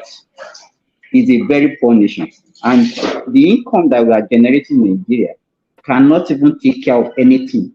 We will remain this perpetual poverty that we are in if we don't look at the way to diversify our economy. See, my brother, I want to tell you one word you have. Let me finish. I don't think anybody is clamoring for military rule. You try to prove well. No, let me finish. That word people are clamoring is an allegation. Stop using that kind of word. It is our politicians who are clamoring for it. They are not serious. That's just the fact. They are not. If they were doing a good job, you think people would support? They're treating wrongdoings with soft growth. I'm saying, they are treating wrongdoings with soft growth. There is nothing that we can. So don't say we are clamoring for. Nobody wants it. But if it comes, forget it. Everybody will suffer it. There is no blame that you can put on the politician now that you can put on the military, because they had it when they were ruling Nigeria, when it seems to be good, when Nigeria seems to be good. And if they have that foresight, as our population is growing, they're supposed to have diversified our economy and we earn more income to cater for it's not about type of government, it's about the government itself. Because sometimes you can have what I'm saying now, okay, we've tested the two of them. The military guys, let's get one person at a time now. It's like I can't even get, let's let one individual land so that we get where that person is trying to. Because I don't know where any of you is coming from, because none of you have finished your sentence. I don't really know, what I'm saying is, I'm not saying like no. All three of you, I'm trying to make a point, but none of you have landed because you keep targeting each other. Is that Fulby? Fulby, please mute your mic. Okay. So Niger, let me quickly use this one to land my point, please, if I'm permitted. It's not your point. I'm trying to say is the one talking. You interject me. Wait, please, let's we understand. Wait, now we understand that. We understand that the military. Midwest now, come on, we have to have. Let me quickly land this. Let me land this one. Come on, calm down. Let me land this one if I permit, please. Sorry, you are not. Let Simba finish, please. Okay. There has to be order. Thank you. I appreciate that. Okay. What I'm speaking to, if you listen to me. We've had military for so many years, and we have had democratically elected governments for so many years. We have tasted the two, and none of them seems to be better for us. So, which change are we talking about now? That's my question. Okay, Midwest, please go. Let me put something before you. Okay, see. The military guys are bad, but they always come in through force. And they gave us a chance now to be electing our leader. And thank God that chance is still there. So the only thing that can give them that audacity again to come with force is when these democratic elected leaders continue to, treat wrongdoings with soft glove. Corruption is becoming so open. We know it's in everywhere. But look at a country where corruption have hitting everything raw. You use 90% of what you generate to pay to service debt. Then what is left? Is that not a total mess? And people are responsible for it. And most of these people, they are now in charge of big positions in the country. The militaries are aware. Even the military you are talking about, some of the things our politicians are using them to do, they have it in record. I don't know whether you understand. So it is our time. I believe this leader is no longer, he shouldn't be a leader of, I want to build the economy. What are you going to build? With all these kind of people everywhere. It is our time to start saying, look, Mr. Man, this position was given to you last 2 years. How did you use it? You, the other person, use the rule of law. Let the ministry see the rule of law in action.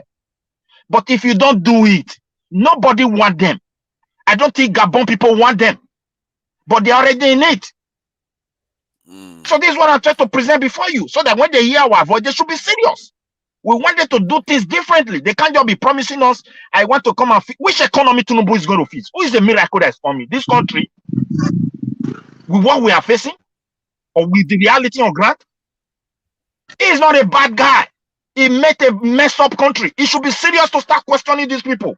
Not just bring an economic plan that cannot. How are you going to? It's just like, I don't know. Let us keep on, praising them because they gave us promises. But I want to tell you, I and you that is here today, the militaries have record what they are using them to do in that country. The security apparatus, because sometimes when this thing want to happen, all the security agents you don't know, both police and all, they are aware that something want to happen. That's why it normally happen in that this kind of a military takeover. What they are using police to do, the police are aware. They are gone, all of them. So Can I I ask you a think my question? whole submission is: look, let Nigeria government declare a Nigeria as a very critical and difficult situation, not by nature, but by wrongdoings. People have put us in a mess, and you want to hold them accountable. If they don't do Let me it, ask you a question. for me, I'm fully convinced that nothing will. Yes. Let me ask you this. What are you saying, Mike? I want to ask you a question. Yeah. You're saying when military are in charge, they take care of, we don't have IDP and all these insecurity. Now my question to you is, let's just no, these are problems. Now let me ask you the question. I haven't even asked you a question. You already answered. Let me ask you a question. Who currently is full-time fighting insecurity in the country? Is it not the military? So now you want to give them, you're telling me if they have part-time governors and part-time fighting security, they'll do a better job. When right now they have a full-time job of fighting security and they are struggling. Now you're telling me when they take over the country, they'll be governing and be fighting the military, insecurity at the same time. The military Good are idea. not coming to do. Mike, please get my word. One thing is that we already have this problem and it is visible to us. When they were giving up, they were not there. But the fact is this: we are not expecting the military to come and do miracle for us. They are still fellow Nigerians like us. What I'm trying to present is that the government should be serious. All these promises, we are coming to the economy, we are doing this body. I don't believe not. We work with them. There are global challenges. There are things that are changing. We are not exempted from it. Eternally, the same leaders that are being appointed to positions, incident, if they want to be serious, you will understand the need to say, hey, Mr. Man, you were in this position before. Why are we in this situation? You understand me? So when you are serious and they see that they are fair, everybody will be happy. A leader is there. Because these guys that are coming, they are not going to do miracle. But once they're in with what they have in their hand, they have power. If you talk, they blow the person off. So they will take charge and put us again in a total mess again. So we should not miss this opportunity that was given to us. This time our leaders should ask themselves a question like, look, we can't continue like this. Because it is the wrongdoings of our leader, the military you refer to, that when they come, maybe if they will treat this insurgency and all these military bandits and everything, they are still the one fighting. But remember, they are no longer under the full military control. So people appoint people on top of them, and you can be in a service, another commander from on top can call you and say, don't put your men there, take it to the other side. You have to obey. So they are different people from us. They live under command, not under debate and discussion. No, once command coming, you say yes, sir. That's it. You see it now. So Mike, I leave my own case. I don't want military regime. I don't want it. I'm not in support. But for it not to happen, our leader should be serious. That is what I'm saying here. Thank you. So for me, the issue is not about military regime. The issue is what is best for the people in terms of the intentions of their leaders. These leaders that we've had for 20-something years, they are not making real strides to really put Nigeria on a sound footing. Look at the BRICS organization just went and had a meeting, and they were nowhere to be seen. Yeah, and even in the African free trade area, Nigeria was one of the last countries to decide on anything. Everything we do, we are always lagging behind. It's like, what is this? Even Ethiopia is able to run this in an airline, but Nigeria can't even run anything. Ethiopia went on to build a massive dam. What major project has Nigeria built other than the one that Dangote did himself? It's like these governments, they just there to rake in money. They are stealing our oil on an industrial scale. They are stealing gold on an industrial scale. They are leaving the people defenseless on a very, very a kind of what they call it. They are negligent of their duty completely. They leave us very vulnerable as a nation. And even when you look at their military brasses, this is where I agree with Midwest to an extent, because they are coming from the people. When they give their military brasses an opportunity to do something reasonable for their country, their aspiration is limited. The aspiration is at most almost infantile. How can you, as a nation like Nigeria is a strategic nation. It's not just a nation. It's a strategic nation for the entire continent, especially for the black population of the continent. But what are we doing? We are playing fiddles with the future of all this population. Do you know, we're talking about a population of about over 1 billion people on this continent that are generally the same family as the Niger-Congo group. And Nigeria is at the tip of the spear, and we are not doing anything about it. We don't even recognize the level of damage we are doing to this population. This is why when the BRICS people came in and they want to appoint a new membership, guess what? None of them were coming from this Niger Congo. So Nigeria, what is the solution? What is the solution? Exactly. That's what I wanted to ask you. Good question. Because they complain, they lament. I think that's a good question. No, I have to raise the point. The solution is they leader. See, hold on now. The solution is for the people to change. And I think the people are changing already. Then get a good government in place that implements the will of when the people. People what change, change people what? are changing already. Change what? What are the people doing now that's changing already? Okay, what the people are doing now that is changing, they are now realizing that foreigners are taking advantage of them. That is something, that awareness. How did you come about that? How did you come about that? Because of what has happened in Mali, what has happened in Burkina Faso. Okay, you yourself, you just said it. Look at it. Mali is a mess, and they've been there for years now. Have we really seen any good change in Mali? If you want to use Mali as an example, Mali has experienced some change. One, Tunanja, when you say the people should change, what do you mean? Exploiting them, that is a good thing. Pardon? Tunanja, when you say Nigerians should change, what do you mean?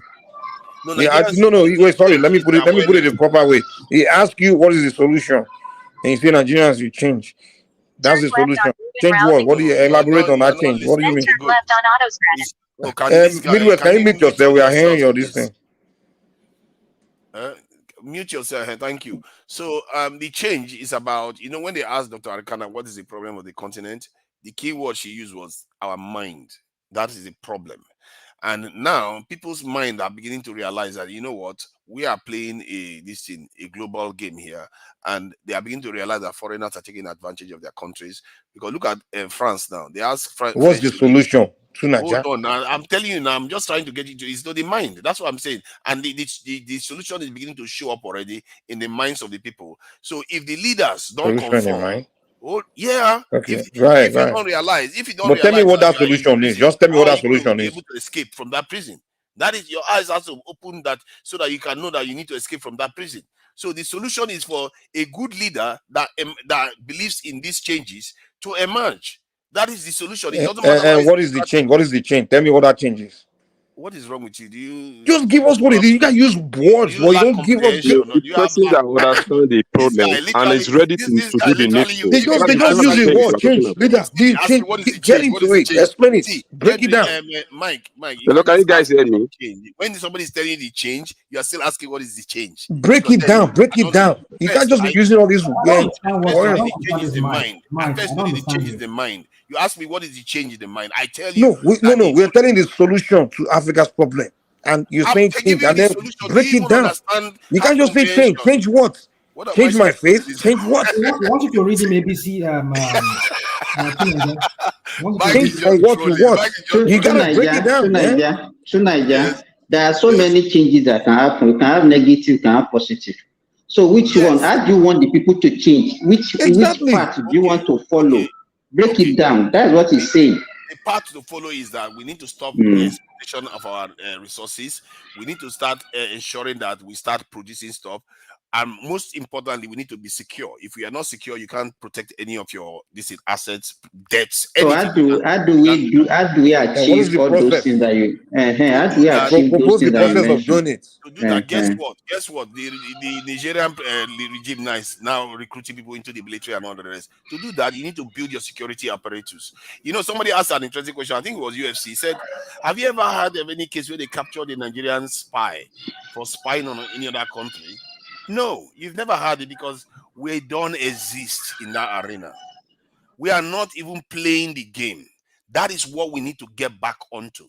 We need to be a nation that is actually determining its own destiny instead of relying on other major powers to defend us. Literally, we're not defending ourselves. Let's face it. That's what is going on here. Do you know what the French president said the other day? He said, if not because they came into these Sahel nations, that many of these allied nations would have broken up in half.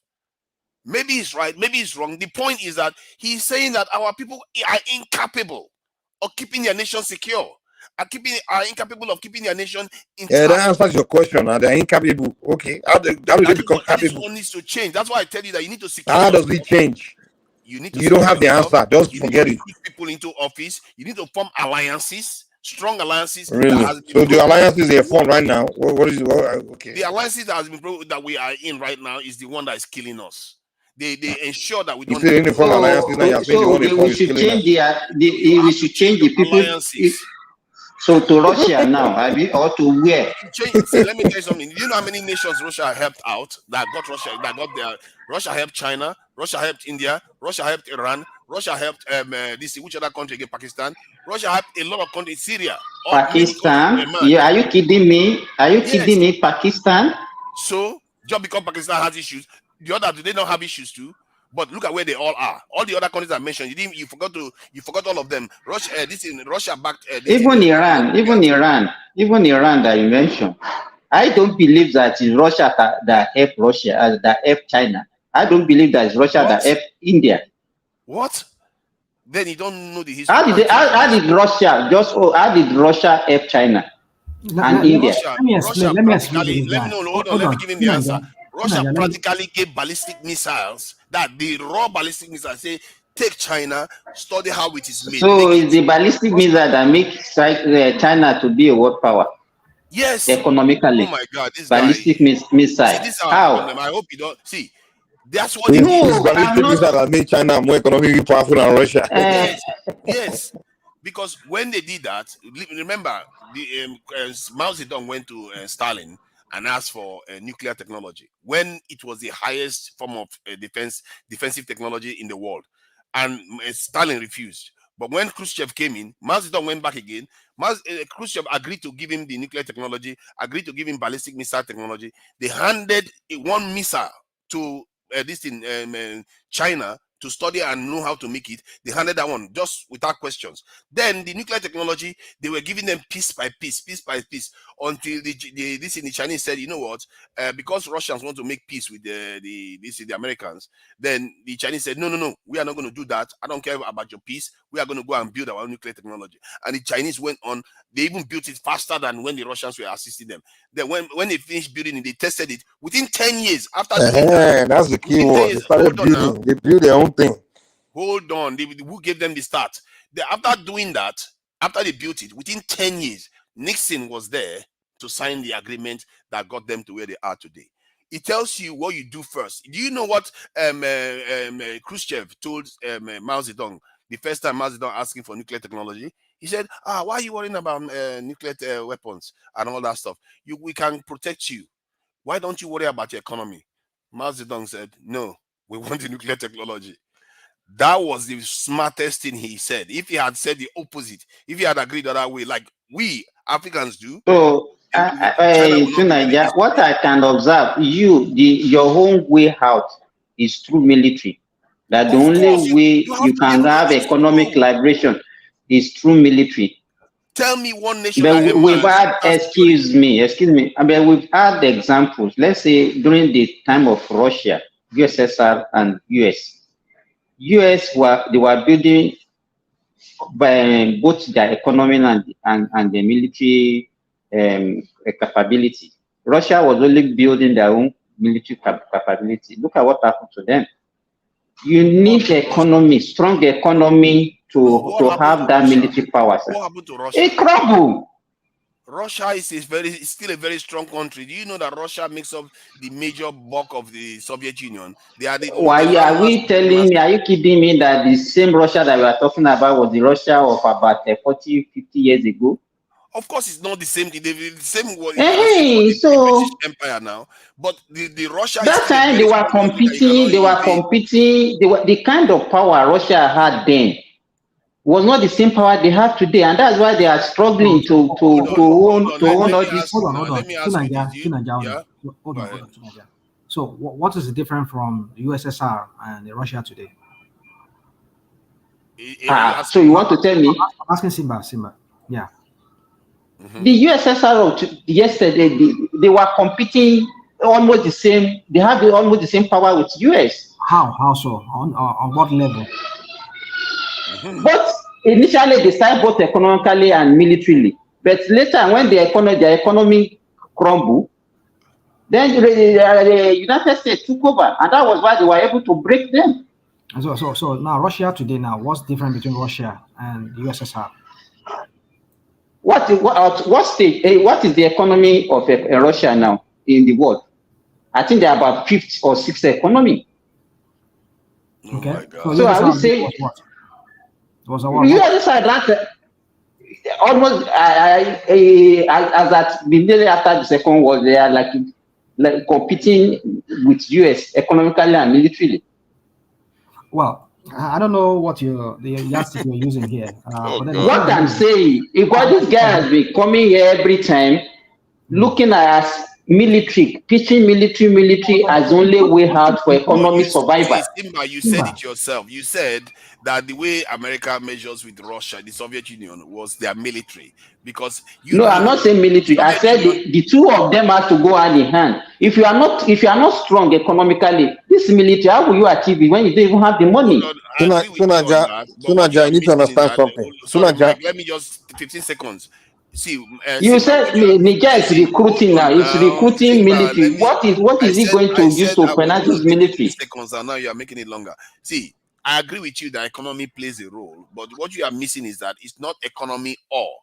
We have enough economy to build a bigger security, and when you build a bigger security, you have space to create a bigger economy. Then you build more security. Okay. That's how Sunaja. it works. It's a feedback loop. Okay, Sunaja. You just said we're using 90% of our income to service debt. Okay, now when you create an army, you want more people in the army. Now, these soldiers, the military is. Let me tell you why it's so expensive. That the military is so expensive. When you have soldiers, you have to feed them, you have to pay them, you have to train them, you have to clothe them. Now, 1 million of them, you do it so on a daily basis to clothe, feed, and pay 1 million soldier. And these are people that it's not like they are producing, like working and making money for you. Their only job is security. You understand? So now we don't have the economy that generate that kind of revenue to be able to put into that. So where will you get the money to build that large army? You understand? When America show the budget of their military, they'll say it's 60 billion. When Russia, they're talking about they talk about the billions. Let me give you an example that is very simple to understand. So Nigeria right now, wait, hold on. Nigeria right now, we looking for money to build a lot of infrastructure to pay for to finance even so many schools and so many things, projects. Now you want to pour all that money into soldiers, 1 million soldiers. You understand? 1 million soldiers. See, security. You won't have anything, man. Yes, it's very, very important. Now, let me give you an example that you may understand. Especially Simba might understand this. When you have your immune system in your body, do you say, oh, because I'm not using it, I'm not injured, I don't have any disease, I should get rid of it? No, you don't do that, because you know the next thing that will hit you very hard and you may never recover. So that is what security is actually for. There is a reason why shops have security guards. It's not because of charity, because they know they do better business if this environment is secure, if their customers knows that they are secure in their environment. Security is paramount. If whatever you do in this life, as long as you have enough resources, if you have, let's say, 100 naira and you want to secure that 100 naira, you need to make it so that it is hard for people to come and steal that 100 naira. It's going to cost them 200 naira. That is how you build on security. We have 1 billion and we have basically this is 1 million naira. Sunaja, let me tell you how they do it. It should be the other way around. Sunaja, I don't disagree with you that you need security. You build your military, build your security architect. But this is how they do it. They first figure how to grow the economy first, how to be productive first. So as they're doing it, as they're making money, they begin to build a security as well. It's kind of like as you're building property, right? You're hiring more security, right? As you're building property, you're hiring more security. Now, what you don't do is you haven't figured out to build property. You don't own property yet. Now you're gonna hire a bunch of security guard. You understand? To say after wait. You haven't built, you figure out to build your mansion yet. You haven't acquired the wealth you haven't strategized how to build it yet. You haven't started construction or building your mansion yet. But you need to hire a bunch of security guards to protect that mansion. Yeah, you are paying them. It's a waste of money. What we need to do is first figure out to grow things. And once we figure we got everything drawn Hold out, on. we You figure out to just produce. flipped And it as around we are again. producing and as we're making money, and out of that money, wait now, you listen a little more. Out of the money you are making, you begin to draw, take aside for security and use it to start growing your security. So it's something you do simultaneously. Okay, so in terms of security, you said simultaneously. The problem is that we have gotten to a point where we should be able to build our security well beyond what it is right now. Like in the case of Egypt now, our economy is larger than that of Egypt, but yet our security posture is far less than that of Egypt. Egypt has 1.3 million soldiers alone, not to mention all the other security apparatus that they have. Why is it that we are not in that posture? We have the same resources, more than them. Why are we not? That is my point. I agree with your argument that it's two ways. You can't just have zero economy and build security on top of it. But if we have enough economy to build security on top of it, our current economy is even depressed because of it. Did you know that our economic activity has been reduced by more than 10% because of insecurity? Can you imagine? That's in excess of $50 billion. It's even an economic investment to build your security. Because if you put your security in place, farmers can go to farm, businesses can stay open longer, people can come into the economy and do more business. But what is happening right now is a travesty of what it should be. And our leaders know better. They should know better if they don't anyway. So do you see any hole in that argument? That is a problem. I'm not saying that you don't need economy. You need economy, but we already have enough of that economy to build, but we are not. We've been made like this for decades. They refuse. And this is one of my concerns with all these military coups that are happening too. I don't see them taking charge. They have enough. They have enough people. They have enough economy to build, but they're not building. North Korea had less when they built the country that they have today. Many countries, Singapore had less when they built the country they had today. So this is not an economic argument. This is why when I talk about security, people think I'm dismissing the economy. No, we have enough economy. That's a problem. That's why. Well, are you sure we really have enough economy? Yes, now? $500 billion economy. $500 billion economy is a large economy. It's the largest on the continent. No, wait. You cannot be look at it in proportion to the population. I'm telling you, even this GDP per capita, Nigeria is higher. But you are the one that just say we're using 90% of our revenue to service debt. So what are you contradicting we have yourself? run the country to the ground. We didn't run it. We didn't build on what we are supposed to build upon. You look at look at IDP camps. Look at our oil is being stolen. Not one person has been prosecuted for this. Look at the terrorism all over the place. Who would want to come? You all know now. If you want to go to Nigeria, you have to think twice now. Why do you have to do that? There are Nigerians that are building properties in Ghana because they are scared of coming to Nigeria because they don't feel safe. All this stuff, we are losing money, we are losing economic growth, we are losing our pride as a nation, not to mention our ability to survive into the future. Nigeria, can we look at it this way also? I've been here, I've been quiet. Presently, I think if you look at the let me throw this in. See, since 1999, when we got into the democratic system of government, the mistake our leaders make is that they didn't put infrastructure as, let me say, top 5 priority for the country. Yes, the economy were good, we were making money, a lot of people were okay, but there were no infrastructure available to even expand the economy more than how it is now. So that's part of the problem when Nigeria is currently where it is. If you look at it, even if you want to transport any goods from one location to another, it's very, very difficult. It takes time. So our leaders made a lot of mistakes. Okay, if you look at it, when Goodluck was in power, yes, the economy was booming. People were happy. But can you name one infrastructure that they built? None. None. So we cannot blame the past government and the current government now. Far back 2012, we have been following Nigeria election. It's not even it can even revive. UFC. You can go back to You can go back to 1966. What are you talking about? You cannot blame the past government and the current government. We had the one government that time that said it doesn't know what to use money, what to use the money for. A lot of people saw it that we will go through this mess that we are going through. Konje Wala saw it. What do you call it? Sanusi saw it. Sanusi. I watched their this. They said it that Nigeria will go through a lot of mess before it gets better. The mistake we made is that the subsidy would have been gone in 2012. The subsidy would have been gone. Hold on.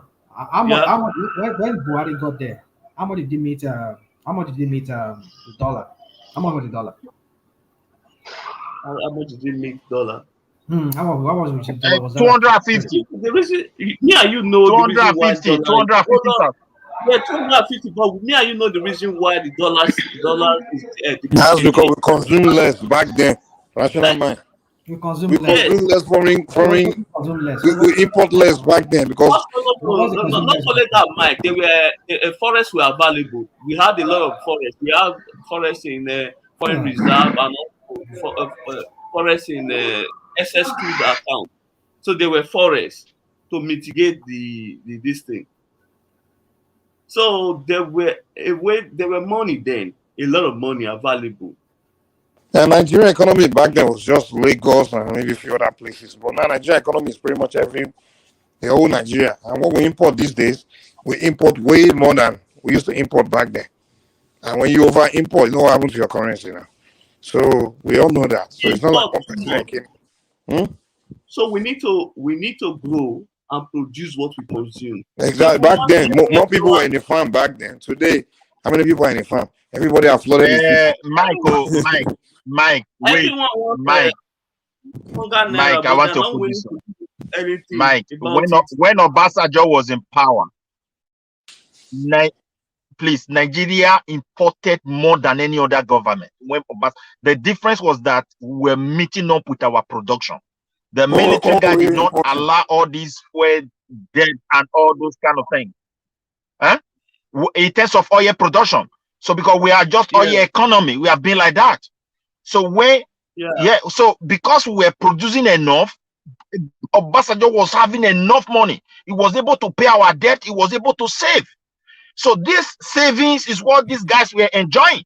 So when Buhari came into power, those savings have already gone down. And this debt, this fuel debt have already started, stealing this. No. Wait, I'm not sure Obasanjo was good. Wait, I'm talking about opportunity. Please, but I'm just listen now. Let me round up. When he came, people were not. Mike, wait, I'm going somewhere. You wait, please. When he came to power, we were meeting up with our production capacity in terms of crude oil. So that gave him opportunity because people were not stealing our crude the way it is today. So today there is a big problem. Even the crude oil, we are not meeting up. And when it comes to local production, we are not meeting up. So there is a lot of problems around why this currency is falling, and it's still going to fall more. It's like even the president, current one now, when they now look into the federal government, that is the central bank, they were so shocked. So it's a very big problem for him. But I think what put us in this mess is corruption, and he should be serious about it. Giving us promises let me tell you another reason why would be another catastrophe. He should stop. Wait, Mike. Okay. The current president should stop telling us paradise is coming. No paradise. He have to face to challenge these corrupt practices. That's all. That's the only thing that will satisfy Nigeria. The problem is so enormous. I don't think anybody can solve it easily, and people are going to suffer. This is not going to be a easy journey for him. So, but if he's going to tell Nigeria, because I remove subsidies, you people are going to enjoy paradise, just give me time. For where is it coming from? From what these same guys? Some of them are now having refinery where they refine things, and my brother, for me, I pray for we not to witness another setback by allowing these guys to come and seize power from them. Nobody want them, but they should be serious against corruption.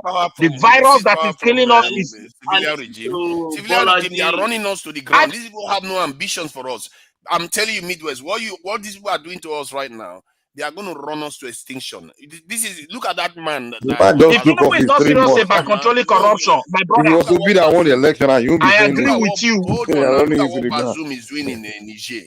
This guy, he had 25 million in his population. He went and invited German soldiers to come into his country. Now they are asking the French to leave the country. They are refusing to leave the country. So he tells you what is going on. These people are inviting foreigners to invade their countries, and they pretend as if they don't know what they are doing. These civilian regimes, No, they are basically caretaker government. They are not there to govern us. Wait. Yeah, to Nigeria. See, my brother, the whole continent is vulnerable. You see, we are very rich in terms of mineral, but we don't have defense. If you want to build a country and you want it to be stable, you have to invest in your military, in your defense. When they see your military capability is strong, they will respect you. North Koreans are suffering, but can anybody go and attack them? Can anybody go and occupy their space? Nobody will try that. So we neglected the military. We have overstressed them. They are not doing police job, and we don't even know whether they have capability to defend our border. The example that you are giving, so we have gone too far. A good example. And I think corruption. You said they are suffering. I think they are suffering, but they have they have a big military. So what is the advantage of the military to the North Korea? Listen to me, my brother. When I say they are suffering, let me explain to you what I mean. If you don't understand me, every country in the world. I am talking to you from Sweden. When you talk of poverty, the Sweden have history. They have witnessed it. Talk of Finland, they have witnessed it. So every country at a time have a time where they normally suffer. And but one thing they don't play with is their defense. They must protect themselves against their neighbor, because there was a time everybody was hostile to one another. So my dear, the North Koreans are suffering, but they are able to defend their territory. The entire continent is opening. All these things that is happening today, the way I'm seeing it, the real battleground will be Africa again. Colonization is coming. The way I'm seeing it. Our leaders are, except with all these South Africa and few countries that are trying to, go into BRICS and do something different. But with that of Nigeria, if we are not serious to tackle corruption, it's like our leaders don't even have the country in their mind any longer. Just only what they will gain for themselves and their family. So anybody that want to help us with this situation, instead of deceiving Nigerians, instead of deceiving Nigerians with hope, North Koreans as we speak, Nigerians are suffering more than North Koreans. Even if North Koreans are under sanction, they are still suffering more than North Koreans. Their literacy rate is 100%. Well, I cannot measure it, but I can say categorically, I can say they are advancing more than us, but I cannot measure the suffering.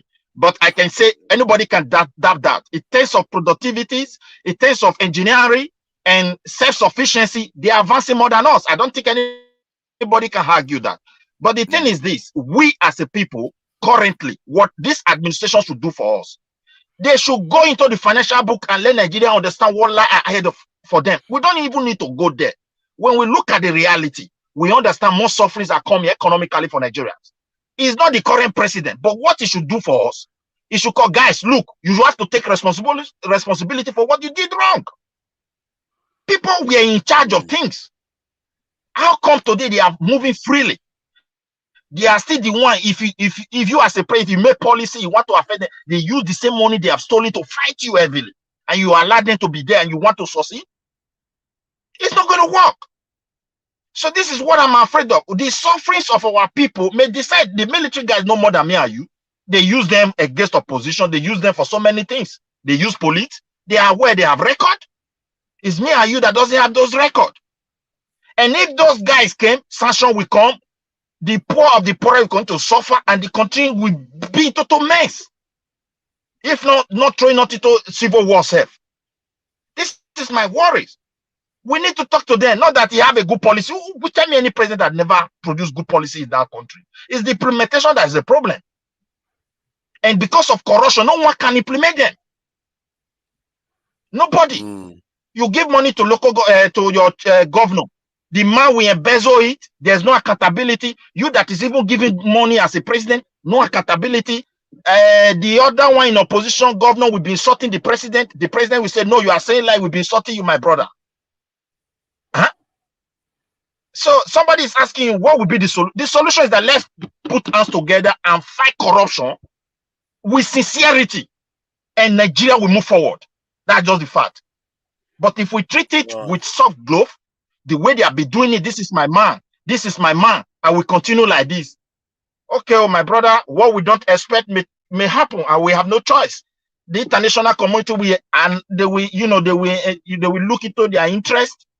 We don't want this man. This is sanction. Boom. This sanction will not affect whoever is in power. It will only affect the poor of the poorest, and they don't care. They don't even want the country to grow in the first place. That's just the fact. We must take responsibility. Democracy is an opportunity to develop and to grow. Not for we to be promising people. You promise education. Go to some schools. People are under my go tree learning. And money is flowing into that education. So I think we should forget about this tribal something. Igboma is bad, Yoruba is bad, this one, that one. We are the real tribe that are suffering. These politicians in Nigeria have designed a tribe for themselves. There are governor who is an Igboma. You arrest him, a Yoruba man on top will tell you set him free. There are Yoruba man who will still Hausa man will tell you set him free because it's their tribe in the political realm. But we on the ground, we are so carried away, insulting ourselves, doing all sorts of things. It's my brother. Why should they do it this way? It's my tribal brother. And at the end, we are going backward every day. A whole brick as large as Nigeria economy. They weigh everything. They did not even invite Nigeria. They don't even want to even call that country. They know much more than me and you. How committed few things our countries are committed to. Midwest. Nigeria was invited. Nigeria vice president was there. Also, Nigeria vice president said we didn't apply. I mean the formation. The formation I'm talking about. When they were discussing this issue, when they were selecting countries in Africa. No, because we didn't apply. So until this last summit, they were inviting us. No. At first, when they set up that group, maybe Nigeria was initially invited to join with South Africa when they started the group. Nigeria didn't agree to join. You understand me? Nigeria didn't agree to join. Okay. So yeah. It's our leader's because of. fault. Do you know the reason? I don't know. Maybe external force. You don't even know. If you are in that office, people will be pouring things on you. Like Tinubu now, me and you, we are talking here. He's in the office. That is true. There is what is called. They probably influenced Nigeria not to join. What is called top national secret. There are top national secrets when you enter an office. You see some guy. It's between that president. When you read Midwest, please. Midwest, hold on. Tunaja, please. I want us to round up 10 hours sharp. So make the conversation under 10 hours. So when it is 2 minutes to 10 hours, I will come in and shut this down. Thank you. Oh, okay. So you look at those situation now. There are top national secret that is before president today. Me and you will never know that, whether we like it or not. And you will see some country interest. You will see lobbies. You see everything. And all these fights will surround him. They are just like an ocean. Sometimes there are some he cannot say no to. That's why maybe when they invite that president, then he refuse. You don't know external telephones. That will tell you, don't be part of that. Even this coup that is happening in Africa everywhere. A time, France itself was applying to be part of it. We don't even know whether there is already, misunderstanding within the powers. So nobody knows where the whole thing is going. So I pray for my country not to be victim of coup leaders, because these people will destroy us again. They are the genesis of our problem. But our leaders can't continue like this in the name of politics. So this is what I want to submit. They should be serious. Our economy, Nigerians are going to witness economic suffering, whether they like it or not. Tinubu can do miracle. If they put to be, can't do miracle. All they have to do, the miracle is that, look, Mr. Man, you were holding this position and you mismanage it. We need this money from you as well, or you suffer in jail. And more money will come from these people. I'm just telling the truth. This is what I believe it should do for us. This is my submission. Thank you. Yeah, I think there is logic to not having military regimes, at least regimes that remain military to transform nations. But where we are right now, I really don't care too much about what type of government we have, because that is a luxury for people that have the ability to survive. But we don't have a lot to go on. So whatever government that comes in that can fix the country, you go ahead with it. If it's civilian, if it is military, so far the civilian regime, they don't seem to be in any mood to change. They are just doing the same things and maybe even doubling down on it. They are just paying themselves money now. Every single chance they get, they want to embezzle the country dry. These people don't they are not changing. And the military, they don't embezzle the country down. Like I said, it's not about the military. It's about the ones we have. You see, a democratic regime can do very good things, but the one we have now don't want to. If the military regime can come in, may want to do good things, or we might have another one again that wants to do bad things. How do you know? How will you know that? You don't know. That's what I mean. You really don't know. It doesn't matter whether it's a socialist system, whether it's capitalist system, whether it's this democracy, whether it's military. It doesn't matter. They want. If you look at all the world, it's a mix that rescued their nation from the mess they are in. One of the things that they all have in common is that they are nationalists. Whether it's democratic, whether it's military. No, to Nigeria, the way I see Nigeria, the Nigerian military is already corrupted. They have been exposed to money. It's true. So, it's true. I'm not doubting that. They are worse than this civilian. They will be worse than this civilian we are seeing. Exactly. We don't know that. It's a kind of it's a government. The governments that come into office are unique. Let me tell you, the only advantage, let me tell you, the only advantage the military can have is that they won't be able to pass all these bureaucratic processes of legislators and all those. They can do things by fiat. Do you understand what I'm saying? Whether you like it or not, they can get things done by bullying people, by doing so many things. You mean like the Chinese government got 800 and something million people out of poverty in the last decade alone? Yeah, they can get things done. If you mean to do the right thing, it doesn't matter who they will do the right thing. You can get a dictator. But the problem is that because let me tell you, let us, even before we start preaching that, let us see the ones that are there now in other African countries. Let's see how it pans out. Because it's too early for us to jubilate. And you are the one that started. Look at Mali. If you see even the insurgency that is going on in Mali now, it's terrible. So if you have Mali as an example, then see, my brother, you know why it's like that. Careful. See you, sorry if I want to come in. Also, let me tell you why it's like that. You see, this continent, Africa, people have plan for it. Now, when they removed Gaddafi, there was a plan for it. When Gaddafi was alive, those Sahel was one of the most peaceful people. He controlled that area to Tuareg people. Those desert people knows those area very well. So for those guys to have a hidden place to form their camp and their organization, he will bomb them. So now they remove this guy, and there is a vacuum. And that vacuum will give them excuses to have military bases in all these places. And those military bases will never solve that same problem. It may reduce it. When it go down, they will allow it to grow so that they can remain there permanently. What is flowing is the resources the natural resources of that area will automatically become their own. So now the danger of military coming in is this. When they come in, sanction will flow. And when they put sanction on these people, everything will go down. So the militaries are not going to help the situation.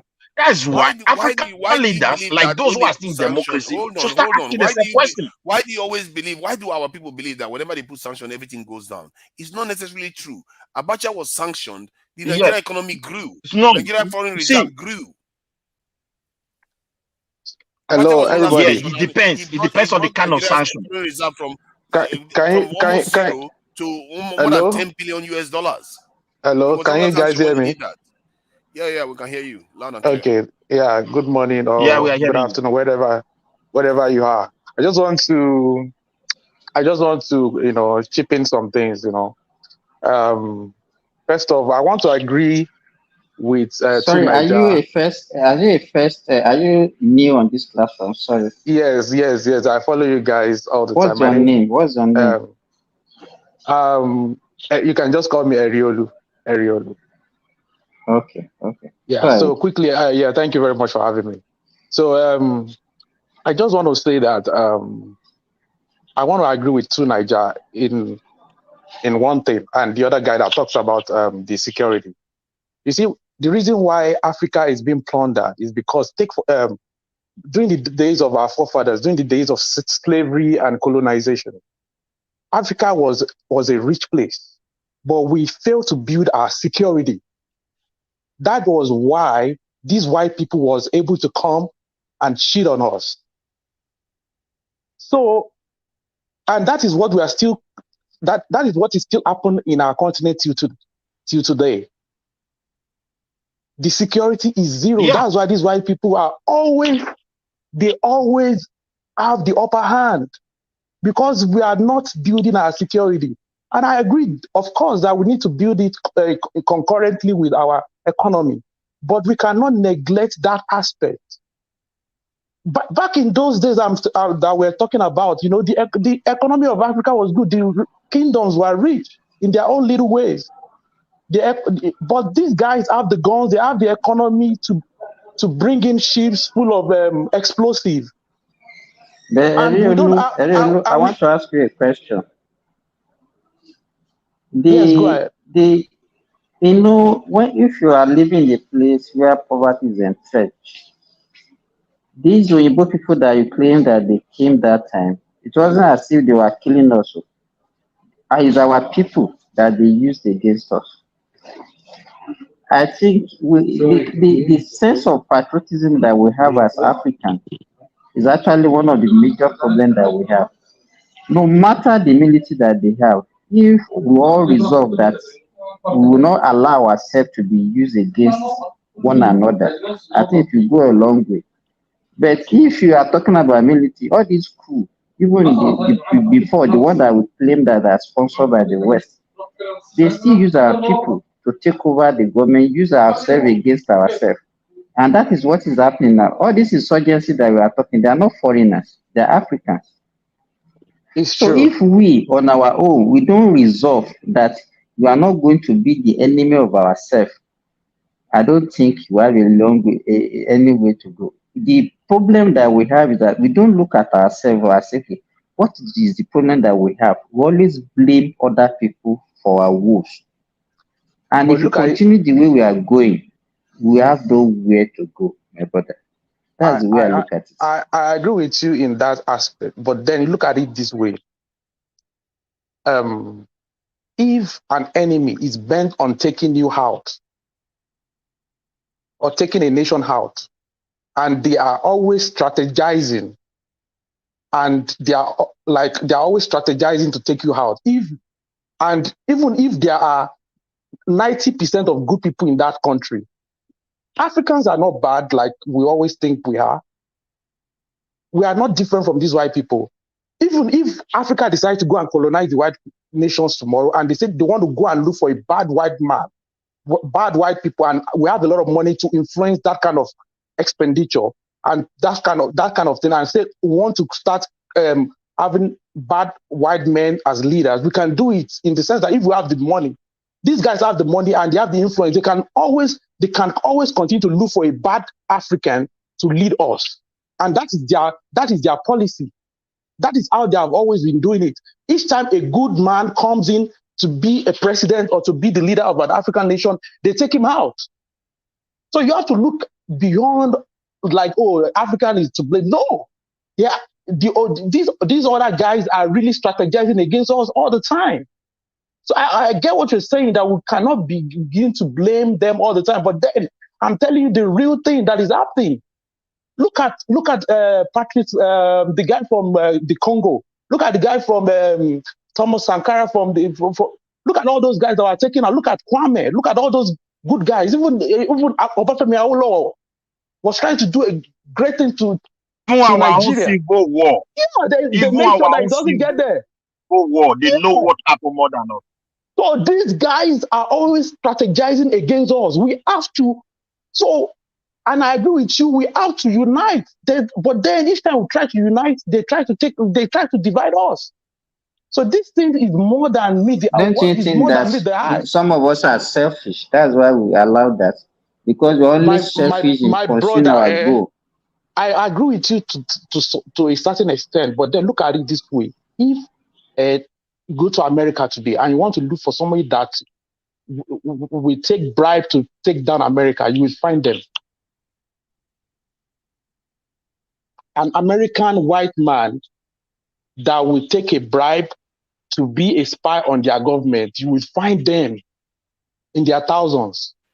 Yeah, of course. And if you can protect them, you will if you find can them promote them to power, they are available. They are available. So it's not peculiar to us alone. And you it's can protect them. You can, but we you are, can the problem alleviate is that them. we are They not are even available. engaged in that. Yeah, we are not even engaged in that game. In that, we will find them. This is why when UFC asked that question the other day, it was quite revealing that no Nigerian spy has ever been caught anywhere. It's like they are not doing their job. But these guys, they just want to make sure that they want to take over Africa. They want to make sure that they just don't want to see you. But we have to devise a way of survival. That's what we should be talking about. The unity. That's where the unity comes in. Like that. Another thing I observe about Nigerians and another country is that if I look at other African countries, it's the way we were raised. We were raised not to care about anything beyond our family. It's always myself, my family. That's all. Listen to when our famous people speak. It's always about their family. They don't have their community to it, or their state, or the nation in general. They don't. For instance, look at the Senegal guy that plays football, that play with Liverpool. What's the name? Sadio Mane. Thank you. See how he's giving back to his community. He's not sharing money, but he's building sports facility that will grow other schools. But for instance, let me go back to Nigeria. Look our famous celebrity people. None of them are doing anything. They are not building a sports facility for their community. Nothing. They don't give back.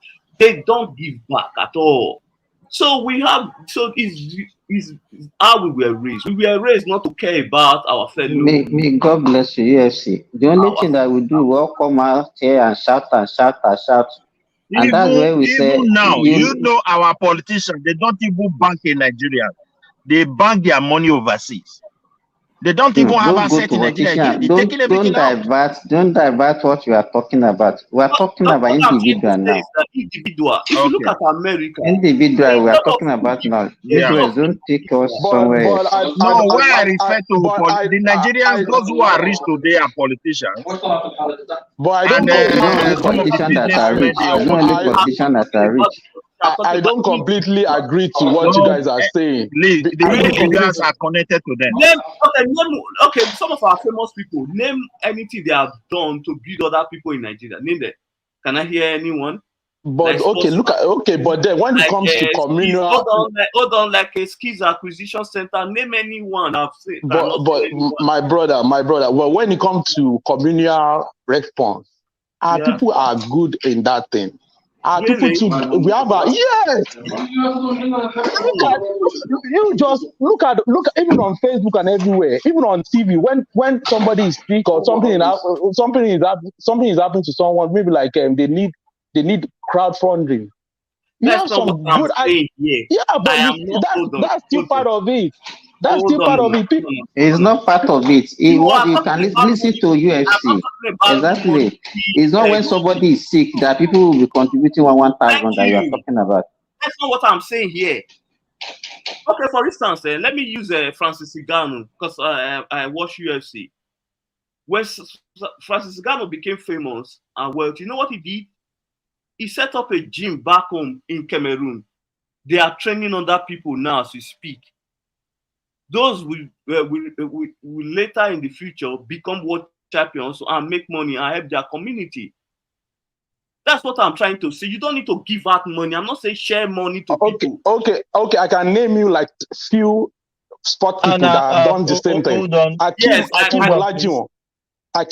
Hold on, please. Yeah, hold on, please. UFC, and you rightly said, if I knew that I was opportune to be given education or given skill or sport by free by somebody, if I grow up, if I'm successful in life, I would like to do same thing to give back to the community. Yeah. And it will be continue extending. It will become a culture. It will become a culture. Thomas, let me give you an example. Most of us here, at least before we travel abroad, we had our university degree in Nigeria. But you still see people on this platform that will come and say they've never benefited anything from government. How much did we pay when we were in the university? It was as if we went to university free. But what we fail to realize that even the little that the community or the country has given us, we don't even appreciate it. The only thing that we see is the negative. So what UFC is saying is that if you are a sport, okay, we have the likes of Okocha, we have the likes of Samson Siasia, Kano and Co.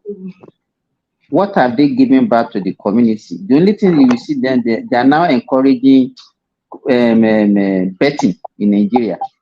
Bet Nigeria, bet this, all this, and all our youth now. That's what any little money that they have now, they use it to bet. I'm sorry, Simba. I was surprised when I saw P Square 2. They are now into betting, lottery.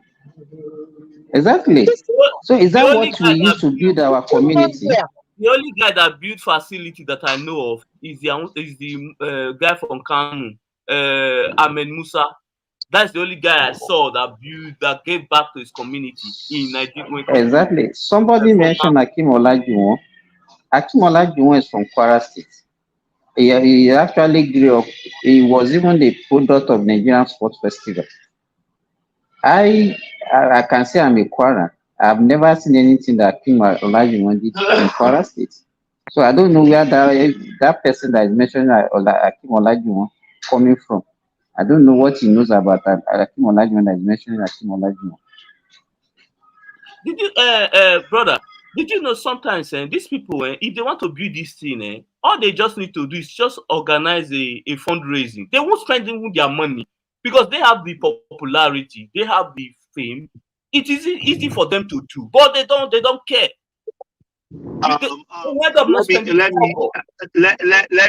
Let's close by this. This country I am, Australia, every year they contribute for Children Royal Hospital for cancer treatment.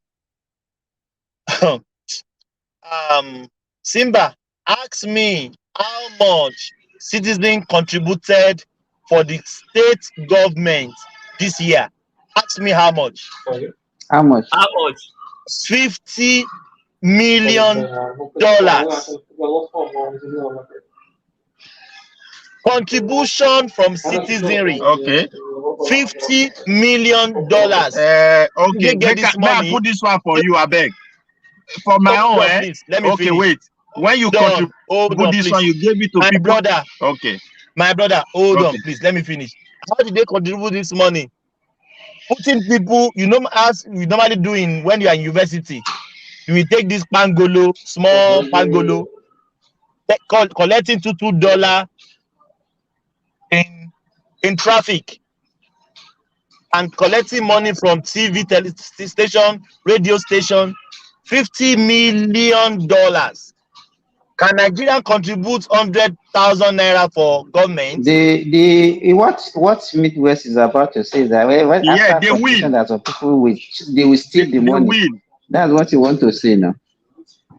Nobody is asking you to hand it over to people my brother, that will steal it. You can organize yourself. During Buhari regime, wait now, may I put this one? During Buhari regime, the Minister of Health was from my state. The only hospital we built is in I think I saw it on this Irua. It's an uncompleted building and it has been commissioned, and just like that today. So you will want me to go and contribute to that kind of system? What you are saying. Nigerians are generous people. Nigerians are very generous people when it comes to that contribution. It's related because Nigerians are very generous people. It's not because the one that you are saying now, the one the that you are saying now, system doesn't encourage them. Nigerians are generous people. Create the avenue. The system is not fair. For them. It's not transparent. Generous. We are not nobody. They are very generous people. They do things. Excuse me. Nobody will stop you if you want to contribute and build a school. Nobody will stop you if you want to contribute and build a hospital. If you are from Surulere, okay, hold on. Whiskey is from Surulere. Has Whiskey built anything that will last for that will remain future? Like even if it's out of fame, that will be something that the people of Surulere will remember him for? No, nothing like that. So that's what I'm saying. Build a structure of where people can learn skills. The problem is in your community where you came from. That's what I'm saying. I'm not saying go and give government your money. Yeah, no, if people do it. People are building. Handle the project. Yeah, people are building. When they build, yeah, they are doing. But most of the people are doing it for political gain. They do it small. Before you know it, they want to be councillor. They want to get their money back. I'm talking about. So this is what they are doing. And until we get a government that is serious, that politics. Is that one problem? Is that one the problem of government? Midwest, listen to yourself. Is that a problem of government? If people are contributing to the society just because of they want to join politics. So it's a problem. It's a problem of the government because the government have made the see now. Look at the way it's a problem of the government. The politics in Nigeria is now an instrument to make wealth, not instrument to serve. Hold on. There's a guy, Michael Blackson. He's a B-list comedian in the US. He built a school, a private school for the poor in his village in Ghana. Most of the donation came from his friends who are comedians also in the United States because you know a lot of heavyweight comedians. They donated to that project. Even some of them buy the equipment they are using. The school there is totally free for the poor. It's not for the middle class, for the poor in the society. So those kind of things is what I'm saying. I'm talking about. I'm not saying, no, UFC. I agree with you totally. The only thing we are good at is just to shout, thinking that the manna will fall from heaven. We all need to search ourselves and see what we can contribute. But by the time you are not giving excuse that the only reason people make contribution in Nigeria because of politics, I don't understand that. Do your own. You can build a school, and then if you have the means, as he said, you can put in the facility and make it free for people. Me, I don't solve my own. Where I go the bills. So are we saying that there is no charity organizations in Nigeria that are there? Fact, most of the NGO in Nigeria that are using it to make money. Are you saying that they are not genuine ones? Are you saying that there is no genuine charity organization? We need more. If there are few, we need more. That's what you are saying. Motherless babies home. No, man, come on, man. Don't say this. You might say that we need more. You encourage them to do more, but when you say there is none or non-existent, we are not saying nobody is saying none. We need more. We need more. Nobody is saying none. Don't use that one to negate what you are saying. Nobody is saying there is none in the system. But we need more. Hold on. Wouldn't you like to hear something like this? Whiskey Center for Training and Excellence or something like that? Even if it is for music that is practicing, even if it is for music. That's what those are the kind of things where people can grow skills, skill acquisition center, something like that. But do you know how many people sports engage in England and US? But then look at this. Do you know that Nigerian music industries is people give it credit for like the way the cohesion among the old artists and the new artists, how they have continued to help the new guys to spring up and to nurture them. So they have their own way of giving back. So we cannot just say, what do you mean by that? He was giving them cohesion. Which cohesion are you talking about? This topic is that we in Nigeria we always believe government should be the only one to solve some of our problems. We don't have that culture of giving. It's only take. It's only take. Including myself. I'm included in See, this the reason conversation. is, if I don't want to argue this, see, when people, my brother, when people are giving, when you see where people give, there's always transparency. Transparency and accountability is what encourage giving.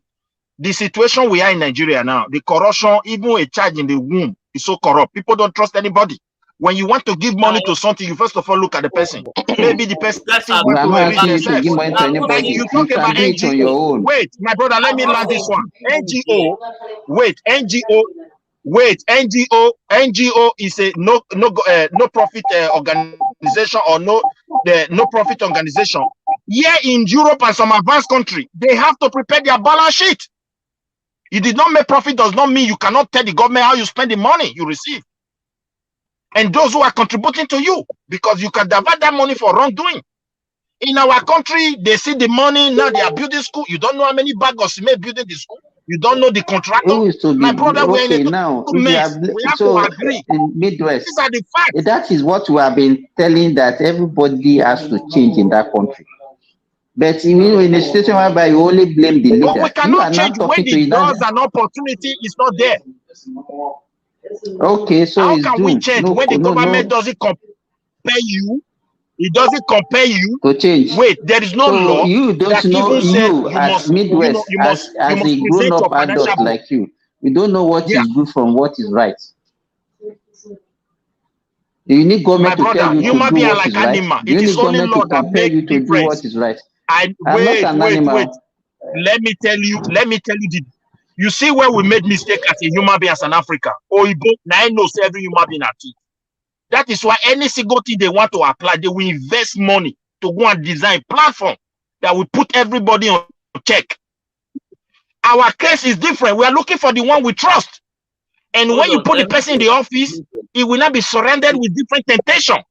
And before you know it, that rightful person is not a negative person. Because nobody is there to check them.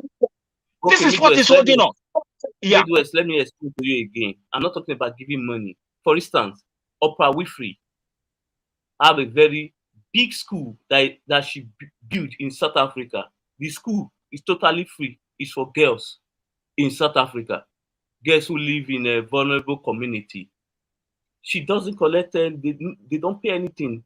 But it's just a school. She built it for girls in South Africa. Those are the kind of things I'm saying. I'm not telling you to give people money. Build something where other people can learn from. So they want to better them life. That's what I'm saying. Yeah, there's another secret. There's another secret behind that giving. Wait, my brother. Midwest. Make that comment in 1 minute. I have to shut down now. It's 10 hours. We don't supposed to pass past 10 hours. Sometimes people have some of these things. People have to contribute. Even Big Gay is contributing to some charity organization. But when this charity organization is not obliged to submit their accounting book, just the way we run things in our country, everything just black market.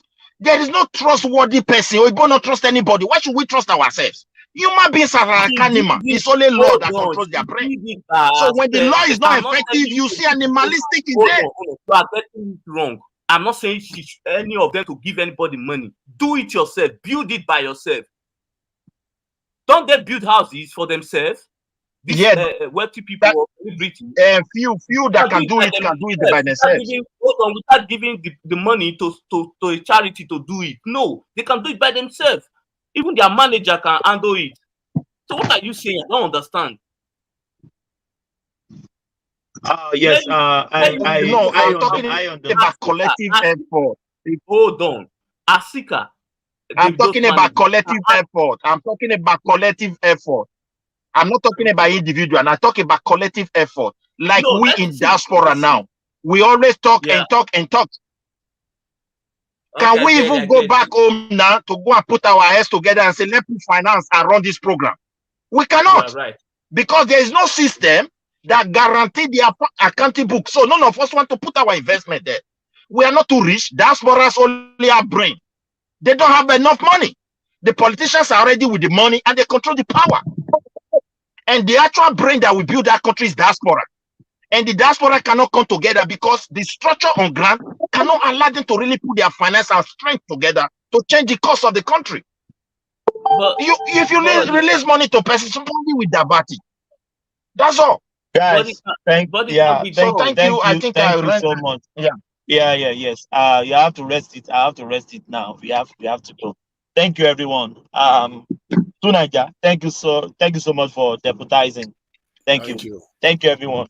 Yes, we'll catch you sometimes later tomorrow. Carry the conversation in the comment section. I say peace. Thank you, guys. Thank you so much. We can't go without playing some music. Let's see what we have here. Yeah. Thank you so much. Yeah.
It must be by capacity and commitment. This is a job that requires physical and mental energy. And we must get it right. And that is what we're asking. The church must be at the forefront. Our children cannot continue like this. There's no offense. They're committed by being Nigerians. Nigerians are the best you can get in the world. And we have the energy to change this world. All we lack is that we have criminals who have hijacked this country, stealing everything away, and we are keeping quiet. Please, the church, wake up. Take back your country. God bless you.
Good morning, Daddy.